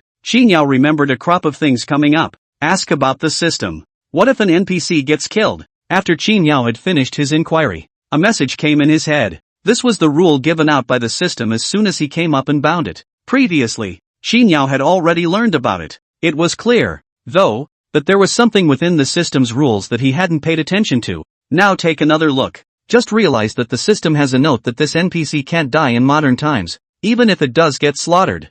Up. It will also go back to ancient times again, and then get resummoned back by the system. When summoned back, it was alive and well again. This made Qin Yao breathe a sigh of relief. That's good. This at least doesn't have to worry about Wei Zhongxian really being G8 here by Zhu Yuanzhang. Meanwhile, without waiting for Zhu Yuanzhang to speak, Qin Yao looked towards Lu Yuanzhang and Gui Yuanpei who were still pulling Zhu Yuanzhang. Let go of him. Lu Yuanzhang and Gui Yuanpei heard this and hurriedly scattered their hands. At the same time the two apologized and arched their hands at Zhu Yuanzhang. Deliberately, he said, "This great Ming emperor, please bear with me." The two of them didn't know what to call Zhu Yuanzhang, so they could only say so. Zhu Yuanzhang looked towards the two Lu Yuanzhang and slightly nodded his head, also arching his hand. Transient Road. The two of you are Tang Dynasty sages? Just now Wei Zhongxian mentioned a mouthful. Zhu Yuanzhang, this is to confirm. Hearing these words, Lu Yuanzhang and Gui Yuanpei once again arched their hands in a tight sense. The two of us have been here since the first year of the Great Tang's Jinzhong era, and His Majesty today is Emperor Dizong. We are the sergeants of the Anqi Capital Defense Office. The historical Anqi army at this point in history didn't even know that the Great Tang was already in the first year of Jianzhong. But it's historical. Lu Yuanzheng and Gui Yuanpei, having come to the scenic spot for such a long time, naturally knew about it. That's why the introduction is also presented according to Li Shi's year. The two of them finished their sentence. Zhu Yuanzhang could not help but spread a trace of admiration for Lu Yuanzheng and Gui Yuanpei. The Great Tang Anqi army. Zhu Yuanzhang still knows. It's famous in history. So it's the Anqi sergeant. We're kind of honored to meet you guys. The spirit of the Anqi army. Then anyone else would have to marvel at it. Getting compliments from an emperor. Lu Yuanzhang and Gui Yuanpei scratched their heads. Zhu Yuanzhang finished this. Turning his head, he took a deep breath and rushed Qin Yao to arch his hand. Mr. Qin, bear with me. We single-handedly created the foundation of the great Ming dynasty. I did not expect that in the end it would be like this. We cannot hold back for a moment. Qin Yao waved his hand and said, understandable, but not so much. Zhu Yuanzhang nodded, turning his eyes to Wei Zhongxian with fire bubbling in his eyes. Wei Zhongxian is still carefully lying there trembling. Zhu Yuanzhang gave a cold shout. Get up, all of you. Yes. A group of brocade guards hurriedly climbed up from the ground and lowered their eyebrows. Wei Zhongxian also stood up trembling, but he just stood up. Zhu Yuanzhang connects with a leg kick. Ouch! Wei Zhongxian screamed and fell to the ground. Obviously, Zhu Yuanzhang this although did not kill Wei Zhongxian, but this fire is still to vent. It was followed by a splitting burst of foot slaps. Wei Zhongxian was in a sorry state. Hiding is not enough to hide. It can only scream a little harder. Finally, after a burst of venting, Zhu Yuanzhang, if not for the fact that this is a scenic spot, I would have raised your 9 clans. Let me ask you, where are you from? Who are your ancestors? Wei Zhongxian shivered. Slave girl from Suning, northern Jili. Wei Zhongxian poured out his information like beans. It's almost as if the pants aren't coming off. After hearing this, Zhu Yuanzhang said, good, we have written down. Considering that you work in the scenic area, you can still help my descendants. We will spare your life today. We tell you, if you still dare, as the history books recorded that, even if we cannot go to the future generation, then we also want to speak in the Hangwu dynasty. Yue surname people kill all the slaughter. Raising your 9 clans. We don't believe that if there are no more ways in the Hangwu dynasty, you, the 9,000 years old, will still be able to give birth. The words came out. Everyone in front of the heel couldn't help but shiver. Even Qin Yao couldn't help but be staggered. Nice guy. It's a clean kill straight from the ancestors. That's a little too far out there. However, you who are outrageous, right? And yet it makes sense. The reason is simple. Other emperors may not be able to do it. But Zhu Yuanzhang, that's obviously capable of such things. Obviously. The other Jinui and Wei Zhongxian were well aware of this. Wei Zhongxian is going to piss himself. Kneeling like garlic. I wouldn't dare. Humph. Zhu Yuanzhang snorted coldly. Get the fuck up. Yes. Wei Zhongxian then trembled and stood up once again. Turning time. Zhu Yuanzhang took a deep breath and looked at Qin Yao. Honestly, it was a difficult moment for Zhu Yuanzhang. And it's not usually hard. The reasoning is simple. Not only because of the immediate Wei Zhongxian, also because Zhu Yuanzhang also saw the rest of history. That little son of a bitch, Zhu Di, has stolen the throne. Zhu Yunju, this waste. How can we hand over the throne to him in the future? Our good old son, Bill, will be able to go ahead of us. And our sister. Zhu Yuanzhang couldn't help grabbing Qin Yao's arm with red eyes and said, Mr. Qin, it's not a problem for us to work as beggars. We'll do whatever you tell us to do. We used to do this. Why our sister died so early? This history book also did not record. We are now in the 5th year of Hangwu, and our sister died in the 15th year of Hangwu. Zhu Yuanzhang was in a hurry. This is a real rush. Even if there are still 10 years to go. Qin Yao patted Zhu Yuanzhang's arm. Relax. You're not coming to the scene here. Medicine nowadays is not comparable to your time. You work here. Your salary is not much, but you can buy life-saving things. And as you said, it's only the 5th year of the Hangwu era in your day. So as long as you pay attention and avoid a little bit of it, and you have modern double insurance, are you still afraid that things from history will come up again? Listening to Qin Yao's comforting words, Zhu Yuanzhang nodded repeatedly. Yes, we have come to modern times. We can work to earn money. When there is a problem, we can buy medicine for our sister. We don't want to ask Bill to go to laborious Xi'an. Talking about talking, Zhu Yuanzhang wiped his eyes, grinned up. It's still early. Zhu Yuanzhang came only 5 years after Hangwu. It's not too late. Not to mention Jubilee. Even Zhu Xiaoming wasn't even born at this time. Zhu Xiaoming was born on October 27th, the 7th year of the Hangwu reign. That's all still 2 years away. And what is there to worry about? Qin Yao comforted old Zhu. As long as you work well here and earn money, won't you be able to change the status quo of the great Ming dynasty by then? By then. Not to mention the crown prince. Your son won't die. Your nephew Li Wenzhong won't die either. And the empress. And Zhu Yuanzhang nodded his head for a while when he first heard Qin Yao's words. It's still early. Indeed. But Qin Yao's words said more. Zhu Yuanzhang can't help himself a bit. Lian interrupted Qin Yao. Mr. Qin. Stop it. Stop it for now. He took a few deep breaths. A feeling of not being able to take it on his face. Nice guy. Although what Qin Yao said was the truth. Old Zhu also saw it all in the historical information just now. Despite knowing all this, the timing of this is a bit overwhelming. It doesn't matter who it is. Anyone who knows that in their near future, their grandson is gone, their daughter-in-law is gone, their nephew is gone, their son is gone. It can't be helped. Old Zhu couldn't even imagine it. This would have been the case if I hadn't come to the viewpoint and this pile of shit had happened to me. How cruel must this be? Even though he's all but an emperor now, how can he afford to do that? Old Zhu really didn't dare to listen at all.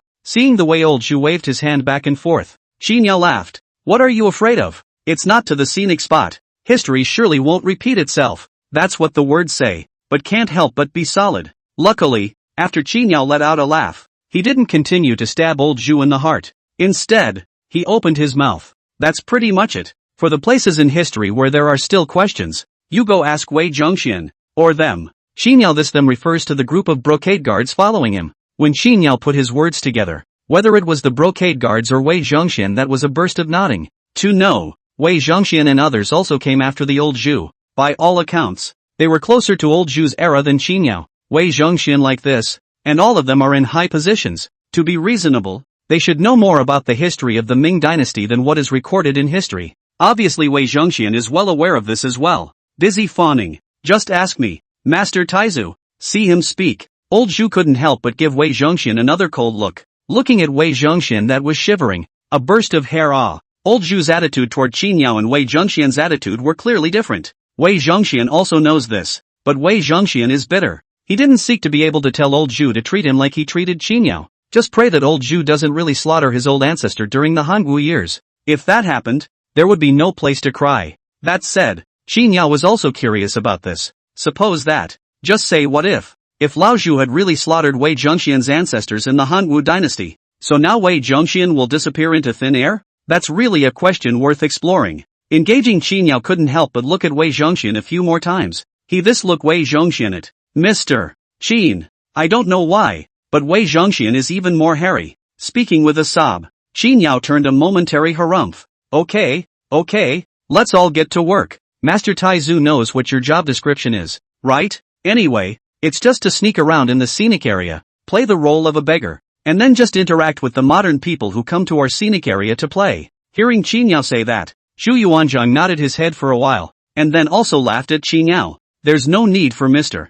Qin to be like that. Call us old Zhu, or Chongbachi, Yuanzhang, whatever. Zhu Yuanzhang was also polite, knowing that he, the Hangu emperor, had arrived here at the scenic spot. Not in this capacity. You can't put up an emperor's front here. Beyond that, to say that he is a Ming dynasty person is a sort of ancestor. But Qin Yao doesn't share his last name. That generation can't be taken advantage of. As it is, Zhu Yuanzhang was also extremely polite. After all, in all seriousness he was still a serious employee of Qin Yao. In the Ming dynasty, he was the emperor. Here, he is the employee. How can this not be polite? Hearing old Zhu say this, Qin Yao nodded his head. Okay. Then I'll call you old Zhu from now on. Chongba was Zhu Yuanzhang's previous name, and calling Zhu Yuanzhang directly, Qin Yao also felt that it lacked a bit of respect. After all, the Hanwu emperor is a great achievement that goes without saying. If he really wanted Qin Yao to scream like that, he wouldn't be able to do so. It's still good old Chu. It also seems a little more intimate. After saying this, Qin Yao waved his hand. Work. Yes. The group nodded busily. Lu Yuanzhang and Gui Yuanpei turned around and stood at the city gates. It was only Wei Zhongxian who was careful. Mr. Qin, can the slave girl take over for Master Taizu? Master Taizu's great achievements. Wei Zhongxian's meaning was obvious. Old Zhu's status is not suitable for begging. It's licking old Chu. Before he finished saying this, both Qin Yao and old Zhu understood Wei Zhongxian's meaning. Qin Yao laughed. Jobs can't be switched. No matter whether it's security or whether it's watching the gates or whether it's begging for food. It's all work. It's all play. It's all NPCs. There's no nobility. You can't change it, so don't even think about it. Qin Yao finished his words. Old Zhu snorted coldly and glared angrily. We're just beggars. What's wrong with being a beggar? Why do I need to talk to a eunuch like you? Get lost. Once again, Wei Zhongxian was startled. Hurry up and run away with your tail between your legs. Obviously, that's a lot of ass kissing going on up the horse's ass. Scared to death, old Zhu coldly watched Wei Zhongxian go away. Only then did he smile and say to Qin Yao, Mr. Qin, then let's take a stroll to familiarize ourselves with this scenic spot of ours. Qin Yao nodded. Okay. In the twinkling of an eye, Qin Yao himself sat down and went to the ticket counter. No business in the morning. There weren't many afternoon tourists either. The main reason was that Qin Yao had previously explained to the public that he would not be open for business this morning. Maybe that's why there are fewer tourists today. But say it's less. However, less. The afternoon time, the scenic spot also ushered in 50 or 60 tourists. That would have been unthinkable in the old days. But after 3 o'clock in the afternoon, no one buys a ticket into the scenic area. The reason is also very simple. Who comes to the scenic spot at this time of the day? It's not a waste of money. If you come at this time, you won't be able to play for a while before the scenery is about to close. Seeing as no one is coming, Qin Yao also slipped to the scenic spot. After all, it's your own scenic spot, so sneak around and see what's going on. Pick up the occasional piece of trash or whatever. It's also good. Idle is idle. The scenery is well organized at this time. Qin Yao didn't see old Zhu there. To see Wei Zhongxian is interacting with tourists. Why are you covered in dust? Another kind tourist helped Wei Zhongxian take a shot. Wei Zhongxian gave a forced smile. Ah, an accidental fall. I have to say that this tourist heart is really good. Didn't help Wei Zhongxian knock the dust off his body. Another survey of Wei Zhongxian. Why is your side gray too? Wei Zhongxian once again forced a smile. It's our misremembering. We should have fallen twice. No, you're also gray again on this face. Then our family must have fallen 3 times. But you're on this ass. Wei Zhongxian almost cried out. But don't ask. I don't even know how to answer well if I ask this again. Can't you see this is already a forced smile? This tourist is really, the heart is good. But how about a little eye candy? Wei Zhongxian turned his head and accidentally saw the figure of old Zhu. He shivered and hurriedly turned his head. Hiya! I'm not going to lie. Our family is practicing martial arts in the morning. And it's normal for people who practice martial arts to fall and hit each other. Wei Zhongxian had a hard time fooling this tourist. After another careful search, there was no sign of Zhu Yuanzhang. That was a relief. In an instant he saw Qin Yao walking over. He couldn't help but come over from Qin Yao. Mr. Qin. Seeing Wei Zhongxian, Qin Yao patted his shoulder and laughed. Don't worry, old Zhu can really kill you. You're earning money in the scenic area now,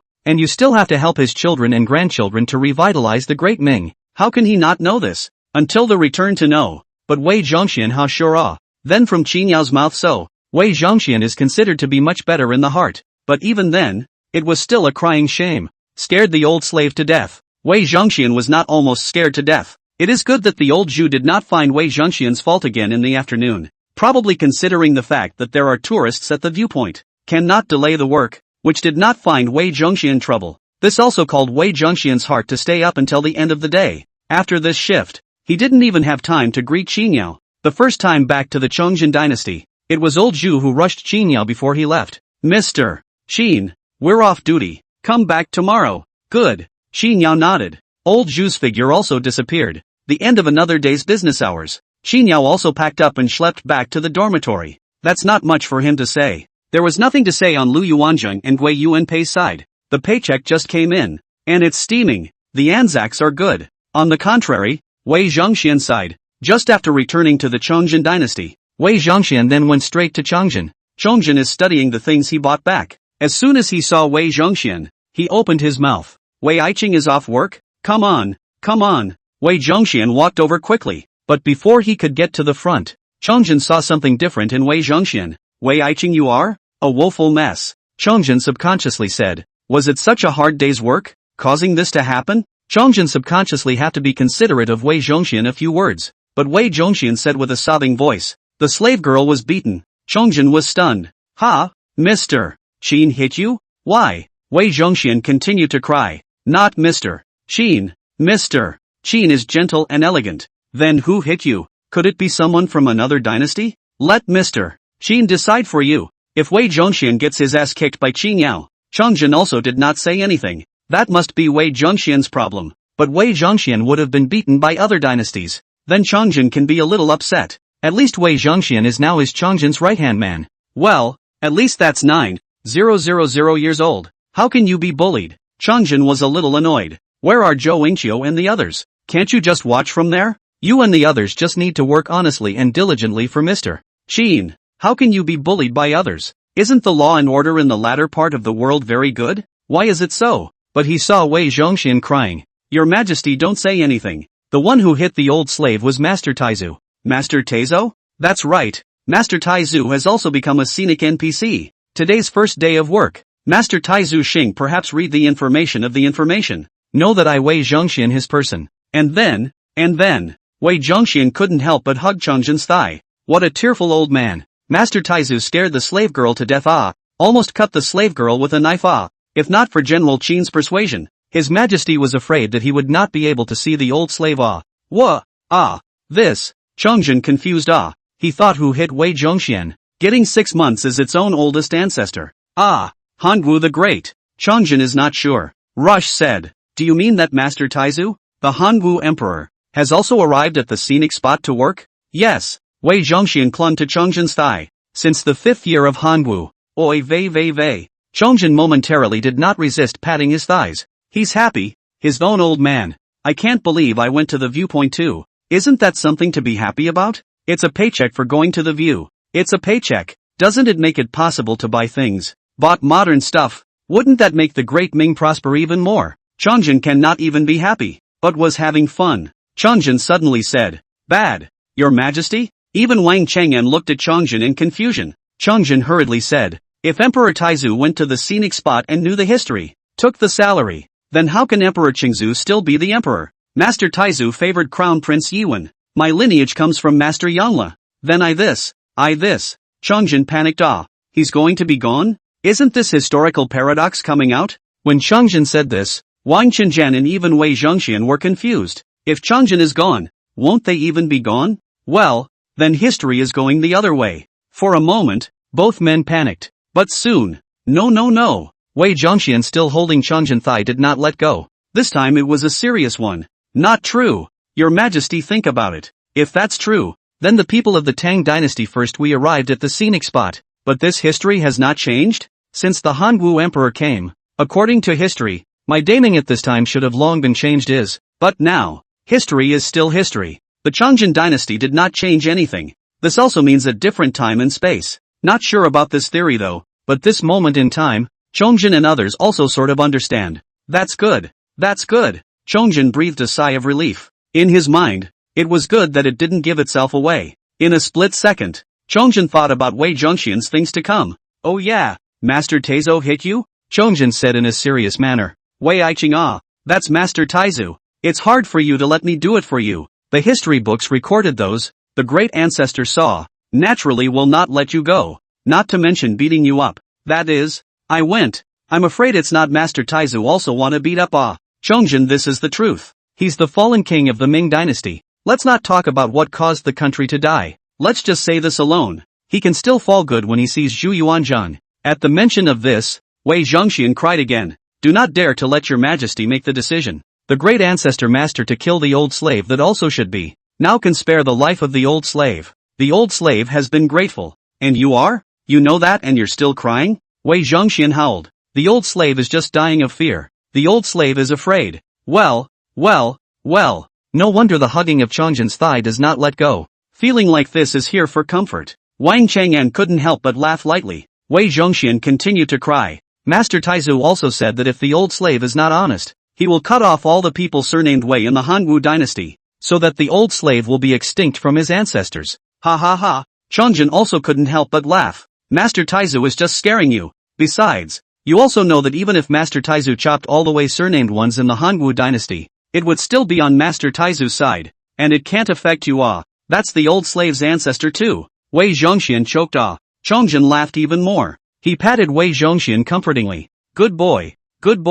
We're not afraid. Good boy. Can Changjin not laugh? Originally, he was worried about relying on Wei Zhongxian again, and worried about not being able to take him. But it's okay now. Master Taizu again. Being dishonest even cut off your ancestors. It's a joy to see. So much so that Changjin. Good boy.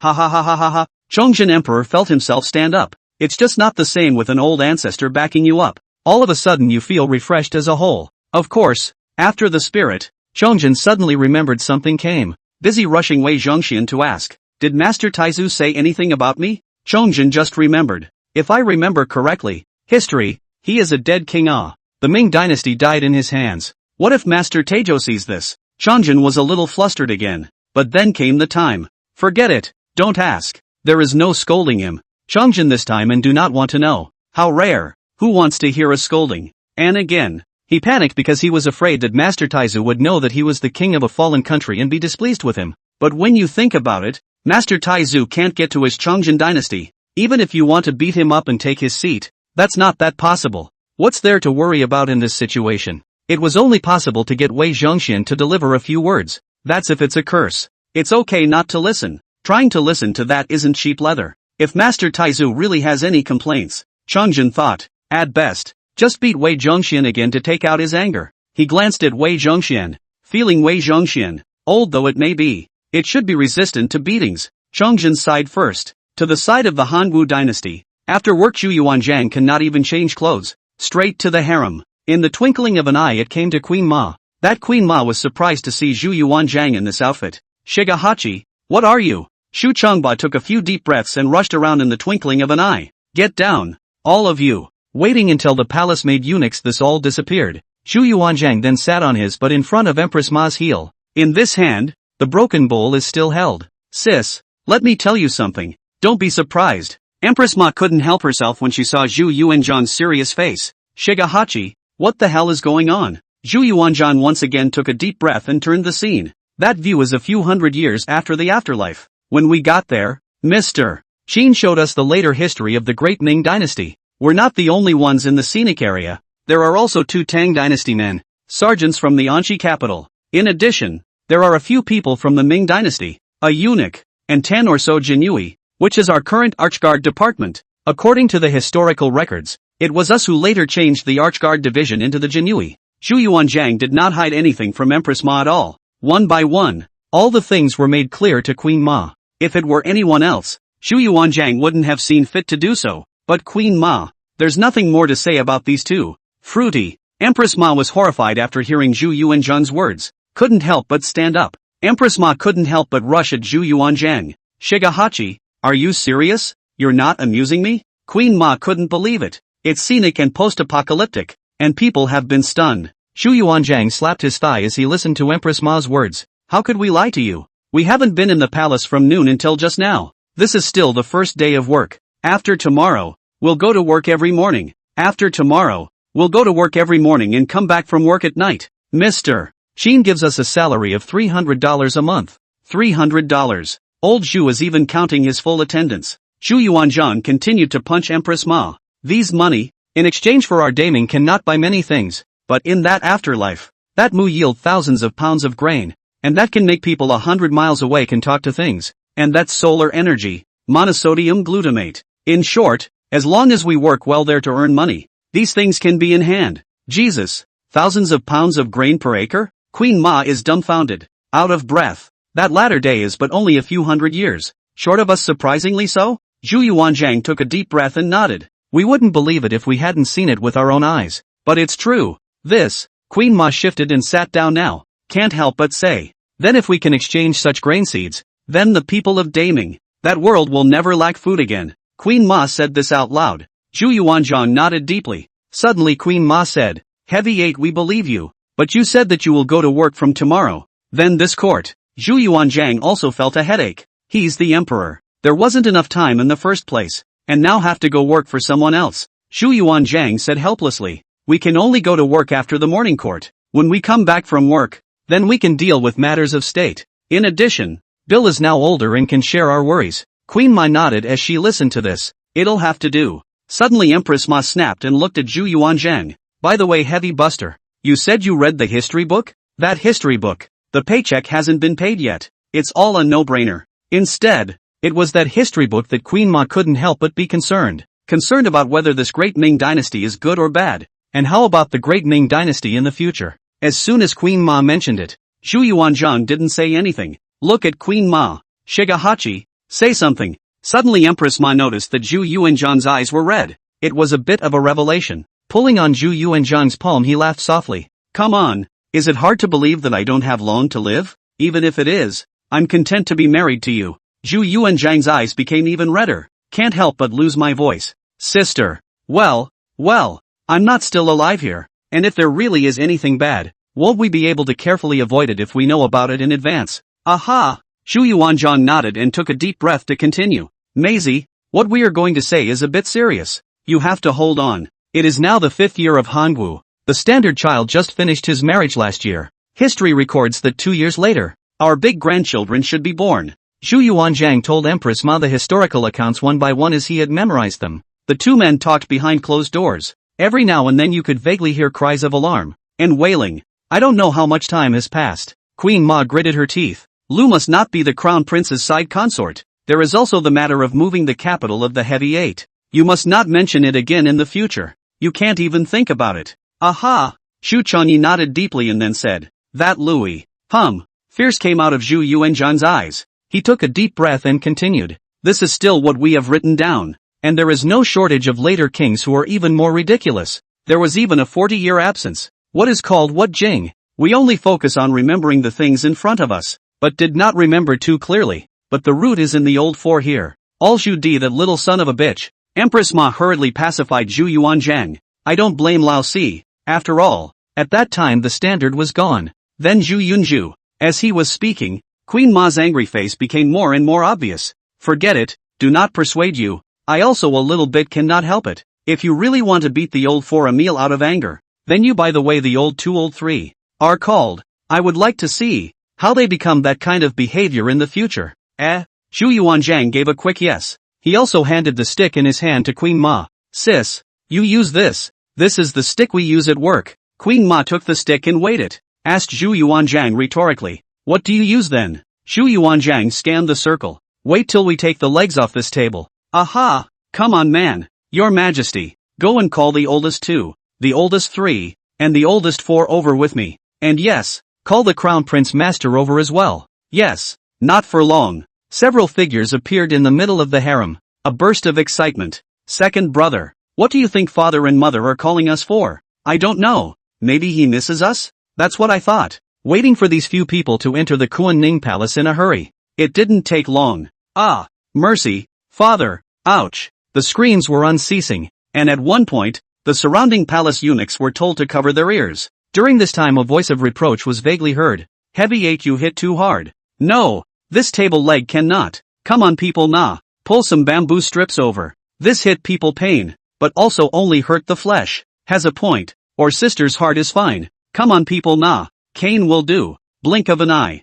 The cries became more mournful. By the time the crown prince, Xu Biao, arrived. At this time, Zhu Yuanzhang was refreshed. Only 3 people were already sprawled on the ground, and also rushed Xu Biao to make a feint his voice to come. Big brother help. Eyes on the miserable brother 3. Xu Biao held his forehead. Father, how did the second and third and fourth upset you again? And this line of yours. It's not even enough to beat a child. This is still wearing a beggar's clothes. Zhu Yuanzhang laughed. Hey, your mother and I have nothing to do, so we beat them up to smooth out our anger. Biao, drag the 3 of them away. Father wants to talk to you about something. Listening to Zhu Yuanzhang's words, Xu Biao was helpless. Is that a reason to beat this brother and sister up? Yes. Wait until Jubilee gets this brother 3 out of the way. Zhu Yuanzhang rushed at Empress Ma. Much smoother. Queen Ma also guffawed. Transiently Zhu Yuanzhang said with a bit of apprehension. Right sister. Today we work feel a little uncomfortable. This beggar is after all a long time did not do.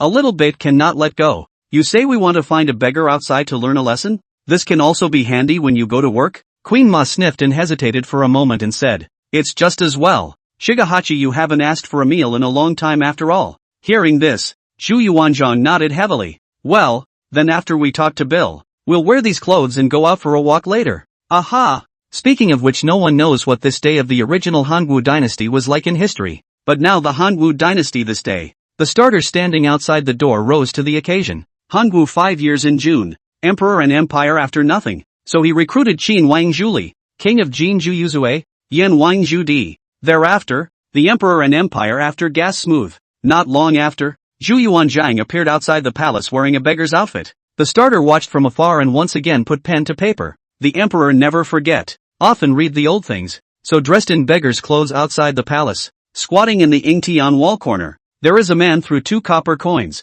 The emperor arched his hand and said, "Thank you, Master Wanfu. Behavior and demeanor, and general beggars know too." Izumi wasn't quite able to understand why His Majesty was being like this, but he had faithfully recorded the scene. Being familiar with the beggar, gradually felt to find back the feeling of Zhu Yuanzhang. A twist of the head saw the starting note. "Wait, why are you here? When did we ask you to follow us? What the hell did you write down? You delete it." In the early morning hours of the next day, when Zhu Yuanzhang appeared in the scenic spot, his whole body was in high spirits. Zhu Yuanzhang was still wearing the same outfit as yesterday, but even in beggar's clothing, the emperor's aura on that body still hadn't been concealed. That sass was on display, as opposed to the glowing Zhu Yuanzhang. Wei Zhongxian, who also came to work, then appeared to have his entire face in bitterness. Then when he saw Zhu Yuanzhang from a long distance away, the person had already started to panic. Spinning around, he rushed to greet with a group of brocade guards. "Master Teizo." Fortunately, Zhu Yuanzhang was probably in a good mood. After coldly scanning Wei Zhongxian, he gave a cold snort and then turned his head to the side. This calls Wei Zhongxian cannot help but breathe a sigh of relief. It also called the other brocade guards, who vainly wiped the cold sweat from their heads. Yet the heart hasn't been weak for long yet. Zhu Yuanzhang suddenly turned his head and asked at the group of brocade guards, "We forgot yesterday. Who are all of you? Where are your ancestors from? What did your ancestors do in the Han Wu dynasty?" The words were asked. At that moment, the group of brocade guards only felt a thump in their hearts. Fear of what will come. This question, asked a group of brocade guards that is hairy in the heart. Even Wei Zhongxian, who had already been questioned, that was trembling, just facing Zhu Yuanzhang's question. How dare the brocade guards in front of him not answer? One can only be apprehensive and honest in reporting oneself. Zhu Yuanzhang recited a few words, as if trying to memorize the information. In the twinkling of an eye, only Zhu Yuanzhang coldly rushed at this group of brocade guards. "We've memorized everything you've said. We don't care if you work here or go back to the Chongzhen dynasty. Be honest with us. Otherwise, we don't mind letting you break your roots from the Han Wu dynasty. Also, Wei Zhongxian, the slave girl is here." Wei Zhongxian shivered and plopped down on the ground, but he heard Zhu Yuanzhang rushing at him. After going back, "Give us to tell Emperor Chongzhen. Give us honest. If my great Ming dynasty also died in his hands." Zhu Yuanzhang sneered. "Since this scenic spot can call us here, it can make you Chongzhen dynasty people also come over. No wonder that day. We can also go to your Chongzhen dynasty to take a look. Remember no." Zhu Yuanzhang's words made Wei Zhongxian's heart tremble.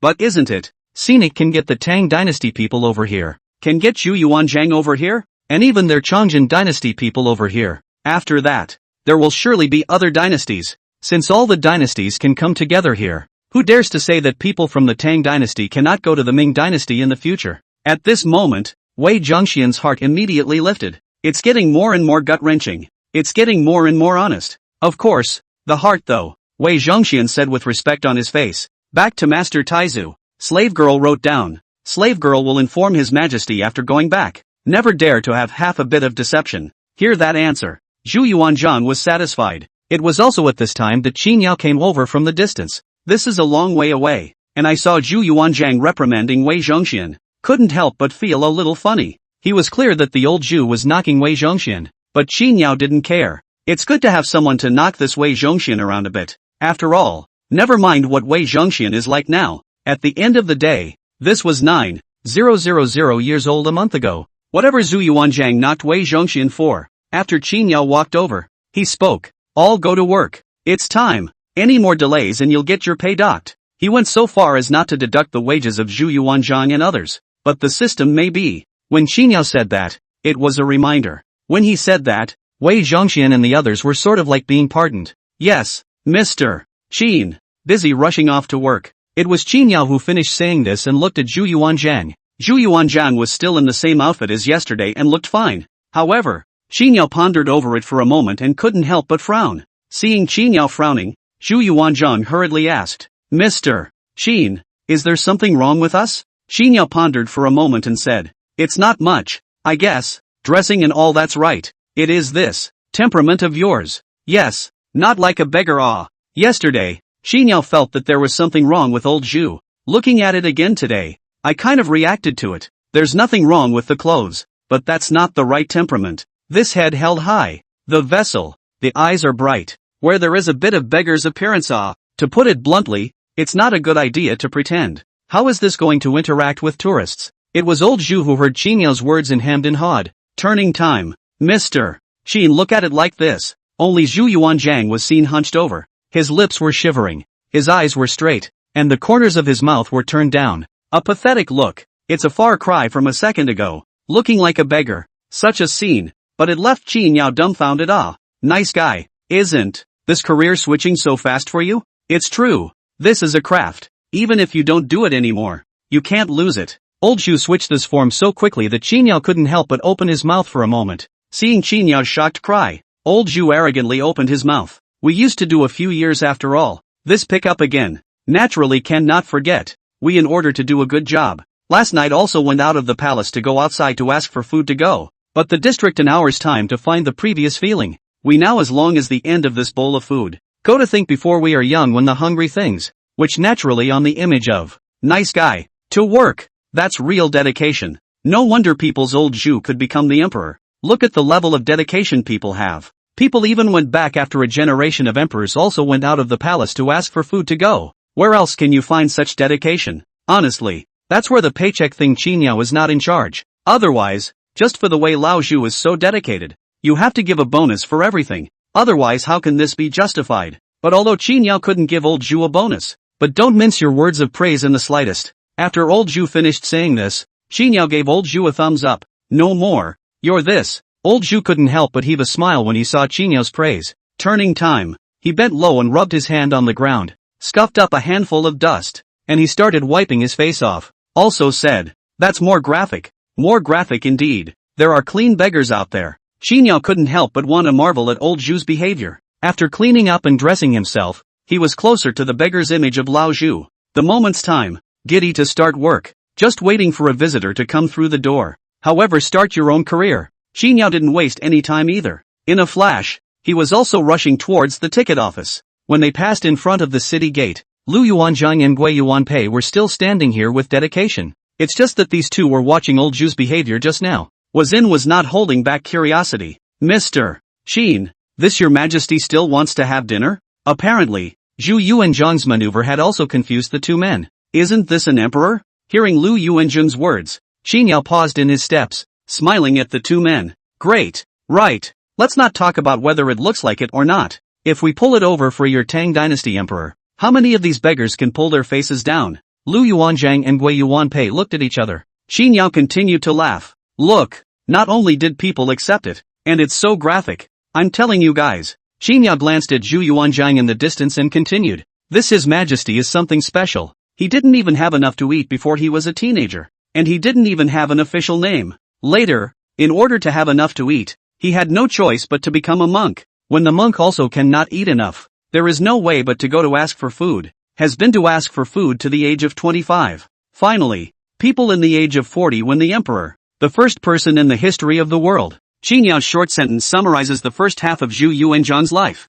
He doesn't go into enough detail here. That in which the father died and the mother died and the siblings were scattered, which he hasn't even mentioned yet. That process of becoming emperor is also not even mentioned. But even so, Lu Yuanzhang and Gui Yuanpei couldn't help but be stunned as they listened to these words. Then look at Zhu Yuanzhang that cannot help but admire up. Good lord, with a background like that, how can you end up as an emperor? Even the founding fathers. For a moment, only Gui Yuanpei. This sire is really. He scratched his head, not knowing what to say. Qin Yao said with a smile once more. Let's put it this way. His Majesty is the most arduous to start a country in the history. No one can be out of his left and right. He is also the most righteous emperor, and the first to fight down the world from the south to the north. So, you two have the concept, right? Alright, let's go to work. Stop chatting. It won't be good to have your paycheck deducted when the time comes. Yes. Lu Yuanzhang and Gui Yuanpei nodded their heads in unison and hurriedly stood firmly at the first opportunity. Qin Yao also continued to walk towards the ticket counter. It was just that Lu Yuanzhang and Gui Yuanpei stood though the board. The eyes, however, could not help but glance over at Zhu Yuanzhang. At this point in the scenic area though no tourists have shown up yet. But by now, Zhu Yuanzhang had already found a corner to sit on his butt, and at the same time began to familiarize himself with the lines. Gu, please do me a favor. Is there anyone to give a bite to eat? We haven't eaten in 3 days. Master. Sir, be merciful and reward me with a bite of food. Have a ticket. Come on, 3 tickets. By the way, your scenic spot does have a show, right? Yes, the show is at 11 o'clock. And it will be right here at the gates of the city where you can come and watch. Okay. In the course of the morning, there were finally tourists coming inside the scenic area one after another. Once again, the landscape is in the money. But look at the tourists this morning. Xinyao felt that he was afraid that there wouldn't be a particularly large number of tourists today, at least compared to the first 2 days, when we received 100 or 200 tourists a day. Mostly, it's not going to get to that point. But Xinyao could understand the main reason for this. It wasn't open yesterday morning, plus the 2 days for paychecks and stuff. Here comes the new guy again. This scenic business in turn is a bit of a slackers. Then again, Xinyao hadn't posted any videos online in the past 2 days. Earlier videos, and presumably short video platforms, don't push the stream anymore. It hasn't added many likes or anything like that in the past 2 days. As a result, the business of the scenic spot is not going to be a bit worse than before. For Xinyao, this would not do. Proceed with the video in a moment. I don't know how well the Jinui gate is practicing. It's hard for this business to get up a little bit, so I can't go back. If this business really turned into what it was before, then Xinyao would really have no place to cry. Well, in his anticipation. Video more hair. Scenic spot promotes more publicity and awareness. It shouldn't take 2 days for this business to come back. Xinyao is over here selling tickets. He didn't have time to pay attention to what was going on in the scenic area. There's no way around it. There wasn't even a ticket taker at the viewpoint. If he leaves, won't this keep visitors waiting if they come? Maybe people leave when they get upset. Although Xinyao was inside the ticket office, but it's not very far from the gates. He would have this time. And every now and then he could hear a hearty laugh coming from the gates of this city. So much so that the few times Xinyao looked over, he saw that it wasn't Gui Yuan Pei and Lu Yuan who were looking for someone to ask for a customs clearance ultimatum in a serious manner. It was the sight of Zhu Yuanzhang nodding his head at the tourists. I don't know what this Master Teizo told the tourists. The laughter was from the tourists. This one laugh even made Xinyao curious. Good lord, what's all the fuss about? Xinyao was just curious, but in the blink of an eye, he saw Lu Yuan running over quickly. When he came to the front, he rushed at Xinyao. Mr. Xin, the tourists are going to the supermarket. Seeing that there were no tourists coming over to buy tickets either, Xinyao grabbed the time to stand up. Right this way. He's also weirdly busy. Some are headaches. That's selling tickets, running a supermarket, and having a rip-off bus for nothing. Yes, it's a bus rip-off. Who doesn't rip off customers on scenic rides? That is, the Forest Mountain scenic area is now less tourists. This rip-off has not resonance as charged it. This crop is not to mention. To the scenic area once more tourists. He is also divided. It's not busy at all. But fortunately this will be a time when there are not many tourists. The eye doesn't look like it's coming back again. Xinyao was sort of temporarily able to walk away. While walking, Xinyao also asked at Lu Yuanzhang, "What's old Zhu doing? I look quite happy chatting with the tourists." Lu Yuanzhang said with a smile, "This sire is asking for something from a tourist. Who says he's acting like it? He said he was just asking for food and hadn't eaten for days." It amuses the tourists so much that they have to go to the supermarket to buy something for him. As soon as Xinyao heard this, ooh, old Chu is really something here. He thought the tourists this was to buy something for themselves, and after half a day's work, the feelings were still for him. Sure enough, old Chu is not a beggar for nothing. Isn't that interaction coming? Xinyao opened the door of the supermarket in the time it took him to turn around. A couple of tourists walked in too. As they entered, Xinyao didn't forget to explain, "We're not even in business yet at the view. This guy is out there training." Same old rhetoric. Old is a little old, but the rhetoric still works. At least we'll not call people tourists. Think you the scenic spot is also too full. The ones that don't even have the manpower to watch the supermarket. It's worth mentioning that when this group of tourists came in, old Zhu was still following them. There was a bowl in that hand, bowed over, and yelling at other tourists there. "Starving to death. Starving to death. Lord have mercy." Hangu Emperor called out to a few tourists to call out to the Grand Master. What an honor that is. That's what these tourists don't know about Lao Zhu. Take him as a scenic NPC. That's if you know. That's crazy. The group of tourists were amused by old Zhu's pitiful look. Transient laughed. Okay, stop yelling. Buy it for you right away. With that said, the group of tourists began to pick their way through the shelves. Here, a loaf of bread for you. Get a bag of chili fries. Thank you, Moncler. Thank you. I can finally eat a full meal. Here's some milk. I'll buy you 2 bottles. Young people are still brash in the end. Plus there are girls on the side. A big hand. Buy him a box. It's not like it's worth anything anyway. laughing my ass off. A couple of tourists tried a whole bunch of food for old Zhu. Old Zhu's arms are full. That mouth was grinning to the back of his head. Of course, buying something a few tourists are not without requirements. Group photo, group photo. What's the point of a group photo? Old Zhu did know that. After all, he was here yesterday. I know that in modern times, there are such things as cell phones that can keep images of people. In the face of tourists' requests, happily took pictures with people. Of course, it's the first time, after all. When we took the photo, Lao Zhu was still subconsciously a little more serious. After the photo was taken, a few tourists didn't forget to tease Lao Zhu. Ha ha ha. He was about to yank the milk or whatever was in Lao Zhu's arms. Lao Zhu hugged him to death. He was so protective of his food that he caused these tourists to burst into another fit of laughter. So that Wei Zhongxian with a few brocade guards, but also cannot help but be careful to lean over. Wei Zhongxian is still a wimp. When I went to work, I was patrolling everywhere, afraid to meet up with old Zhu. It's a wimpy one anyway, but when I saw that it would be lively, I had to come over. No way. Even though Wei Zhongxian also knew that the old Zhu wanted to get him killed. But that's Master Tejo, after all. Granted, this is on the scenic side, and this is in the modern era. But don't we have to be careful here? In case Master Tejo is hurt or touched,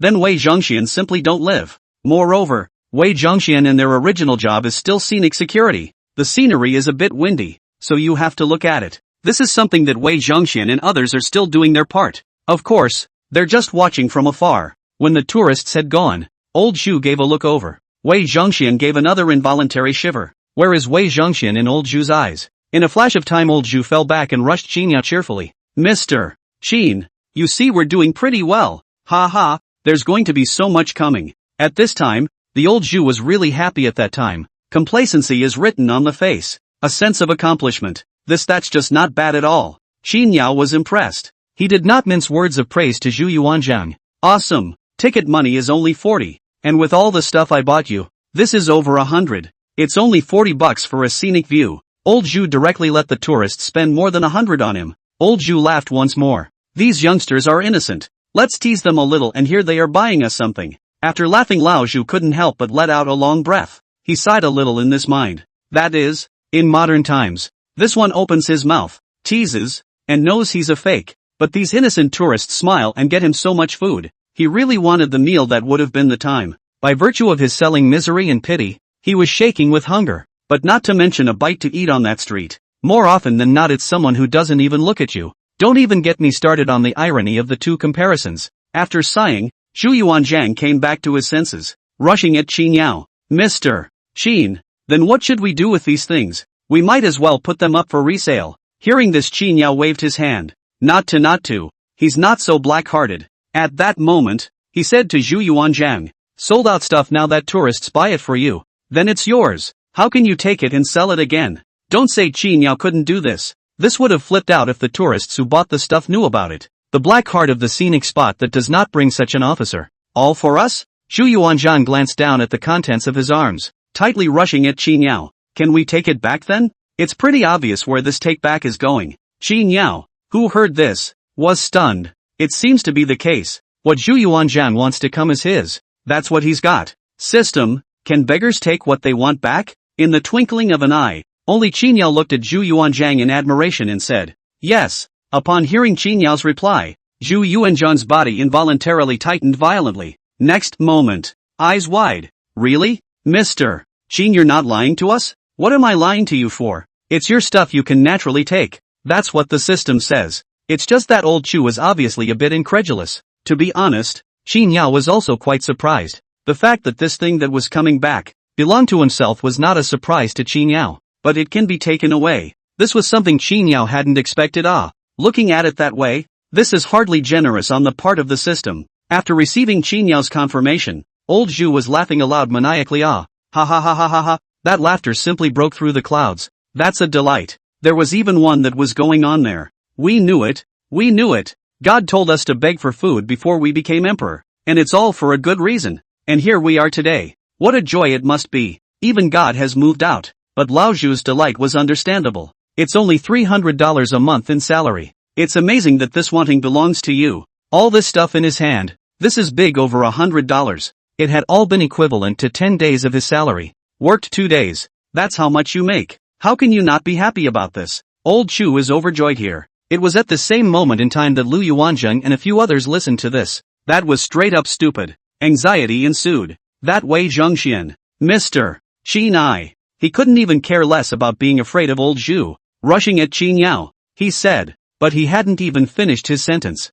Qin Yao knew what he was going to say. Spinning around. You can't. You're not NPCs playing beggars. Only the beggar NPC can. After all, punching people for things is one way they interact with tourists. It's a career. It's like playing the role of a fortune-telling NPC who goes and tells the fortunes of tourists. The cleaning in the scenic area is only cleaning. Monkeys and other scenic wigwams are acceptable for feeding. It's all of a nature. When Qin Yao said this, Wei Zhongxian was immediately dumbfounded. Before he could react, Qin Yao turned his head and then looked at Lu Yuanzhang and Gui Yuanpei, who were just as somewhat agitated. Neither can you two. All at once. These two people and Wei Zhongxian and a group of Jinui. That face becomes a cry up. At this time Zhu Yuanzhang also did not have the cold eyes of Wei Zhongxian. Instead, he said happily, "Ha ha, it looks like it's better for us to be beggars. This is too good," said. Old Zhu then looked down at the pile of things in his hand and smiled joyfully again. He's like this. At once, it was called Lu Yuanzhang and Gui Yuanpei. I read up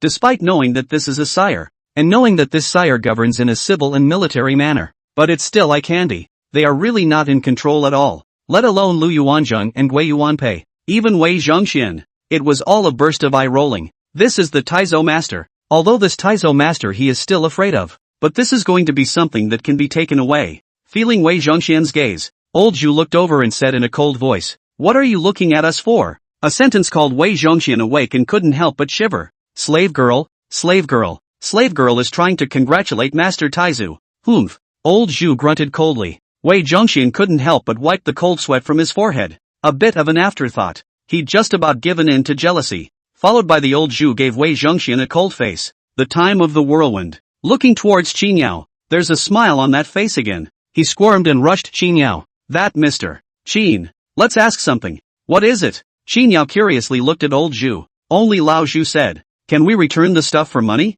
Got it. Are you thinking of exchanging it for money and buying other things back in the Hanwu dynasty? That's what we thought. Old Zhu nodded his head like a chicken chattering rice. That won't work. It's nice that you can take away what you want to come, but you still want to exchange it for money and buy other things to bring back to the Ming dynasty? That's really overthinking it. Even if Qin Yao was willing, that system wasn't that generous. Qin Yao continued. I'll return them all to you even if I exchange them for money. But even if I exchange it for money, you won't be able to bring anything you buy back to Daming anymore. What's the use of you returning it? Hearing Qin Yao's words, old Zhu couldn't help but sigh. It's a bit of a shame. Well, let's put it this way. Think about it. So you can take advantage of everything under the sun? Old Zhu was very sorry. But the old Zhu's regrets called people like Lu Yuanzhang and Gui Yuanpei, and even Wei Zhongxian. Unable to help himself, he breathed a sigh of relief. Not that they were gloating. That's it. It's just that everyone eats dirt well. You're suddenly big and meaty. That's even if they're blood brothers. Then this other one isn't doing well. This brother, I can suffer with you. But if you drive a Land Rover in front of me, then there's only one mood when it comes to being a brother. You sell the car. Can I go to the toilet and eat 2 pounds? That's about how Lu Yuanzhang and the others felt. Right now old Zhu can't exchange it for money again and then for something else to bring back to Daming. It's not authentic, though, but a group of people heart this much more comfortable. Of course, the only one who regretted it was old Zhu himself. But old Zhu's regretful look only lasted for a moment. Transient. This old Zhu just gazed, to the point where I don't know what he's come up with anymore. Qin Yao didn't care about that. The turn of the day began to call Wei Zhongxian to organize the brocade guards to perform their talents. It's time to get to the point of showing the tourists the show. Also told them to get the tourists together too. Performing talent for tourists is really still secondary. Qin Yao's side waited for the video to be taken. He still has to upload it to the short video platform himself. During the performance of the brocade guards, Qin Yao realized that their performance was very different. A little more refined. It's also a little more chartered. Even Wei Zhongxian, who can perform a few, visible during this period of time. Chongzhen dynasty of these people is really under the effort. The show was great. Fighting is the main focus. It's also exciting. From time to time groups of people beat each other up. From time to time, the two fight against each other. There's also a bunch of people beating up on A. It was brilliant anyway. Hot around the tourists that is rushed to take pictures, a burst of exclamation. You can see that it's still satisfying to watch. At least in Qin Yao's opinion. He could see such a show for $40. He was actually happy about it. Wait until the show is over. Qinyao himself also forgot to yell as he recorded the video. People can put the video online if they're okay with it. Help us spread the word about our scene. Free admission with a high number of likes. We have more tourists in the area and the show will be even better then. No problem. Good. Little things. Ha, I've posted it online. Does your scenic spot have an official account? I'll let you. Hearing this, Qinyao smiled and busied himself. There. And help at the scenic account? It's really hard to run into tourists like that. The human visitor had made it this far, and Qinyao was naturally positive. So much for talking about coming to the morning tourists. In the blink of an eye, it was afternoon. Just now, during this time at noon, Qinyao had already edited the video and posted it on the internet. For messing with the video thing, he's at a rough level, but that's good enough. It didn't take long after the video was posted online. Just someone liked the comment already. It's a good head start. Can't help but look and scream happy. But there was one thing that Qinyao still wondered about. He's also posted several videos before that have over 10,000 likes. It stands to reason that this amount of likes should go up the account's followers anyway, but unfortunately, he's still only got a couple hundred followers to this day. However, regarding this matter, Qinyao soon came to his senses. He has scenic account. How can it be so easy to increase your fan base? It's not like people are specializing in segmented accounts, or handsome and good-looking ones, or perhaps gimmicky in its own right. That's what attracts people. This is propaganda he's working on. After all, who's paying attention to him for nothing?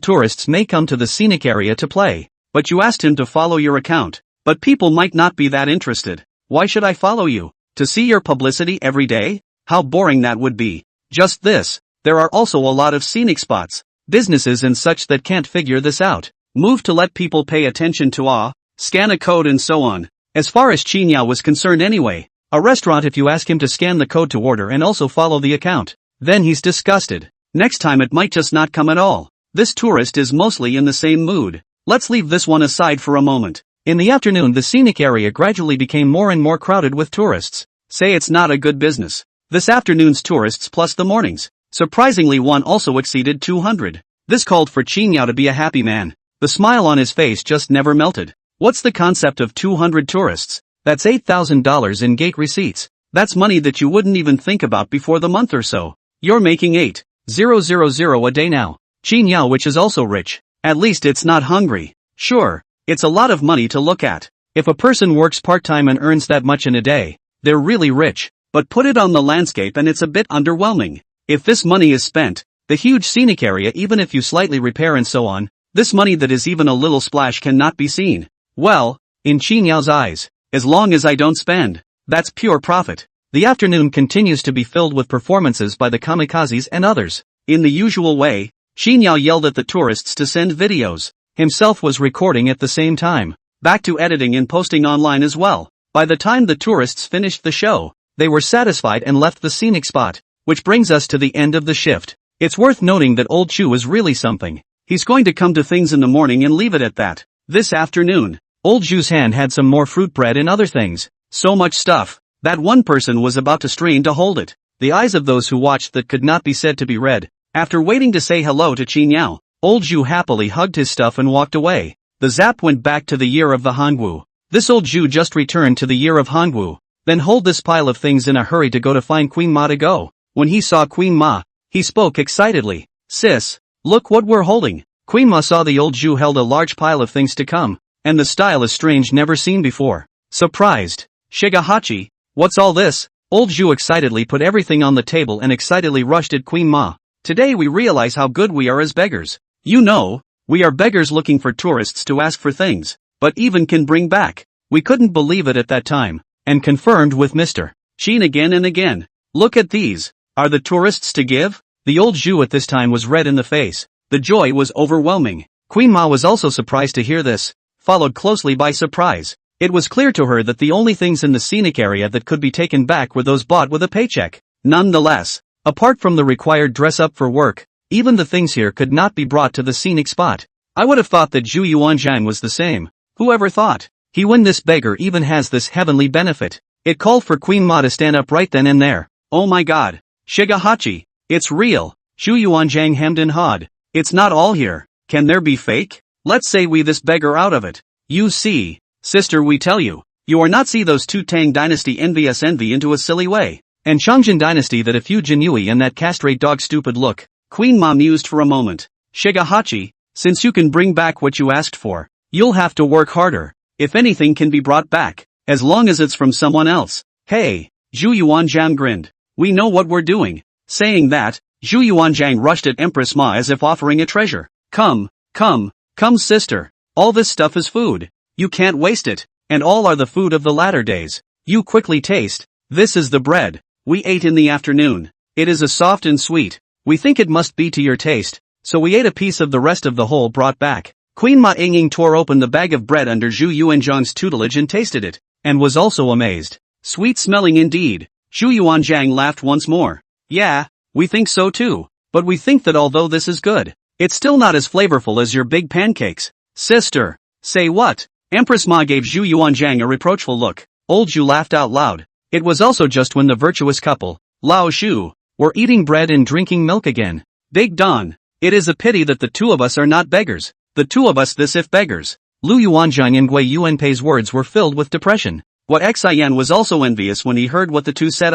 Still, the mouth said, there is no obstacle. Others a sire can still let go to be a beggar. If you two become the emperor, can you do it again? Once Lu Yuanzhang and Gui Yuanpei heard this, they couldn't help but think about it. Seeing them both really thinking there, Gui Xian didn't have the good sense to say, what? You two really want to be emperors? At this time Chongjin dynasty, Your Majesty, Master Taizu is truly the envy of the old slave. I am also envious of the deaf. You said that if Master Taizu got what good things, you cannot for us to point over? Do you think Master Taizu will give? Wei Zhongxian helplessly held his forehead. Let's not talk about whether or not Master Taizu will give it. In case he can't bring it back even if he does. Wei Zhongxian did not dare to say that he did not dare to talk to the old Zhu. Chongjin listened to his words and nodded with a sigh. That's the idea. Wei Zhongxian's eyes flickered. Your Majesty, the scenic spot has always been recruiting NPCs. The business of the scenic spot has been good during this period of time, so it can be seen that the scenic spot will still be recruiting people in the future. So what? Mr. Qin, the scenic spot is so big, just Master Taizu a beggar. It's a bit less. Your Majesty, you say, in the future the scenic spot will not recruit beggars again? Oh, how did Master Taizu get chosen? That's because Master Taizu's pearl is in front of him. If His Majesty and Master Taizu are the same, by then the scenic spot will recruit beggars again. I have to say that what Wei Zhongxian said is somewhat reasonable. Chongjin's eyes lit up. Not bad. If the scenic area does not recruit people also even if the future really recruit people, then I will not be able to save for a rainy day? Then Your Majesty goes to be a beggar too? Nonsense. I am the king of a country. How can I go and befriend a beggar? Wei Zhongxian was a bit aggravated. Doesn't that make sense to you too? The next moment, Chongjin said with great righteousness, am I going to be a beggar? No. I am to relive the glory of the great ancestor. I am the emperor of the great Ming dynasty. Not only do I want to inherit the great Ming dynasty, I also want to look up to my ancestors. I will also inherit the will of the great ancestor. So Your Majesty, you are going to. Beggars, I cannot be a beggar. The emperor as a beggar, into what behavior? But this does not delay me like the great-grandfather to learn. Wei Aiqing, you say yes? Chongjin inverted his thin-skinned, asking for food on food. And you have to make a house of cards for yourself. Anyway, for this moment in time, Chongjin's face was red. Wei Zhongxian, then Your Majesty must take care to be thorough when you go out to beg for food. Chongjin, okay. Whether or not Chongjin has inherited the will of the great ancestor master. Anyway, in the blink of an eye it was time to get to work again. This time when it was time to go to work, Lao Zhu once again appeared in the scenic area. The whole thing is redolent of awe. There was even a slight sense of excitement. It can be clearly seen that old Zhu is looking forward to going to work. Look at the fist pumping. You can tell by looking at this that it's a real plan to make a career out of the job you're asking for food. We feel like we've gotten a little better at begging. These were the original words of old Zhu. Seeing the old Zhu like this, Lu Yuanzhang, Gui Yuanpei, Wei Zhongxian and others are envious. Envy is hard to resist. Yet envy though envy. But the work needs to be done. It's the work that counts. So whether it's Lu Yuanzhang or Gui Yuanpei, that all remain dedicated. Xinyao was still satisfied with their state. Speaking of a morning's work, Xinyao looked at the status of the video he posted yesterday. He found that the videos he posted were still highly acclaimed. These 2 videos in a row have had over 10,000 likes. Even the video posted last night was clearly posted late, but now it's all over 30,000 likes. Surprisingly later, it also screams surprise, for the reason this video is better than the last one. Xinyao couldn't help but analyze to find the exact reason for this. Give streaming from short video traffic, to the difference in content, and then to the difference between the performances in the two videos. This all called for Xinyao to dissect them one by one. There's a reason why he's doing this. You know, the hotter the video is, the more it brings tourists to the area. This if the video posted has been on fire. Is that scenic spot still worried about tourists? Even if some tourists only come once? Well, there's no need to worry. It was because of this reason that Xinyao could be said to have exhausted his efforts. He finally didn't notice any difference between the two videos. Give it up straight away. It doesn't matter. He's still not cut out for this line of work or not. It doesn't matter if the video stripping fails. What Xinyao knew was that today's scenic business was definitely going to be better than yesterday's. And not just because the video is hot. Also because there are a lot more tourists placing orders online. For today's date alone, over 20 tickets went out. You can see how business will be at the View today. This made Xinyao very happy. This also couldn't help but tell old Zhu and the others about it. As soon as I heard that business would be better today, Lu Yuanzhang and the others hit the ground running. The scenery is doing well and they are happy. After all, if this has been business is not good, it is inevitable that people are afraid of scenic spots yellow. Wei Zhongxian and others are also active. Old Wei made his instructions at the first opportunity. Block, all give us up spirit. Hurry to patrol a circle. That the dirty ground are cleaned up for us. Don't let the tourists come to dislike the buried. Old Zhu was also excited. With a broken bowl in hand, he looked toward the city gates. Hey, and I don't know what he's laughing about. Is this still the Hanwu Emperor? Like a two-bit idiot. At one point, Xinyao couldn't help but ask at old Zhu as he was on his way to the ticket office. Why are you so happy? Facing Xinyao's doubts, old Zhu responded. There are a lot of tourists today, so we think we can order more. What he said called Xinyao speechless for a moment. He could only give old Zhu a thumbs up. In fact, today's business really didn't exceed Xinyao's expectations. They are open from 8 o'clock. 8 o'clock, which is just 10 minutes past the hour. The scenery just started clicking on. First a private car drove by, followed closely by 2 or 3 over time. A short morning. This parking space outside the city gates. There's a whole row of them. That's a whole row. What a concept. Jesus Christ. If this parking space wasn't concrete, the grass would have grown long ago. Just the ground there is a little greenish. That's been sitting around for I don't know how long. Now it's finally being used.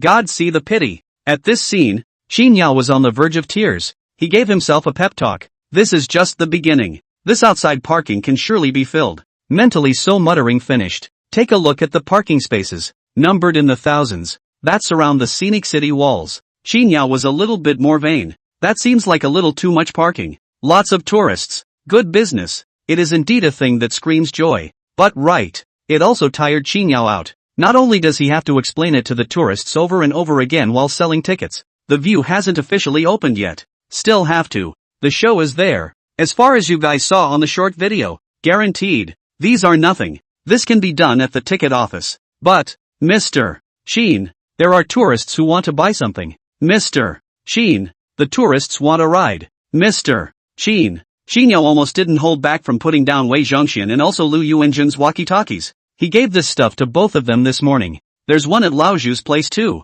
The main reason is that yesterday the tourists wanted to take the bus, and Lu Yuanzhang ran over to inform them. Xinyao found it inconvenient. It just so happens that there are a bunch of walkie-talkies in the supermarket. It's all from Xinyao's incoming shipment. It was supposed to be sold to Lu Yuanzhang and others to buy on their paychecks, but figuring they don't have cell phones, it's not convenient. Simply use it. Who knew this was just being used? This gave Xinyao the command to run around like a mule or a horse. After you sell the tickets, you have to go to the car. After the car you have to open the supermarket. Tourists have just bought their stuff and have to go straight to the ticket office. It's a favor. It was meant to be good business. But really, let's just pretend this business is getting better. Another lament. It was just this good until the afternoon, when the tourists had gone. It's almost time to get off work. Xinyao hadn't even rested his legs on this side. Then a beep came from the system. As soon as the system's beep came, Xinyao instantly spirited He subconsciously assumed that it would be able to pick someone again. Only when a message from the system came through,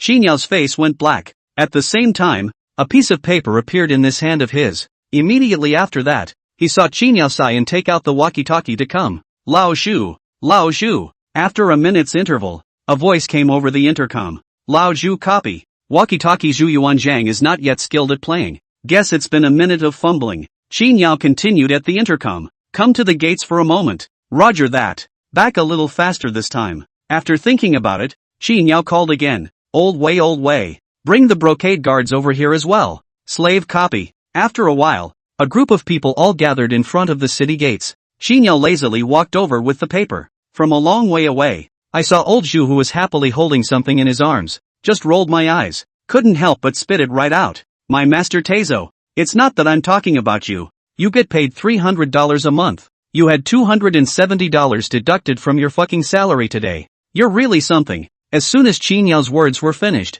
old Zhu's face went white at that moment. There was no more of that smirking look from before. Not to mention old Zhu. This moment in time even Lu Yuanzhang and the others that was the same. There was a moment of shock and dismay. Old Zhu got his paycheck docked? The matter of payroll deduction is the first time this has happened in the scenic area. The key to this payroll deduction is even, and a one-time deduction of 207. You know, Lao Zhu and others are paid say $300, but it's actually only 207. The remaining $30 that's full-time. This is the same as, Lao Zhu has lost a month's salary. Next, even if it's an honest 30-day shift, all you can get in hand is $30. In fact, Qin Yao was not expecting such a scene to occur, but that's as far as the facts go. With the ding just now, Qin Yao thought that he was able to choose someone. Unexpectedly, it was the system that deducted old Zhu's salary to give a hint. Old Zhu's side hadn't said anything yet, which side Wei Zhongxian could not help but lose his voice. Mr. Qin, why is this? To Lo is the self-Tai Zhu master Ah.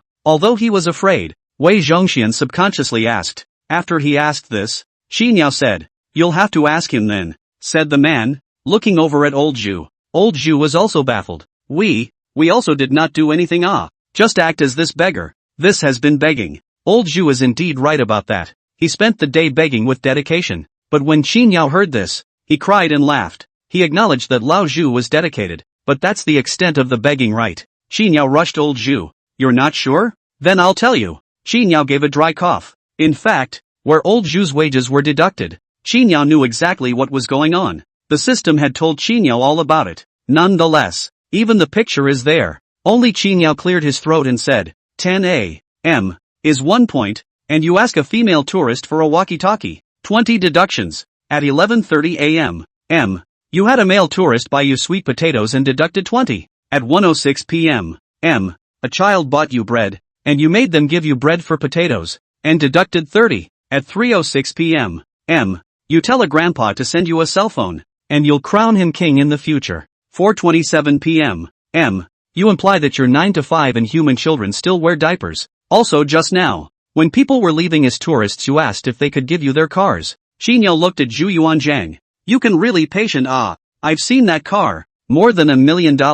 And you still ask people to give it to you. How can you open your mouth? Nice guy. Qin Yao knew that old Zhu was capable. But right. Do you still want this? Honestly, that's a payroll deduction. Qin Yao didn't feel that old Zhu was wronged at all. That is, after Qin Yao had finished putting this into words, old Zhu's face instantly turned red. That period look. For a moment there was nothing left to say. Qin Yao shook his head helplessly, gushing at everyone. I have 3 orders with you guys. Remember your identities, and never expose yourselves at work here. You all remember this, right? The group nodded in unison like chickens pecking at rice. Qin Yao glanced at old Zhu and continued. Also, you guys shouldn't follow old Zhu's example and don't take any chances. Sidestepping this won't work either. Once again, the crowd nodded in unison. Qin Yao continued once again. And you guys do your jobs while you're at work. Let's not talk about the others. Old Zhu, let's talk about you. Deducting your paycheck wrongly accuses you? At this moment, old Zhu had a bitter smile written all over his face. Turning instantly, he rushed Qin Yao. It's not wrongful. Let's admit it. Qin Yao continued. That's right. What do you think your job is? Acting as a beggar. Interacting with tourists on the line. Tourists really give you something. You take. People are willing to give you what? This is right? But you can't ask people that becomes what? Speaking of which, old Zhu didn't do much though, but it's still smart. He opened his mouth to ask for it, but didn't call the tourists offended. There's a gag in there somewhere. Otherwise, if they upset the tourists, then if they sue Qin Yao, that paycheck isn't as simple as just deducting this much. But it's still not right. Qin Yao smacked his lips helplessly. Old Zhu, you came later. I can understand your feelings. Sweet potatoes and messy things, you want them too, right? As the king of a country you are anxious, I can understand. Old Zhu nodded his head hastily. But that's not the reason. You say if you hadn't done all this, we'd have been on for 3.5 days, and we'd have waited another 20 or so, wouldn't we have been able to buy this thing? Well now, you're left with $30 for full time, could have bought a bunch of stuff. Old Ju sighed deeply as he listened to Qin Yao's words. We were wrong, Mr. Qin, we were in a hurry. Qin Yao nodded. Well, the guilty plea is still good. Here, you signed the payroll deduction slip. Qin Yao handed over a pen and paper. Old Ju's heart was dripping blood as he signed it. Wait until Lao Zhu has signed. Qin Yao continued again. What about this time? Let's call it a lesson. Fortunately, Old Ju, you can order something back every day. It's not too much of a loss. Anyway, you can't do this in the future. There's also another thing I have to tell you guys. After a pause, Qin Yao said, this deduction of wages, how much is deducted each time depending on the situation? If the consecutive deductions exceed the total of your 2 months' wages, then you're going to be fired. So before you do anything,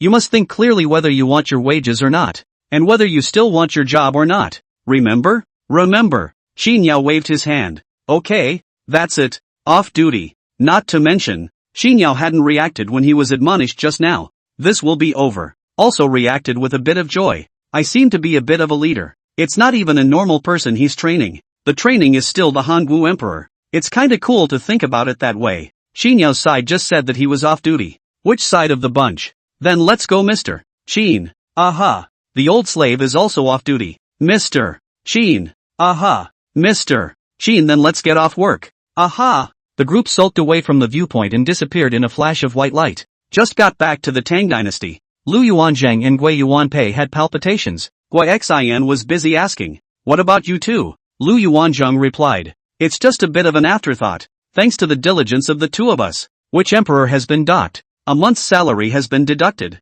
Ha? Why? Gui Xian was shocked. As soon as Lu Yuanzhang finished his sentence, Xian Gui. Ha ha ha. This will tell you two at the beginning. Must listen to General Qin, and it is not true. Well, in the end, it is a bit of His Majesty. This will laugh so, is it not a little bit not good? I don't know anyway. Also, ha ha ha ha ha, laugh my ass off. At the same time, Wei Zhongxian rolled and crawled and rushed to the main hall. Your Majesty, Master Taizu has been docked his pay. Chongjin stood up with a miso. This Taizu master, simply angry dead me. Really let a person not save heart. By the way, Taizu master made a mistake does not seem to affect us? Yes, it's alright then. Then I'm relieved. Wei Zhongxian. Chongjin in the end is a filial descendant. It's a pity that old Chu doesn't know. This is if you know. That really have to day and night thinking about Chongjin can also come to the scenic area as a beggar. When the time came, he would be able to love and dote on this 11th grandson. Of course, even if old Chu didn't know, this Chongjin if one day really want to go to the scenic area, that downfall. At this time Chongjin a burst of joyful rushing Wei Zhongxian said, Secretary, I want to go out of the palace to go to the rice. Although the grandfather does not let people worry, but this footsteps to follow or to follow. Yesterday I have already gone once, now has so some insights. You may not know, yesterday there is a rich man gave us 10 coins. I've been there before, and now I've got a few tips. This is our first time to come to money. Wei Zhongxian listened to Chongjin's words. The spirit shook. Then, Your Majesty go quickly. The old slave is sure that Your Majesty will be favored by the scenic spot. Even eunuchs like us have this luck, let alone Your Majesty? Wei Zhongxian's timely bragging. So that Chongjin is very happy. Wei Aiqing speak I just love to listen.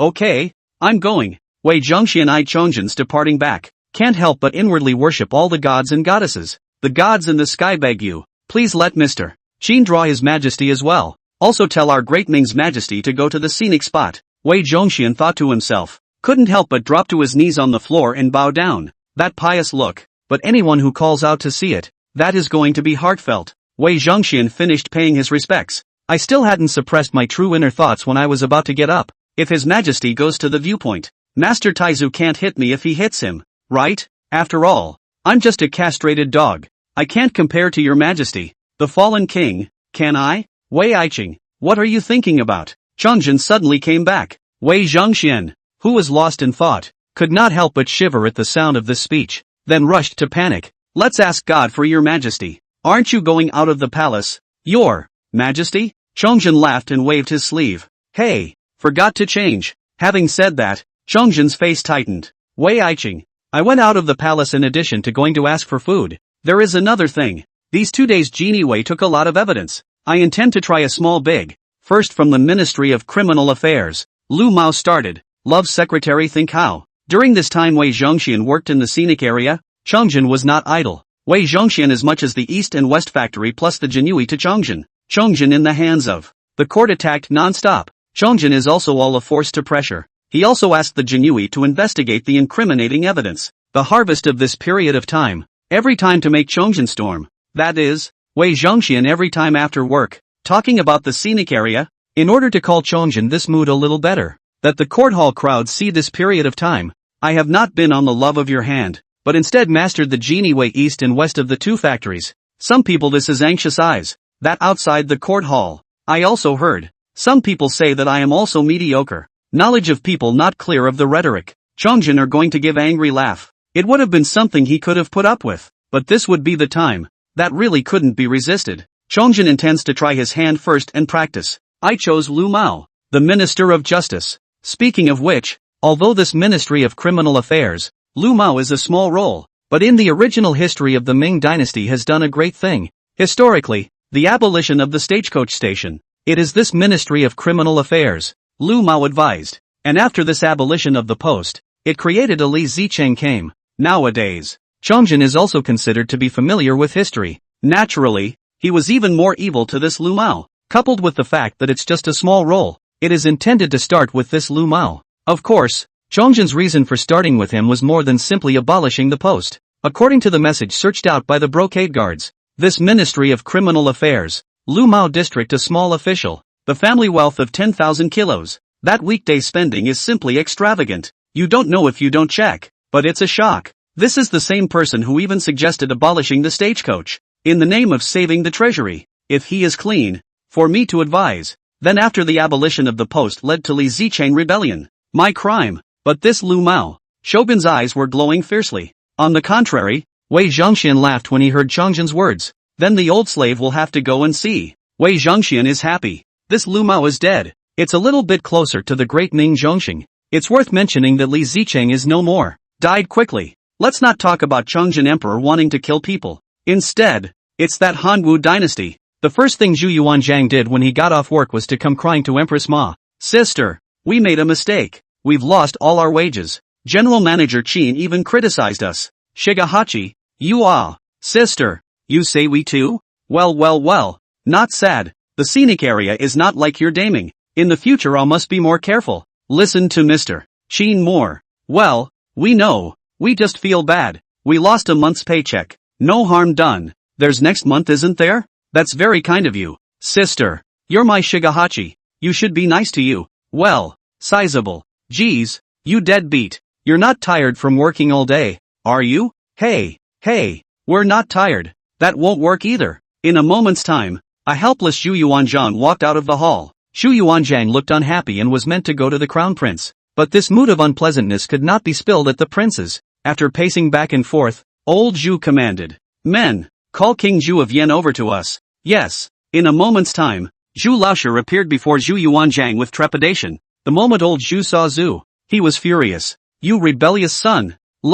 Today. Old Zhu hadn't finished speaking. Zhu plopped down on his knees. Before he came, he knew what he was coming over for. Already figured out a countermeasure on the way here. Father, even if you want to beat my son, you should have a reason. Dad, do you really want to beat me to death? Look at this leg. Zhu choked and limped to his feet. This leg was hit by old Zhu 2 days ago. That's not good enough. Seeing such a scene, old Zhu fell silent, his eyes gradually becoming kind. King Yen Zhu Di was instantly shaken in spirit. Continuing to cry, he said, Father, I do not know where the mistake, the past 2 days when reflecting, but still did not know. Later, I felt that the child timing failed to satisfy the father. Should be beaten, but father King Yen Zhu Di that's a mouthful of father. Sato Vochi. Children do not ask for your forgiveness. Children are afraid that you hurt the heart, tired body of father. King Yen Zhu took a few more steps and limped. Lao Zhu stayed silent. Ryoga finally sighed. With this sigh, he immediately called out to Zhu Di's great joy,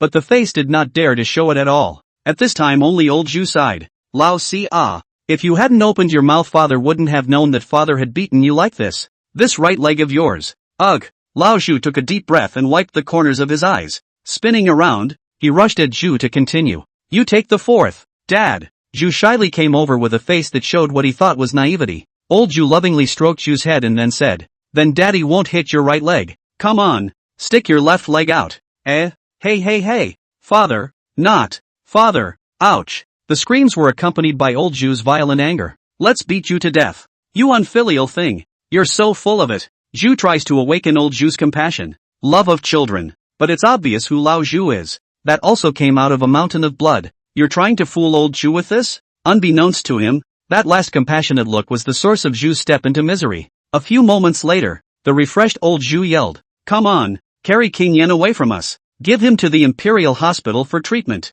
Old Zhu felt like he was cool, but it seemed like he wasn't in the right place. Thinking about the historical Zhu Di, old Zhu was furious. But right, to the low is their son although all are traumatic injuries, but Zhu Di look is also real miserable. Old Zhu, who hadn't had enough, slapped his head. "Call the oldest 2 and the oldest 3 over here to me." After commanding this, old Zhu picked up a cane and waved it. Whoosh! The breaking sound of the rattan called old Zhu nodding up with satisfaction. A few moments. "Dad, father is here." "Lao Er, you hold it down. Lao San, don't be in a hurry. You hold Lao Er down. Later father will whip you twice less." "Okay, Lo Dad." Even though the paychecks are being docked cleanly, it's a very distressing thing. But after a night's rest, old Zhu's mood was also obviously much calmer. Not only that, privately, I also felt that what I did yesterday was more or less out of character. That paycheck deduction wasn't wrong. So much so that after he figured it out, old Zhu, this face put up a smile again. "Morning, all. Good morning, Mr. Qin, Master Teizo." "Aha." Old Zhu lightly glanced at Wei Zhongxian and nodded slightly. Just one look, plus a simple umph, to the extent that it was called Wei Zhongxian froze for a moment. Subsequent times. "Woo!" Wei Zhongxian covered his mouth and twisted his crotch and ran to the side. This gives Qin Yao a very surprised look. Concerned, he asked, "What's wrong with you, old Wei? Why are you still crying?" Wei Zhongxian looked at Qin Yao and cried, "Master Teizo has returned to me. Master Teizo got back to me. He told me Qin Yao rolled his eyes helplessly. "Grass. He still thinks what's going on. That's all there is to it? You're all worked up over one aha?" Old Zhu's own face went black, and he couldn't help but shout angrily at Wei Zhongxian, "Get the fuck out of here." "Okay." Wei Zhongxian busily promised and ran a little farther away. By the way, he also dragged Qin Yao over, with Qin Yao in tears. "Qin total, you don't understand. Master Taizu gave me a good face. This is a good start. At least 2 ancestral master easily will not slaughter the Hanwu dynasty surnamed Wei is not. At least will not easily hit us is not." Wei Zhongxian was in such a mood. Qin Yao could understand. Patting Wei Zhongxian's shoulder, Qin Yao said, "Hey, I can understand how you feel, but don't get too excited, haha. It's counterproductive. In case Master Teizo finds you disgusting." Yikes! Wei Zhongxian woke up. He was busy wiping up the water from the tears on his face. Finished wiping the tears, Wei Zhongxian wanted to get up to business to come. He charged Qin Yao squarely. "Mr. Qin, old slave. Ask a question. Just ask." Wei Zhongxian rubbed his palms together and said, That is your majesty. That, his majesty Changzhen. Is there any chance to come to our scenic spot in the future?" Hearing this, Qin Yao smiled. "This is Chongzhen also want to come to work in the scenic area? It's normal. It's human nature. Even if you don't know the sights, who wouldn't want to come when you know the sights?" Qin Yao stated with a smile. "Not sure about that, but there's definitely a chance." This was something that Qin Yao did not hide. But isn't it? This future scenery if it gets better. More tourists. It's unlikely that Qin Yao will actually see Chongzhen's name on the systems list that very day. It won't be a surprise when we do see it. Wei Zhongxian listened to Qin Yao's words. "I'm glad. That would be great. If His Majesty can come to the scenic spot." "How's he coming?" Wei Zhongxian looked around cautiously. Quietly, he said to Qin Yao, "His Majesty is the king of the dead country." When that time comes, how can a mere eunuch like me still be in the eyes of Master Taizu? TSK. 6 Qin Yao couldn't help but give Wei Zhongxian a thumbs up. After Qin Yao finished praising, he turned around and looked at Wei Zhongxian with a smile. "When he does come, aren't you afraid he'll stop leaning on you?" Wei Zhongxian was stunned, did not rush to speak, not long before losing his smile. "Fear not. An old slave's salary is also money. And besides, old slaves are also bent on revitalizing the great Ming." Listening to Wei Zhongxian's words, Qin Yao nodded. "Old Wei can This is living that understanding since coming to the view. Transient. Well, get to work." Qin Yao greeted everyone and started to get busy. Patrols patrol and pick up trash on the way. There are more tourists in the scenic area. Wei Zhongxian and others are getting more work done. There was a little more security pressure and a little more trash on the ground. Lu Yuanzheng and Gui Yuanpei were also busy. Sometimes if tourists pile in to get in, the session where they both checked the tickets was a little more hectic. There was no need to be so fine-footed. Just take a casual look. But these two are meticulous. There's good and there's bad. The feeling of entering the city in ancient times is a little bit stronger for tourists. As for old Ju, it's better. His interaction is to find people who want things. But it's clear that old Ju jumped yesterday. Definitely need to tighten up today. That said, it's good to post more videos. A.M. A steady stream of tourists showed up at the viewpoint. The site was instantly buzzing. By the afternoon, that there are more tourists, even stronger than yesterday. The ticket sales alone made Qinyao grin. Of course, there's no shortage of shows that tourists want to see. As usual, Qinyao pulled out his cell phone during the Genie Wei's performance. Shut up. The tourists around the area are also very active. All of them have also taken out their cell phones to come in. But right. Qinyao also noticed a spot. A few tourists were just happily watching and talking to their companions on the side. Watch. Have fun. But didn't pull out his cell phone to shoot. Qinyao then got curious and came over to these few tourists. Why don't you guys take pictures? Why don't you videotape it? There's no charge. Several tourists listened to Qinyao's words, laughing, watched it 2 or 3 times. The shooting is all done. No more shooting. This time I'm mainly bringing friends. Hearing this, Qinyao nodded his head. I'm glad. Yeah. No wonder these guys look familiar. Feelings came before awe. This also brought other people. These are repeat customers. But isn't it delightful? But happy. Qinyao found another bit of something wrong coming up. Nope. This tourist brought his friend here because of the novelty. He actually wants to show his friend that he's not really interested anymore. Qinyao frowned up. That's not good. If something is good, how can it attract people if it's not fresh? This tourists, you cannot default to come to the tourists are full of freshness for the first time. You still have to think about people coming back. That's how scenic business can be good. Qinyao thought. The show needs to be changed. Qinyao was thinking about it. Suddenly old Zhu came running up to Qinyao. Look at that look of excitement. What could make Hangu Emperor so excited? Only after seeing old Zhu running over. He was busy rushing at Qinyao in a giddy manner. Mr. Qin, a tourist just gave me $100. Please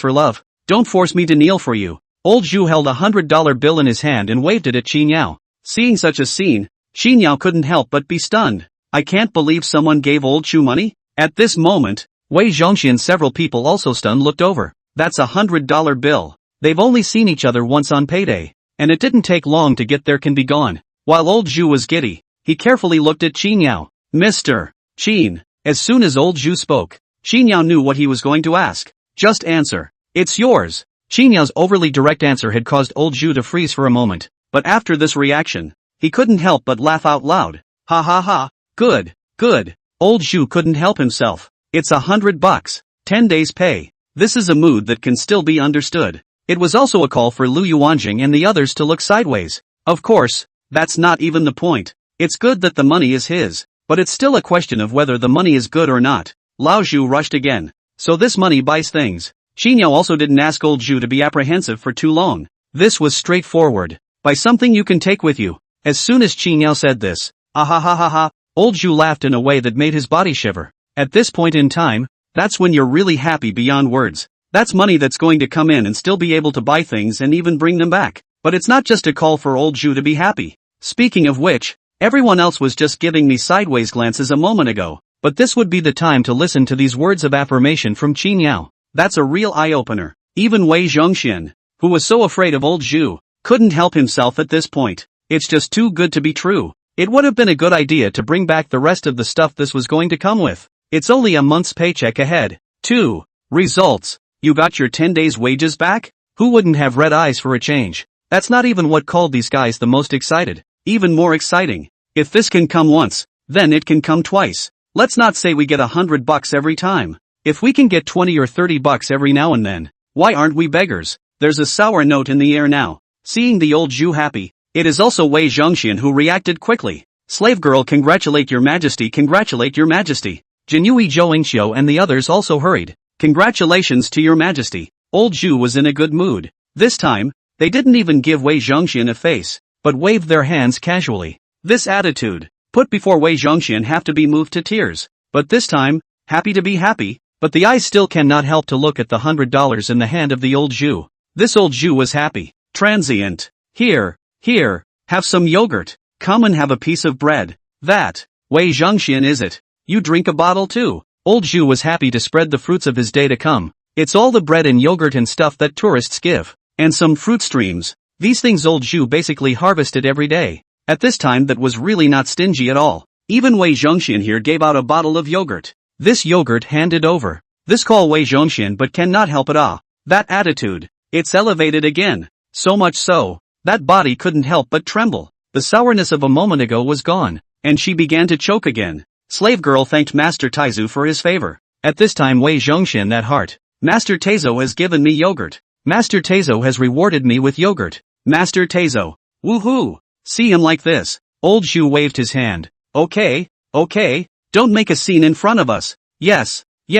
Spread the stuff all over the place. After Lu Yuanzhang and the others thanked Wei Zhongxian, old Zhu looked at Qin Yao and couldn't help but rub his palms together. That fist-pumping leap of faith. It's obvious to anyone with eyes to see what he's playing at. Qin Yao smiled, secretly saying that this old Zhu was lucky at the same time. Rushing at old Zhu, he said, "Go! Supermarket, eh?" Xu Yuanzhang happily busied himself with following behind Qin Yao. His joyful impatience was a call to arms. But when I think of what old Zhu did before, Qin Yao still didn't hold back from mentioning it. Lao Zhu, speak up, Mr. Qin, we're listening. I've got to give you a heads up. Even though the money you asked for is yours and you can buy things to take with you, you can't learn from yesterday. Yes.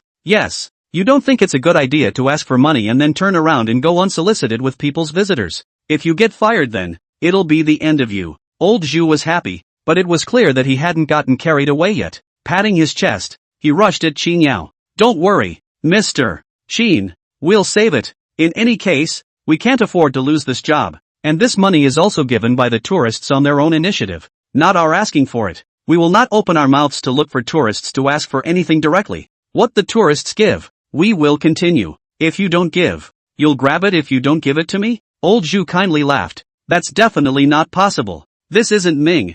Good man, Damien will do? Hearing this, Qin Yao couldn't help but nod his head. Okay, old Zhu still has this realization. In the blink of an eye this is the supermarket. This supermarket door opens. Old Zhu just looked impatient. In fact, this supermarket is not the first time that Lao Zhu has come here. And it is not the first time that the things in here are on Lao Zhu's mind. Of course, it wasn't the usual things he had in mind. And it's because of all this, old Zhu didn't even need Qin Yao to say anything. Can't wait to start picking them out myself. I'll take this one. I'll take this one too. And this one. And potatoes. Sweet potatoes. Ouch. The moment of time it takes to bring these things over. Old Zhu's body was trembling. It was obvious excitement to see. Old Zhu picked something that was good for him. Basically all of them are seeds for crops. Various. See, take these things. Old Zhu at this time already in association with these crops in the Hangwu dynasty blossomed. One thought about the outcome. Old Zhu was even flushed. It's a good thing old Zhu is still tolerant. Get those wants in hand. With that, he took a deep breath and rushed at Qin Yao regretfully. It's a shame we can't help spending this $100. Otherwise we could have bought more. $100 really isn't that much. It is true that Lao Zhu bought a large number of these seeds in terms of variety, but that total amount is still quite a bit short. Of course, these things were taken to the Hangwu dynasty, and this one seed fell to the ground. Even if the number is small, but as long as they can reproduce from generation to generation, that future scene would also make old Zhu long for it. Hearing old Zhu's words, Qin Yao laughed. It's okay, I'll buy it when I get my paycheck. If you're lucky. In case you can ask for money again. As soon as old Zhu heard this, he was instantly happy. But isn't it noteworthy? The seeds that Qin Yao sold to old Zhu and the others here, when planted, produced the kind of fruits that could be saved for planting. This was something Qin Yao had deliberately chosen when he had stocked up at the farmer's market. Yields are not necessarily the highest in the category, but it's definitely okay to leave seeds.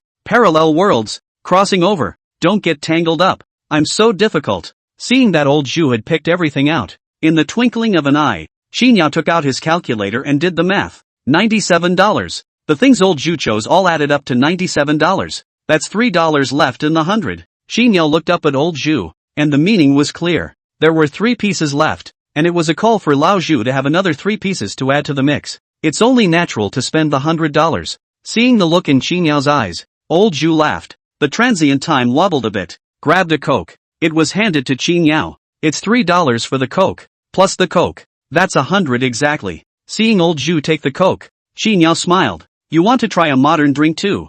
I'm telling you, chilled is better. Qin Yao's side smiled and just finished his sentence. He saw old Zhu arch his hand at Qin Yao and then smiled. No, we have never drunk this stuff. Not interested. We've seen Mr. Qin's favorite drink. This bottle of Coke? Yes, Coke. Buy it for Mr. Qin to taste, said old Zhu with an awkward smile. Although it's something commonplace to Mr. Qin. Mr. Qin mustn't dislike it. Our old Zhu is really not enough. Qin Yao understood. I feel like this drink was bought for him. Old Zhu is giving him a gift. Well. Who says that people old Zhu such and such? People, this is not the same. No, the human condition. Of course, a bottle of Coke talks about gift-giving talk. But old Zhu is clearly being polite to Qin Yao. This was something that made Qin Yao cry and laugh. So he was busy waving his hand. No, you'd better keep it for yourself. These $3 aren't much, but they're quite a lot. Buy some monosodium glutamate or something. You bring it back to Daming. This Coke, I'll take it myself if I want to drink it. It wasn't that Qin Yao disliked it. Rather, it's really not necessary. $3 isn't much in modern times, but that's if you buy something like a lighter and take it to the Ming dynasty. That's all great. It wasn't a big deal to Qin Yao, but Qin Yao felt it was too expensive for old Zhu. This is something I'm sure old Zhu himself knows well. But Qin Yao said this. Old Zhu said with a straight face. Hey this $100 is originally free of charge. We do not care about these. We have only been working in this scenic spot for a short time and have caused trouble for Mr. Qin. We feel bad about it. Mr. Qin, you drank our Coke. We are also happy. Look at that. He's had his wages docked, so it seems like he's causing trouble for Qin Yao. Qin Yao said in tears. There's no need to spend the money. Didn't you ask to have yogurt? Didn't you just give me a bottle? The thought has come. As soon as old Zhu heard this, he once again said with a straight face. That's different. That's from tourists. Even though we're a fake beggar, that's still alms. How can we give it away? Qin Yao was going to say more, but thought that Lao Zhu might still want money later. That's not much for $3. Plus this determined look from old Zhu. Crybaby said. That's fine. Then I'll take it. You perform well in the future. Turn around, you this salary. Qin Yao is going to have a mouthful of words that I'll give you a raise in the future. His words came out. Old Zhu was going to be full of anticipation for Qin Yao's next words. Those eyes are wide. But Qin Yao woke up to the fact that this matter of processing wages, it seems like what he said doesn't count. The conversation continued in an uncharacteristic manner. This later wages will certainly pay you on time. Absolutely will not owe you. Old Zhu. Listening to Qin Yao's words, old Zhu was a bit confused. I thought I had something amazing to say. But nothing? Old Zhu at least will still draw a cake for the ministers under his hand. For example, what's that exemption from death metal? To be crowned king and worshipped by the minister. Qin Yao, this is good. This is not even a pie to draw. That's even if it doesn't paint a picture. That said, it also called for a bit of silence from old Zhu. What? Make sure you get paid on time? Is it hard to believe that there's a possibility that this paycheck is still in arrears? Old Zhu got pensive. Seeing old Zhu in this contemplative state, Qin Yao couldn't help but dryly cough. In a flash he remembered things coming. Punching the old Zhu said, go ahead and get busy. In an instant Qin Yao called out to Wei Zhongxian to come. He just remembered that the show was coming. Wei Zhongxian just arrived in front of him. Qin Yao inquired. Old Wei, have you genuinely rehearsed any new programs? The current program we perform every day. Qin Yao had voiced his concerns. The program is not attractive enough anymore. As soon as Wei Zhongxian heard Qin Yao's words, the busyness was expressed. Mr. Qin, we still have single and double. Wei Zhongxian was very much on board about the show. Just as the dedication of Lu Yuanzhang and Gui Yuanpei is the same. There aren't many Jinyui, but Wei Zhongxian was engaging in a myriad of possibilities for the way the show would go. But listening to Wei Zhongxian's words, Qin Yao waved his hand. That's not what I mean. I mean fancy. You see, our current performance, no matter how many people perform, that is actually essentially the same. The number of not to mention what, the performance of the kernel of the same, no matter how many people, this time is long, is not the same. Let the tourists feel boring? This new tourists are okay. This previous tourists, they are not interested in you perform again is not still the same. Qin Yao said in 3 or 2 sentences. Wei Zhongxian realized what Qin Yao meant by this. He was in a hurry and scratched his ears. What a way to go! Wei Zhongxian paced back and forth. Suddenly, he rushed Qin Yao. Mr. Qin, if that doesn't work, why don't we do something a little more shocking? We're just performing now. The old slave told Zhou Lingqiu and the others to fight in real life. In this way, won't it make up for the essential sameness? This can also attract tourists more? It's a good idea. However, Qi Niao didn't want to do that. Performing wasn't supposed to be a job for the brood. And you called for a fight to the death. It's not like Qi Niao was a black-hearted boss. He shook his head. No, it's not good to get hurt or touched. And if something really happens, the tourists will be scared too. Wei Zhongxian scratched his head vigorously. Qi Niao sighed. That's still less NPCs, and it's all a bunch of old men. Seriously, there's just nothing to see. Where can I toss it again? It was good that Qi Niao was also open-minded. Forget it, then. We can hold on to this show for a little while longer. No more. If the tourists get tired of looking, switching people, Lu Yuanzheng and Gui Yuanpei, they can still put on a show. There's this time. Qi Niao pondered that after a bit of time, he should always be able to pick NPCs, just in case it comes time to pick an NPC. What better character can I pick? Make up your mind not to rush. Qi Niao rushed at Wei Zhongxian. Okay, you're off duty. Go back and rest early. Wei Zhongxian promised. Also just after Wei Zhongxian left, Qi Niao sought to clean up. Here comes the beep coming from this brain. Qi Niao sniffed the beeps coming from the system. It was a joyful.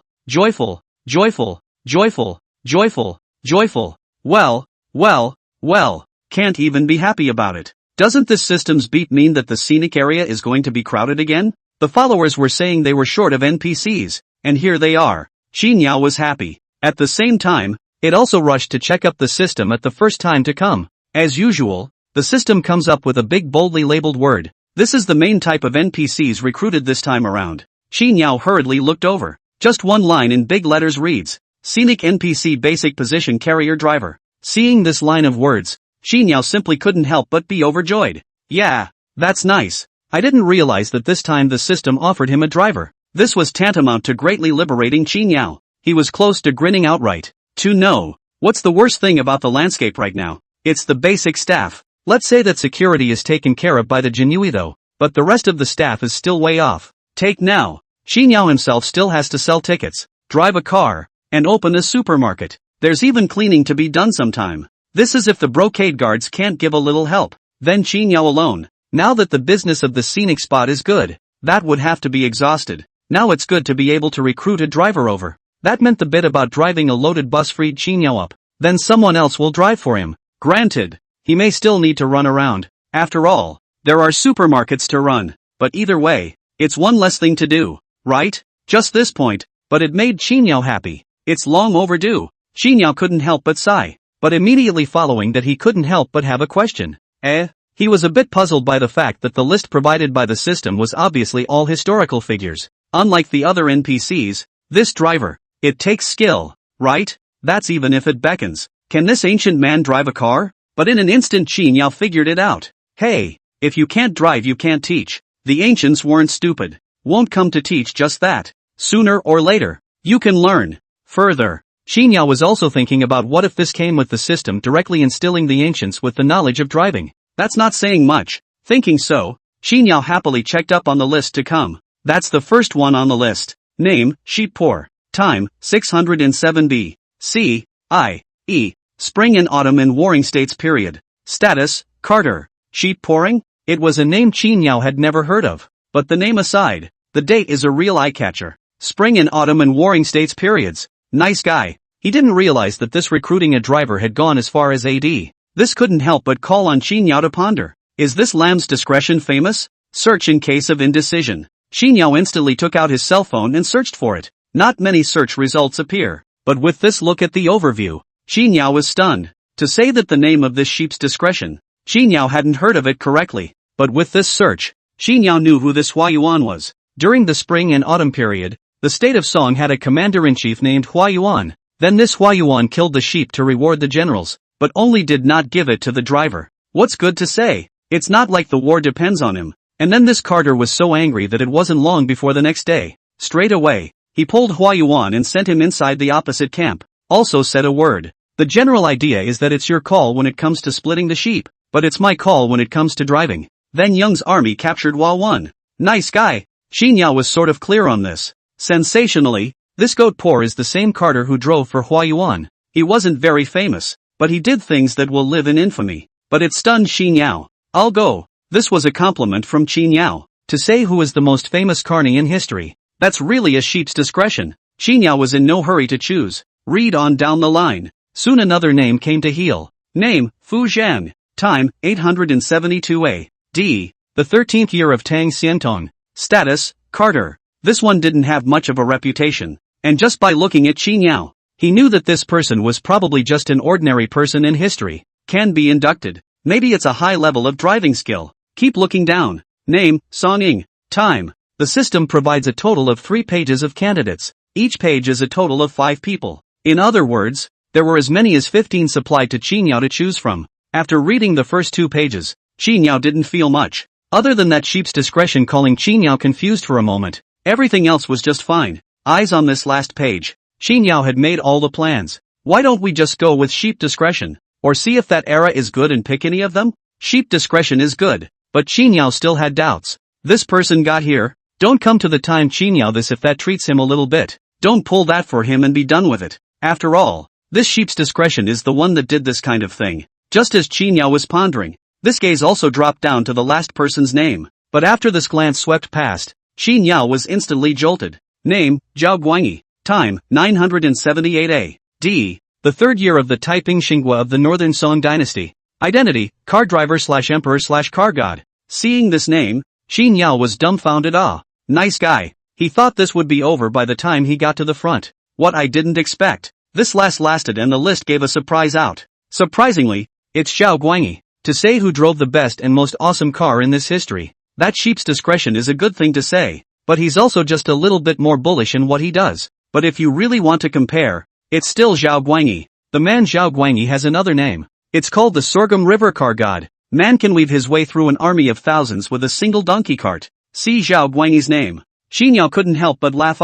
That front says he has to think about who to pick. But this moment in time is no longer a place for consideration. If not Zhao Guangyi, then who else? Let's not talk about the identity of the human emperor Zhao Guangyi. Let's talk about people's driving skills. Zhao Guangyi. Just Zhao Guangyi. Not with any thought. Qin Yao directly settled on Zhao Guangyi's name. After this was confirmed, the corners of Qin Yao's mouth brought up a smile. It was also the time of the moment when Qin Yao had determined it. Northern Song Dynasty during the Taiping Xinghua period. Zhao Guangyi, who was on the collapse, woke up violently, followed by a sharp change of expression. The next moment the chant went up. Somebody! Somebody! A eunuch hurried in. Officer! Zhao Guangyi hurriedly said when he saw him. Go! Quickly go and prepare a donkey cart for me. You want a donkey cart in the middle of the night? What are you doing? The eunuch wasn't sure of the reason, but did as he was told. It's about that time, too. Qin Yao, who had finished choosing people, was being overjoyed. But what I didn't expect was another beep from the system. This was something that Qin Yao had never expected. And, Qin Yao's mental head shook. Hurry up and check out the system. This look. Sure enough, I thought I picked Zhao Guangyi. This is gone. I didn't realize there was a choice. And look at that huge headline. Scenic NPC basic position ticket agent. Ha ha, Qin Yao couldn't help but laugh now. That would have made him happy enough to pick a driver. I didn't realize there was a cashier to choose from here. This is just awesome. Originally one thought the liberation was a job. I didn't realize it was actually 2. Good. Now I don't have to do the cashier's job. Except nowadays, cashiering isn't just about collecting money. There's also some online and offline e-payments and things like that. This ancient one is here. It's okay. The big deal is that teaching is over. What's a little trouble? As long as we can get the post out of the way. Is that a thing? Qin Yao was happy. He's still mulling it all over as he works his way down the list. After the driver, there's the conductor. And after the conductor, is there a cashier at the supermarket? After the cashier, is there a janitor? Qin Yao was overjoyed. All of this if it's true, then he would be truly and completely liberated. It's the same choice for this conductor. Also 3 pages and 15 people. Qin Yao looked over at first glance. Name, Choi Daeun. Time, 1762 A.D. The 27th year of the Qianlong reign in the Qing dynasty. Identity, Jiangnan Yueli intent. Qin Yao only took a general look at it, and then continued to read down the page. Keep flipping through it, until you see the last page. Similarly, the NPC candidates provided by the system this time span a large amount of time. There are all kinds of them from all dynasties, but the only one that could interest Qin Yao was one of the people on the second page. On this second page it says, Name, Hi, Time, 215 B.C. I.E. 32nd year of Qin Shi Huang. Identity, Anlu County Magistrate History. This is a character from the time of Qin Shi Huang. Beyond that, Sleeping Tiger Lan Qin Jian. It was unearthed from Hai's tomb. Hai is a minor character in history though, but because he was buried with these Qin Jian, but made a big contribution to come out. All of the records on the Qin Jian are the laws of the Qin dynasty period. That's all Hai word for word. There is also a record of Hai own business on the Qin Jian. He has been a hard worker all his life, but from this point on, it's all a no-brainer for the cashier. Without hesitation, Qin Yao directly chose Hai. After the selection, this was a relief. Transient. Qin Yao was filled with anticipation again. I hope the system is still responsive. But after waiting for a while of time, what called for Qin Yao's disappointment was, I can't believe it's gone. That's gone? He's still missing the cashier and the janitor. But although disappointed, Qin Yao was not discouraged. I can see that the scenic business has been better lately though. But that track record was all that was needed to support Qin Yao's selection of 2 people.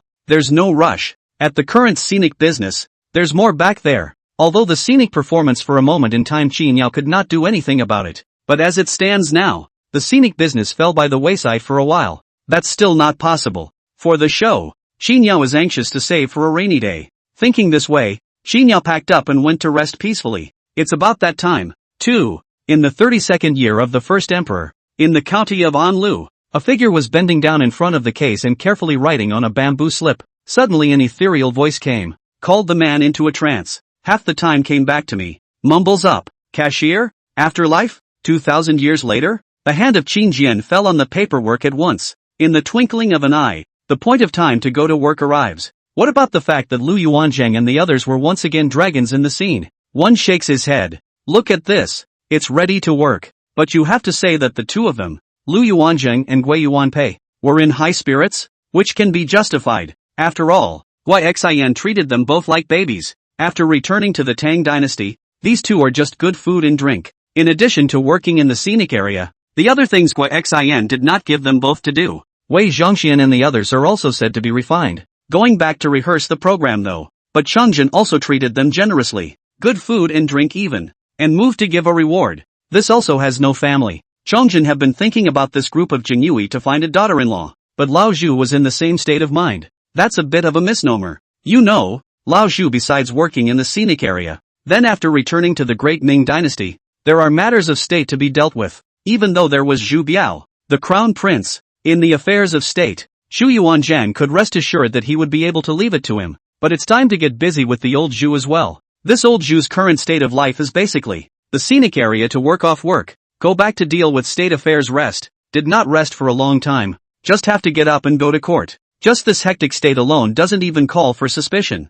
Is it possible that all emperors are full of energy and exhaustion? If you put it that way, then most of those who are emperors don't live long. It doesn't seem incomprehensible anymore. But on second thought, the historical Changzhen only slept 2 hours a day. It all follows the ancestors. It's no wonder old Zhu is raw. Of course, being energetic doesn't mean that Lao Zhu is stupid. Old Zhu is now looking to give a change to the time of the morning court. And the state affairs that are not very important are also given to Zhu Biao. That's something that will also ensure that Lao Zhu will be in good shape when he goes to work. Old Zhu and the others came when Qin Yao hadn't yet arrived. Last night, Qin Yao said he was going to bed early, but it's still a little late. Seeing that Qin Yao hadn't arrived, the group was wide-eyed. Wei Zhongxian had the intention of patting old Zhu on the back, but still a bit of a wimp. After saying hello, I was afraid to speak. On the contrary, the old Zhu saw that there are still a few minutes to go to work. Happily, and Lu Yuanzhang and other people climbed up. No wonder he was so happy. I just made $100 yesterday and bought something to take back to Damien.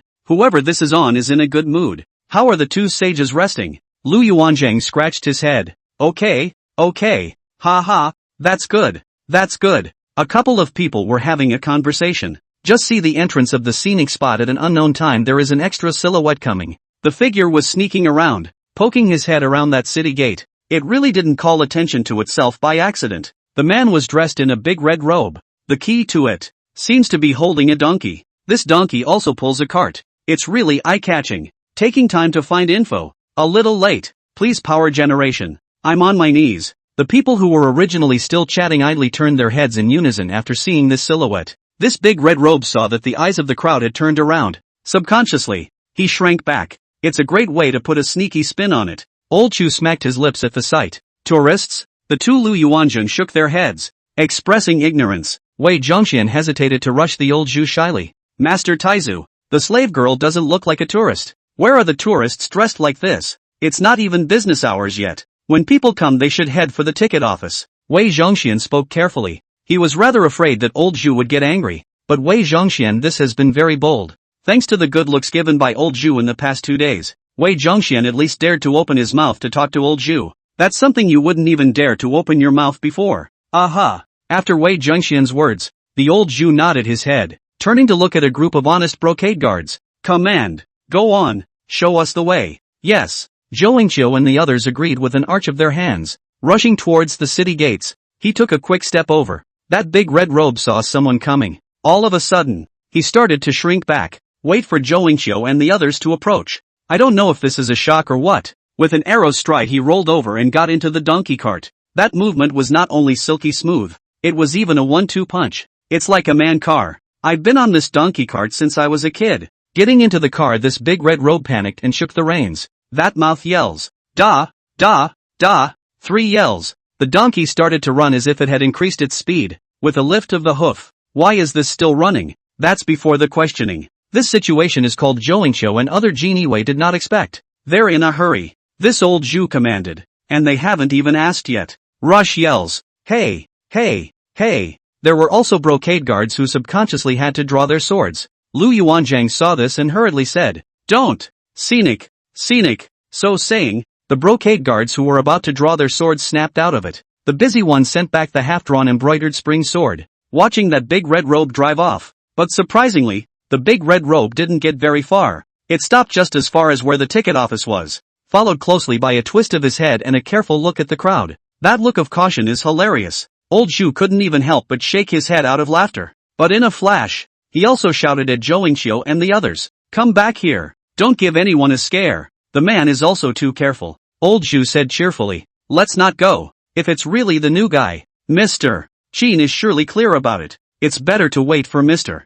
Qin to come." Hearing this, Lu Yuanzhang and the others nodded their heads. Seeing that the man was still in the distance, he didn't do much more. But whatever is whatever. Just like Wei Zhongxian said, the downfall could be a newcomer to the scene. This called old Zhu couldn't help but discuss it with Lu Yuanzhang and the others. Why is he still driving the donkey cart? You know, including Lao Zhu. All of them came with things though, like swords, overalls on the body. Then there's old Chu's bamboo zhang and the rice bowl of the beggar. It's all nothing to write home about. But this has to be really scenic. Then this is the first one to come with a live animal. The car was no accident. But the donkey, old Zhu how to touch. If he's really new, it's definitely a different position than ours. Old Zhu was saying, but it was unique. Ha, his outfit is not simple. We look familiar. And his hat. The styling of this dress. Old Zhu searched as if he had seen it somewhere before. Wei Zhongxian's eyes came alive as he listened to the old Zhu. Looking at the big red robe a few more times, he carefully said at old Zhu,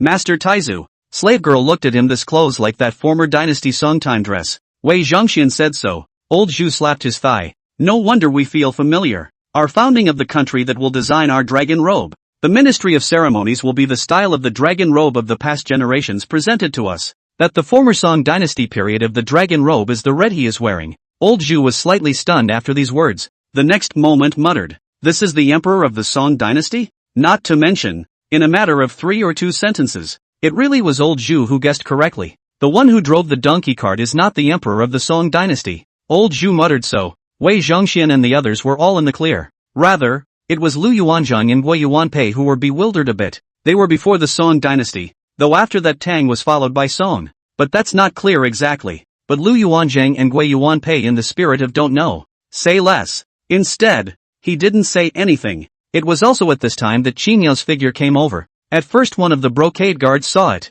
Busy talking. Mr. Qin is here. Only then did the crowd turn their attention to Qin Yao's body. Seeing a group of people looking at him, Qin Yao couldn't help but laugh. What are you all looking at me for? You guys have nothing to chat about? Not waiting for them to answer yet, Qin Yao continued. By the way, have you seen anyone coming? Our scenic spot has more personnel again. As soon as Qin Yao finished saying this, old Zhu and the others then pointed to the donkey cart outside that city gate. Here it comes, Mr. Qin, look if that's it. Qin Yao's gaze followed the trend. I saw the big red robe and the donkey cart at first glance. Seeing this, Qin Yao couldn't help but laugh. Here we go. The words came out of his mouth, reacting to being baffled for a moment. Then the surprise came. Yo, this even came with a donkey cart? This surprised Qin Yao to no end. He's recruiting busboys, Drivers. I didn't expect this to come with transportation. This made Qin so happy. You know, except for this guy. This ass. But it's alive. That's a Song Dynasty donkey.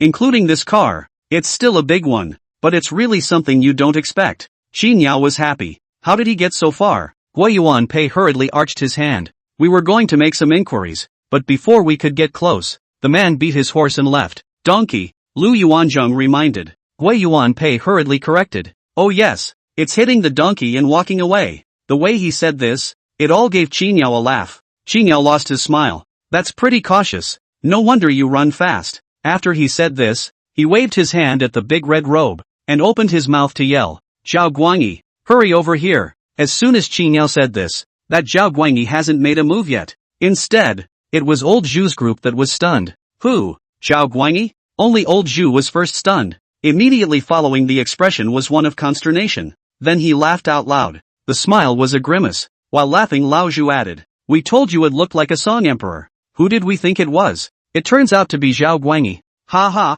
if it's Zhao Guangyi, it makes a lot more sense for him to drive this donkey cart. I heard that the one who followed was Zhao Guangyi. Old Zhu was smiling like a happy man. It's like seeing a joke. In fact, it wasn't just old Jules who laughed. Even Wei Zhongxian couldn't help but heave. Zhou Enqiu and a cadre of other brocade guards. That also grinned. Everyone reads history books, even if you don't know much. But the name Zhao Guangyi was also still known. Not only do you know the name Zhao Guangyi, even the name of the god of the Sorghum River car. Who does not know who does not know ah? Not to mention modern times, even the old Zhu and others that are all clear ah. Otherwise the followers wouldn't be laughing so heartily. Of course, Lao Zhu and others may not know the name of the Sorghum River car god, but that didn't stop them from knowing about Zhao Guangyi's deeds. That's one of the main reasons they can't help but laugh now. But they laughed in a way that baffled Lu Yuanzheng and Gui Yuanpei. These two have eaten their way through the dynasty. After all, it is only known that the Song dynasty was the dynasty that followed the Tang. But I don't know the glorious deeds of Zhao Guangyi. No wonder clueless. It was also Qin Yao's fault for not keeping these things in mind within the information he prepared. So Lu Yuanzheng and Gui Yuanpei didn't know, but if they both really knew that, then most likely they would have laughed too. After all, this car god's name. Right, and so it is. Seeing the two of them confused, Wei Zhongxian came over and whispered in his ear. That's a lot of talk. Lu Yuanzheng and Gui Yuanpei grinned. Qin Yao smiled at the sight and said, okay, stop laughing. People are coming. At this time, he only saw the careful Zhao Guangyi leading the donkey cart to come to the front. He was holding the donkey cart, but leaning against it, not directly in front of the donkey. This look of his gives the impression that at any moment he could jump on a donkey cart and the feeling of hitting a donkey and running wild. When he reached the front, Zhao Guangyi hadn't even opened his mouth. Qin Yao said, I'm the person in charge here. You can call me Mr. Qin. Hearing Qin Yao's words, this Zhao Guangyi finally spoke up. Arching his hand he mused, I am Zhao Guangyi. Qin Yao nodded slightly. You know all you need to know. Here, take a look at this. Qin Yao didn't introduce too much. He can treat newcomers much more skillfully now than before. Have your own set of processes now. No more talking about as much stuff as before. He's got everything that needs to be said on the profile, and after reading those things, you know roughly what you need to know. Noteworthy, because I know it's Zhao Guangyi who's here today. Qin Yao then compiled a separate profile of Zhao Guangyi. This also meant that Zhao Guangyi could see not only the history after the Song dynasty, but also things about himself in detail. Zhao Guangyi took the information handed over by Qin Yao. This side picked it up and looked at it. This look showed that this Zhao Guangyi frowned up from time to time. Old Chu is curious. It came to Qin Yao's side. Mr. Qin. Old Zhu pointed his finger at Zhao Guangyi and asked in a small voice, is that the year he came? Seeing old Zhu ask this, Qin Yao smiled and whispered, Taiping Xinghua 3 years. Just a few years after ascending the throne. Old Zhu said quietly with wide eyes. So, this isn't driving yet? Zhao Guangyi came a year early. Historically, Zhao Guangyi was known as the god of car, but that was the 4th year of Taiping Xinghua. This will be Zhao Guangyi's 3rd year. This donkey cart hasn't been driven up yet. Indeed it is. Qin Yao replied. Old Zhu cannot understand, surprised said. That's not right. We just saw him driving very skillfully. Ha ha. Qin Yao laughed expressed. Maybe it's just natural talent. Bones. But isn't it? How does this make sense if not for talent? That's if the talent is there. Isn't that skillful what it should be? As soon as he heard this, old Zhu laughed along with him. It's also this talking. Just see the Zhao Guangyi face a burst of green and red awe. First he looked at the information in his hand and then at the donkey cart. Another look at the profile and then the donkey cart. Zhao Guangyi threw the reins of the donkey cart to the side. His rude gesture was a little off-putting to the donkey. Snorted, huffed and puffed a little. Zhao Guangyi, who cares about donkeys? Eyes on that about yourself. There was a moment of anger. This is impossible. I personally led more than 100,000 troops to attack Liao.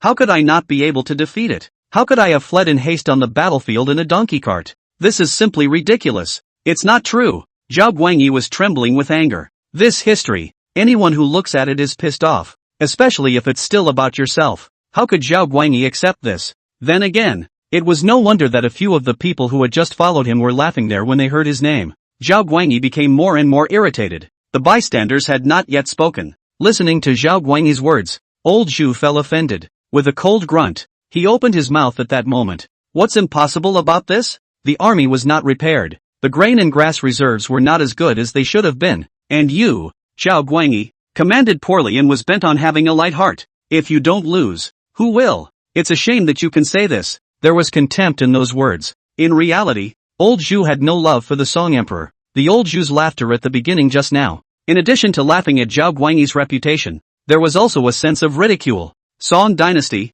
I think, know it all. The economy is great though. But right, more or less. The old Zhu was displeased. What with the North-South division, the claiming of tribute, the emphasis on literature over the military, and the absurdity of the Song emperors. Anyway, disgraceful things, the Song emperors basically did all of them. The Sorghum River car gods are pretty good. And what two dragons north hunting? Imperial concubine. Historically, Lao Zhu has commented on the Song dynasty. The ruler of Song is extravagantly indulgent and neglectful. The treacherous ministers are disrupting the government, and the heavenly supervisors are denying the virtue of. You can see how upset he is. The point is that it also allowed the divine kingdom to change hands, leaving the Han Chinese to suffer the ravages of 100 years. In that 100 years, people were divided into 4 or 6. The Han can only fall in the lowest range. That Yen Yun 16 states, until the old Zhu ascended the throne that year, that is, the first 2 years, is considered to be back. What's even more annoying is that old Zhu is angry. You said the Song emperors were all that fucked up. It's amazing that within his children and grandchildren there can be emperors comparable to those of the Song dynasty, and there is that laborious daemon god of war. Ouch. Liver pain. It hurts like hell. But it made old Zhu so angry. More anger. Old Zhu was also momentarily indignant and disliked Zhao Guangyi. Once this Zhao Guangyi heard old Zhu's words, he became even more irritated. Straight away, he spoke. Who are you? How dare you talk to me like this? It's not your turn to chew on me when I'm marching to war. Zhao Guangyi was also staring at Zhu Yuanzhang with glazed eyes. As soon as old Zhu heard Zhao Guangyi's words, dog foot me. You also don't give us a look at what place this is. But also in this me. We a Ming Hangu emperor did not call me. You a Sorghum River car god. A kill brother usurped the throne of the people. But also dare to call me here? I beg for power generation. I'm kneeling down for my beloved ministers. With the phrase dog-footed me, old Zhu even scolded himself. After all, he was an emperor too. However, old Zhu didn't care about that at all. Currently he is not polite at all with Zhao Guangyi. Caught Zhao Guangyi with a flurry of output. What a Sorghum River car god. What a brother killer and usurper. Everything goes straight to Zhao Guangyi's body. The car god is a fact. Though, but is it true about killing your brother and usurping the throne? That's hard to say. As soon as old Zhu said these words, Zhao Guangyi jumped between his legs. You say he's Sorghum River car god, he can still endure. After all, for Zhao Guangyi, it's only been 3 years since the Taiping Xinhua, and this thing hasn't even happened yet as far as he's concerned. But you say he killed his brother and usurped the throne. You fart. My brother is very sick and dying. You're the one who farted. It's obvious that you killed him. The candle and axe sound, that is all documented. I'm not. He's obviously very sick. You were salivating for Lady Flower Rue and molested her and were crashed by Zhao Guangyin. You nonsense. That misses. Flower Rue is nothing but a mere songstress. You were afraid that Zhao Guangyin wouldn't pass the throne to you, so you poisoned the hemlock. You let Zhao Guangyin make the alliance of the Golden Pavilion. You can't wait to be emperor. Old Zhu, regardless of 3721. This is directly hard to Zhao Guangyin's death on the body of Zhao Guangyi set. Don't care if it's true or not. Just say that anyway. A time of time, said Zhao Guangyi, that is speechless. Old Zhu's little tail is going up. With these words, Zhao Guangyi was anxious. That face was already red. Zhao Guangyi is at least an emperor. When has he ever been spoken to like this? When has he ever been treated like this? Even when Zhao Guangyin was there, that did not have such an encounter. In a moment of indignation, pointing his finger at old Zhu, he said in irritation. I'm going to kill you. I will kill you. Oh ho. Old Zhu, originally still a little tail, see Zhao Guanyi. This defeated look is a little smug. But hearing Zhao Guanyi's words, old Zhu was instantly a bit upset. Kill him? Zhao Guanyi is the emperor, alright. His old Zhu at least is still the founding emperor of the Ming dynasty. That cultural and military achievements, not too much stronger than his Zhao Guanyi? Besides, there are plenty of people who want to kill his old Zhu. It's his turn, Zhao Guanyi. In the moment's effort, old Zhu couldn't help but raise an eyebrow. You want to kill us? Oh. Old Zhu drank. The brocade guards. After old Zhu shouted this, Zhou Yingqiu and the others first rushed forward with a jolt of speed. In unison, he responded. Exemply these dozen people, including Wei Zhongxian, all stood behind the old Zhu. Old Zhu looked at Zhao Guanyi in front of him, and hemmed and hawed and sneered. Wei Zhongxian and the others were also eyeing Zhao Guanyi. Zhao Guanyi froze at the sight and involuntarily took 2 steps back. He looked left and right, and saw that he was empty all around. Zhao Guanyi's throat involuntarily rolled a bit now. Seeing him like this, at this time old Zhu sure spoke again. If you want to kill me, don't say I didn't give you a chance. Come on, let's see if you, the Song Emperor, can kill us? The Ming Emperor. Zhao Guanyi's face changed for a moment as he listened to this. Suddenly, Zhao Guanyi sneered. Oh, so what if there are more people? Do you really think I'm afraid of you? Do you really think that you have helpers and I don't? After saying this, he saw Zhao Guanyi yell out. Where is Zhao Xiaolu? Zhao Guanyi gave this plausible yell. It froze Qin Yao in his tracks. Couldn't figure out who this Zhao Guanyi was shouting at for a moment. There's no one else to talk to about this heel. But since Zhao Guanyi shouted, it meant that this person must be around. It's hard not to. Zhao Guanyi didn't come by himself? When he came from Song Dynasty, he even brought someone with him? Qin Yao was confused. He just picked a Zhao Guanyi. Any donkey cart is already a surprise. There's someone else? In fact, not to mention him, even old Zhu was a bit confused. At this point this brain is also a question mark. Zhao Guanyi brought someone? However, just when Qin Yao didn't understand, all of a sudden, ta-da-da-da, it was accompanied by a crunching sound. I only saw the donkey that followed Zhao Guanyi, pulling the donkey cart, and then deigned to rush to Zhao Guanyi's side to come. In passing, he also snorted and rubbed himself against Zhao Guanyi's body. He saw Zhao Guanyi affectionately touching the donkey's head. The donkey rubbed against Zhao Guanyi again. Good lord! Qin Yao and the others reacted. This really thinks Zhao Guanyi is bringing people here. After getting half a year, Zhao Guanyi, which is still shouting donkey at fucked up. This donkey is Zhao Guanyi's helper? The expressions of a group of people in this instant, that was a wonderful one. But don't wait to scoff yet. Zhao Guanyi then took the lead and sneered before continuing. Do you really think I'm alone? I'm not afraid to tell you. This donkey is my helper. This donkey was born with a different breed. Can be rushed in the army, meet the sword and do not avoid. Also have to see the lion and tiger and wrestle with the ability. I have this donkey, which once fought a tiger that eventually died. And this donkey is intact. The left and right are less than a quarter of an hour. My donkey, raised in the palace since I was a child. I take care of it day and night, and I have a deep affection for it. So what if there are too many of you?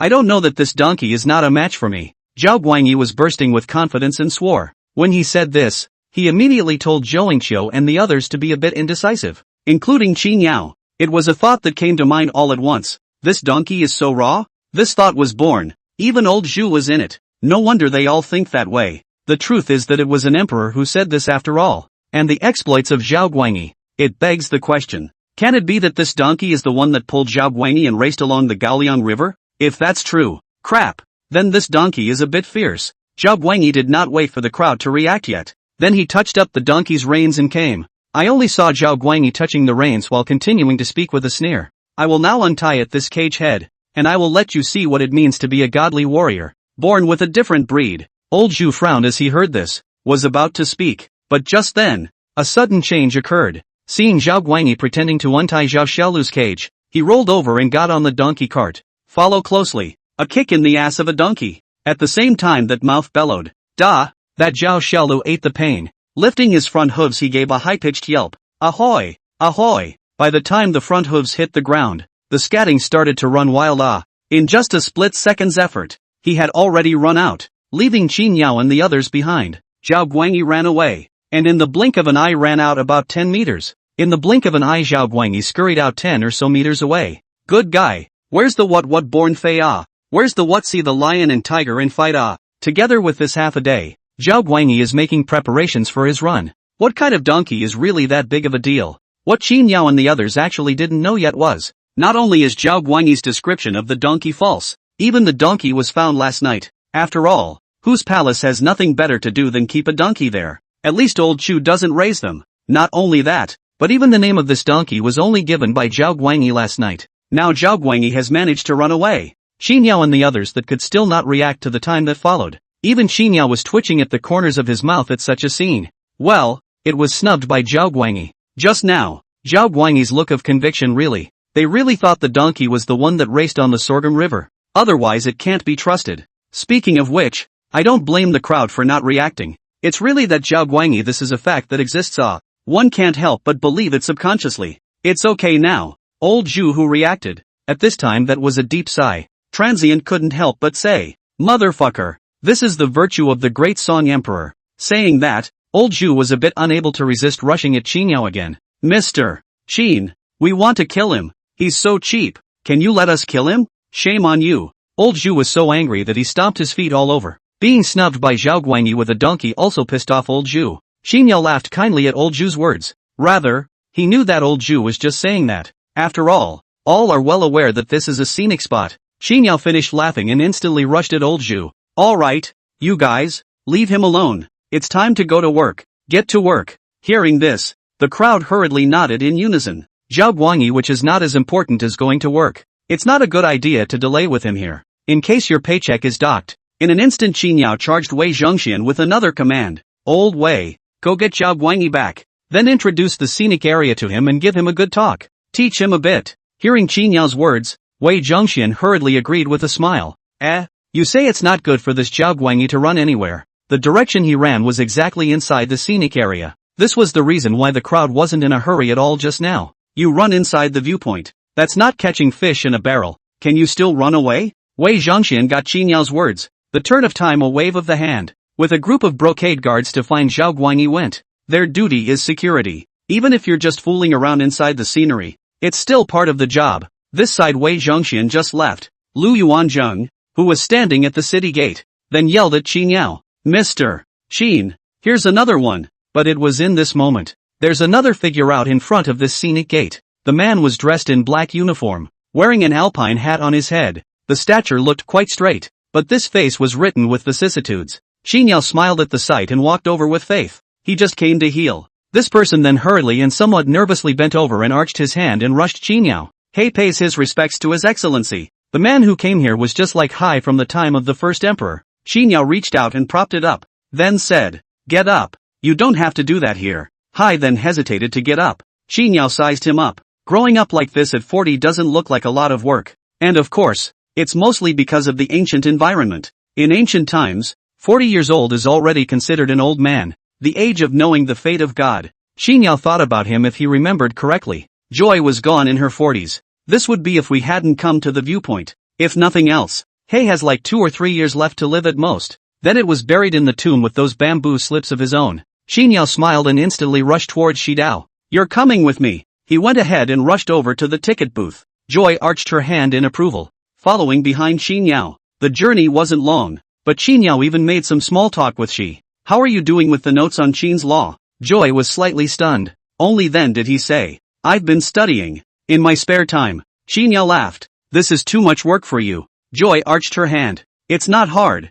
As a Qin official you naturally have to be clear about Qin law. It should have been your duty." Qin Yao said with a smile. "You have to walk around more. And you can't just keep idling around recording notes. Otherwise you'll have a hard time with this high and low shoulder and cervical spondylosis. It's not good for your legs either." Hai hesitated slightly. "Yes." Chatting away, we arrived at the ticket office. Qin Yao opened the door and came in, then greeted Shi as she came in as well. The ticket office is not large, but it's still fine to accommodate a few people. Hai froze when she saw the inside of the ticket office before coming in. The inside of the ticket office was decorated with dress-up items that were not found in the Qin dynasty. Qin Yao turned the computer on in an instant. At the same time, "Oh yeah," he fumbled around a bit, handing Hai a pile of information. This information is the same as the one given to Zhao Guanyi, but without appearing thicker than Zhao Guanyi's. It can't be helped. Zhao Guanyi is at least an emperor. Inside his profile, there's actually a bit more about Zhao Guanyi himself. Going forward is the historical record.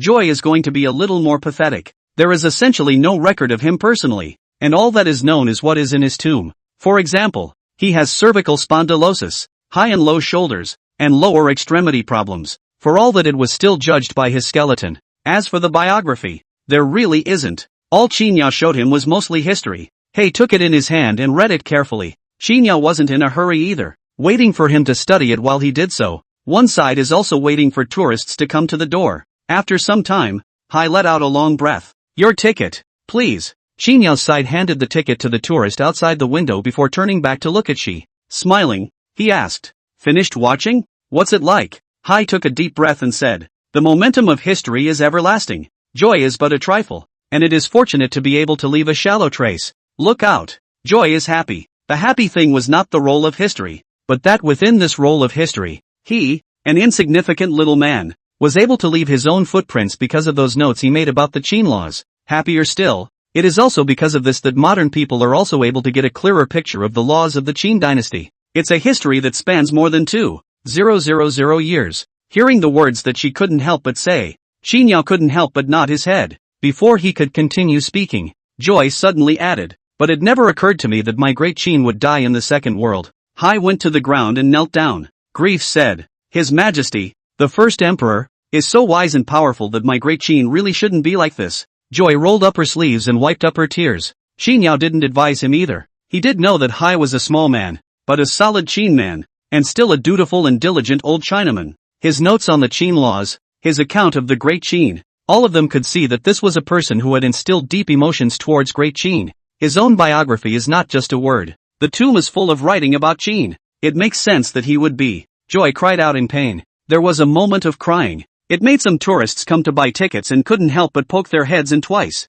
A passing curiosity asked, what about him? Qinyao replied to the visitor. He's practicing his acting. That tourist couldn't help but give him a thumbs up when he heard that. Praise Hai, this is full of dedication. That's crying a lot better than the average actor. Not much time to work. Hai, this only stood up of. Small low sobbing twice. Only then did he wipe away his tears, punching Qinyao in shame. My humble servant has made your lordship laugh. Qinyao didn't answer this and smiled. There's no need to call me lord. Just call me Mr. Qin. It's over 2,000 years of time difference between here and you guys. It's not the same. Joy panicked and tried to remember what was written on the profile there. Include a portion of the difference. Busy panicking. I'm sorry, Mr. Qin. I'm sorry. Joy was wrong, and I will certainly keep it in mind next time. Qinyao nodded. In fact, he thought Hai was too polite, but he didn't bother to correct it. That's the way people from these ancient times are at first, including Lu Yuanzheng and Gui Yuanpei as well. Be polite and respectful, but that's okay. In time, they relaxed, and it can be gradually adapted. Qinyao instead smiled and relieved Shi. Actually, you don't need to be so worried. There's a lot of regret in history, and there's no shortage of things you can't help but sigh at once you know just that. But it doesn't matter. Think about it. You have come here. That the original history cannot be changed? Our scenic area, you are not the first to come. Inside there are some to come earlier than you. The dynasty then you're late. They're not all the same. There's even an emperor. That's more regret than you have. But having come here, then there's a chance. Don't you think? She froze as she listened to Qinyao's words, not waiting for him to reply. Qinyao continued. You work well here to earn money, and then you can use your paycheck to buy things in modern times. Buy things you can then take back to the Qin dynasty. You see this information recorded above. Are modern things, there are a lot of. Also many can not written on it, but as long as you have money you can buy. Qinyao fingered the information. Joy took it over and read it once more. Watch for a while. Only Hai couldn't take his eyes off in shock. A good long while this trembled. Joy may present these to His Majesty? Qinyao laughed. Including historical insights. Joy reluctantly put down the itemized information and said in a trembling voice. Yes, yes. Seeing his appearance, Qinyao even laughed. Don't get too excited. You go to work first, and when you get paid you go over there with something modern so he can believe it. Don't you think so? Joy paced back and forth. Yeah.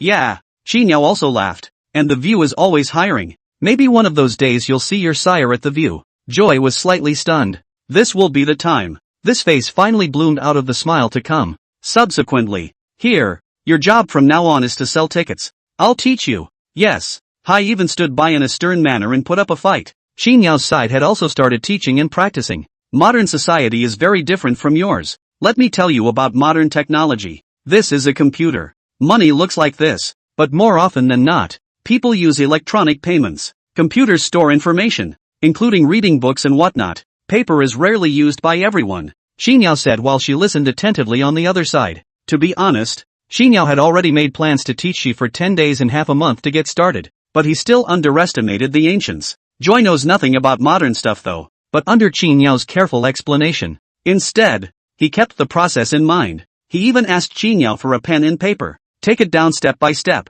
Half an hour later, he was able to even attempt to punch out a ticket to the game. In high words, he doesn't need to memorize how the computer works, nor do you need to know how electronic payments work. Much less need it be clear how that keyboard is typed. These can be followed up in and slowly figuring out. And right now, just know that a few people are buying tickets. Pay what you want. You need to tap the thing called a mouse and tap it a couple times, or press that button a couple times to get out a couple tickets. Tourists who pay electronically. The number that pays, right, and how that walkie-talkie works. It ensures that if you have a problem, you can call Xinyao to come over and deal with it in a timely manner. Just these mechanical forms. Remember, it's enough. That makes it a short time later. Hai doesn't know anything, but this ticket taker's job, yet again, is up to the task. He was careful with every step. There's nothing wrong with following the mechanical process. By the time Xinyao came out of the ticket office, he was overwhelmed with emotion.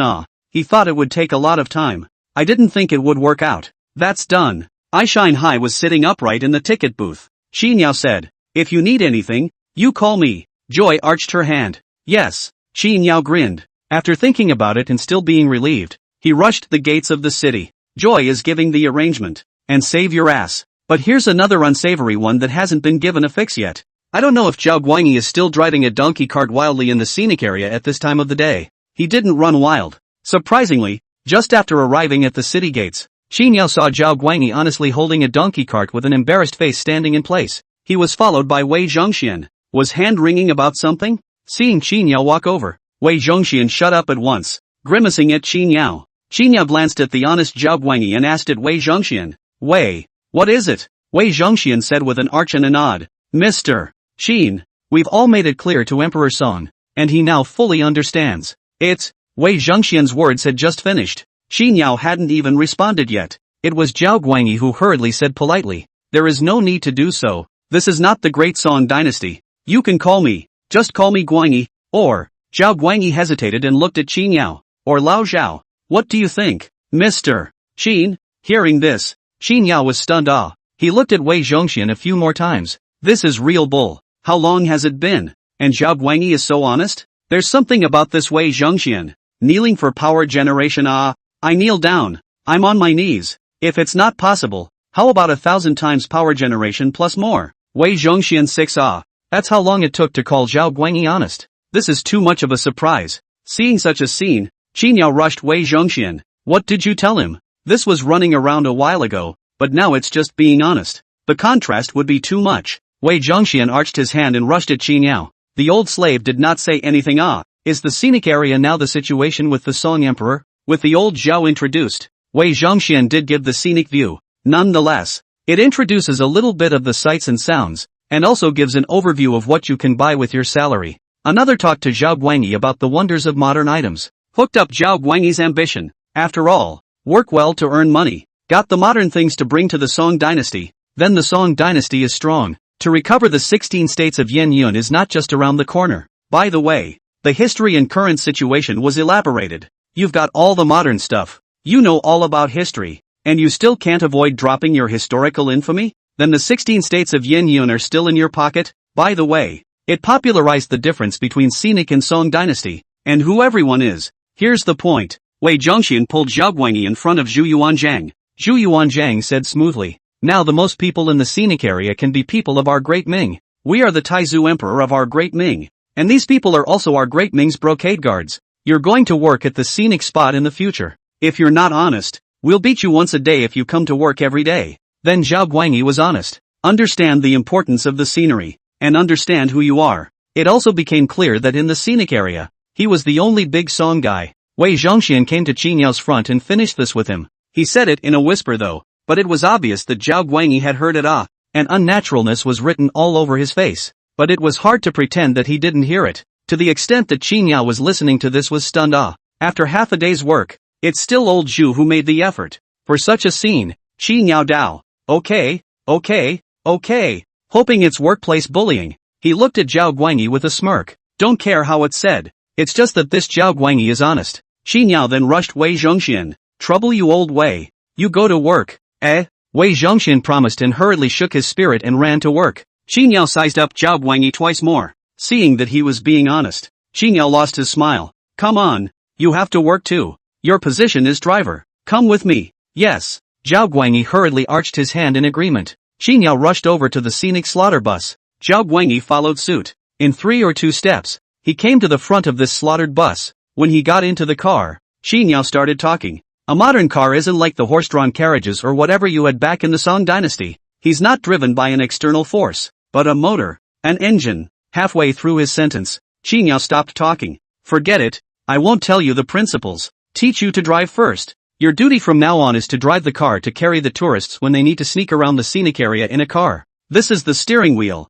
This is for direction control. And this is the brake. Step on it and it brakes. This is the gas, the pedal that's used to accelerate. The scenic slaughter bus is still a good drive. Because it's all trolleys, you actually know to just steer on the gas and hit the brakes. It's still easy. At least it's a lot easier to come by than Hai cashier's job. It doesn't make sense that Hai this cashier can be so quick on the job. Zhao Guangyi will learn the hard way. Xi Niao first let Zhao Guangyi sit in the car and drove him around a bit. Only then did he ask at Zhao Guangyi, how does it feel? Zhao Guangyi said with a sigh as he looked at the car under his butt. It's unbelievable. Unexpectedly, such a big iron lump can move so easily. The key is that it doesn't know how to get tired. If this runs a little faster and is covered with a copper wall around its body, it will definitely be safer than a donkey cart on the battlefield. Nice guy. That's saying something like Qin Niao said he wouldn't. What? Listen to this. If Zhao Guangyi has this car, racing in the Sorghum River can run faster? Qin Niao stopped the car and greeted Zhao Guangyi. Here, sit over here and try driving it.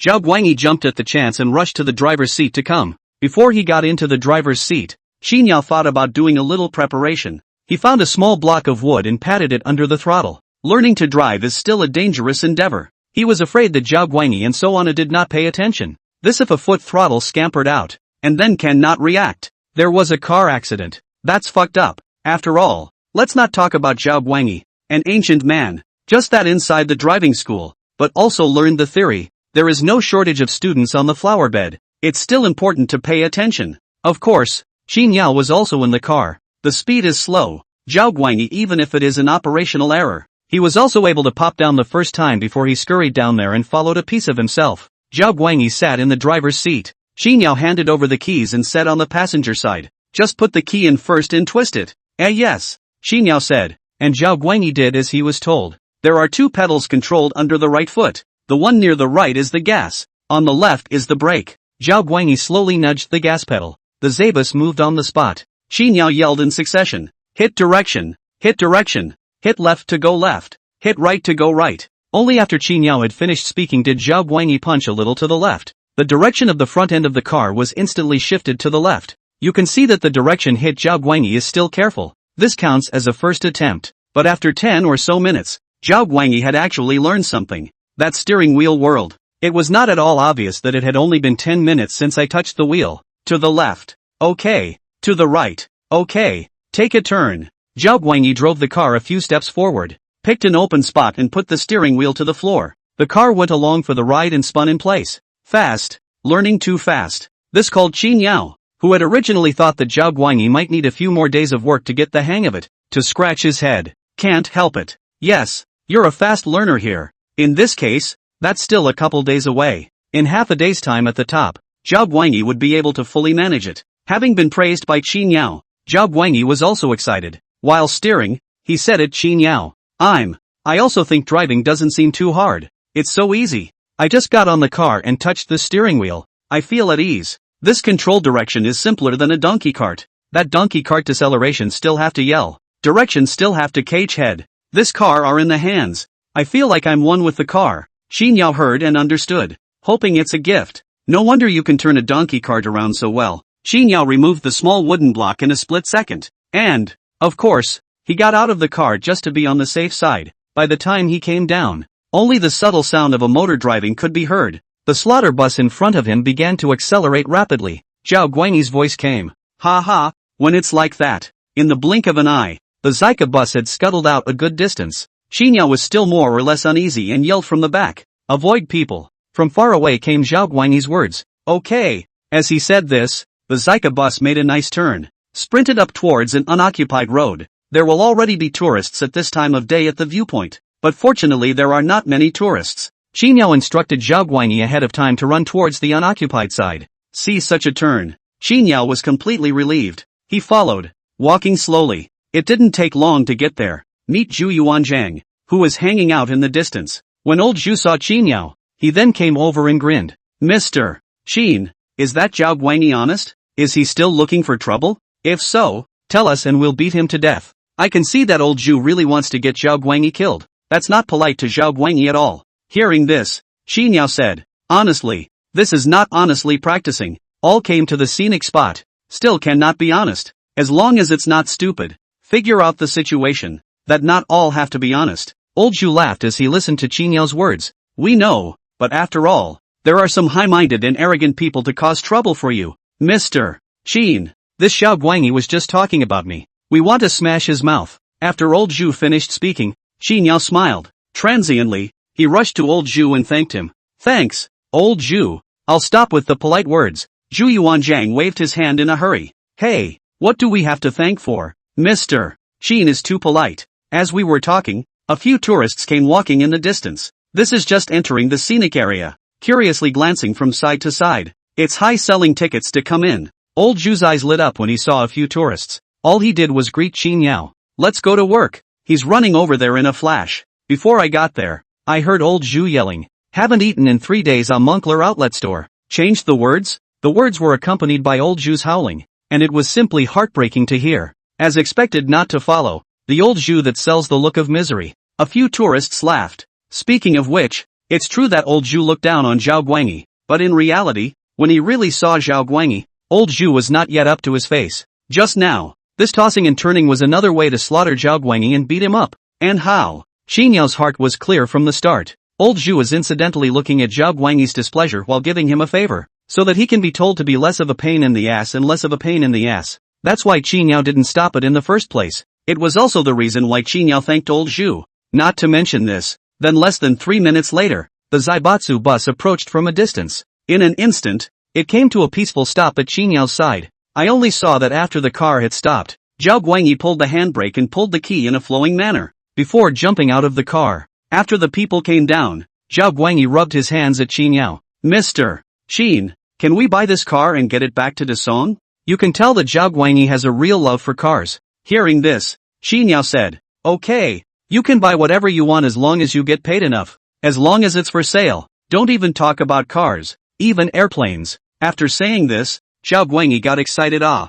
ha ha, if I have this car in the great song, so you can drag race?" Transiently Zhao Guanyi said with a bit of regret. "The only pity is that the speed of this car is still poor. If it could be faster." Xinyao smiled. Scenic cars are a ripoff. Passage within the scenic area only, so the car wasn't going very fast. After all, how fast can a car be used for sightseeing and transportation? But this Zhao Guanyi shouldn't think that this is the speed of modern cars, right? Xinyao said. There are faster cars than that. Any normal sedan, whether it is burning oil or electricity, are faster than it. Normal speed, more than 100 kilometers per hour simply. Xinyao thought that Zhao Guanyi might not know the meaning of kilometers. Said another. That's over 200 miles in half an hour. The words came out. Zhao Guanyi instantly had 2 glowing eyes. Ah, that's like a titanium replacement. Well, Mr. Xin, how much is the cheapest car like this? Tens of thousands of dollars. Fine. Only Zhao Guanyi muttered. I make 300 a month.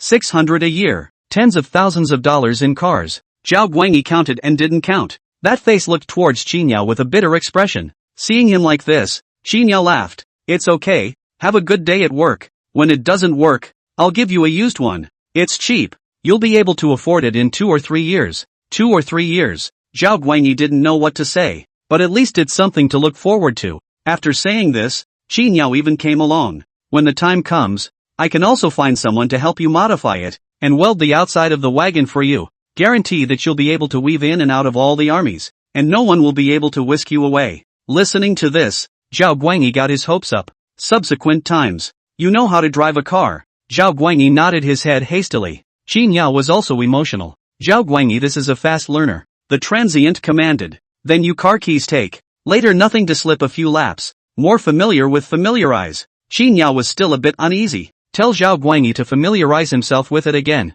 And it's more or less the same. The two of them are talking. Ta-da! The donkey cart ran over. It was Zhao Xiaolu who saw Zhao Guangyi standing here and pulled the car. See this ass. Zhao Guangyi was happy. I didn't expect the donkey to be so close to him. Zhao Guangyi rushed Qin Yao. Gu, this donkey is not hidden from Mr. Qin. This donkey is the donkey I found only yesterday night. Before that, I had never driven a donkey cart either. The name of this donkey was also given only yesterday. Unexpectedly, this donkey is really intelligent. After only a few times of braying, it remembered what it was called, and now it even knows how to get close to people. Zhao Guangyi excitedly stroked the donkey's head. Hearing this, Qin Yao was certain. Talent. That's the gift. The car's never been driven. Take it for a spin. It will be. That skillful appearance before this donkey cart also didn't look like it had just been learned at all. Isn't that a gift or something? Boy, does it live up to the name of the car gods? Who could have earned such a title if it hadn't been inborn and someone else had come along?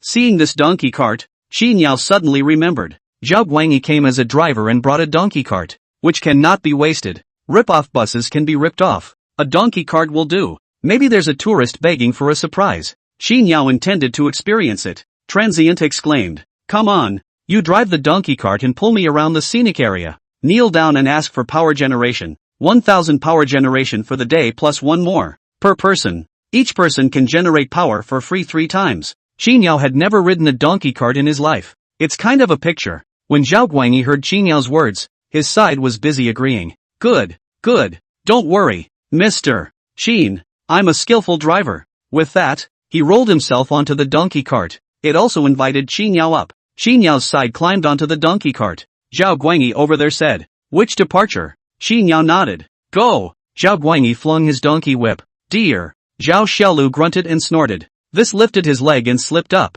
Dai! Zhao Guangyi yelled again. This Zhao Xiaolu ran a little faster. Say something. Not to mention, the donkey cart ride was a novel experience. Qin Yao had expected the donkey cart to be bumpy or something, but I don't know if it's because Zhao Guangyi's driving and motoring skills are just too good, or if the roads in the scenic area are nice and flat, so it wasn't even the slightest bit bumpy. Instead, this donkey ran with a da-da-da-da-da sound. Gives it an alternative feel. The novelty of this sitting on a donkey cart and then looking out at it was even greater. By this point Qin Yao felt that this donkey cart would definitely be enjoyed by tourists when the time came. Fruity. A few tourists stood in the middle of the road in front of them. Zhao Guangyi saw people and yelled at the donkey cart to slow down. The sight of a donkey cart made several tourists particularly curious. Just ask. There's still a donkey cart here. Ha! Ouch! Fun! Is this donkey cart scenic? Can we get on? Can we experience the donkey cart? Hearing this, Qin Yao said, yes, yes, the donkey cart is also a scenic spot item. It's used to rip off the customers. If you like it, you can take a ride in the car for a while. Yes, it's still a rip-off. What scenic spot isn't a rip-off? Tourists can't hear the difference between a passenger and a carrier. A few tourists smiled with joy at Qin Yao's words. It looks like this is going to be an experience for a little while. Waiting to cross over to these tourists, Zhao Guangyi laughed. Mr. Qin, my driving skills are not bad.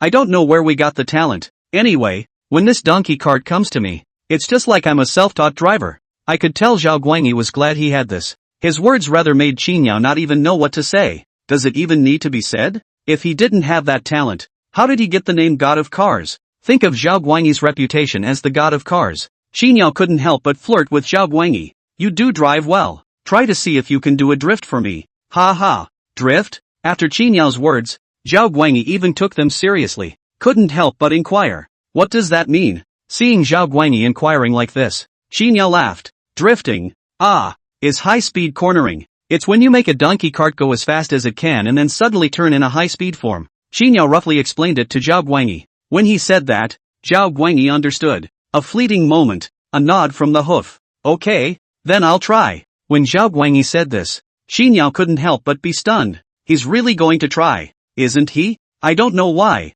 but the flirting words came from Qin Yao. But seeing that Zhao Guangyi really wanted to try, Qin Yao suddenly had a bad feeling. But the fleeting moment was kind of funny, thinking I was purely overthinking it. Although Zhao Guangyi Gaoliang River Car God behind the title is a donkey cart drift. But that's just a tease. How can a donkey cart drift? How fast a donkey can go is just a joke. Thinking of this, Qin Yao who had wanted to get down from the donkey cart, thought about it and didn't take it seriously, just smiled at Zhao Guangyi and said, "Then you do it." Listening to Qin Yao's words, Zhao Guangyi beat his ass. "Okay, then I'll turn around." He took control of the donkey cart and turned a corner, rushing in the direction from which it came. In the time that followed, Zhao Guangyi rushed Zhao Xiaolu and started yelling loudly. Da, da, da, several yells in a row. The donkey whip in that hand was waved with a snap. Yelling and whipping again, Zhao Xiaolu, which is after all an animal, this frightened, began to scatter and run wildly. It didn't take long for that speed to come up,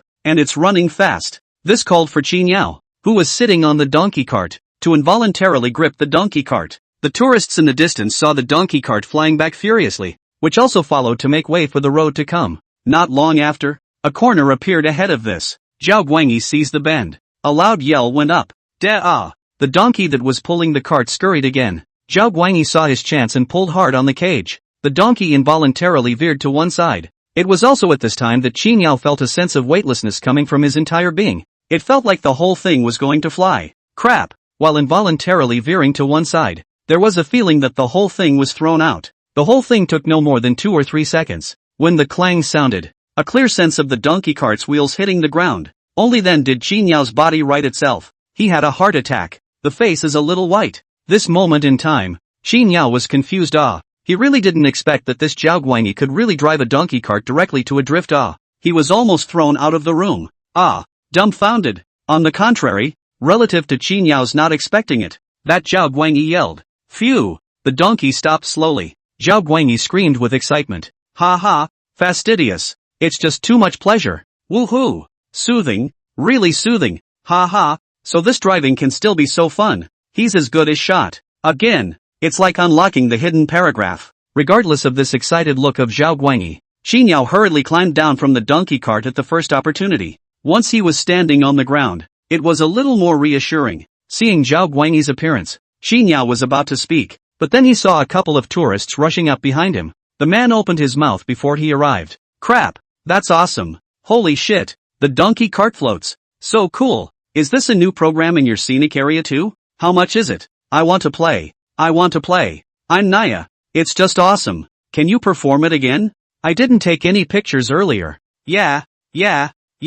I didn't get it on camera either. Zhao Guangyi's drift of a donkey cart also stunned several tourists, reacted and rushed over. Listen to the exuberance and excitement within that tone. Enough to know how excited these tourists are at this point. Nonetheless, running up to it, this tourist leapt at the chance to get into the donkey cart. You can see how compelling this is. Here, how much? Handsome. I just forgot to get my cell phone to take a picture of it. Awesome, really awesome. Eyes on the excited group of tourists. Zhao Guangyi couldn't help but look over at Qin Yao now. Qin Yao's eyes fixed on such a scene. Suddenly, it seems like Scenic has a new program coming online. Donkey cart drifting was a big hit. The excitement seen on the faces of the tourists is written beyond words. Qin Yao hurriedly stepped forward. The busy man opened his mouth. Don't worry everyone. This is our Scenic Spot's new program. Donkey car drift. We'll show it to you all later. We're getting in the car. Yeah. How much to get in the car? Thinking about the experience he just had when he was almost thrown out, Qin Yao hurriedly said, getting on the bus is not an option. You can get on the donkey cart for sightseeing tours, but not for drifting. For what? Exactly. There were 2 young men among the tourists, and this young man was a little more impulsive. It can be for what? Can Qin Yao dare to let that happen? He was almost thrown out just now. It's called a tourist on. How dare he? Don't turn around. If the tourists fall out, how much trouble will the scenic spot be in then? Qin Yao busily said. Safe. It's not safe to drift a donkey cart. The tourists looked a little disappointed to hear this. Zhao Guangyi couldn't help but say on the side. Mr. Qin, I feel like I'm driving this donkey cart like an arm and a leg. Nothing will go wrong. That won't work either. Just kidding. Scenic, this is just getting started. Eyes on this just got better. Even better technology that can't be risked. The tourists are still a bit undeterred. We'll take the risk. Okay? Qin Yao waved his hand in rejection. But the words weren't dead. Transient opened his mouth. This way, in a few days, I'll get a waiver out later. And those of you who want to experience donkey cart drifting will sign it then and play. Anyway, Qin Yao was determined not to cause trouble for the scenic spot. These tourists were only reluctant to accept it when they heard it that way. Accepted, though. Well, let's see if that's okay. Shall we? See what you can. Xin Yao looked at Zhao Guangyi. Zhao Guangyi flicked his whip and laughed. Ha ha, no problem. Right this way. With that, he began to drive up Zhao Xiaolu.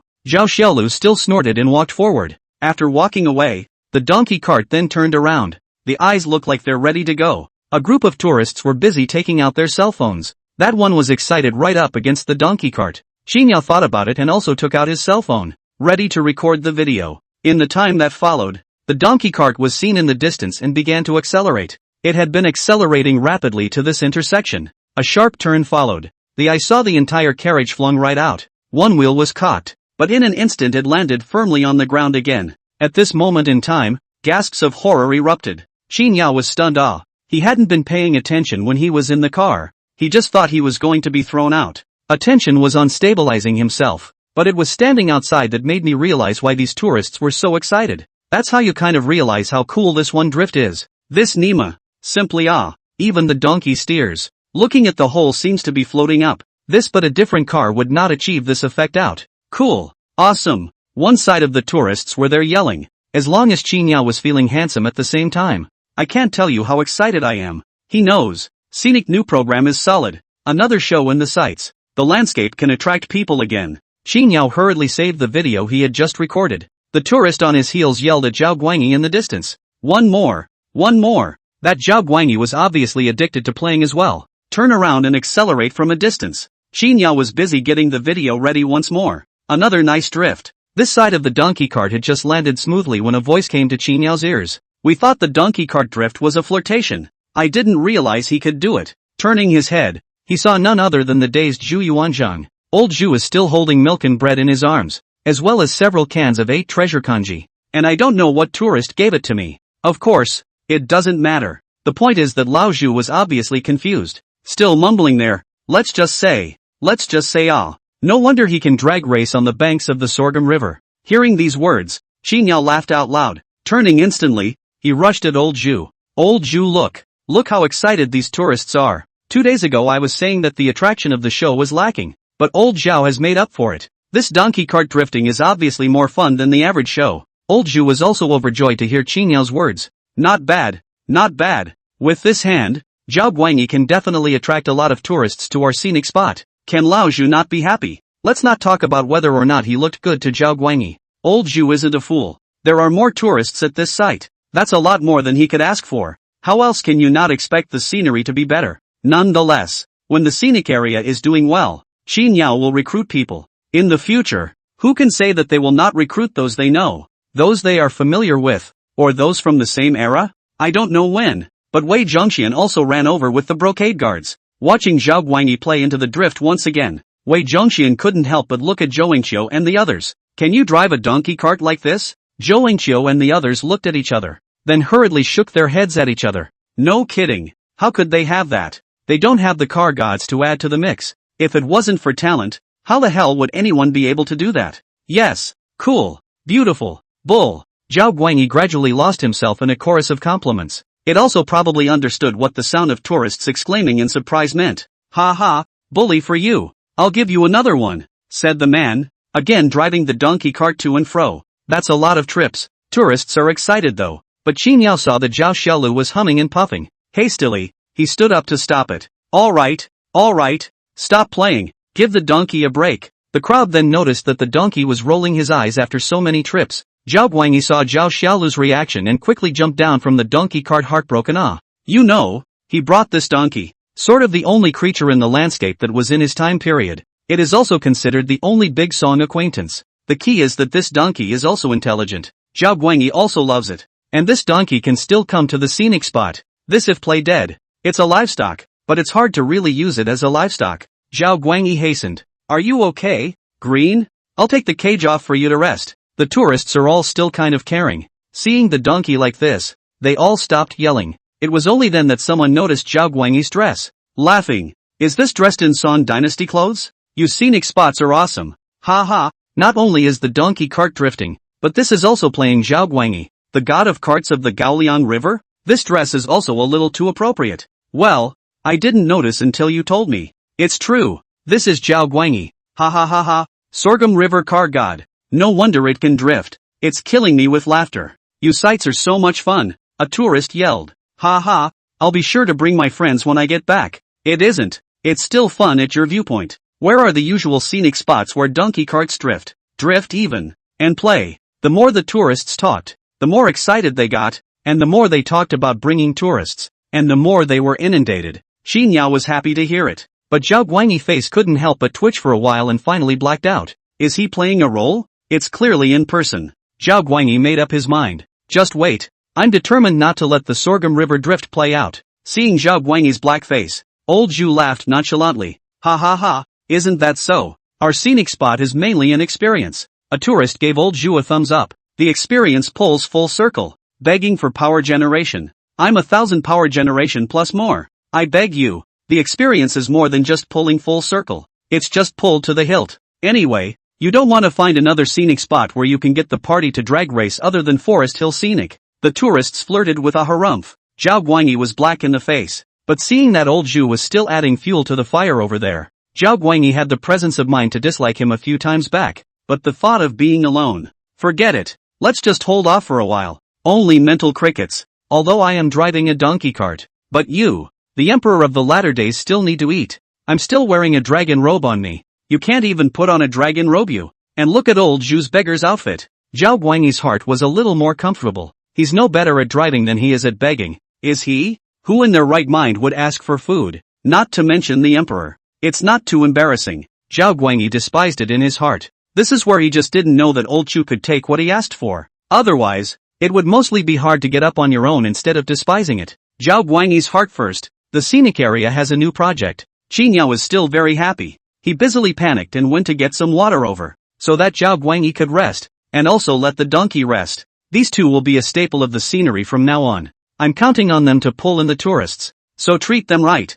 especially this ass. That's even more so. After all, if you change a donkey, you don't even know if Zhao Guangyi still has that ability to race the car. When it was close to the noon meal, Xinyao purposely called for some hard dishes to be sent over. NPC noon scenic package a meal, which has to be solved by Xinyao himself. Originally, when the business of the scenic area was bad, there was only him and Lu Yuanzhang Gui Yuanpei, and at that time it was all Xinyao who cooked. But then Old Wei came with the brocade guards as well. Xinyao was out of his depth when it came to cooking again. It's not easy to order a takeout near a scenic spot. Well, 2 days ago he contacted a small restaurant, demonstrated long-term cooperation. People are also willing to bring their meals to the viewpoint. Previously, Xinyao had not treated Lu Yuanzhang and the others thinly. I'm happy to add to the menu today. The crowd was still pleased with the flavor of the meal. After all, ancient dishes didn't have as much technology. Even if the old Zhu ate it, that's a little less of a technological addition, and it might all be a little worse in terms of flavor.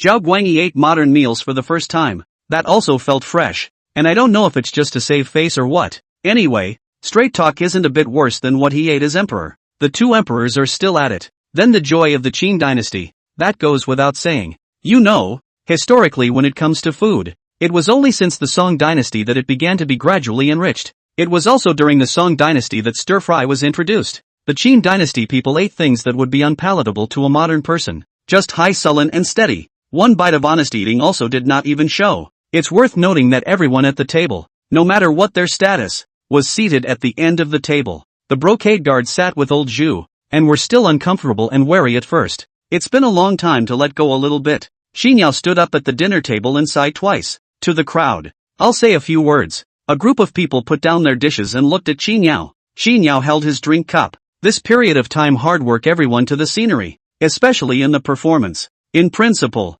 this is not in the scope of the performance of all of you. No less called everyone to worry about. I gave everyone a lot of trouble. Trouble is not enough. Even the wages have not increased a penny. This is something I am ashamed of. Xinyao was indeed a bit embarrassed. NPCs have set jobs. The performance itself is not in the duty. But from Lu Yuanzhang Gui Yuanpei, to Wei Zhongxian, to Zhao Guangyi, that all counts for nothing. Especially a group of brocade guards. After work you still have to keep drilling programs under Wei Zhongxian's arrangement. Lu Yuanzhang and Gui Yuanpei were even more dedicated from the beginning. Seeing that the business of this scenic spot was getting better and better under their efforts, all these called for Xinyao, who was embarrassed himself, to not say a few words to himself and be a bit embarrassed. Seeing Xinyao say that, the table was buzzing with activity. Old Zhu took the lead. Hey, Mr. Qin is really too polite. It's good for everyone when the business of the scenic spot gets better. That's all as it should be. Wei Zhongxian followed closely behind. What Master Taizu said is exactly right.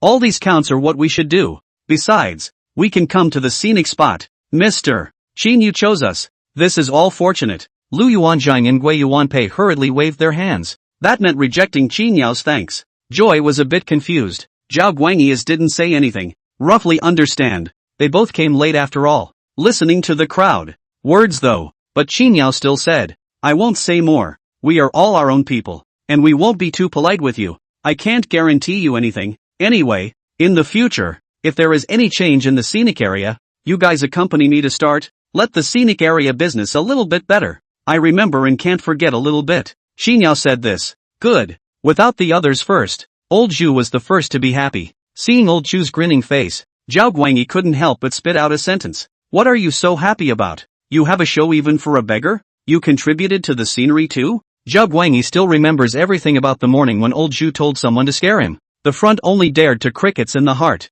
This time the mouth did not hold, or subconsciously said it. After all, although he, Zhao Guangyi, was new, although that donkey cart drift was a bit embarrassing, but at least it's a scenic new project. Isn't it better than a beggar emperor like you? When Zhao Guangyi finished saying this, Old Zhu was stunned and then glared at Zhao Guangyi. We are happy to be happy. We are not better than you? You a donkey car drifting. Sorghum River woefully fleeing the god of the car. Still have the nerve to gabble. How? Donkey car also floated out of your pride? Revealing scars? Again. Zhao Guangyi immediately red warmed up, glaring at Old Zhu. You have half a day. Really do not know what to say. Also rushed the Old Zhu road. You're a beggar, you're that much better than me? Old Zhu was in a hurry. You Gaoliang River car gods. Your family bullied the orphans and widows. Zhao Guangyi dislikes it back. You want food. Lao Zhu dislikes again. You car god. Zhao Guangyi. You want food. You car god. You want food. You car god. You're going to. Qin Yao saw that these two were arguing endlessly, waving his hand busily at the crowd. Let's eat. Let's eat. Qin Yao and the others had finished their meals, but these two weren't done yet. Old Zhu, we think you're a bad person, but we took back the 16 states of Yen Yun from you. You want food. Old Zhu also followed the red temperature. Niso stood up. There's no end to it, is there? Can you come up with another word? He doesn't know how to do anything else. Zhao Guangyi thought. You've been a monk and you still need to eat. Old Zhu was angry. So angry that he blew his beard. He wasn't angry about people saying that he had been a monk and asked for food. You know, Old Zhu never shied away from that. At the founding of the country, Lao Zhu was still thinking about putting gold on his face. What about recognizing someone else as an ancestor? But then simply gave up. What about the beggar? Isn't the beggar an emperor now? He was angry that this Zhao Guangyi was endless. There's no other word for it than to say he wants food. The only thing I've been saying is that I've been flip-flopping all the time, and anyone else would have to listen to that. Seeing that Old Zhu came to be angry. On the contrary, Wei Zhongxian hurriedly rushed the Old Zhu. Master Taizu, don't be angry. You ask for so many things every day and still bring them back to our great Ming dynasty. Isn't it better than us? Being a sycophant is different. Speak up. This is a long time. Old Zhu. Wei Zhongxian colored glasses a little less. Suddenly feel Wei Zhongxian speak a little better. Wei Zhongxian said this. Old Zhu was instantly happy. But isn't it? In the whole scenic area, only he, Zhu Yuanzhang, a beggar, can take what he asked for and bring it to the great Ming. What's wrong with begging? Aren't the rest of you honestly waiting for your paycheck so you can buy stuff back? Think of the morning. Old Zhu laughed now. Can't help it. A tourist gave us $20 this morning. It was after $100. Lao Zhu asked for money again. Old Zhu spoke and rushed over to look at Qin Yao. A little smugly. Mr. Qin, after work this afternoon, let's change something? I don't blame Old Zhu for being happy. It's a month's paycheck deduction. But look at this. How long will this last? We'll get all the money back. 20 more to come in the morning? Seeing Old Zhu in this happy state, Qin Yao smiled and said to Old Zhu, okay, after work this afternoon you watch what you buy to bring back. Give you this $20 to spend. Okay. Old Zhu happily agreed painfully. Zhao Guangyi was a bit baffled by the situation. Couldn't help but look at Wei Zhongxian and said, you guys can take back what this Taizu master wants? Wei Zhongxian arched his hand and smiled at Zhao Guangyi. Yeah, if we ask for money, then we don't have to wait for paychecks. Zhao Guangyi listened to this, and then he was a little red-eyed, and fell silent. He was poking at a soft spot when he said that people were asking for food. Unthought. People still have that benefit? He's got to wait honestly for his paycheck. People still want money? Once you think about what you can buy on that list, and what Qin Yao said about used cars, Zhao Guangyi had a hard time at once. Just now, I looked down on people asking for food. This would be the time to seek out. If it were his turn to ask for food, that's a bit of a sweet mouth. Bumping into a tourist who's a bit out of his depth. Or maybe the scenery will be a little more crowded in the future. It's a matter of days before you can buy a used car? Seeing that Zhao Guangyi didn't say a word, old Zhu is starting to get the better of him. Looking at Zhao Guangyi, he said, we are beggars. Yes, we are beggars. When the tourists come, we'll go and beg for food right away. That complacent look looked at Wei Zhongxian straight scratching his head. This Master Teijo has such a side? Zhao Guangyi eyed old Zhu's smug look. That's a lot of anger. Old Zhu smiled and said, you car god? Zhao Guangyi subconsciously disliked it back. You want food, old Zhu?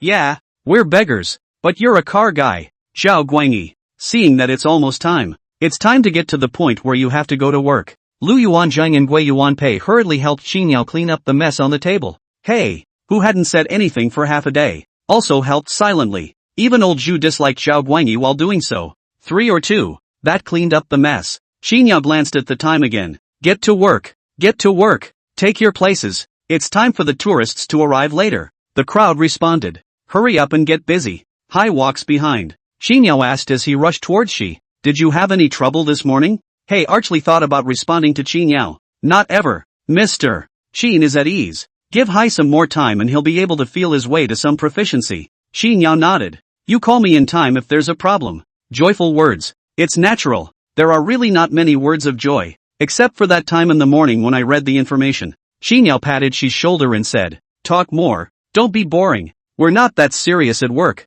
You can talk to them too. We're all family here, so don't be too formal. The Jinui were terrified of old Zhu and Wei Zhongxian though, but there's still a dozen or so people to talk to. There was nothing to do but chat with Lu Yuanzhang and Gui Yuanpei. When you get to Hai, it's like being a widow or a loner. Listening to Qinyao's words, Hai said with a bitter smile, Hai was ahead of them, so I really don't know where to start talking. After a while, Hai should be able to fit in. Qinyao nodded. Also, after all, take Lao Zhu and Zhao Guangyi, who are somewhat cut off from Hai and even the brocade guards in terms of identity. It's a short period of time, and you're not used to it at all. Seeing that Qinyao was going to be busy, she hesitated and called out to stop Qinyao. Mr. Qin, His Majesty's prestige plus the civil and military rule of the sea. If he had known history earlier, would my great Qin have been better off? Qinyao laughed at this. That's for sure. Can it be bad when you know the history? This would be great to give another world map. Qinyao made up his mind. When Hai gets his paycheck, make sure Hai buys one back. Sooner or later, I'll show it to the first emperor. She nodded as she listened to Qinyao's words. That's why he didn't say anything more and went back to the ticket office. Ticket sales are manned. The driver is occupied. The cleaning is also done by the Jinx by the way. In the afternoon Qinyao suddenly found himself much more idle. The exemption was a little lighter. For a moment, there was a bit of a lull. But the supermarket is still empty. It's still not convenient for tourists to buy anything. Qinyao opened the door of the supermarket and stood at the checkout counter. Supermarket cashiering is going to be a lot less stressful. No one would come in, so Qinyao grabbed the time to open his cell phone and started editing the video. A scene of Zhao Guangyi's donkey cart drifting. Even from the video, that's pretty cool. Qinyao laughed while editing. Listened to the video yelling. It didn't take long to give the treatment and post it to the short video platform. Qinyao was counting on the donkey cart drift to bring a large number of tourists to the scenic area. Added a new tag to video. New show program at Forest Hill Scenic Area. Donkey cart drifting. Welcome to play. The video went out. Qinyao didn't forget to come out bleeding. Rage threw in $1,000 to promote it. Just count on this one video to bring up the heat on the scene. That being said, there's just a difference between this video that catches fire and the average video. This video just went out not too long ago. 3 points, I think. And there's the response. Just someone left a message in the comments section. Crap. Donkey cart drifting. Your scenic spot has a new program? Holy shit. It's awesome. Can I experience it? I'll bring someone tomorrow. The message was left by a photographer who had been to the viewpoint before. Looking at the message Qinyao smiled. Holy decree, he who generates electricity with love is worthy of the temple. Isn't this just an old familiar face coming back? Happy. It's not even tomorrow yet. And there are tourists coming. This is destined to be +1 for visitors tomorrow. Make an extra $40. There were not many afternoon tourists, but there were quite a few. Now the scenic spot traffic is basically stabilized at 200 or 300 per day. Of course, that's just for now. Qinyao is confident that there will be more in the future. Maybe even more tomorrow. He's happy. Naturally, this afternoon was not without a performance of Zhao Guanyi's donkey cart drifting. Then the same reaction was ushered in as with the morning visitors. That yelling bout of shock. Except for the fact that there were more people as if they hadn't changed time.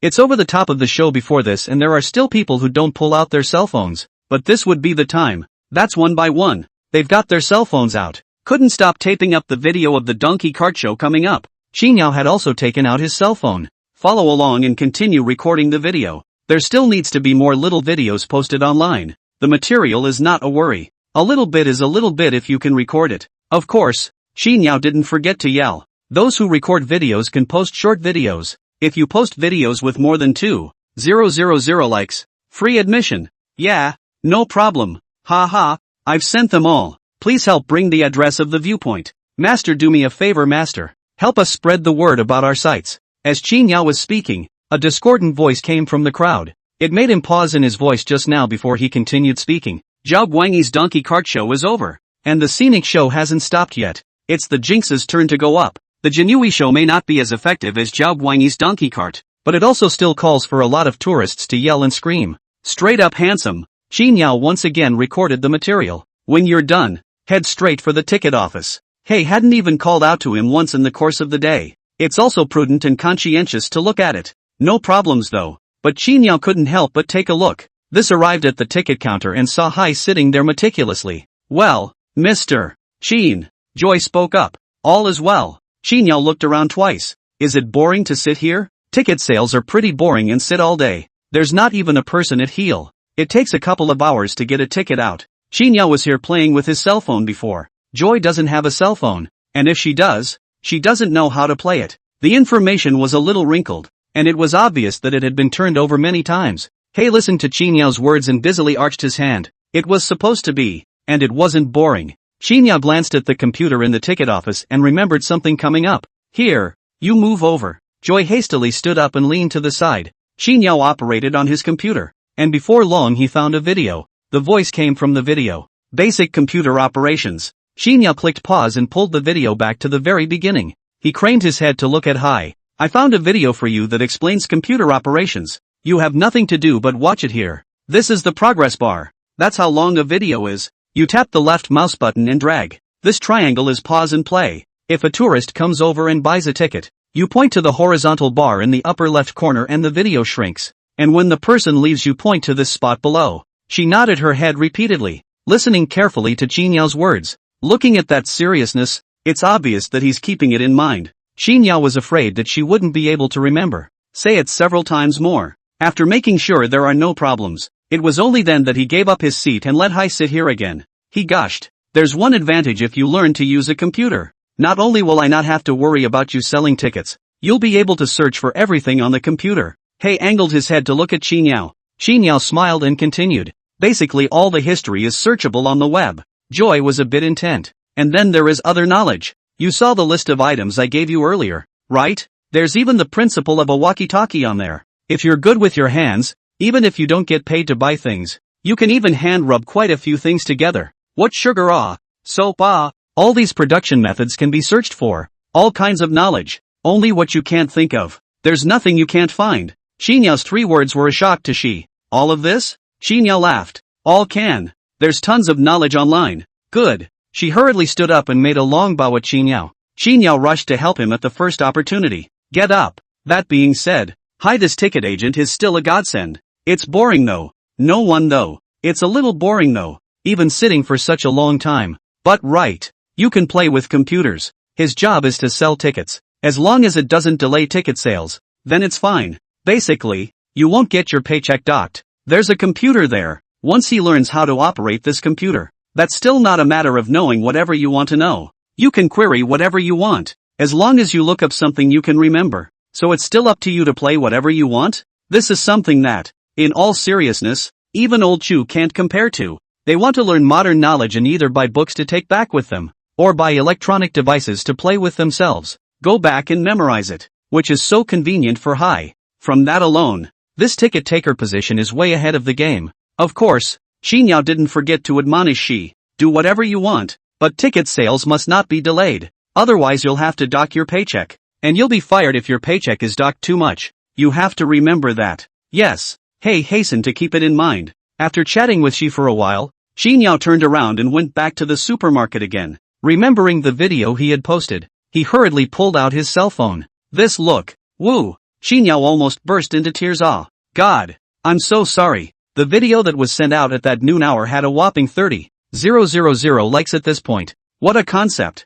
Realize that likes and plays are not proportional. So many likes means huge airplay, and a huge amount of airplay means publicity for scenic visibility. As well, along with a huge amount of potential tourists. The likes are not always local, though. It's not always about coming to play. There are some that find the video interesting. But, Sentence City? There's such a fun place? I happen to be traveling, so I'll come in a couple of days. I'll go. This scenic spot is really showy. Ha ha, haven't seen such a fun scenic spot. Donkey cart drifting? Jesus Christ, my whole body is stunned. Is this show every day? I happen to be on summer vacation. No, I'm just from Joey. Do we have such a fun place here? Come on, all of you. Looking at all these comments, Xinyao felt that it was all bitterness and sweetness. Eyes on this internet fire. Before leaving work, Xinyao called everyone over. I have good news for you all. I posted the video online and the response was very good. What I want to tell everyone is that I'm afraid our scenic spot is going to be on fire with business tomorrow.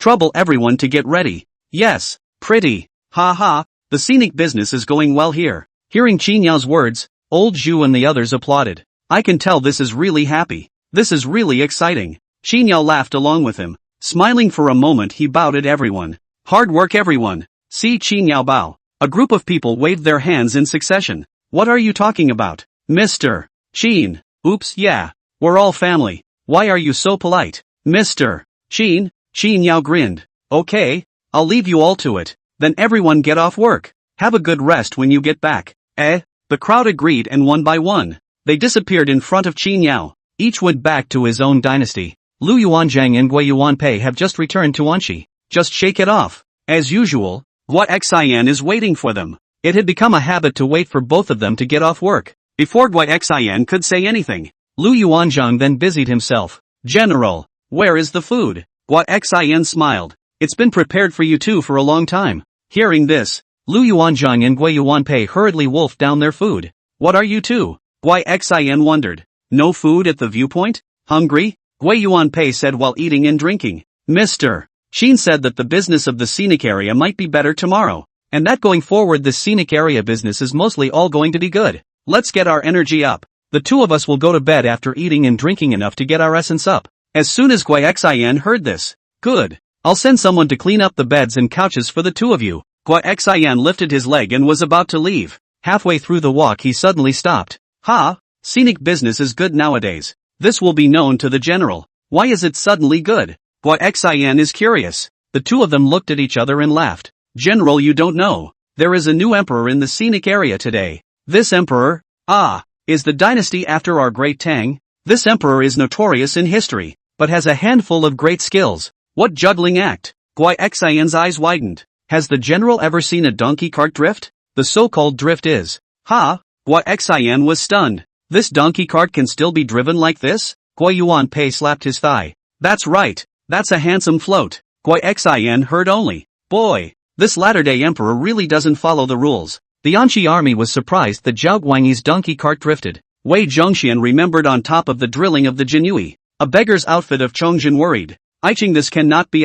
My Ming Genie Wei cannot let that donkey cart god of war Zhao Guanyi stole the limelight? The Kinko's show is becoming less obvious by the day. Wei Zhongxian is also difficult. Listening to Chongjin's words, do not know what to say is good. Chongjin suddenly said. What do you say? Iching, Zhou Yingqiu and the others, can you learn to drift this donkey cart? Wei Zhongxian was stunned. This, Majesty, if not for the talent, this donkey cart drift is not humanly possible. What an international joke. Donkey cart drifting, who could learn this? Only Zhao Guanyi has this ability. Chongjin was helpless and sighed. Alas, it's also true. This history has not produced such a person as Zhao Guanyi. Wei Zhongxian hurriedly said. Why don't we ask Zhou Yingqiu and others to continue to learn? That's single, double, triple, quadruple. No matter how. More variety can always share the worries for General Qin. What does your Majesty think? Chongjin nodded. It will have to be so, but to call Zhou Iching and others to work a little harder. Right. Tonight Iching and I sleep?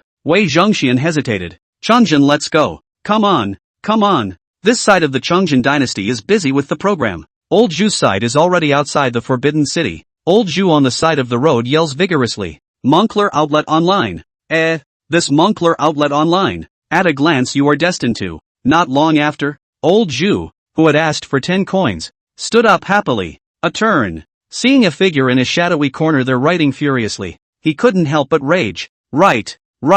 Still right. We'll cut you down. Believe it or not. You're still writing. The pen in the starter's hand stuttered. Transient. Copper plate 10. Happy. The emperor was furious when he saw the starting note, and threatened him with beheading. Seeing that the starting pen had just stopped and continued, Old Zhu was furious. Didn't you hear us? Said the man who rushed the starting note. The starting note seized the situation, while writing furiously. One side was busy. Remember that it is your Majesty's civil and military skills that your Majesty's ability to ask for food has been refined a little more. Compared to the previous days, there are a few more words of praise, making the almsgivers smile. Today's harvest is also a bit more. Old Zhu was on his feet. Rakuto followed. Yeah, we think we've refined a lot too. Ha. The starter nodded in agreement, the pen in his hand unceasing. Starting note against the heart. The emperor is very happy. Woe is me. The world how to pen in righteousness? I have to live with it. Old Zhu was happy to finish. Show us what you wrote.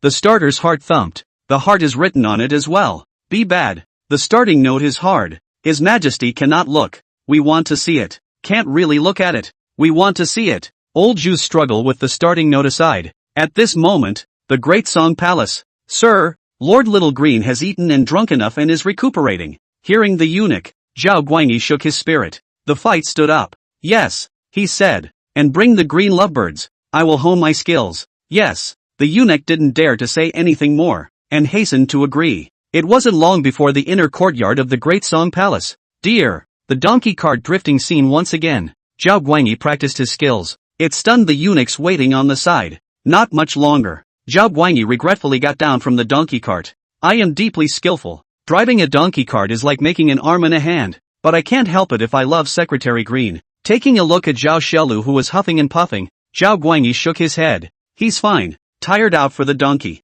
This called for deep regret from Zhao Guangyi, who had wanted to do a few more laps. Suddenly, Zhao Guangyi thought, go, get 2 more donkeys. Yes. It didn't take long for the eunuchs to bring 2 donkeys. Put on the cage. Zhao Guangyi let out a yell. A momentary gust of laughter came. Ha. I said, this is my skill has nothing to do with the donkey. As expected, even if I don't use the green secretary, I can still drift, and the power is not reduced in the slightest. In this way, my donkey and cart have come a long way. Where in the world can I not drift? Ha. Again, the inner courtyard of the Great Song Palace. This night, the rut marks were full of rut after rut. It's all above that bend. Shin. Hey, are you really going to Xianyang to meet His Majesty? Throwing the packed bag over his shoulder, Joy rode. Naturally, Mrs. Joy said anxiously. But why should His Majesty see you? You are only a minor official. You have said. Wait a while. His Majesty will naturally believe you to see you.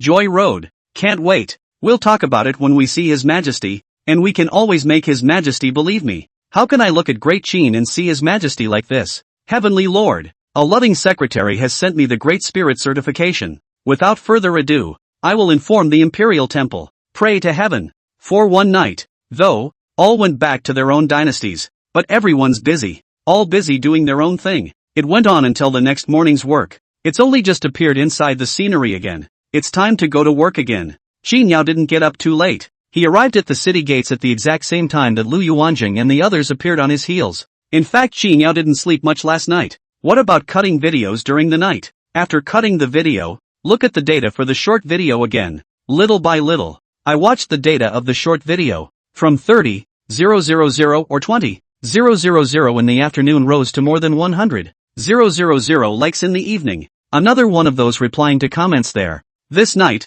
I woke up and the first thing I did when I woke up was bring my phone to look at it again. Exempt to this time. The videos all have over 200,000 likes already. He was in a happy mood. I can't tell you how many people in that comment section are asking for scenic locations. For today's business in the scenic area, Qin Yao was looking forward to it. It also made meeting Lu Yuanzhang and the others smiling and asking, well, are you rested? Rested. Lu Yuanzhang and the others were busy nodding their heads. Zhao Guangyi yawned. See him like that. Qin Yao wondered. You didn't sleep well? Thinking he understood, he went on. No surprise, after all. It's your first day on the scene too. Xin Yao's words mean the first day of work. With Zhao Guangyi back to his own Song dynasty, which shall not comb yesterday's day's harvest. Organize your thoughts and such, and digest what you get to know. That's normal. Old Zhu and the rest of them thought the same thing. When I came to work the first day, I couldn't help but think about it a little bit more when I went back after that shift. Zhao Guangyi grinned as he listened to Qin Yao's words.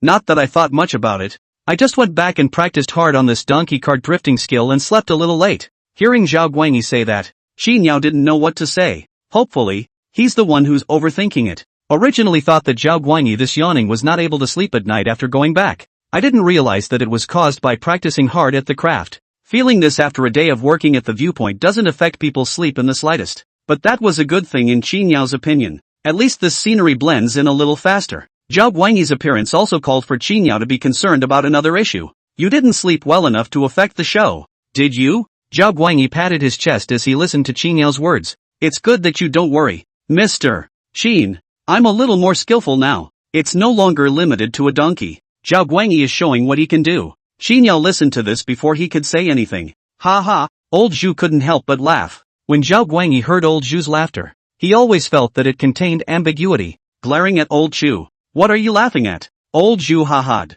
Are we laughing at you? We're admiring you. If you, Zhao Guangyi, practice hard, you might be able to float without a donkey someday. How can you drift a donkey cart without a donkey? Zhao Guangyi pondered. Subsequently, how do you float without a donkey? Old Jules was happy to say. You're pulling your own cart. You practice again, maybe you can run faster than a donkey. Zhao Guangyi was furious. You deadbeat beggar. You called me a donkey. Old Zhu. We'll just beg for food. No better than a donkey pulling a cart. You, tussle with old Zhu. Now Zhao Guangyi was in high spirits. This yawn that was going to be a yawn was also put away. The two of them bickered. Qin Yao was too lazy to bother. Waving his hand, he yelled. It's time to work.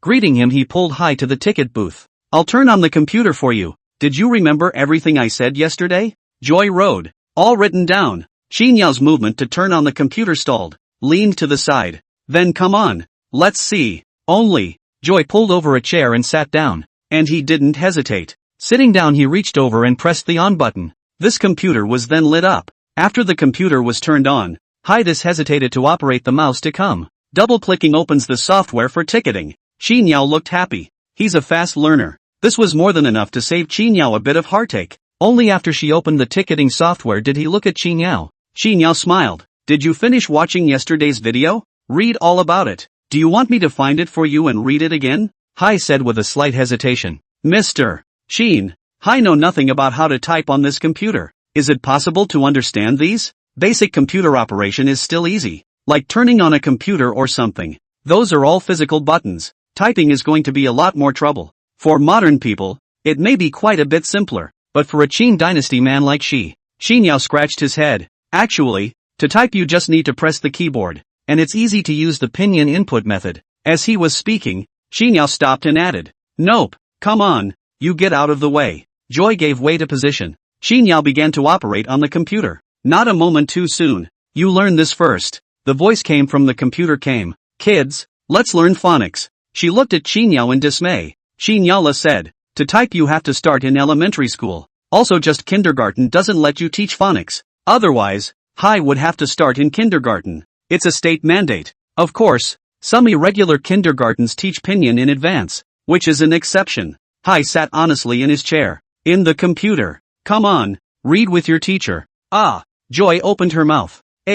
Who? Joy paused. Wow, goose. Seeing she with this face of vicissitude still learning pinyin here, Qin Yao wanted to laugh. Grinning, he pulled over a stool and sat down, pulled out his cell phone and played with it. Qin Yao planned to spend more time at the ticket office today. It's not that I'm not confident that Hai will go wrong. Rather, the video was so hot that he wanted to see if there was much tourist traffic today. Although it already feels like there must be a lot of tourists today. But before that quite a few tourists came. It's still a call to worry. It's like buying a lottery ticket and winning a prize, which doesn't feel like it's not your money if you don't claim the prize, even if you do win. In fact, Qin Yao's feeling was correct. Joy learned her phonics over here in less than half an hour. Then there were cars pulling into parking spaces already. A moment later a couple of people got out of the car and walked up to the ticket counter. Buy tickets. 4 of them. Hai paused the Pinyin video just as the men were standing on the heels of the ticket office window. Unhurriedly, he clicked on the ticketing software. Yes, please wait. Hai said this out loud, which was taught by Qin Yao. A few of the tourists following him nodded. Resuming his curiosity, he asked, I heard you have a donkey cart drifting show at your scenic spot? There is such a thing, isn't there? I saw it on the internet. Qin Yao hurriedly returned. Yes, the tourist asked warily. So can we see? Qin Yao laughed. Don't worry, I won't ask you to come for nothing. It's morning and afternoon, and it doesn't cost anything. No wonder tourists are so wary. After all, it's all about taking a loss. As is often the case, there are scenic spots that advertise no money, free of charge, and large-scale repertoires. It turned out to be no when it came, charged, and ugly. It's no different than keeping huskies in a pen where the zoo says wolf. After a long time the tourists will also be long heart, hidden consumption and so on. People are guarded. Just don't believe you anyway. It was the tourists who followed them who entered the scenic spot happily after getting Qin Yao's affirmation. Not that Qin Yao's words could be easily believed.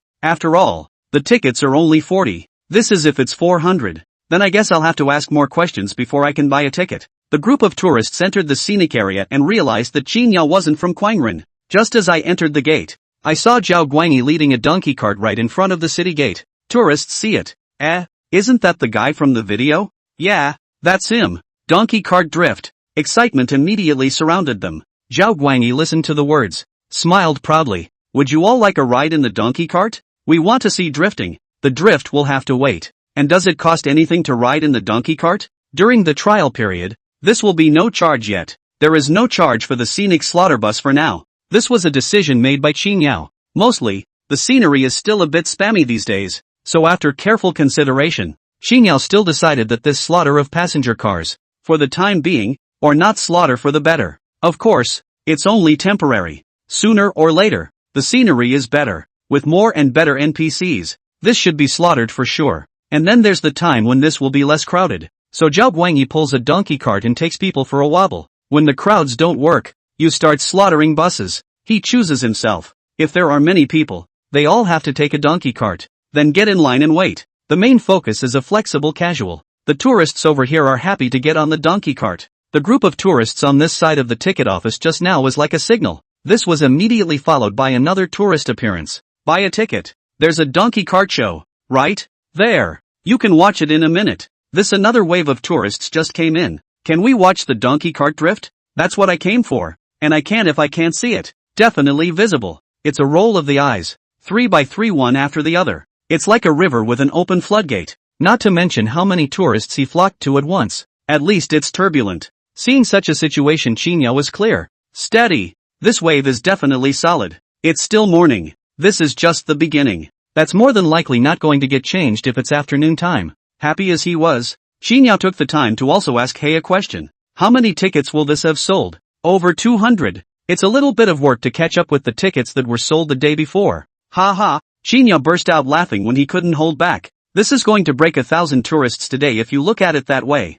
Broke 1,000. What a concept. Qin Yao couldn't sit still at this ticket counter. Yell at me if you need anything. I'm off. I'm going to the grocery store. More tourists are in high demand. Supermarkets have to be watched by someone, too. Only. She stood up and walked Qin Yao outside the ticket office. Qin Yao was busy looking at the supermarket. When you enter the scenic area, you see the hustle and bustle. The donkey cart was full of people. Zhao Guanyi drove forward. This car was followed by a man who also walked beside it. Moncler Outlet Online. Moncler Outlet Online. Your lucky stars are high and good luck comes. This is Lao Zhu interacting with the tourists on the donkey cart. The tourists on this donkey cart, ha ha ha. From time to time $1 is handed over. It called for old Zhu's eyes to light up like light bulbs. Whisked away and shouted, my lord, my good lord. This donkey cart was still going slow. That driving Zhao Guanyi looked back and the corner of his mouth curled up. Deh! With a shout, the donkey cart trotted off. Eyeing the tourist, he handed over another $1. Just out of reach, Lao Zhu trotted along. Just as Lao Zhu was about to take this money. Snap. A whip hit the air and Zhao Xiaolu ran scattering wildly. This gave old Chu the gas to stomp his feet. He knew Zhao Guanyi was doing it on purpose. Gritting his teeth, he gave chase. The mouth shouted, slow down, driving Zhao Guanyi. Zhao, slow down. Old Zhu blew his beard and glared. Zhao Guanyi replied,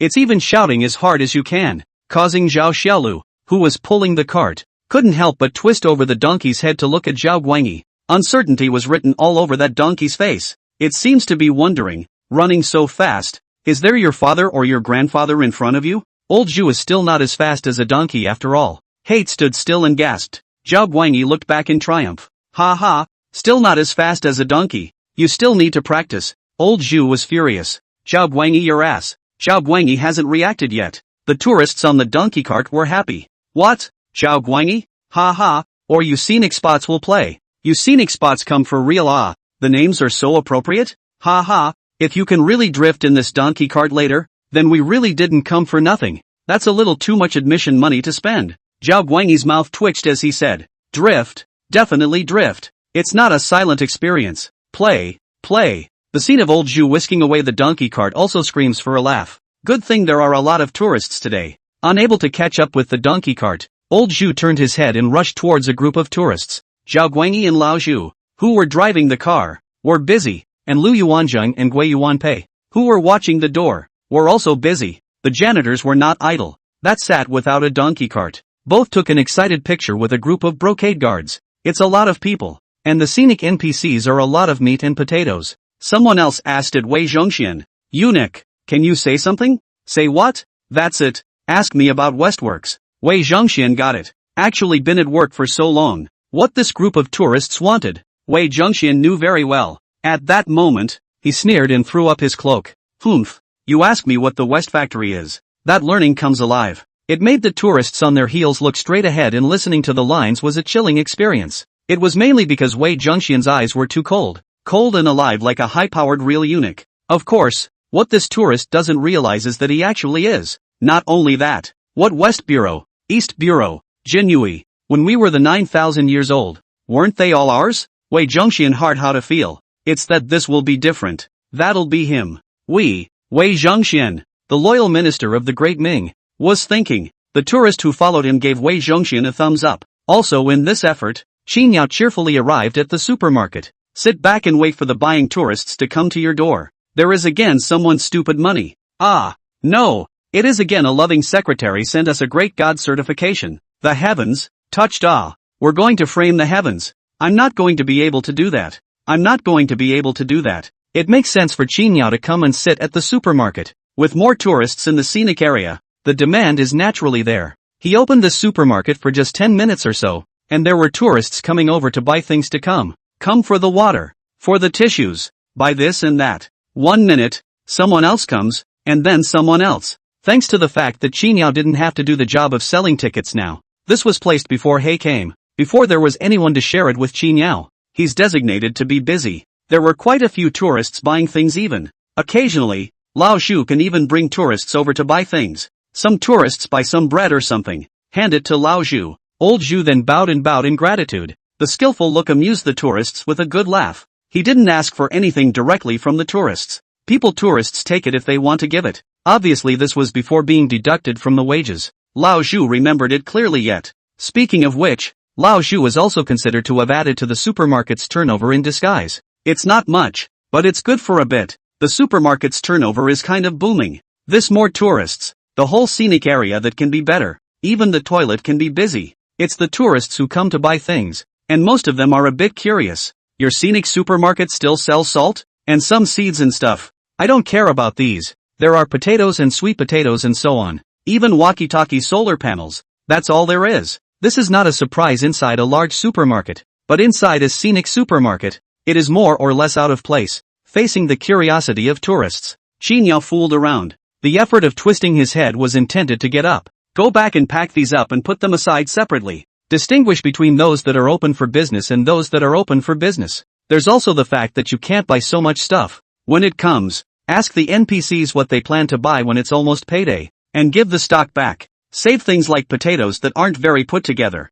Put a month to the time bad. That said, the scenery is huge. Take this scenic supermarket. It's more than 200 square feet even with the front. More than enough room to get a separate inward-facing supermarket out. Nonetheless, In fact, there's more than one supermarket in Scenic. Head for the viewpoint. And there's the supermarket. It's just been sitting idle. It's not a scenic crowd. There are also fewer tourists, which are not being used for the time being. And there are other amenities at the viewpoint. Sightseeing tours are also large. The area where visitors are now moving around. And that's just part of it. There is another part that is now locked up with gates. It works, but it all has to be cleaned up. It's not going to be turned on for a while either. The maintenance won't come through. The view is large enough. As for the gates that Lu Yuanzheng and Gui Yuanpei were guarding now, there were still 3 of them. You can imagine how the size is. This was the only point that Qinyao was thankful for. In addition to the internal supermarket, Qinyao has the intention to get one out. There was one more thing that was also in Qinyao's consideration.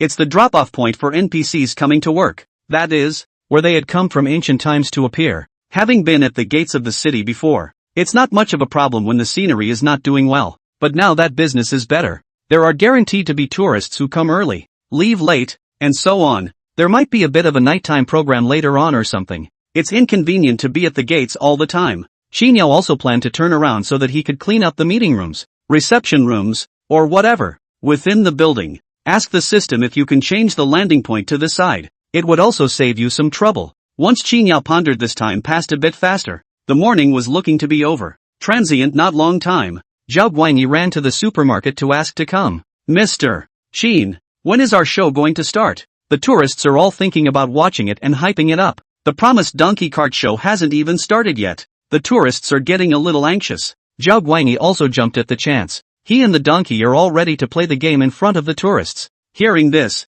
Qinyao hurriedly said, "Then you ask Old Wei to gather all the tourists here." Just after the words were finished, Qinyao added, "Hey, forget it, there are a lot of tourists now. I don't know how long it will take to shout slowly. This way I'll go to turn on the radio. There is a radio in the scenic area, can cover the entire scenic area. It is also possible to have a separate section. There were fewer tourists before, and this was not even used. Can't use it either. Now it's a good time to use it." Qinyao said this and came to the control room. Then it turned on the radio for the part of the tourists' tour. Immediately following that, all the tourists in the scenic area had Qinyao's voice ringing in their ears to come. "Dear visitors and friends, the big show program, Donkey Kart Drift, is about to begin. For those who wish to watch the show, please go to the Dingwu Gate area. The show will begin in 20 minutes. After broadcasting it once, Qinyao came back again, shouted 3 times in a row. That's what turned off the radio. When Qinyao turned off the radio, he was still thinking that the scenic area was still missing a broadcaster. The tourists were excited after the sound of the radio went out. One by one, they started rushing towards the city gates, still chatting excitedly on the way. It's finally started. Donkey Kart drifting. Ha ha, I can see it. Half the time it didn't move. I thought I'd missed it. That's right. I thought it was a ticket seller scamming people. I didn't realize it was really coming." The tourists were excited. Like old Zhu, these sideways ears to listen to the voice in the speaker. Listening to it is very excited. This is good. This is good. How much is this thing selling for? For a $300 paycheck. Old Zhu Wei Zhengxian, and even Lu Yuanzheng have all dished it out. Ancient communication was only possible by roaring. The walkie-talkies are far enough away but not loud enough. This tuba is fun. Of course, a bunch of people just dish it out. It's a small paycheck. It's not generous. There's not even enough money to spend on the knife edge. When there's more money than I can use later, these things will probably only be combined. Just want to wait until there's more money than I can use. I guess, on this $300 paycheck, we'll dish it out in the next life." Lu Yuanzhang and Gui Yuanpei shook their heads regretfully. This would be the time to wait until Qinyao left the multimedia room and rushed to the front. Zhao Guanyi is already on a tight leash. A man and a donkey, serious and meticulous in their positions. Toughness was written all over his face. The tourists were talking and whispering. Lu Yuanzhang and Gui Yuanpei stood watching from a distance. The Jinx is skulking around. Old Chu is inside the crowd and is begging around. Incidentally, he was happily helping to amuse the children. Seeing Qinyao coming over, Zhao Guanyi looked over. Qinyao saw that the tourists had almost arrived. Qinyao picked up a horn and yelled, "Dear tourists, the Donkey Kart drifting show will start soon. Please take out your own cell phone ready to take photos and videos. Send short videos and at our scenic area official account. 2,000 likes can be free of admission services." Well, now we have our actor Zhao Guanyi to start the show. Zhao Guanyi's movement to mount the donkey was a beat. Twisting his head, he gave Qinyao a sly look. "Just perform. What's the name? I don't want to see through it." Qinyao laughed. Zhao Guanyi had no choice but to roll over and get on the donkey. The donkey also grunted out in response to the agitation. Zhao Guangyi got into the donkey cart. This man and the donkey in this instant of time, that aura instantly became different. Man and donkey seem to be one. There is one. Even though 1,000 armies beat their horses before them in pursuit. I'm a breeze since I'm idly walking around. Some tourists couldn't help but tut at the sight of the aura. History records that Zhao Guangyi drifted along the Gaoliang River and that thousands of troops didn't catch up. I didn't believe it. But now looking at this actor's aura, I think it might be true. That's what I thought. This actor can even drift in a donkey cart. Then the historical records must not be empty. Then the historical Zhao Guangyi must be able to as well. I've seen the drifting on the video is cool and awesome. I just don't know if there's any special effects that can make it look the same as it did inside the video. Just wait and see. If it's different, just don't come next time. How could it not be true? What these tourists don't realize is that what is in front of them is myself. At this time, Zhao Guangyi had everything ready. He raised the donkey whip in his hand and did not strike the donkey. But having that action is enough. The donkey shares his mind. That Zhao Xiaolu understood Zhao Guangyi's meaning all of a sudden. Call out again. Zhao Xiaolu instantly pressed down on the donkey's head and began to spread his legs with his eyes looking straight ahead. The speed became faster and faster. Headlong came around the bend. Zhao Guangyi saw that the time had come and laughed. Reaching out, he shook the reins. Zhao Xiaolu understood Zhao Guangyi's heart. A sharp turn. In an instant the donkey cart was drawn out in a circular arc along with it. That donkey cart looks like it's going to tip over. But it moved steadily across the room. Turning a nice drift finishes dry. A brief moment of silence greeted the surroundings. But it was less than a few seconds. The whole place is abuzz. That eyewitness tourists. Cool. Crap. It's exactly like the video. 6 of a kind. Holy shit, eh? That's too grippy. The ticket was money well spent. Not exactly. There were gasps and compliments everywhere. These compliments fell on deaf ears. The donkey brayed twice and seemed happy.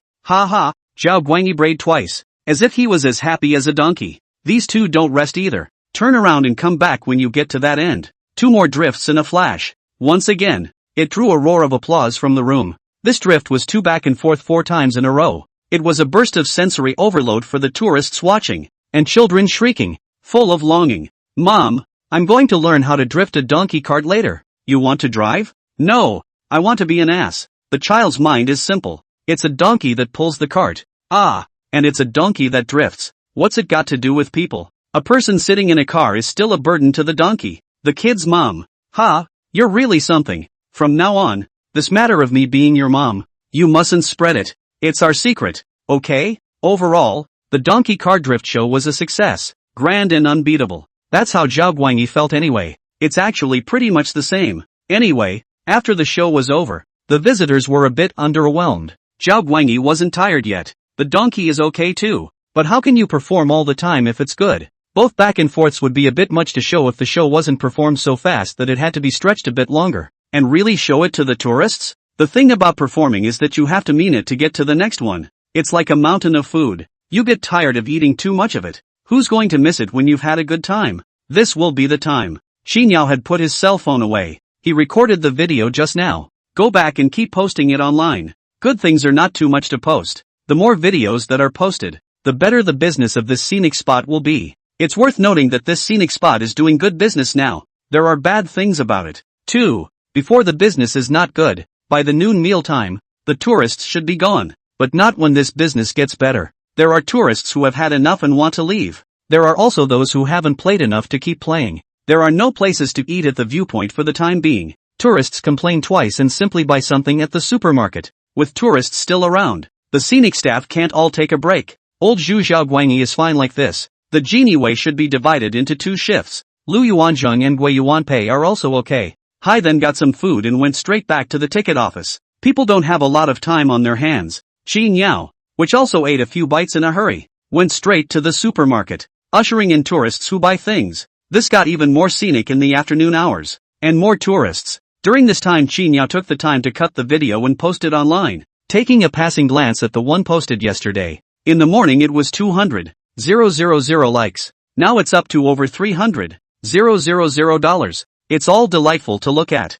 What made Qin Yao even happier was, he also hung up the center video. Hey, this amount of airplay, this amount of likes, it's properly earned. In the afternoon, Qin Yao also took the time to visit the ticket office, not daring to stay too long, but just checking the number of tickets sold today. He went after 4. A quick glance at the backstage at that point showed that there were already over 800 tickets out for the day. It's too late after 4. I guess there are fewer tourists re-entering the scenic area. However, by the time he reached the end of his shift, Qinyao pondered that today's sold-out tickets must be 900 at any rate. That's 900 tickets a day. Who would have thought that before? This called for a burst of sighs from Qinyao. He was even clear. There will definitely be more tomorrow. It shouldn't be any worse than today. It's even the same as today for many days afterward. It could be even hotter. Happy. Steady. There's been so much stability for so long. Qinyao did some math and figured that, without any surprises, he could pick many more NPCs in the meantime. This NPC would have been a good choice.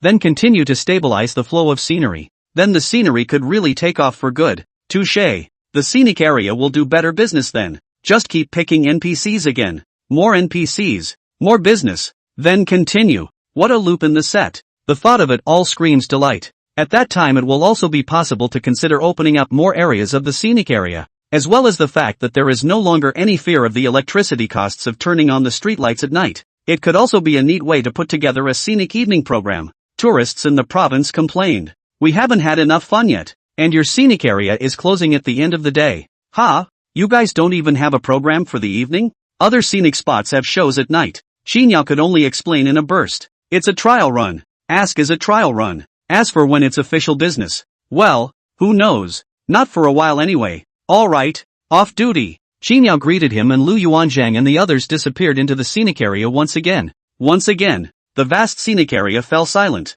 Qinyao, on the other hand, can change. He asked the system and had no problem changing his landing spot. Even the places where new people come can be changed. These are random. Qinyao hurriedly gave a change of venue. When Zhao Guangyi and the others come back to work tomorrow, the place where they show up again will not be the city gates, but having just changed it, Qinyao was just happy when he remembered something coming up. He tapped his head. No, this donkey cart won't get out. He changed his landing point to a house and forgot about Zhao Guangyi's donkey cart. No, this needs to be another land. Please use love to generate electricity. Do you let me kneel down? I will kneel. Another, immediately new NPC. Love can be enthusiastic. The place is small. The size of the room is nothing. No impact. But the door is small. It's okay for people to go in and out. But Zhao Guangyi has a donkey cart with him. And that's not okay. Qinyao had no choice but to hastily follow and find another place again. This time it's one of the previous warehouses. There's an office next door, so it's much less hassle to get in and out of here. After choosing a place, Qinyao was satisfied and went to sleep. When he got up in the early morning's work, he waited here in the warehouse. The change was made, but he still wanted to see if the crowd was hitting this over. Didn't have to wait long. Lu Yuanzhang and Gui Yuanpei then took the lead. It was the same as at the gates of the city, the figures coalescing around the heel. But after the two showed up, the eyes were suddenly tense at the unfamiliar surroundings. Can't help but look around, mostly also wondering how the environment has changed. It was a relief to see Qinyao, not waiting for the two of them to ask. Qinyao then opened his mouth and laughed. Gave you guys a different place to come over. Now that there are more tourists in the scenic area, it's inconvenient to be at the city gates all the time. Hearing this, Lu Yuanzhang and Gui Yuanpei hurriedly arched their hands. There's no harm in it, Mr. Qin's consideration is really thorough. They are also feeling bad about being at the gates all the time. Now that we've changed places, it's just right. The two of them were in no hurry to get to work at the gates. Just wait here curiously for the others to come.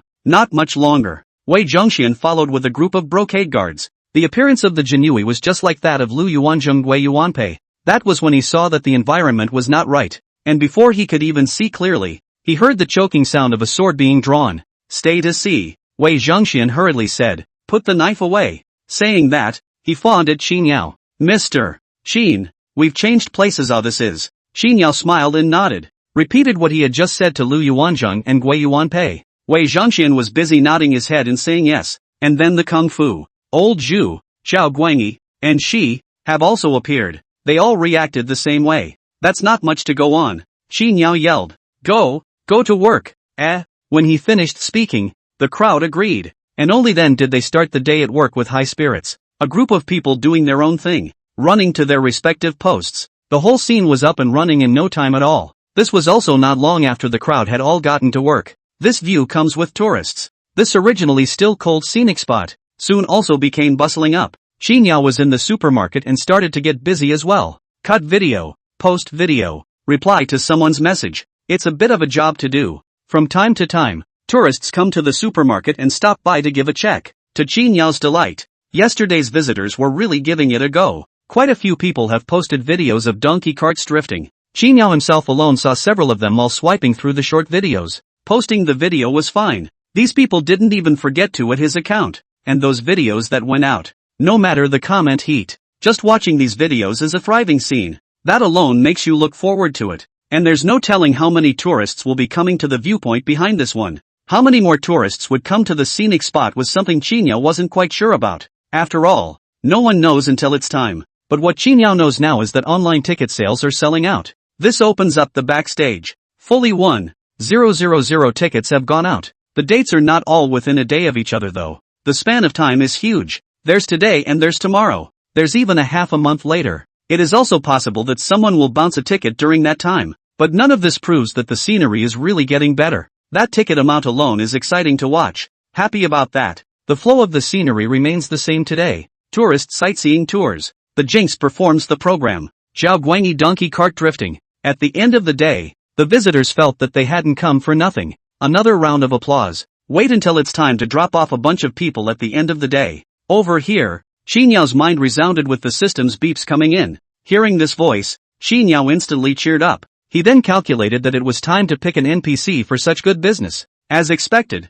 this is not coming. I just don't know what type of NPC. This time, was chosen. Qin Yao didn't waste any time and hurriedly opened the system at the first opportunity. Just saw the big bold marked letters. It says NPC type on this one. Scenic interactive NPCs. Not a basic post NPC. Qin Yao realized. He didn't feel anything though. Just be an NPC. Now the basic positions are still lacking though. But barring that, it's been able to keep running for now. It didn't call for him to be distracted either. Whichever NPC is good for him. What kind of NPCs are not the point. The point is what are all of them. Qin Yao was busy clicking on the list on the first page. Role, Merchant. Date, 743 A.D. The second year of Tianbao of Emperor Xuanzong of the Tang dynasty. Name, Zhang Huan. From the time of Emperor Xuanzong of Tang? The name is unheard of. Mostly a serious peddler. Qin Yao continued to look down. The role, telling the book. Time, 607 A.D. That is, the third year of Emperor Yang's day. Name, Zhai Gang. A character from the Sui dynasty. Seeing this time, Qin Yao was still stunned for a moment. You know, he's kind of picked scenic NPCs quite a few times. But this Sui dynasty, that's the first time it's come up. It's not weird to say. After all, the history of the Sui dynasty is still a bit short, at least compared to other dynasties. But it doesn't matter if it's the Tang dynasty or the Sui dynasty. Qin Yao didn't even have the intention of choosing yet. This list hasn't been read yet. Read it and make your plans. This time, however, the interactive NPCs are a mixed bag professionally. The traders were out first. Even the storytellers were out. I wonder what else will be underneath this. Qin Yao continued to look down. Amazing. There are also matchmakers in the types of NPCs. This called Qin Yao couldn't help but think of which of the popular online scenic matchmaking came before. If there's really no choice, he felt that the storyteller, that is to say, told the book, and this matchmaker, it all adds up. Qin Yao flipped all the way to the last page. Qin Yao had originally thought that this time around, when it came to choosing NPCs, that would be it. But what I didn't expect was this. It's amazing how this system has surprises. Finally a name finally popped up and presented itself to Qin Yao's face to come. Seeing this name, Qin Yao couldn't help but be a bit stunned. Role, Poet/Swordsman. Time, 730 A.D. The 18th year of Emperor Xuanzong Kaiyuan of the Tang dynasty. Name, Li Bai. Good lord, Li Bai popped up? Qin Yao was a bit dumbfounded. Is this the Li Bai I know? Qin Yao was all confused. It's the last page and I didn't expect a Li Bai to pop up. You know, he was all set to pick a matchmaker or a storyteller. So much so that he wondered if it was the same name. After all, there was a Tang Juanhu in front of him. He almost looked like Tong Pakfu. So much so that Qin Yao took another look. Aha! Sure, it's Li Bai. And this time period is still in the Kaiyuan period. Qin Yao could be sure of it. He wasn't wrong. This is that Li Bai. Now Qin Yao was all excited. This is Li Bai. What else is there to say? You're it. Li Bai is good. It's better to be Li Bai. This is a famous poet in history. No matter who, that childhood did not recite Li Bai's verses. In addition to this, Li Bai also excelled in swordplay and studied under the sword saint. Visible. Li Bai's temperament is also said to be bold and spontaneous. Getting a guy like that in the scenery is just absolutely. In the first instance, Qin Yao had finalized the name. Qin Yao then couldn't help but laugh half-heartedly. After being happy, this happily organized the information to come, just waiting for Li Bai to arrive. It was also right after Qin Yao had decided on a candidate. On Lu during the Tang Kaiyuan period, Li Bai, who was at the banquet, opened his eyes wide. Incredulity was written all over his face. In the twinkling of an eye, Exalted stood up in a mischievous manner, then sprinted 2 steps and started rummaging through the box. That Meng Haoran, who was originally drinking with Li Bai, was surprised to see this. What is Brother Tai Bai looking for? This wine is drinking well. Suddenly perverse. No wonder Meng Haoran has this question. Li Bai heard this without looking back. I'll find a sprightly dress. Meng Haoran smiled when he heard this. Is this garment on Brother Tai Bai not sufficiently unrestrained? Does Brother Tai Bai still need clothes to set off his freedom? In terms of freedom, is there anyone else in the world who can compare to you, Li Tai Bai? Li Bai waved his hand. Keep rummaging. Turning back instantly, he rushed at Meng Haoran. Brother Haoran, tomorrow I shall have important matters to go out. Brother Haoran doesn't need to seek me out. Meng Haoran was surprised and put down his wine glass. Didn't ask much though. Regrettably. That's a pity. I've even sought out a restaurant that was meant to cordially invite Brother Tai Bai for a tasting. Li Bai waved his hand. Just looking for the clothes and couldn't bring himself to be interested. The night passed in the blink of an eye. There's a new person coming today. Qin Yao then got up a little earlier. It was an early morning effort, and it was waiting there at the little warehouse. Li Bai hasn't come yet. It didn't take long for the ones at work to come in one by one. 2 from the Tang dynasty, a group from the Ming dynasty, 1 from the Qin dynasty, and the Gaoliang River Chaishan, as much as possible. This time Qin Yao hadn't even opened his mouth yet. Old Zhu then leered. Go to work. Let's go to work. We can't wait. Can't he wait? It's just nice to have more tourists at this site. Old Zhu hadn't come back empty-handed in the past few days down the line. That's something you can order back every day. From this point alone, Old Zhu's motivation to go to work is considered to be the highest. The others nodded their heads as they listened to Old Zhu's words. That's going to work. It was only Zhao Guangyi who mocked Old Zhu. I haven't heard of a hard-working beggar since the beginning of time. Finished with a snort. But isn't it? If the beggars were really hard-working, why would it be their turn to beg? Of course, Lao Zhu is the exception. Zhao Guangyi is just being sarcastic on purpose. Hearing this, Old Zhu wasn't angry. Joyfully, we may be hard-working, but we're not faster than the car gods. Zhao Guangyi is purely asking for trouble. He can't get away with this Sorghum River car god title. So be it. He's still in the donkey cart drifting business. With this one sentence, Old Zhu blackened Zhao Guangyi's face. That starts the dislike right back. You a stinking beggar.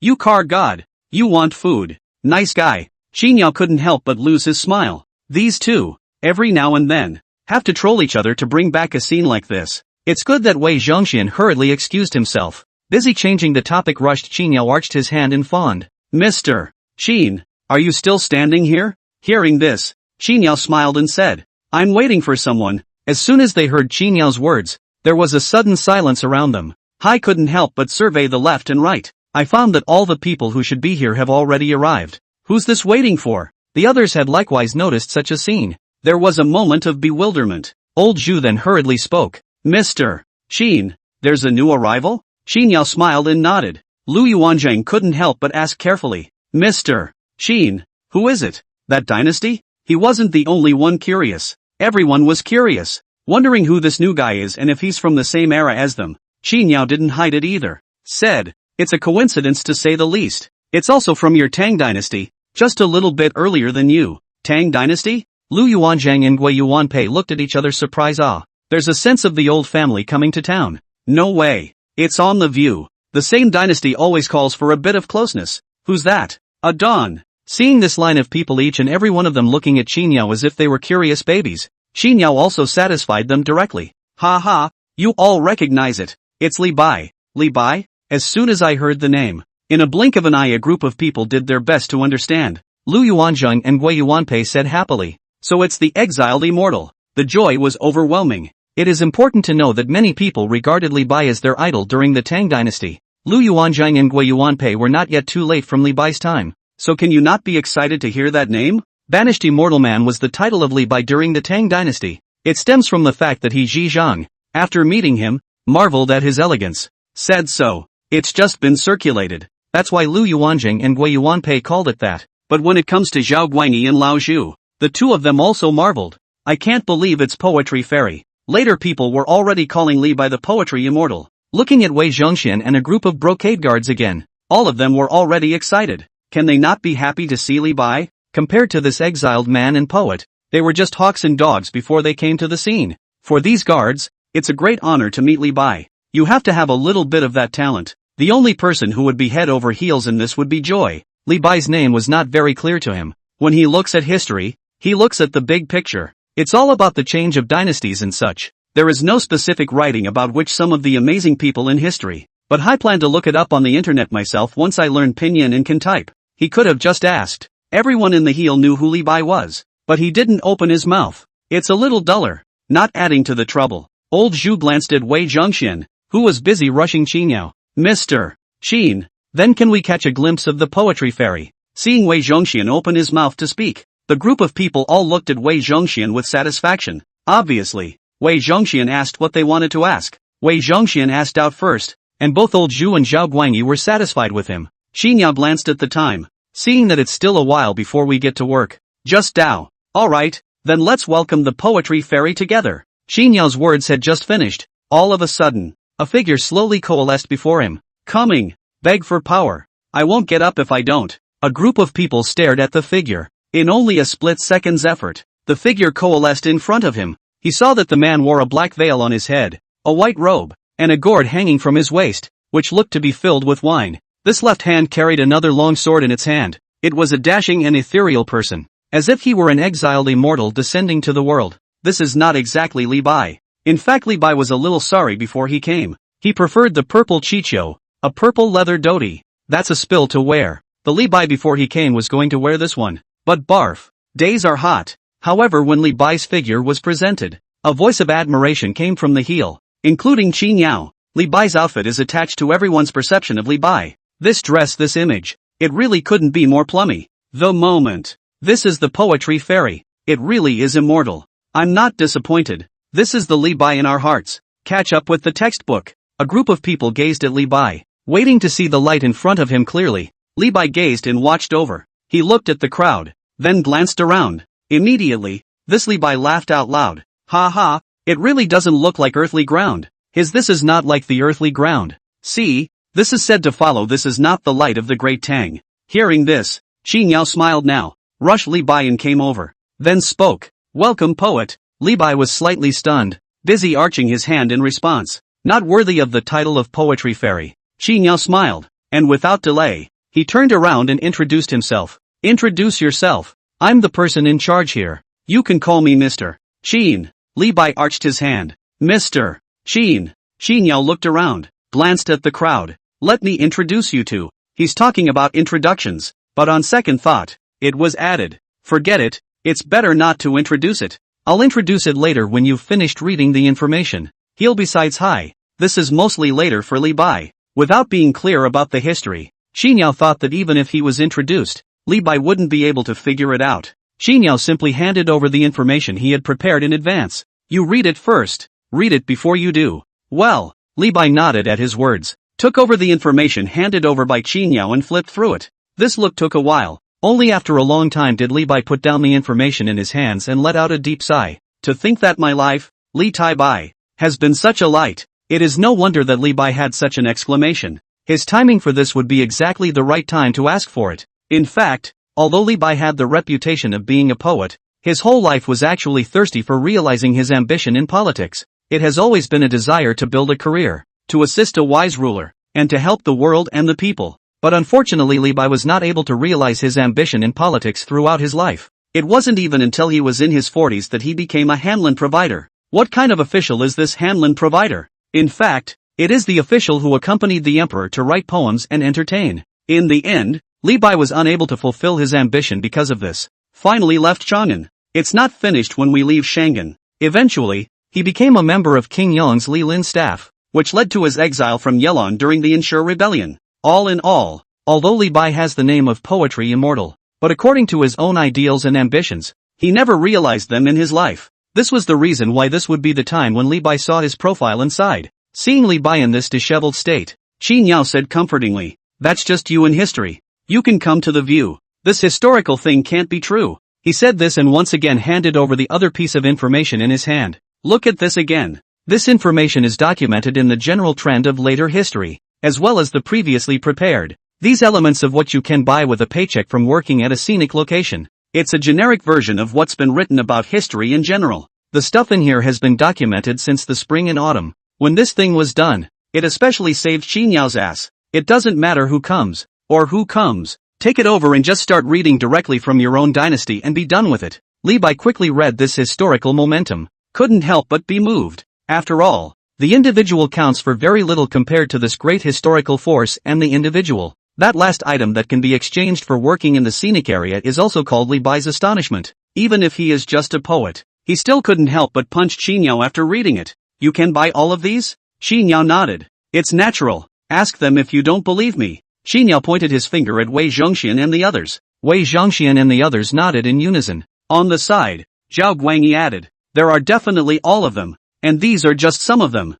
There are still some that are not listed. If you want to be an official to show your ambition, just based on the salary you work in the scenic spot alone, the things you can purchase, in addition to the present in any era, that the monarch will have to take you as a guest of honor is, not to mention being an official. Zhao Guangyi paused at this point in his words. The transient added, of course, if you want to buy something expensive, like a used minivan or something, by the way, and then let Mr. Qin install the iron plate. For you then you may have to save up for a few years. Zhao Guangyi said this. Qingyao couldn't help but look over at him now. Can't even help but laugh at this. Well. Obviously this Zhao Guangyi this has always remembered his used car. Saving money, that's all that's been said. That has to be a lot of thinking. What Zhao Guangyi said was obvious to Li Bai at this time. He took a deep breath. Open mouth. Your honor is? It's time for an introduction. Old Zhu and the others were instantly energized. Qingyao stepped forward. Let me introduce you to this one. This one is she. It's the Anlu County magistrate from the time of the first emperor. Hearing Qinyao's introduction, Li Bai instantly widened his eyes. So it's the sage. He was busy arching his hand in greeting. I don't blame Li Bai for taking a stand. After all, there is a difference of more than 800 years between this Tang dynasty and the Qin dynasty. Anyone who saw an ancient person from more than 800 years ago standing in front of them would have to be polite. Joy saw this and hurriedly reached out to stop it. Hey is just a small and insignificant person. I'm sorry. Seeing she humbling himself, Qingyao smiled and spoke up. Don't you humble yourself. Although He is not famous in history, he has made great contributions after his death. Qingyao told the history of Shi's life as well as what happened to Yun Meng Qinjian after his death. Li Bai listened and had much respect for Hai. Joy's contribution aside, this is an exceptionally dedicated man. It was she who was a bit embarrassed to hear these words from Qingyao. The point is he's still alive. His contribution is what happens in the grave after death. This gave an introduction that made Hai couldn't help but pop up with a thought to come. How about I die first? That wouldn't be selling out? After the introduction of Hai, Qingyao continued his introduction. This one is Wei Zhongxian 9,000 years old. Li Bai looked at Wei Zhongxian as he listened to these words. After a moment's hesitation this was followed by a slight nod. It doesn't look like there's any attitude towards he that way. The brocade guards couldn't help but look at Wei Zhongxian. Wei Zhongxian immediately laughed. He's a human being, which couldn't see Li Bai's reaction. Just opened his mouth and rushed Li Bai. This information is bound to be written in the original history. But we are not the eunuch party now, nor are we the eunuchs who have plagued the dynasty. Since we came to the scenic spot, we have been honest with His Majesty, and now we are no longer the 9,000 years old, but a loyal subject of the Ming dynasty. We work in the scenic area and bring back to His Majesty all the things we gained, and we are determined to revitalize our Ming dynasty, even though we are dead. Wei Zhongxian frankly and honestly gave this out. After saying that, he also glanced at old Zhu carefully without any trace. Seeing that old Zhu didn't react much, Wei Zhongxian was relieved. Wei Zhongxian added, if we, a eunuch, are still like this, why should the poetry fairy care about that which is recorded? Since he has come to the scenic spot. He said this like he was relieving Li Bai, but also like he was explaining himself. Li Bai heard this at first. He laughed out loud. He arched his hand at Wei Zhongxian. Greetings, brother Wei. Wei Zhongxian hurriedly jumped to his feet. Can't afford it eh? Wei Zhongxian was startled. Let's not talk about the fact that this is the poetry fairy. Hai is more than 800 years away from Li Bai. He's not even close to Li Bai by 800 or 900 years. Joy is ancient in Li Bai. Li Bai in his Wei Zhongxian here that is not still ancient. Seeing that the two were polite, Qingyao continued. These are the brocade guards. Qingyao incidentally introduced Zhouingqiu and the others as well. Zhouingqiu and the others also hurriedly greeted Li Bai. They're still a little agitated compared to the others. Following closely, Qin Yao then introduced Lu Yuanzhang and Gui Yuanpei. Lu Yuanzhang and Gui Yuanpei then looked agitated. When Li Bai heard about their deeds, that also moved him. Lu Yuanzhang and Gui Yuanpei were not only from the Tang dynasty, but even made such a big event for the Tang dynasty's boundaries to come. Li Bai made a long bow. Li Tai Bai has met you too. This time it was Lu Yuanzhang and Gui Yuanpei who were at a loss for words. But in a flash Li Bai remembered something coming. Then if it is according to history, wouldn't it be that the two of you were already born when I died? These words had caused Lu Yuanzhang and Gui Yuanpei to be stunned. But isn't it? Historically, Li Bai died in 762. The Anqi army defended the city for 42 years. By 808 the whole army was destroyed. It was also the 4th year after Li Bai's death that the Anqi army began to defend the city. Go back 4 more years. Lu Yuanzhang and Gui Yuanpei looked at each other. I was born in the 2nd year of Guangda. Gui Yuanpei was also busy. I was born in the 3rd year of Guangda. They are a year apart. Li Bai laughed and did a fleeting calculation. Laughed it off. Then wouldn't it be that when I'm 45 years old, I'll be able to meet the two of you? At that time, you two will have just come out of the world. Lu Yuanzhang and Gui Yuanpei looked at each other again and laughed alone. But also the word, unknown to the exiled. Since we have all come to the view, our times before each other do not affect each other. After a pause, Lu Yuanzhang added naively, however, if there are no accidents in that era of the exiled immortal, there is bound to be me. At that time, I would also like to ask immortal banishment to take care of me. Is it a promotion? Li Bai asked curiously. Lu Yuanzhang was busy waving his hand. It's food and clothing. I never had enough to eat when I was a kid. I just wanted to be full. Li Bai was stunned, then kindly said, if I can really enter the court, then with the scenic goods, I can naturally not tell the people to go hungry. Lu Yuanzhang and Gui Yuanpei were overjoyed. They think of sweet potatoes. They think of potatoes. They think of what's there and what's not. It was old Zhu who shook his head at these words. He felt that even with the scenery, it would not be easy for Li Bai to do all this. The Li Tang clan is strong. Not as good as Damien. Not to mention Damien. Even the Song dynasty was a bit worse. It's hard as hell. In the twinkling of an eye, Qin Yao introduced old Zhu again. Upon hearing that this is the Hangu emperor, Li Bai was shocked. Meanwhile, I learned that Lao Zhu was asking for food at the scenic spot. It's more like people are stunned. Couldn't help but ask, will the emperor not condescend? Li Bai's meaning in asking this is not how strong the concept is, but he is amazed that old Zhu, an emperor, would do such a thing. Old Zhu laughed out loud. Our profession. Ask them. They're envious. The others nodded. But it's not just envy. That's a lot of stuff to ask for every day. And that's the same thing that old Chu can bring back and forth without a paycheck. Most of the time, though, it's all about food and drink. But it also screams envy. Not to mention, once you hear this, Li Bai is envious of old Zhu. This last, it was finally Zhao Guangyi's turn. This is Emperor Taizong of Song. Listening to Qin Yao's words, Li Bai blurted out, which one of those Sorghum River donkey carts is that? Zhao Guangyi stayed hatefully. She stomped her feet at Qin Yao. Complaints of pitiful indignation. Mr. Qin, how can you write that into the information as well? Obviously. Li Bai this is in the information saw the name of the Sorghum River car god. This called Zhao Guangyi that was a depressed Qin Yao laughed before he could say anything. Old Zhu laughed. Ha ha, that's all the glorious deeds you have. If you don't write them up, won't you have nothing to write about? That wouldn't be a pity. Zhao Guangyi gritted his teeth as he listened to old Zhu. Instead, Li Bai laughed awkwardly. Apologize all the time. I hope that the Song Emperor will bear with me. That information is written, and after the Great Tang, I remember it well. Zhao Guangyi, seeing that the people are pretty much introduced, not waiting for Qin Yao to speak, old Chu then yelled, well, we've kind of gotten to know Shifumi. Let's go to work. The others panicked. Yes, it's time to go to work and not get any more busy,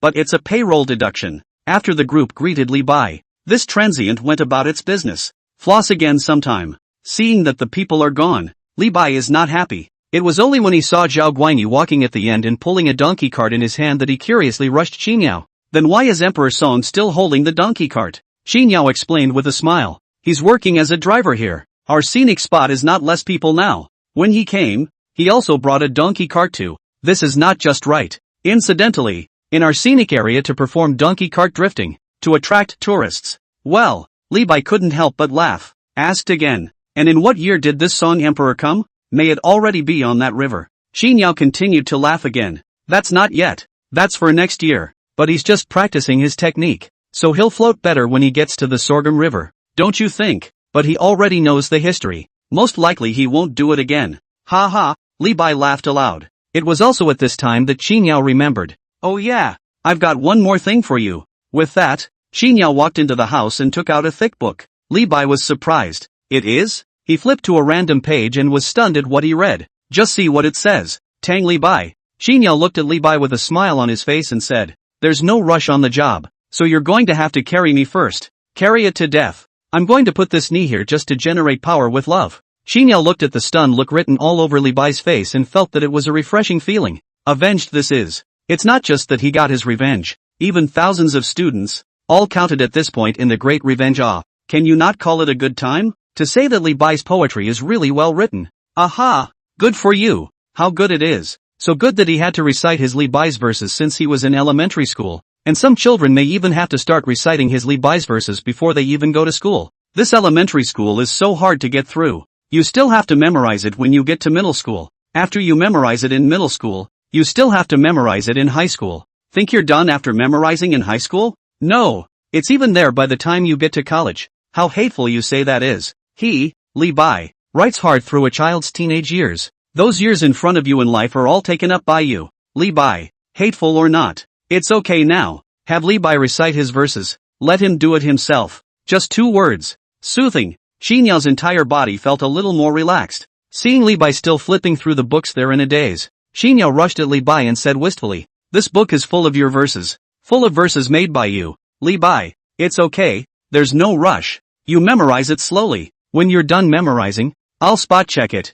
and you'll explain the meaning, and by the way, you'll be able to mime it. Think of Li Bai there mimeographing his own spot checks. Qin Yao was feeling all cool. Can't help but laugh now. At this time, Li Bai really couldn't help himself and rushed Qin Yao. Mr. Qin, why is this? You said you'd come to work? He's here to memorize a poem? He, Li Bai, couldn't figure it out. Why? He, Li Bai, wrote over 1,000 poems in his life. There are more than 900 that have been handed down. Why do you say that? Qin Yao gave an explanation. Why? How rare. It's not that you write too many verses. Qin Yao told Li Bai a little bit about the poem he himself composed. But every kid in our area has to memorize your poems. That's from elementary school all the way to college. Do you know that if you don't memorize it like when we were kids, you might even get beaten up? After memorizing it, you have to write it down silently. And even if you write it down silently, you have to paraphrase it. And if you write it down correctly, it's fine. But if you write it down incorrectly, come on,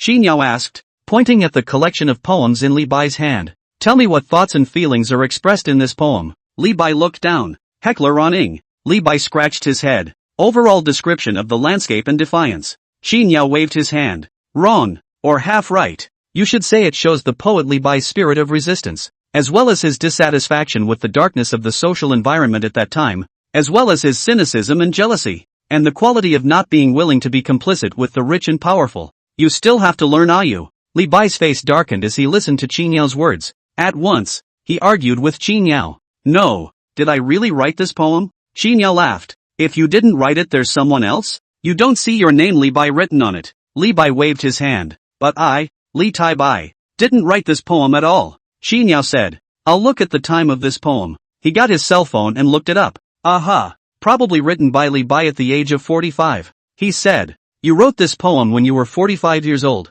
And you are now. I'm 30. Li Bai hurriedly rushed at Qin Yao. Look, Mr. Qin. I'm only 30 years old now. I haven't written this poem at all. So what does this poem have to do with me? Qin Yao was happy. How is it nothing to do with you? It's all written by the historical you. Li Bai retorted. That's the historical Li Bai, not the current Li Tai Bai. How can it be related to me? Not to mention whether I, Li Tai Bai, will compose this poem in the future, even if I do. That's not the moment. Li Bai finished thinking of something and continued. Also, is it possible that I, Li Tai Bai, am the only poet in the great Tang dynasty who writes poems? Is there no one else who writes poems? Think of my good friend Manhwa and others. Did they not write any poems? Do they only memorize my verses? What does Mr. Qin think? That makes sense. Li Bai's words called Qin Yao's mind to the 300 Tang poems. It is true that you, Li Bai, were not the only one who composed poems in the Tang dynasty, but it's just you, Li Bai, who wrote a lot. Qin Yao didn't eat his words. You did it in history anyway, crowning you Li Tai Bai. Li Bai sighed dismally, flipped through the book of poems on his heels. To be honest, he will this time do not understand. Well, His historical life in the end is to do how many first this thick book, but all of them are written by him. Within these verses were ones that looked familiar to him. He made it and he remembers it. For example, that sun shines on the incense burner. He remembers clearly that it was a poem he composed at the age of 24. But more. The road to Sichuan is difficult. Flip again. We'll enter the wine. Flip again. The verses that follow have to be said to be really superior ones. Li Bai couldn't help but read it out. Drawing the knife. Only Li Bai recited a few words. Suddenly there was silence, as if he was pondering something. Suddenly, Li Bai's eyes lit up. Then he directly smiled. Suddenly, he closed the book, then took it and stood with his hands behind his back. Raise a glass to your sorrows. He really memorized it. This was something Qin Yao hadn't expected. Directly froze for a moment. Then a smile kindly waved his hand at Li Bai. Forget it. Don't memorize it. I'm kidding you. How could he ask Li Bai to really memorize a poem? Just kidding. Spitballing. Incidentally, it's just a matter of mouths fulfilling the dreams of millions of schoolchildren and letting the author come to himself. Who knew that in a short time Li Bai had memorized the verses? Ha ha, burst of amusement. Looking uncertain. Then he rushed Qin Yao. I think Mr. Qin's words are not unreasonable. Am I not who I am in history? It's true that Li Bai's verses are more than enough to annoy the thousands of schoolchildren in these latter days. Just memorize it, and I'll appreciate the hardships of the scholars. These words froze Qin Yao. No, that's not true. There's no need for that. That's not what it says. Qin Yao busily said. I'm really joking. Besides, although you verses, memorization suffered a lot of torture, but if you do not have these ancient poems, how can the students cultivate their emotions and pass on their culture to improve their language? Memorizing poetry is a real headache, but it works great. This is undeniable. Who knows that Li Bai Dao? Mr. Qin doesn't need to persuade me. I, Li Bai, must memorize it. I can't let my students down. There's really no need for that. Qin Yao had a headache. Turning back the clock, rushed Li Bai. Really, if you don't even have to go to work when you're done memorizing, say, what do you want? He didn't believe that Li Bai really wanted to experience the hardships of students. Li Bai smiled sardonically at Qin Yao's words. Nothing else? The verses in here, although I composed them, are not something I would have experienced until that time of year. Some of them are so good that I feel good even when I read them myself. Is this a compliment in disguise? Li Bai continued cheerfully. I'm bound to be able to benefit a party when I get paid for my work in the scenic area. But before that, I must have some fame before I can enter the court as an official. I recite these verses down when I return to the Great Tang. As long as these verses are taken out, they will be famous in Chang'an. And perhaps I can quickly enter the career path. Qin Yao came to understand that Li Bai had said so much, but the central idea was just one. Li Bai is going to take these poems back to the Great Tang and become a copyist. Wait, aren't you plagiarizing? Li Bai replied. Mr. Qin said this. All these verses were obviously made by me. Li Bai, how can I, Li Bai, be considered plagiarized?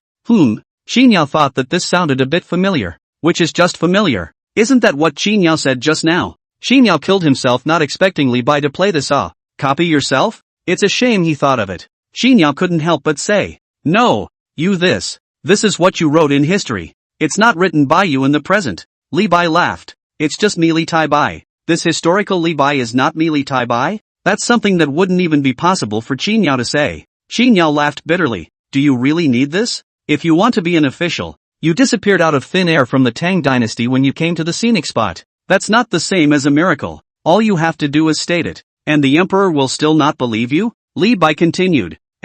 Although I, Li Tai Bai, am somewhat famous nowadays, but it's not yet time to be able to meet his majesty at will. Qin Yao continued. No, then you don't have to copy. Do you? You, Li Bai, are so talented. It's not easy to compose poems? Li Bai does compose simple poems. Otherwise there wouldn't be so many poems in a lifetime. But Li Bai continued to laugh. It is easy to compose poetry, but masterpieces are still hard to find. Li Bai shook the collection of poems in his hand and said, although this thick book is full of my Li Bai's poems, they are not all excellent. Besides, although Li Bai is not very talented, he doesn't dare to say that he can make many poems easily. But if I memorize these verses, Li Bai laughed. Composing poetry is easy, but it's not like drinking and eating. But it's different when you memorize it. Doesn't it just come out of your mouth? And memorize some good ones. Wouldn't that be the best thing, to open your mouth? If this is read out in one breath, it's not to say Chahan, then even the entire Great Tang would have to be sensationalized.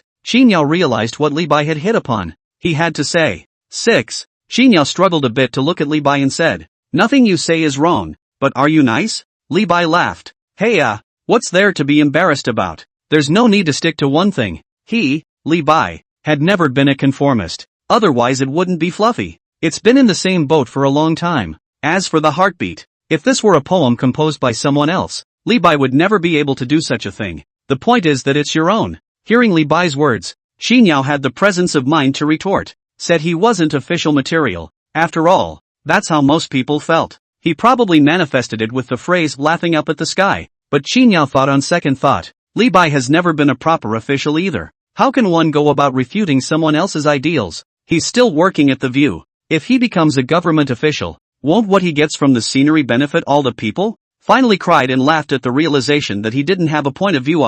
It's just like Li Bai himself said. How can it be plagiarism for a person to recite someone else's own verses, though these verses are not yet ready to be composed? Seeing Li Bai's excited appearance, Xinyao opened his mouth and finally gave up. What a big deal. He's just happy with himself. Xinyao waved his hand with a bitter smile and said, well, as long as you're happy. Xinyao then paused for a moment and continued, but this will be a good time for you to stop memorizing and I'll walk you through the workflow. Speaking of this, Xinyao thought for a moment and continued, the book you can take. Your identity in the landscape is that of a poet. There doesn't seem to be anything wrong with reading and memorizing poetry, but there's nothing wrong with it. Not only that, it would be nice for this book to be replaced with an antique style. You can still memorize it at work? That's good. Li Bai happily followed behind Xinyao. Xinyao first took Li Bai for a general skim. After roughly familiarizing himself with the scenery, this followed. Your work is actually simple. See that pavilion? You can recite poems there if you want. See the boat? You can be on the boat.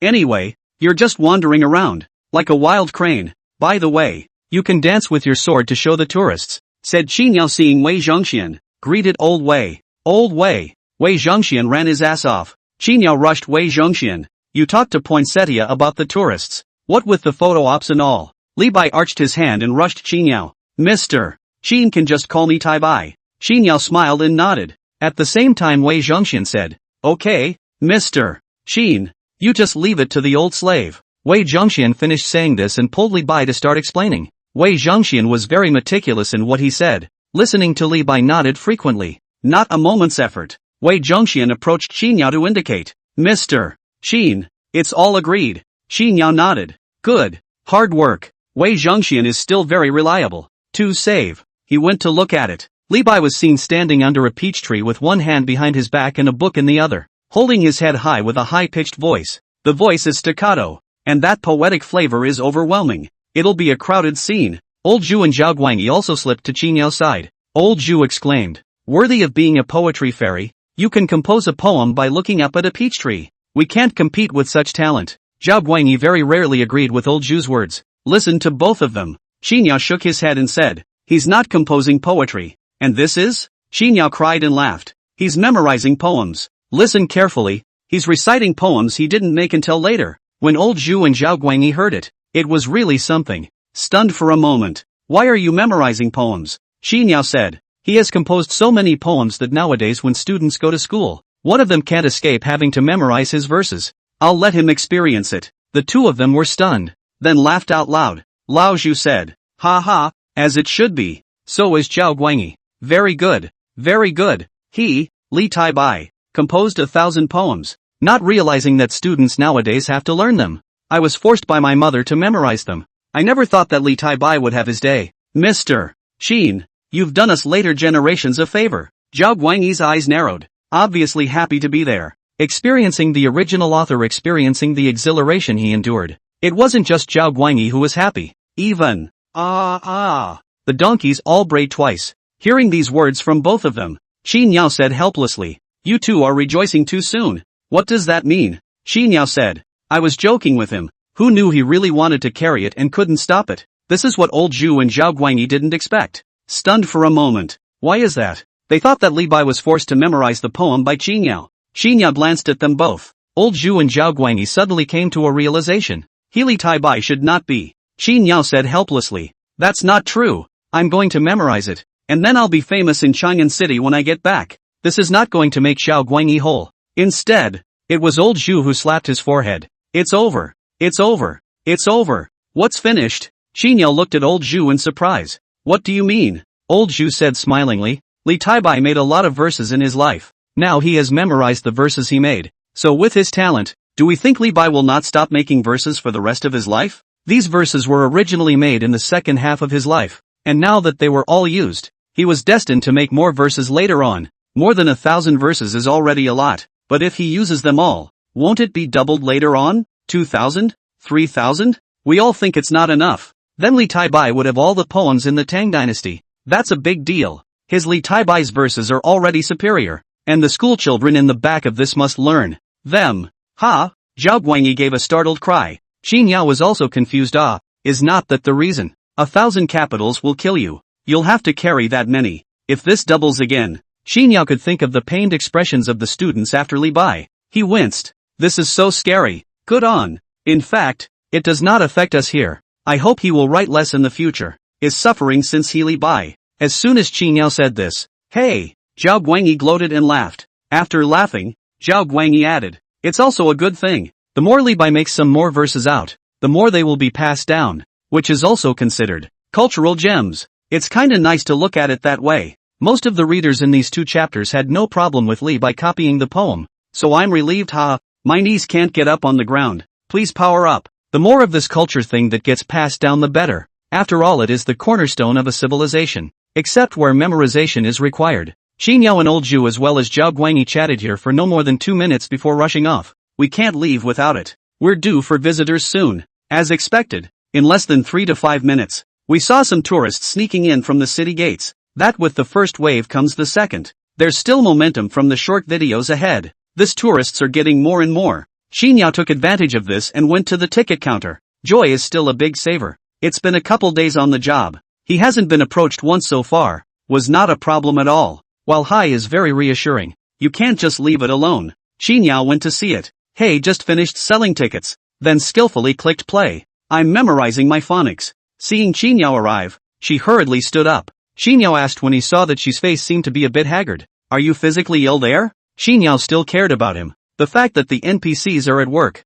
even if they're in the Vuga, the system can also reel people in, back to being alive and well again. But Qin Yao didn't know if this included the NPC's own problems, as well as this if you're not well after work. Karma is outside of working hours. Sensibly, the scenic area is not supposed to be crowded. One of them goes wrong. That's one less person on the scene. Sentimentally speaking, it's all good to get along and be on your own. Either way, Qin Yao couldn't just sit back and do nothing. That said, he remembered that Hai had died 2 years after in history. So, if we go by history, he's still running out of time? This called for Qin Yao to not be able to calm down. She replied in the face of Qin Yao's inquiry. No, it's just that I've been a bit tired recently. Don't worry, Mr. Qin. Hai definitely won't delay work. Qin Yao waved his hand. It's not a matter of delaying or not delaying work. He looked at Hai and said, you don't think you're still annotating Qin Jian after you went back? Or did you go back and learn pinyin the hard way? Joy listened to the words. Qin Jian has not annotated for the time being,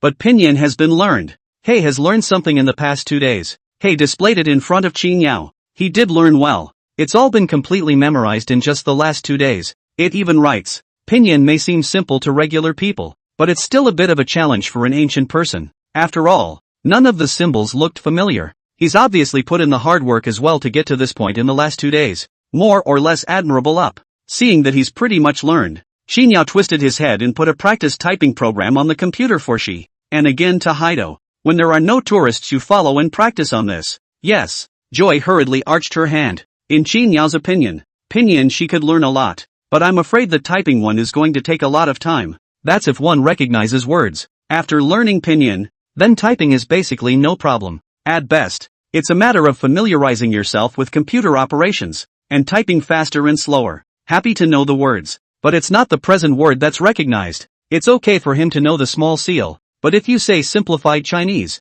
but the good thing is, simplified Chinese characters also evolved, and are expected to be learned quickly. The slow part is that there are a lot of words, so you have to take them one at a time. After getting it done for she, Qin Yao stood up and was about to leave. Realized one thing coming before I left. He asked Hiroshi, did you go to Xianyang? Joy arched her hand in a bow and nodded her head, still a little apprehensive. Qin Yao cried and laughed as he patted Shi's shoulder. You work during the day, you have to rush after work. No wonder you don't look right. Transportation during the Qin dynasty was not yet comparable to today. Imagine how difficult the transportation conditions must have been. Xinyao just said so, but did not comment on Hei's eagerness to meet the first emperor. It's Tohaido. Be safe on your way. This rush is still at night. After chatting with Xinyao chatted with Lu Yuanzhang and Gui Yuanpei as he entered the city gates. Asked about the Anzacs. Lu Yuanzhang returned. Everything is fine nowadays. In recent times, Tubo has not come to attack. The Anzacs are in good shape as of late. There's nothing to worry about. It would have been just as well. And historically the Anchi army has managed to hold out for 42 years without a scenic view. It'll be early. There's definitely nothing wrong with it. Nonetheless, there were Lu Yuanzhang and Gui Yuanpei who came to the scenic spot. The Anzacs are having a good time right now. That's armaments for armaments and food for food. Even got on the high-tech walkie-talkies. Business with Hueha and other ministries was also in full swing. That little glass is selling like crazy. From time to time, people come to the Anchi army and ask about it. Even Tubo had people posing as Hueha and other ministries running around trying to do business. Xian saw through it and didn't say anything. Happy to entertain. And got the MSG out of it. Tubo and others are enemies, yes. But being able to take these things that didn't grow the enemy's strength and exchange them for something from their side. Xian was still happy. The one who came to do business didn't know that it was authorized by that high level of Tubo. Xian still wants to get some Tubo's movements out of his mouth. And here's the other thing. The great general has already sent his men to travel to Chang'an by way of Hueha. Xinyao nodded at his words. It's time to send someone back to Datong and make contact with it. Historically, Xian did the same thing. The Anchi army also sent a loner back to Datong. At that time that the Anchi army people back to the Great Tang to the court. That court heard that there is an Anchi army outside the lonely. Suddenly cried a peace. Tang Dizong also rewarded the Anchi army. All the Anzacs rose 7 levels in a row. But helplessly. By this time, Datong could no longer afford to send troops to support it. Can't even give supplies. Knowing this, Xinyao said at them both. Isn't it also useless to go back? Datong can't help you now. Gui Yuanpei said. The capital can hold its own now. And the great general had some of the MSG glasses and such brought back. Xinyao was stunned to hear this. The Anchi army sent people back to Datong. It's not going back for support. They're going back to support Datong. This called to Xinyao, who didn't know what to say for a moment. That Lu Yuanzhang was still embarrassed and laughed. The great general also said, wait until we Anchi army now solve the urgent need. Then save some wages. Can buy some useful books and so on things to bring back and then send back to the court. When my great Tang again prosperous, we'll certainly be able to come to the aid. Xinyao subconsciously asked, to or to come or not to come? This time it was Gui Yuanpei's turn to laugh. The great general also said that as long as we work well in the scenic area, maybe the Anchi army can even fight back and destroy that Tubo. Hearing these words, Xinyao exhaled a breath. You two stand here. I go to get you two some milk to drink. Have come to work for such a long time. Our scenic food is not bad. You two body how a little meat does not see up it. Am I being treated badly? Lu Yuanzhang and Gui Yuanpei hurriedly waved their hands. In fact Xinyao hadn't treated them both badly at all. At the beginning of the scenic spot only Lu Yuanzhang and Gui Yuanpei. The scenic spot earns a little bit of money. Although not much, but basically all dazzle to the mouth of the three of them. The supermarket is even more straightforward to ask the two of them to take. If they didn't take it, Xinyao also took it over. But it just doesn't grow. I don't know if it's just a short period of time or if it's just a poor base that I haven't gotten back yet. Xinyao slipped around on his side. There would be no time to keep slipping. The scenery is getting crowded. He'll have to watch from inside the supermarket. It's a lot of wobbly ones you see out here. Looking at the number of tourists. Anyway, looking at it, it seems like it's nothing compared to what it was yesterday morning. That's good news. It's all busy when this scene gets crowded. The Jinx has a heavier responsibility. Zhao Guanyi lined up to pull the plug. Old Zhu also stopped chasing Zhao Guanyi's donkey cart, feeling like he didn't want to be pitched. After all, the last time I chucked the car was still fresh in my mind. None of them have anything to say. It's not their first day on the job. One by one, they were doing their own thing, and counting. The main thing Xinyao was looking at through the glass of the supermarket was Li Bai. So don't make any mistakes. Luckily, Li Bai is reciting poems right there in that pavilion. It's not far away. Otherwise Xinyao wouldn't have been able to see it in the supermarket. Li Bai stayed at the bottom of the pavilion for half a day without moving. Serious and positive. Xinyao could kind of see that this was an ironclad determination to memorize all those verses. Noteworthy. Xinyao found this Li Bai that was an attraction. It's not like he's hanging around. But that pavilion was surprisingly surrounded by tourists. They're all there to see him. This is especially true for girls. So handsome. This aura is really so appealing. They don't have a lot of people in the scene, but the quality of the NPCs is so high. Yeah, is he pretending to be Li Bai? That's too much like Li Bai. What do you mean? This is. A group of girls held up their cell phones and rushed to take pictures of Li Bai. Li Bai looked back and locked eyes with one of the girls taking pictures. All of a sudden, the girl's face was red to the naked eye. Seeing the situation, Li Bai recited a few more verses. The voice is high and melodious. That burst of yelling came. Someone had the guts to take a picture with Li Bai. Li Bai happily went to stand with the others. A group photo is definitely not a problem. It's for the cell phone thing. I've heard of it and never seen it. Although Wei Zhongxian said it, Li Bai was still curious to look at a few of them. There's one and then there's two. It didn't take long for the line to start forming in this pavilion for a photo. It's not just the girls who are coming. Men too. And flirting by the way. I'll go man. You're too good of an airhead. It makes me want to hit someone just looking at it. That said, Li Bai wondered. Why is that? The tourist laughed. You're playing Li Bai, right? Li Bai nodded smilingly. This visitor said. Mostly. I just remembered how I used to memorize poems. This was said to give Li Bai a whole won't at once.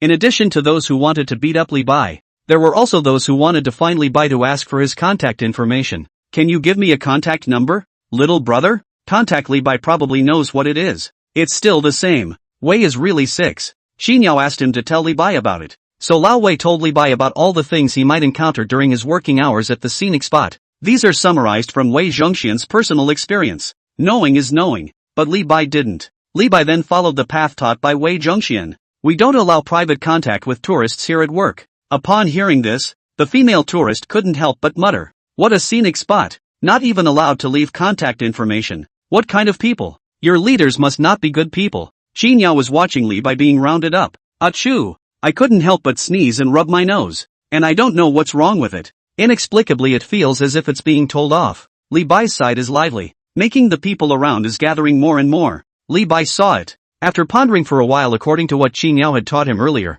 he put the book down and drew out the long sword at his waist. Raising his hand, he pulled a sword flower. Seeing this, the surrounding people hurriedly made way for Li Bai. Right after that Li Bai danced with his sword. While dancing with his sword, he also recited poetry in passing. Sort of a BGM for myself. In Li Bai's hands, the sword was like a game. The sword dances with agility and grace, coupled with Li Bai's outfit. It is really like an exiled immortal man in the world. That's a handsome mess. So cool. This little brother. Love it. My goodness. He can still dance with a sword. Who can stand this? Not to mention the tourists who follow it. Xinyao, who was far away from the supermarket, couldn't help but stand up when he saw such a scene. Angle your head and look this way. But watch half of it. Ouch. Xinyao slapped his thigh. He forgot to videotape it. Hurriedly grabbed his cell phone and ran over, only to tell Li Bai to do it again. Li Bai, this a sword dance. This is called originally still in that queue of donkey cart. This will be all of a sudden empty. But that's okay. Zhao Guangyi came over with a donkey cart. Standing at the end of the crowd, Lao Zhu is not far from him. Zhao Guangyi couldn't help but punch old Zhu.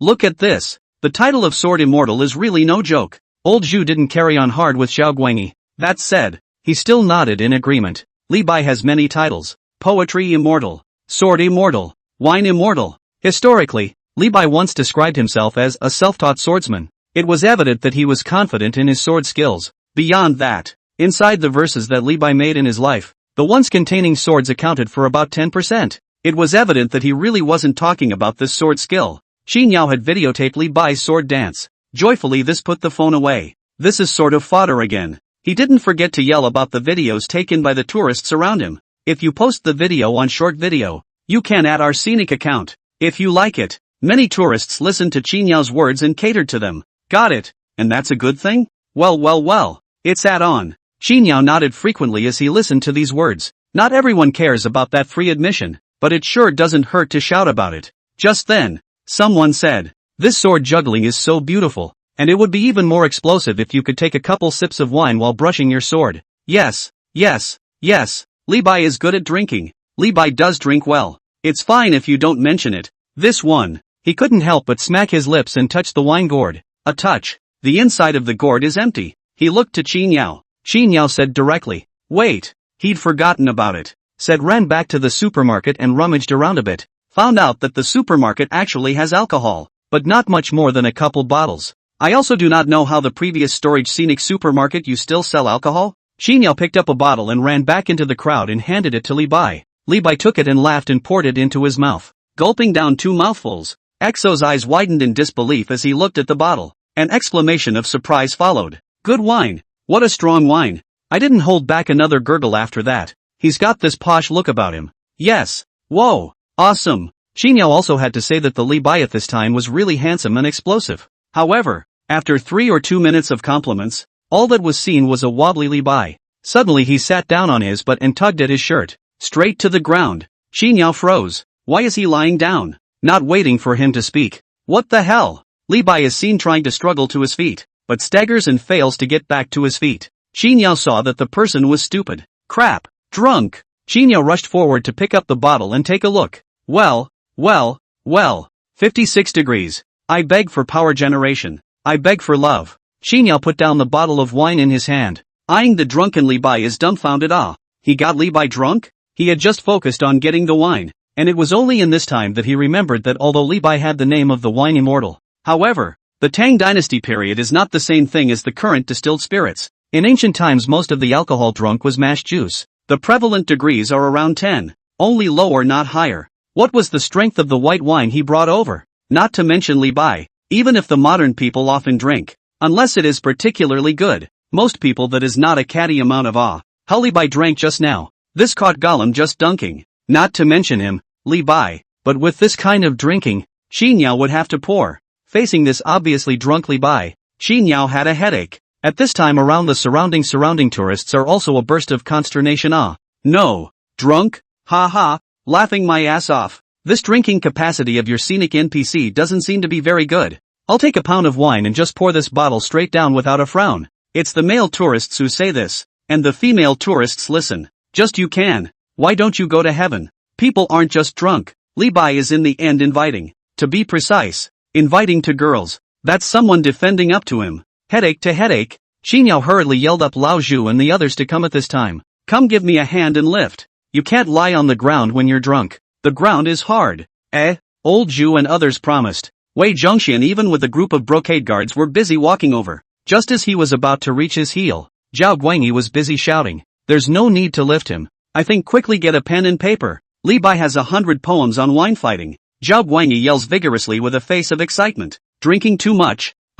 Drinking too much is good. You can't write a poem until you've had too much to drink. Zhao Guangyi urged one after another. Come on.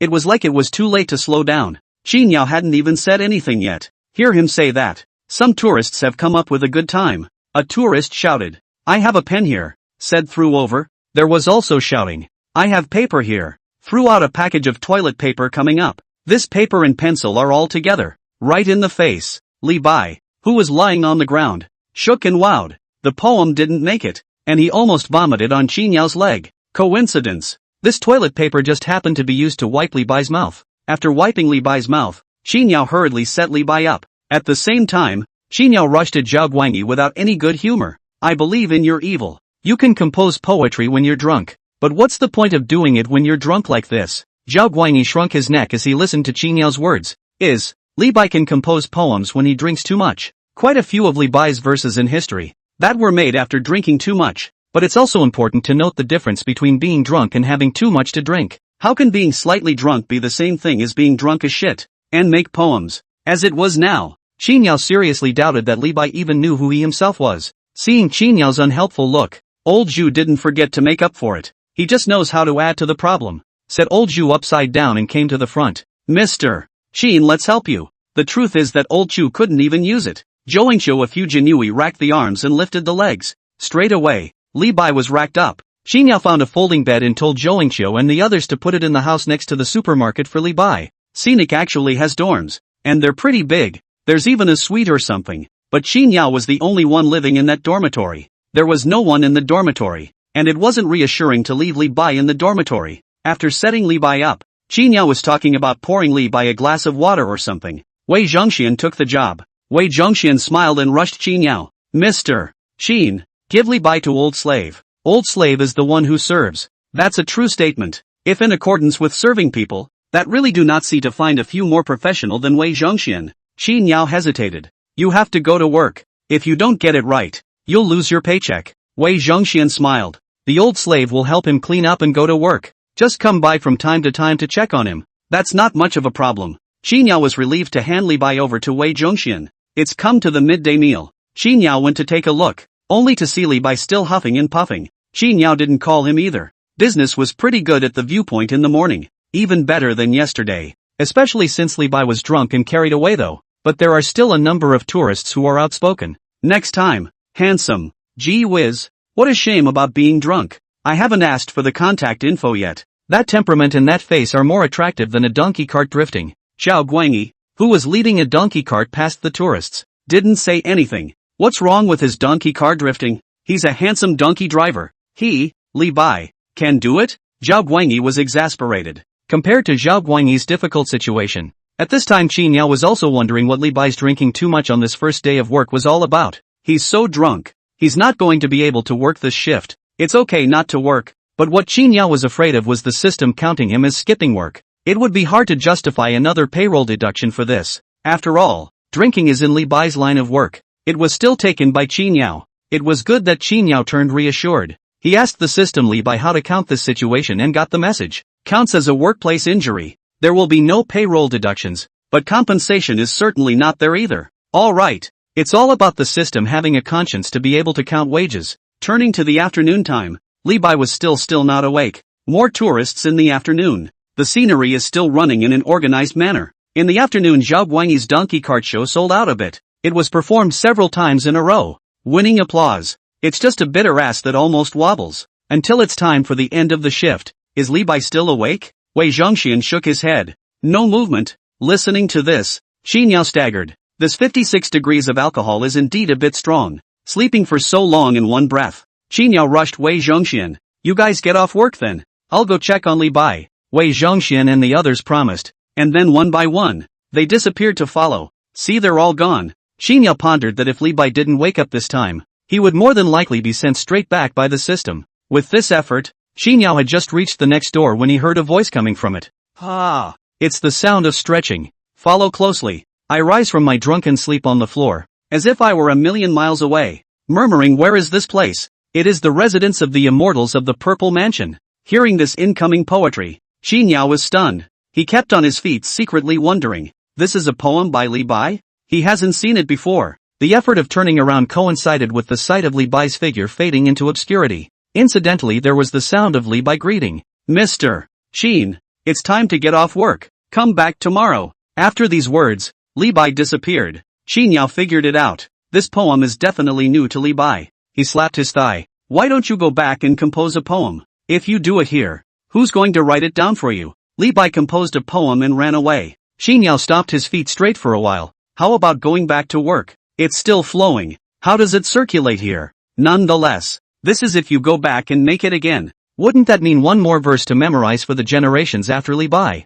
made it here? Isn't that one less song? It's a blood loss. Qin Yao shook his head helplessly and began to pack up his things. It's off duty, and he's kind of taking a rare break, but it couldn't be too long of a break, and it took him a moment to remember. No, I haven't edited my video yet. It hasn't been posted online yet. The video of Li Bai's sword dance he forgot. Thinking of this to come, Qin Yao hurriedly moved his hands. It's better to post early. Just a video of Li Bai dancing with a sword. Qin Yao pondered. Looking at the welcome of today's tourists. The video is posted on short videos. Hot or not, I don't know. Scenic business can definitely pull in new business. Less so. Qin Yao's side was busy with his work. Li Baidu had gone back to the Tang dynasty period. Looking at the familiar situation in front of him, Li Bai couldn't help but sigh. What a strong wine. I was even drunk for a whole day. Whether the wine is good or not is not to be mentioned first. This will be the time to call Li Bai a bit of reminiscence. But with a turn of the face, Li Bai got excited. There's no such thing as a flashback.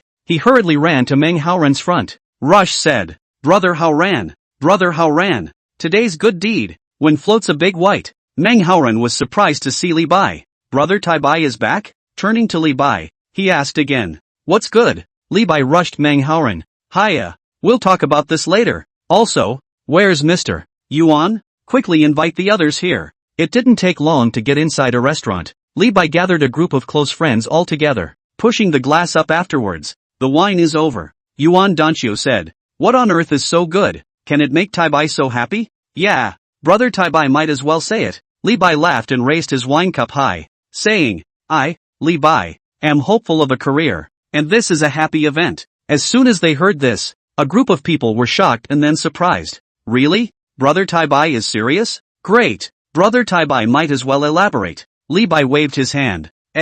Words cannot be detailed. Can we just elaborate on the scenery? Li Bai was happy to say that it would be fine here. I'm afraid to say more than that, and I'm afraid I'll provoke horror. Seeing Li Bai say this, the crowd didn't ask in detail. It is to hear that Li Bai has a career in the drama. This wine table is even more hot. Bad day for wine. Normally, he didn't feel anything, but when he drank it today, Li Bai always felt that it almost tasted like it, but he didn't care. Seeing that the drink is almost gone, thinking it was about time, he raised his glass and opened his mouth with a chuckle. Happy today. Li Bai composes a poem and invites you all to taste it. Upon hearing this from Li Bai, Yuan Danqiu was busy shouting, "Quick, get a pen and paper." Meng Haoren was also enthusiastic. Today I can catch another glimpse of Brother Taibai's style. Wait until pen and paper are ready. Li Bai mused for a moment, his mind pondering. Which poem to memorize first, not which poem to compose first. Li Bai frowned in contemplation. He thought about it and thought about it again.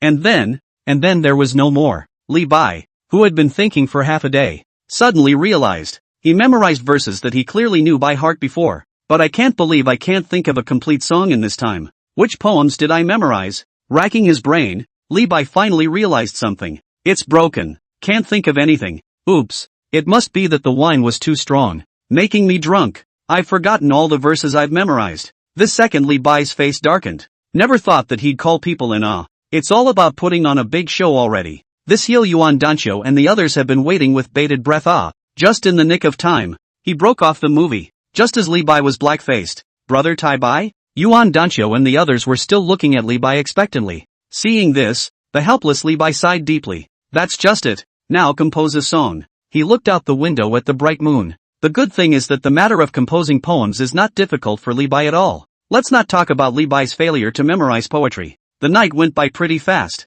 Twisted face scenic. Then once again it was time to get to work. After a night's rest, the crowd once again appeared to come to the scene. One by one, they were in high spirits again and greeted each other to come. Xinyao's landing spot for this new replacement was okay. There's just one drawback. Before Zhao Guangyi came, I guess, this place was kind of passable. People can still climb up and talk. But as soon as Zhao Guangyi arrived, the space suddenly seemed much narrower. There is no way. Who told Zhao Guangyi not to come alone? He came with a donkey plus him, plus a donkey cart. There's not that much room in a bigger space. As soon as Zhao Guangyi appeared, old Zhu frowned. He was talking to Lu Yuan Zheng Gui Yuan Pei. Zhao Guangyi hard inserted in the middle of them. It was an eyesore. It was called. Old Zhu couldn't help but say, "Car God, get your donkey cart out of here." As soon as he heard old Zhu's words, Zhao Guangyi, who was leading the donkey cart, hemmed and hawed and said, "Allow you to stand here as a beggar and not allow me, this green Iching, to stay here? You have to know that this Xiao Xiao Green is also a part of the scenic spot." Zhao Guangyi's donkey is not only a part of the scenery, but also a very important part. Nothing else? At this stage, donkey cart drifting is still one of the major specialties of the scenic area. None of this is possible without Zhao Guangyi's ass. Of course, the words are so said, but this will be the time Zhao Guangyi is obviously deliberately disgusting old Zhu. Old Zhu blew his beard and eyes out as he listened to Zhao Guangyi. But a fleeting moment of hemming and hawing, a sound came out of his mouth. "Dang!" That donkey heard the yelling voice and didn't care if it was Zhao Guangyi yelling or not. He took off and started running out furiously. Zhao Guangyi was still holding the donkey, and was yelled at by old Zhu. When the donkey ran, it yanked him out with it. At that instant, all of a sudden this space gave way. Old Zhu couldn't help but see it. Ha ha ha. Schadenfreude laughed. Zhao Guangyi fought to pull the donkey and barked at old Zhu without any good humor. "Zhu Yuanzhang, Your Majesty." The look was that of indignation. "Been coming to the view for a long time. This one, listening to the tourists, including Zhao Guangyi, is a bit on the modern side. Your grandpa is what Zhao Guangyi heard from the tourists' mouths. In addition to your grandpa, there are some crouch little brother love it love it." It wasn't just Zhao Guangyi who was a quick learner. Even Lu Yuanzhang and Gui Yuan Pei know how to do it. Zhao Guangyi cursed old Zhu. Old Zhu wasn't angry either. Instead, his mouth continued to yell. The donkey, which was on the verge of being yanked, once again ran wild. Zhao Guangyi was appalled. Crap. Old Zhu chased him out and stood behind the carriage. Gotta d. Zhao Guangyi was dragged away by a donkey. Only one came from the distance. Oi. Ha ha. Old Zhu was considered to have avenged the previous chase of the donkey cart. Laughing at this point was a pain in the ass. Changes have been made to the second half of the last chapter, so please re-watch it if you love it. Old Zhu was very happy. He felt that he had taken Zhao Guangyi. What you say may not work well with Zhao Guangyi, but you just have to day, and that is definitely useful for this Zhao Guangyi's donkey. Take away. This is true enlightenment. At this moment, Old Zhu was much more excited than even slaughtering a few corrupt officials. He came back high and amazed. Poetry hasn't come yet? He had just finished saying that. In the next moment of time, Li Bai appeared in front of him, still in that spiffy outfit. Only the whole thing was a long-winded sigh. It just makes you wonder what's going on with him. Just in time, Xinyao walked over and was curious at the sight. What's wrong with you, Tai Bai? Even she looked over after Xinyao asked. As soon as Li Bai heard Xinyao's words, he immediately said, after returning yesterday, Li Bai sincerely invited his friends to a small gathering. Li Bai words. At once Xinyao cannot bandage Joya. After half a day's work, it turned out to be Li Bai who went back and dragged his friends to drink, intend to memorize poems to pretend. I didn't realize I'd forgotten because I'd been drinking too much before I got there. Let alone Xinyao. Listening to this, Lian Shi, a person who was always serious, at this moment, the corners of that mouth were curled up. What is this? Is this a failed attempt at pretending? Listening to Li Bai finish his words, Xinyao laughed. Blame me. I took the wrong drink yesterday. Took a strong drink. Forgot you can't drink at all. Xinyao turned to comfort Li Bai. Tell you what. I'll change your drink today. You drink less. Stay sober. And do it all over again when we get back. It's okay to fail at pretending. Just reload it again. Xinyao sort of gave Li Bai a good idea. But to my surprise, Li Bai waved his hand. That's just it. It's not much fun. I can see that this one didn't work out. For Li Bai, the opposite is tasteless. Seeing Li Bai like this, Xinyao did not force himself, turned to laugh. In the time that followed, the crowd chatted some more. Lu Yuanjing and Gui Yuanpei were most attached to Li Bai. Yesterday's chat was short.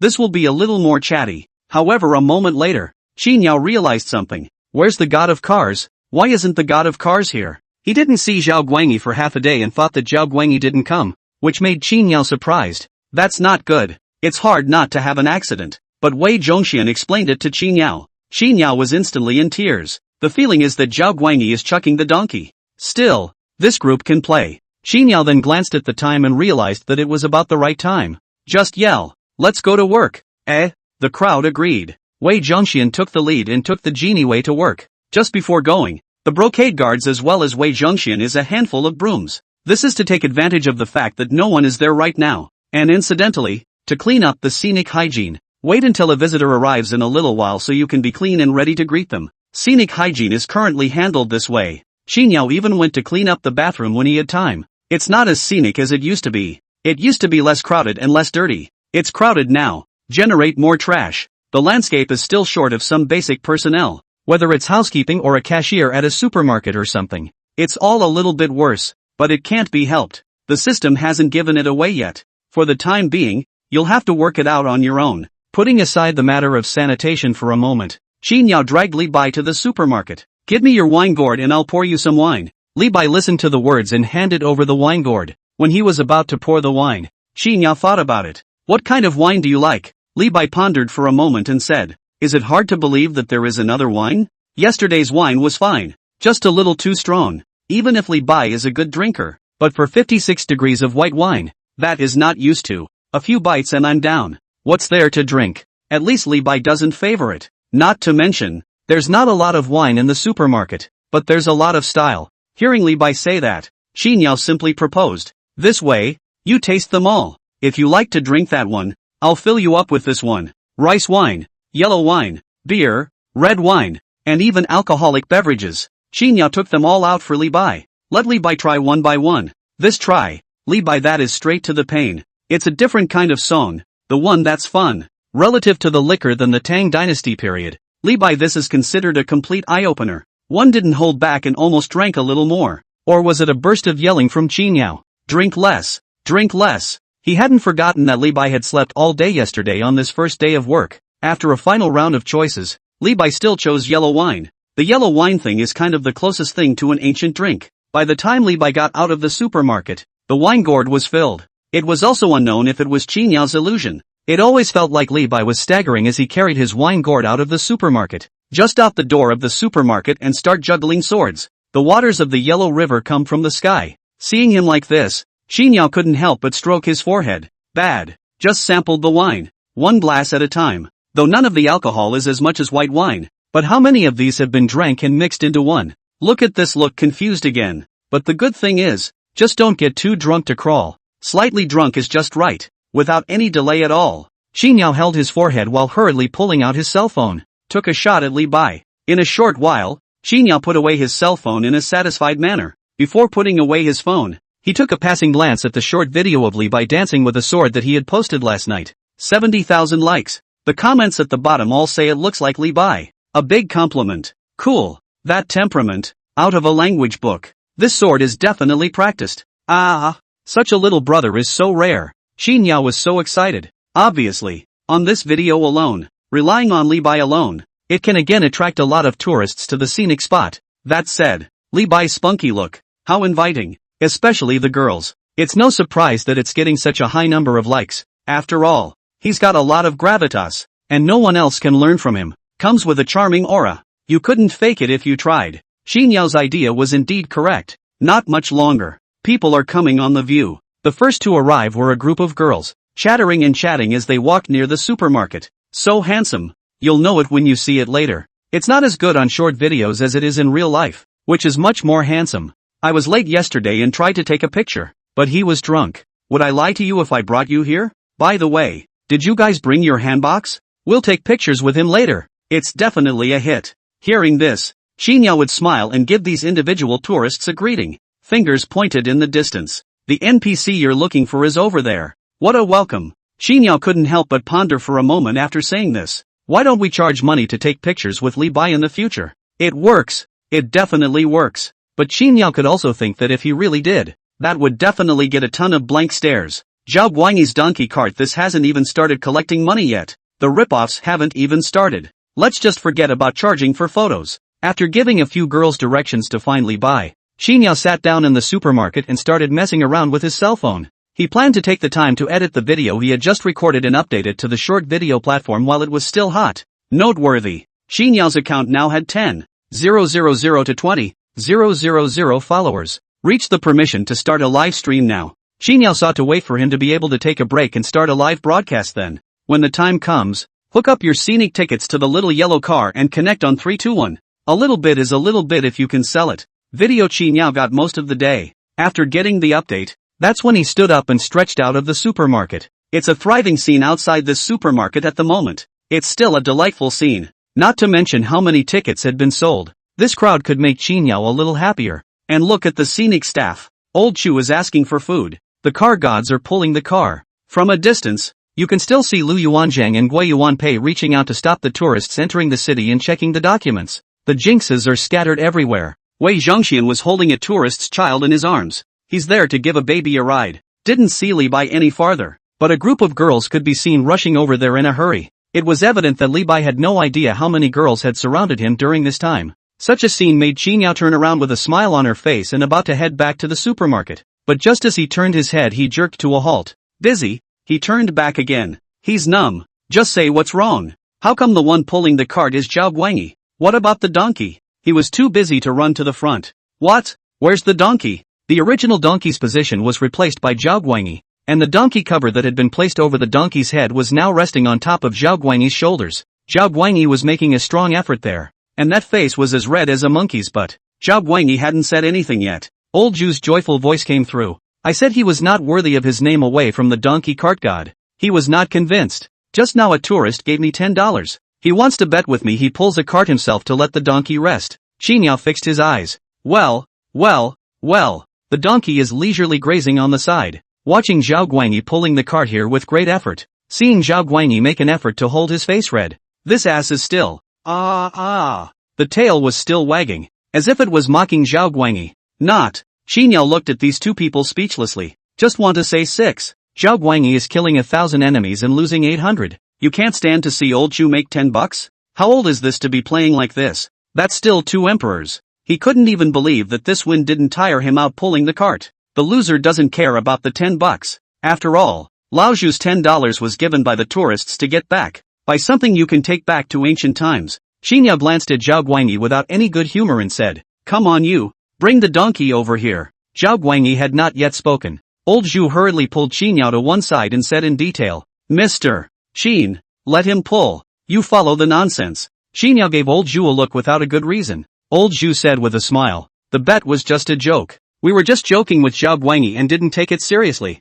I didn't think the tourists on the bus would find it funny, and said that if old Zhao won, they would give him $2,000. And only then did old Zhao unload the donkey. Qinyao froze and realized, it's just the two of them messing around after all. Visitors find it fun to participate, and a promise of 2,000. No wonder Zhao Guangyi, an emperor, is still such an adult. You're working with a donkey. That's $2,000. How much can I buy? Not to mention Zhao Guangyi, in the place of old Zhu could have a donkey ride him around the scenic area. Understanding the causes and consequences, Qinyao sort of knew what was going on. For a moment it was hard to know what to say. It suddenly occurred to him that Zhao Guangyi wasn't old Zhu. It's useless for him to get money. It's not like he can buy anything to take back with him. Old Zhu smiled and pointed to the tourists in the distance. Lao Zhao asked the tourists before. $2,000 to buy a cell phone is more than enough. The difference is cheaper. He got $2,000 to buy 2 cell phones. I won, he won, and then even our scenic. Old Zhu scratched his head. What's it called?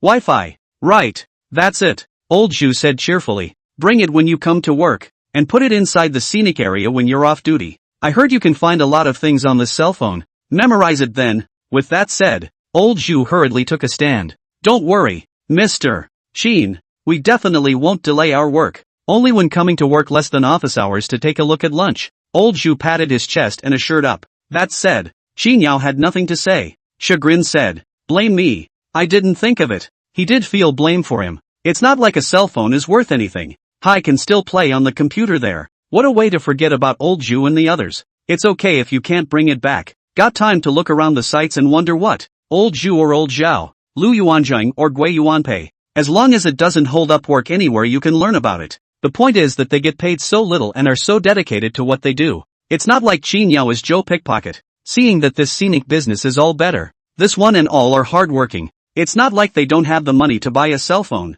Qinyao took a deep breath and said, don't let old Zhao pull the cart. At least he's an emperor. Even if the publicity is a bit bad. What if the tourists tease you when you're really done pulling? After a moment Qinyao said, I'm going out. I'll get you guys your cell phones. Old Zhu was stunned. Mr. Qin cannot. How can you do that? Qinyao waved his hand. It's okay. It's not worth anything. After saying this Qinyao rushed towards the supermarket. He was going to paper the door of the supermarket. Remind tourists that if the supermarket is empty, they should get whatever they want themselves. Just scan the code according to the price on the shelf. Qinyao wasn't afraid of losing things. There's surveillance, even if it's really lost. Throw some in for good measure. His own turf, and finish moving the supermarket for him? Tell old Wei to keep an eye on the Jinhui. Seeing Qinyao's back, old Zhu stomped his feet straight. Hey, we're talking too much. We've caused Mr. Qin a lot of trouble and money. Old Zhu muttered, rushing over to Zhao Guangyi. Originally, he had planned to tell Zhao Guangyi about Qinyao's words, but when it came to heel, hey, that idea took a turn. Joyfully, he rushed Zhao Guangyi. Can you still do it, god of cars? I don't think you're going to make it. Zhao Guangyi gave old Zhu a blank look. Humph. The tourists on the bus smiled and cheered Zhao Guangyi. Go for it, and flung the $2,000 that was ready. Old Zhu continued to punch Zhao Guangyi. You mustn't give up halfway. But, Mr. Qin is going out to buy you a cell phone. We think you still need to sell more of your strength. Zhao Guangyi was energized when he heard this. I'm going to make 10 trips. Do you think my name as the god of cars is just for nothing? Old Zhu laughed. A cry escaped his lips. Zhao Guangyi couldn't help but make an effort. Beg for power generation. I'm on my knees.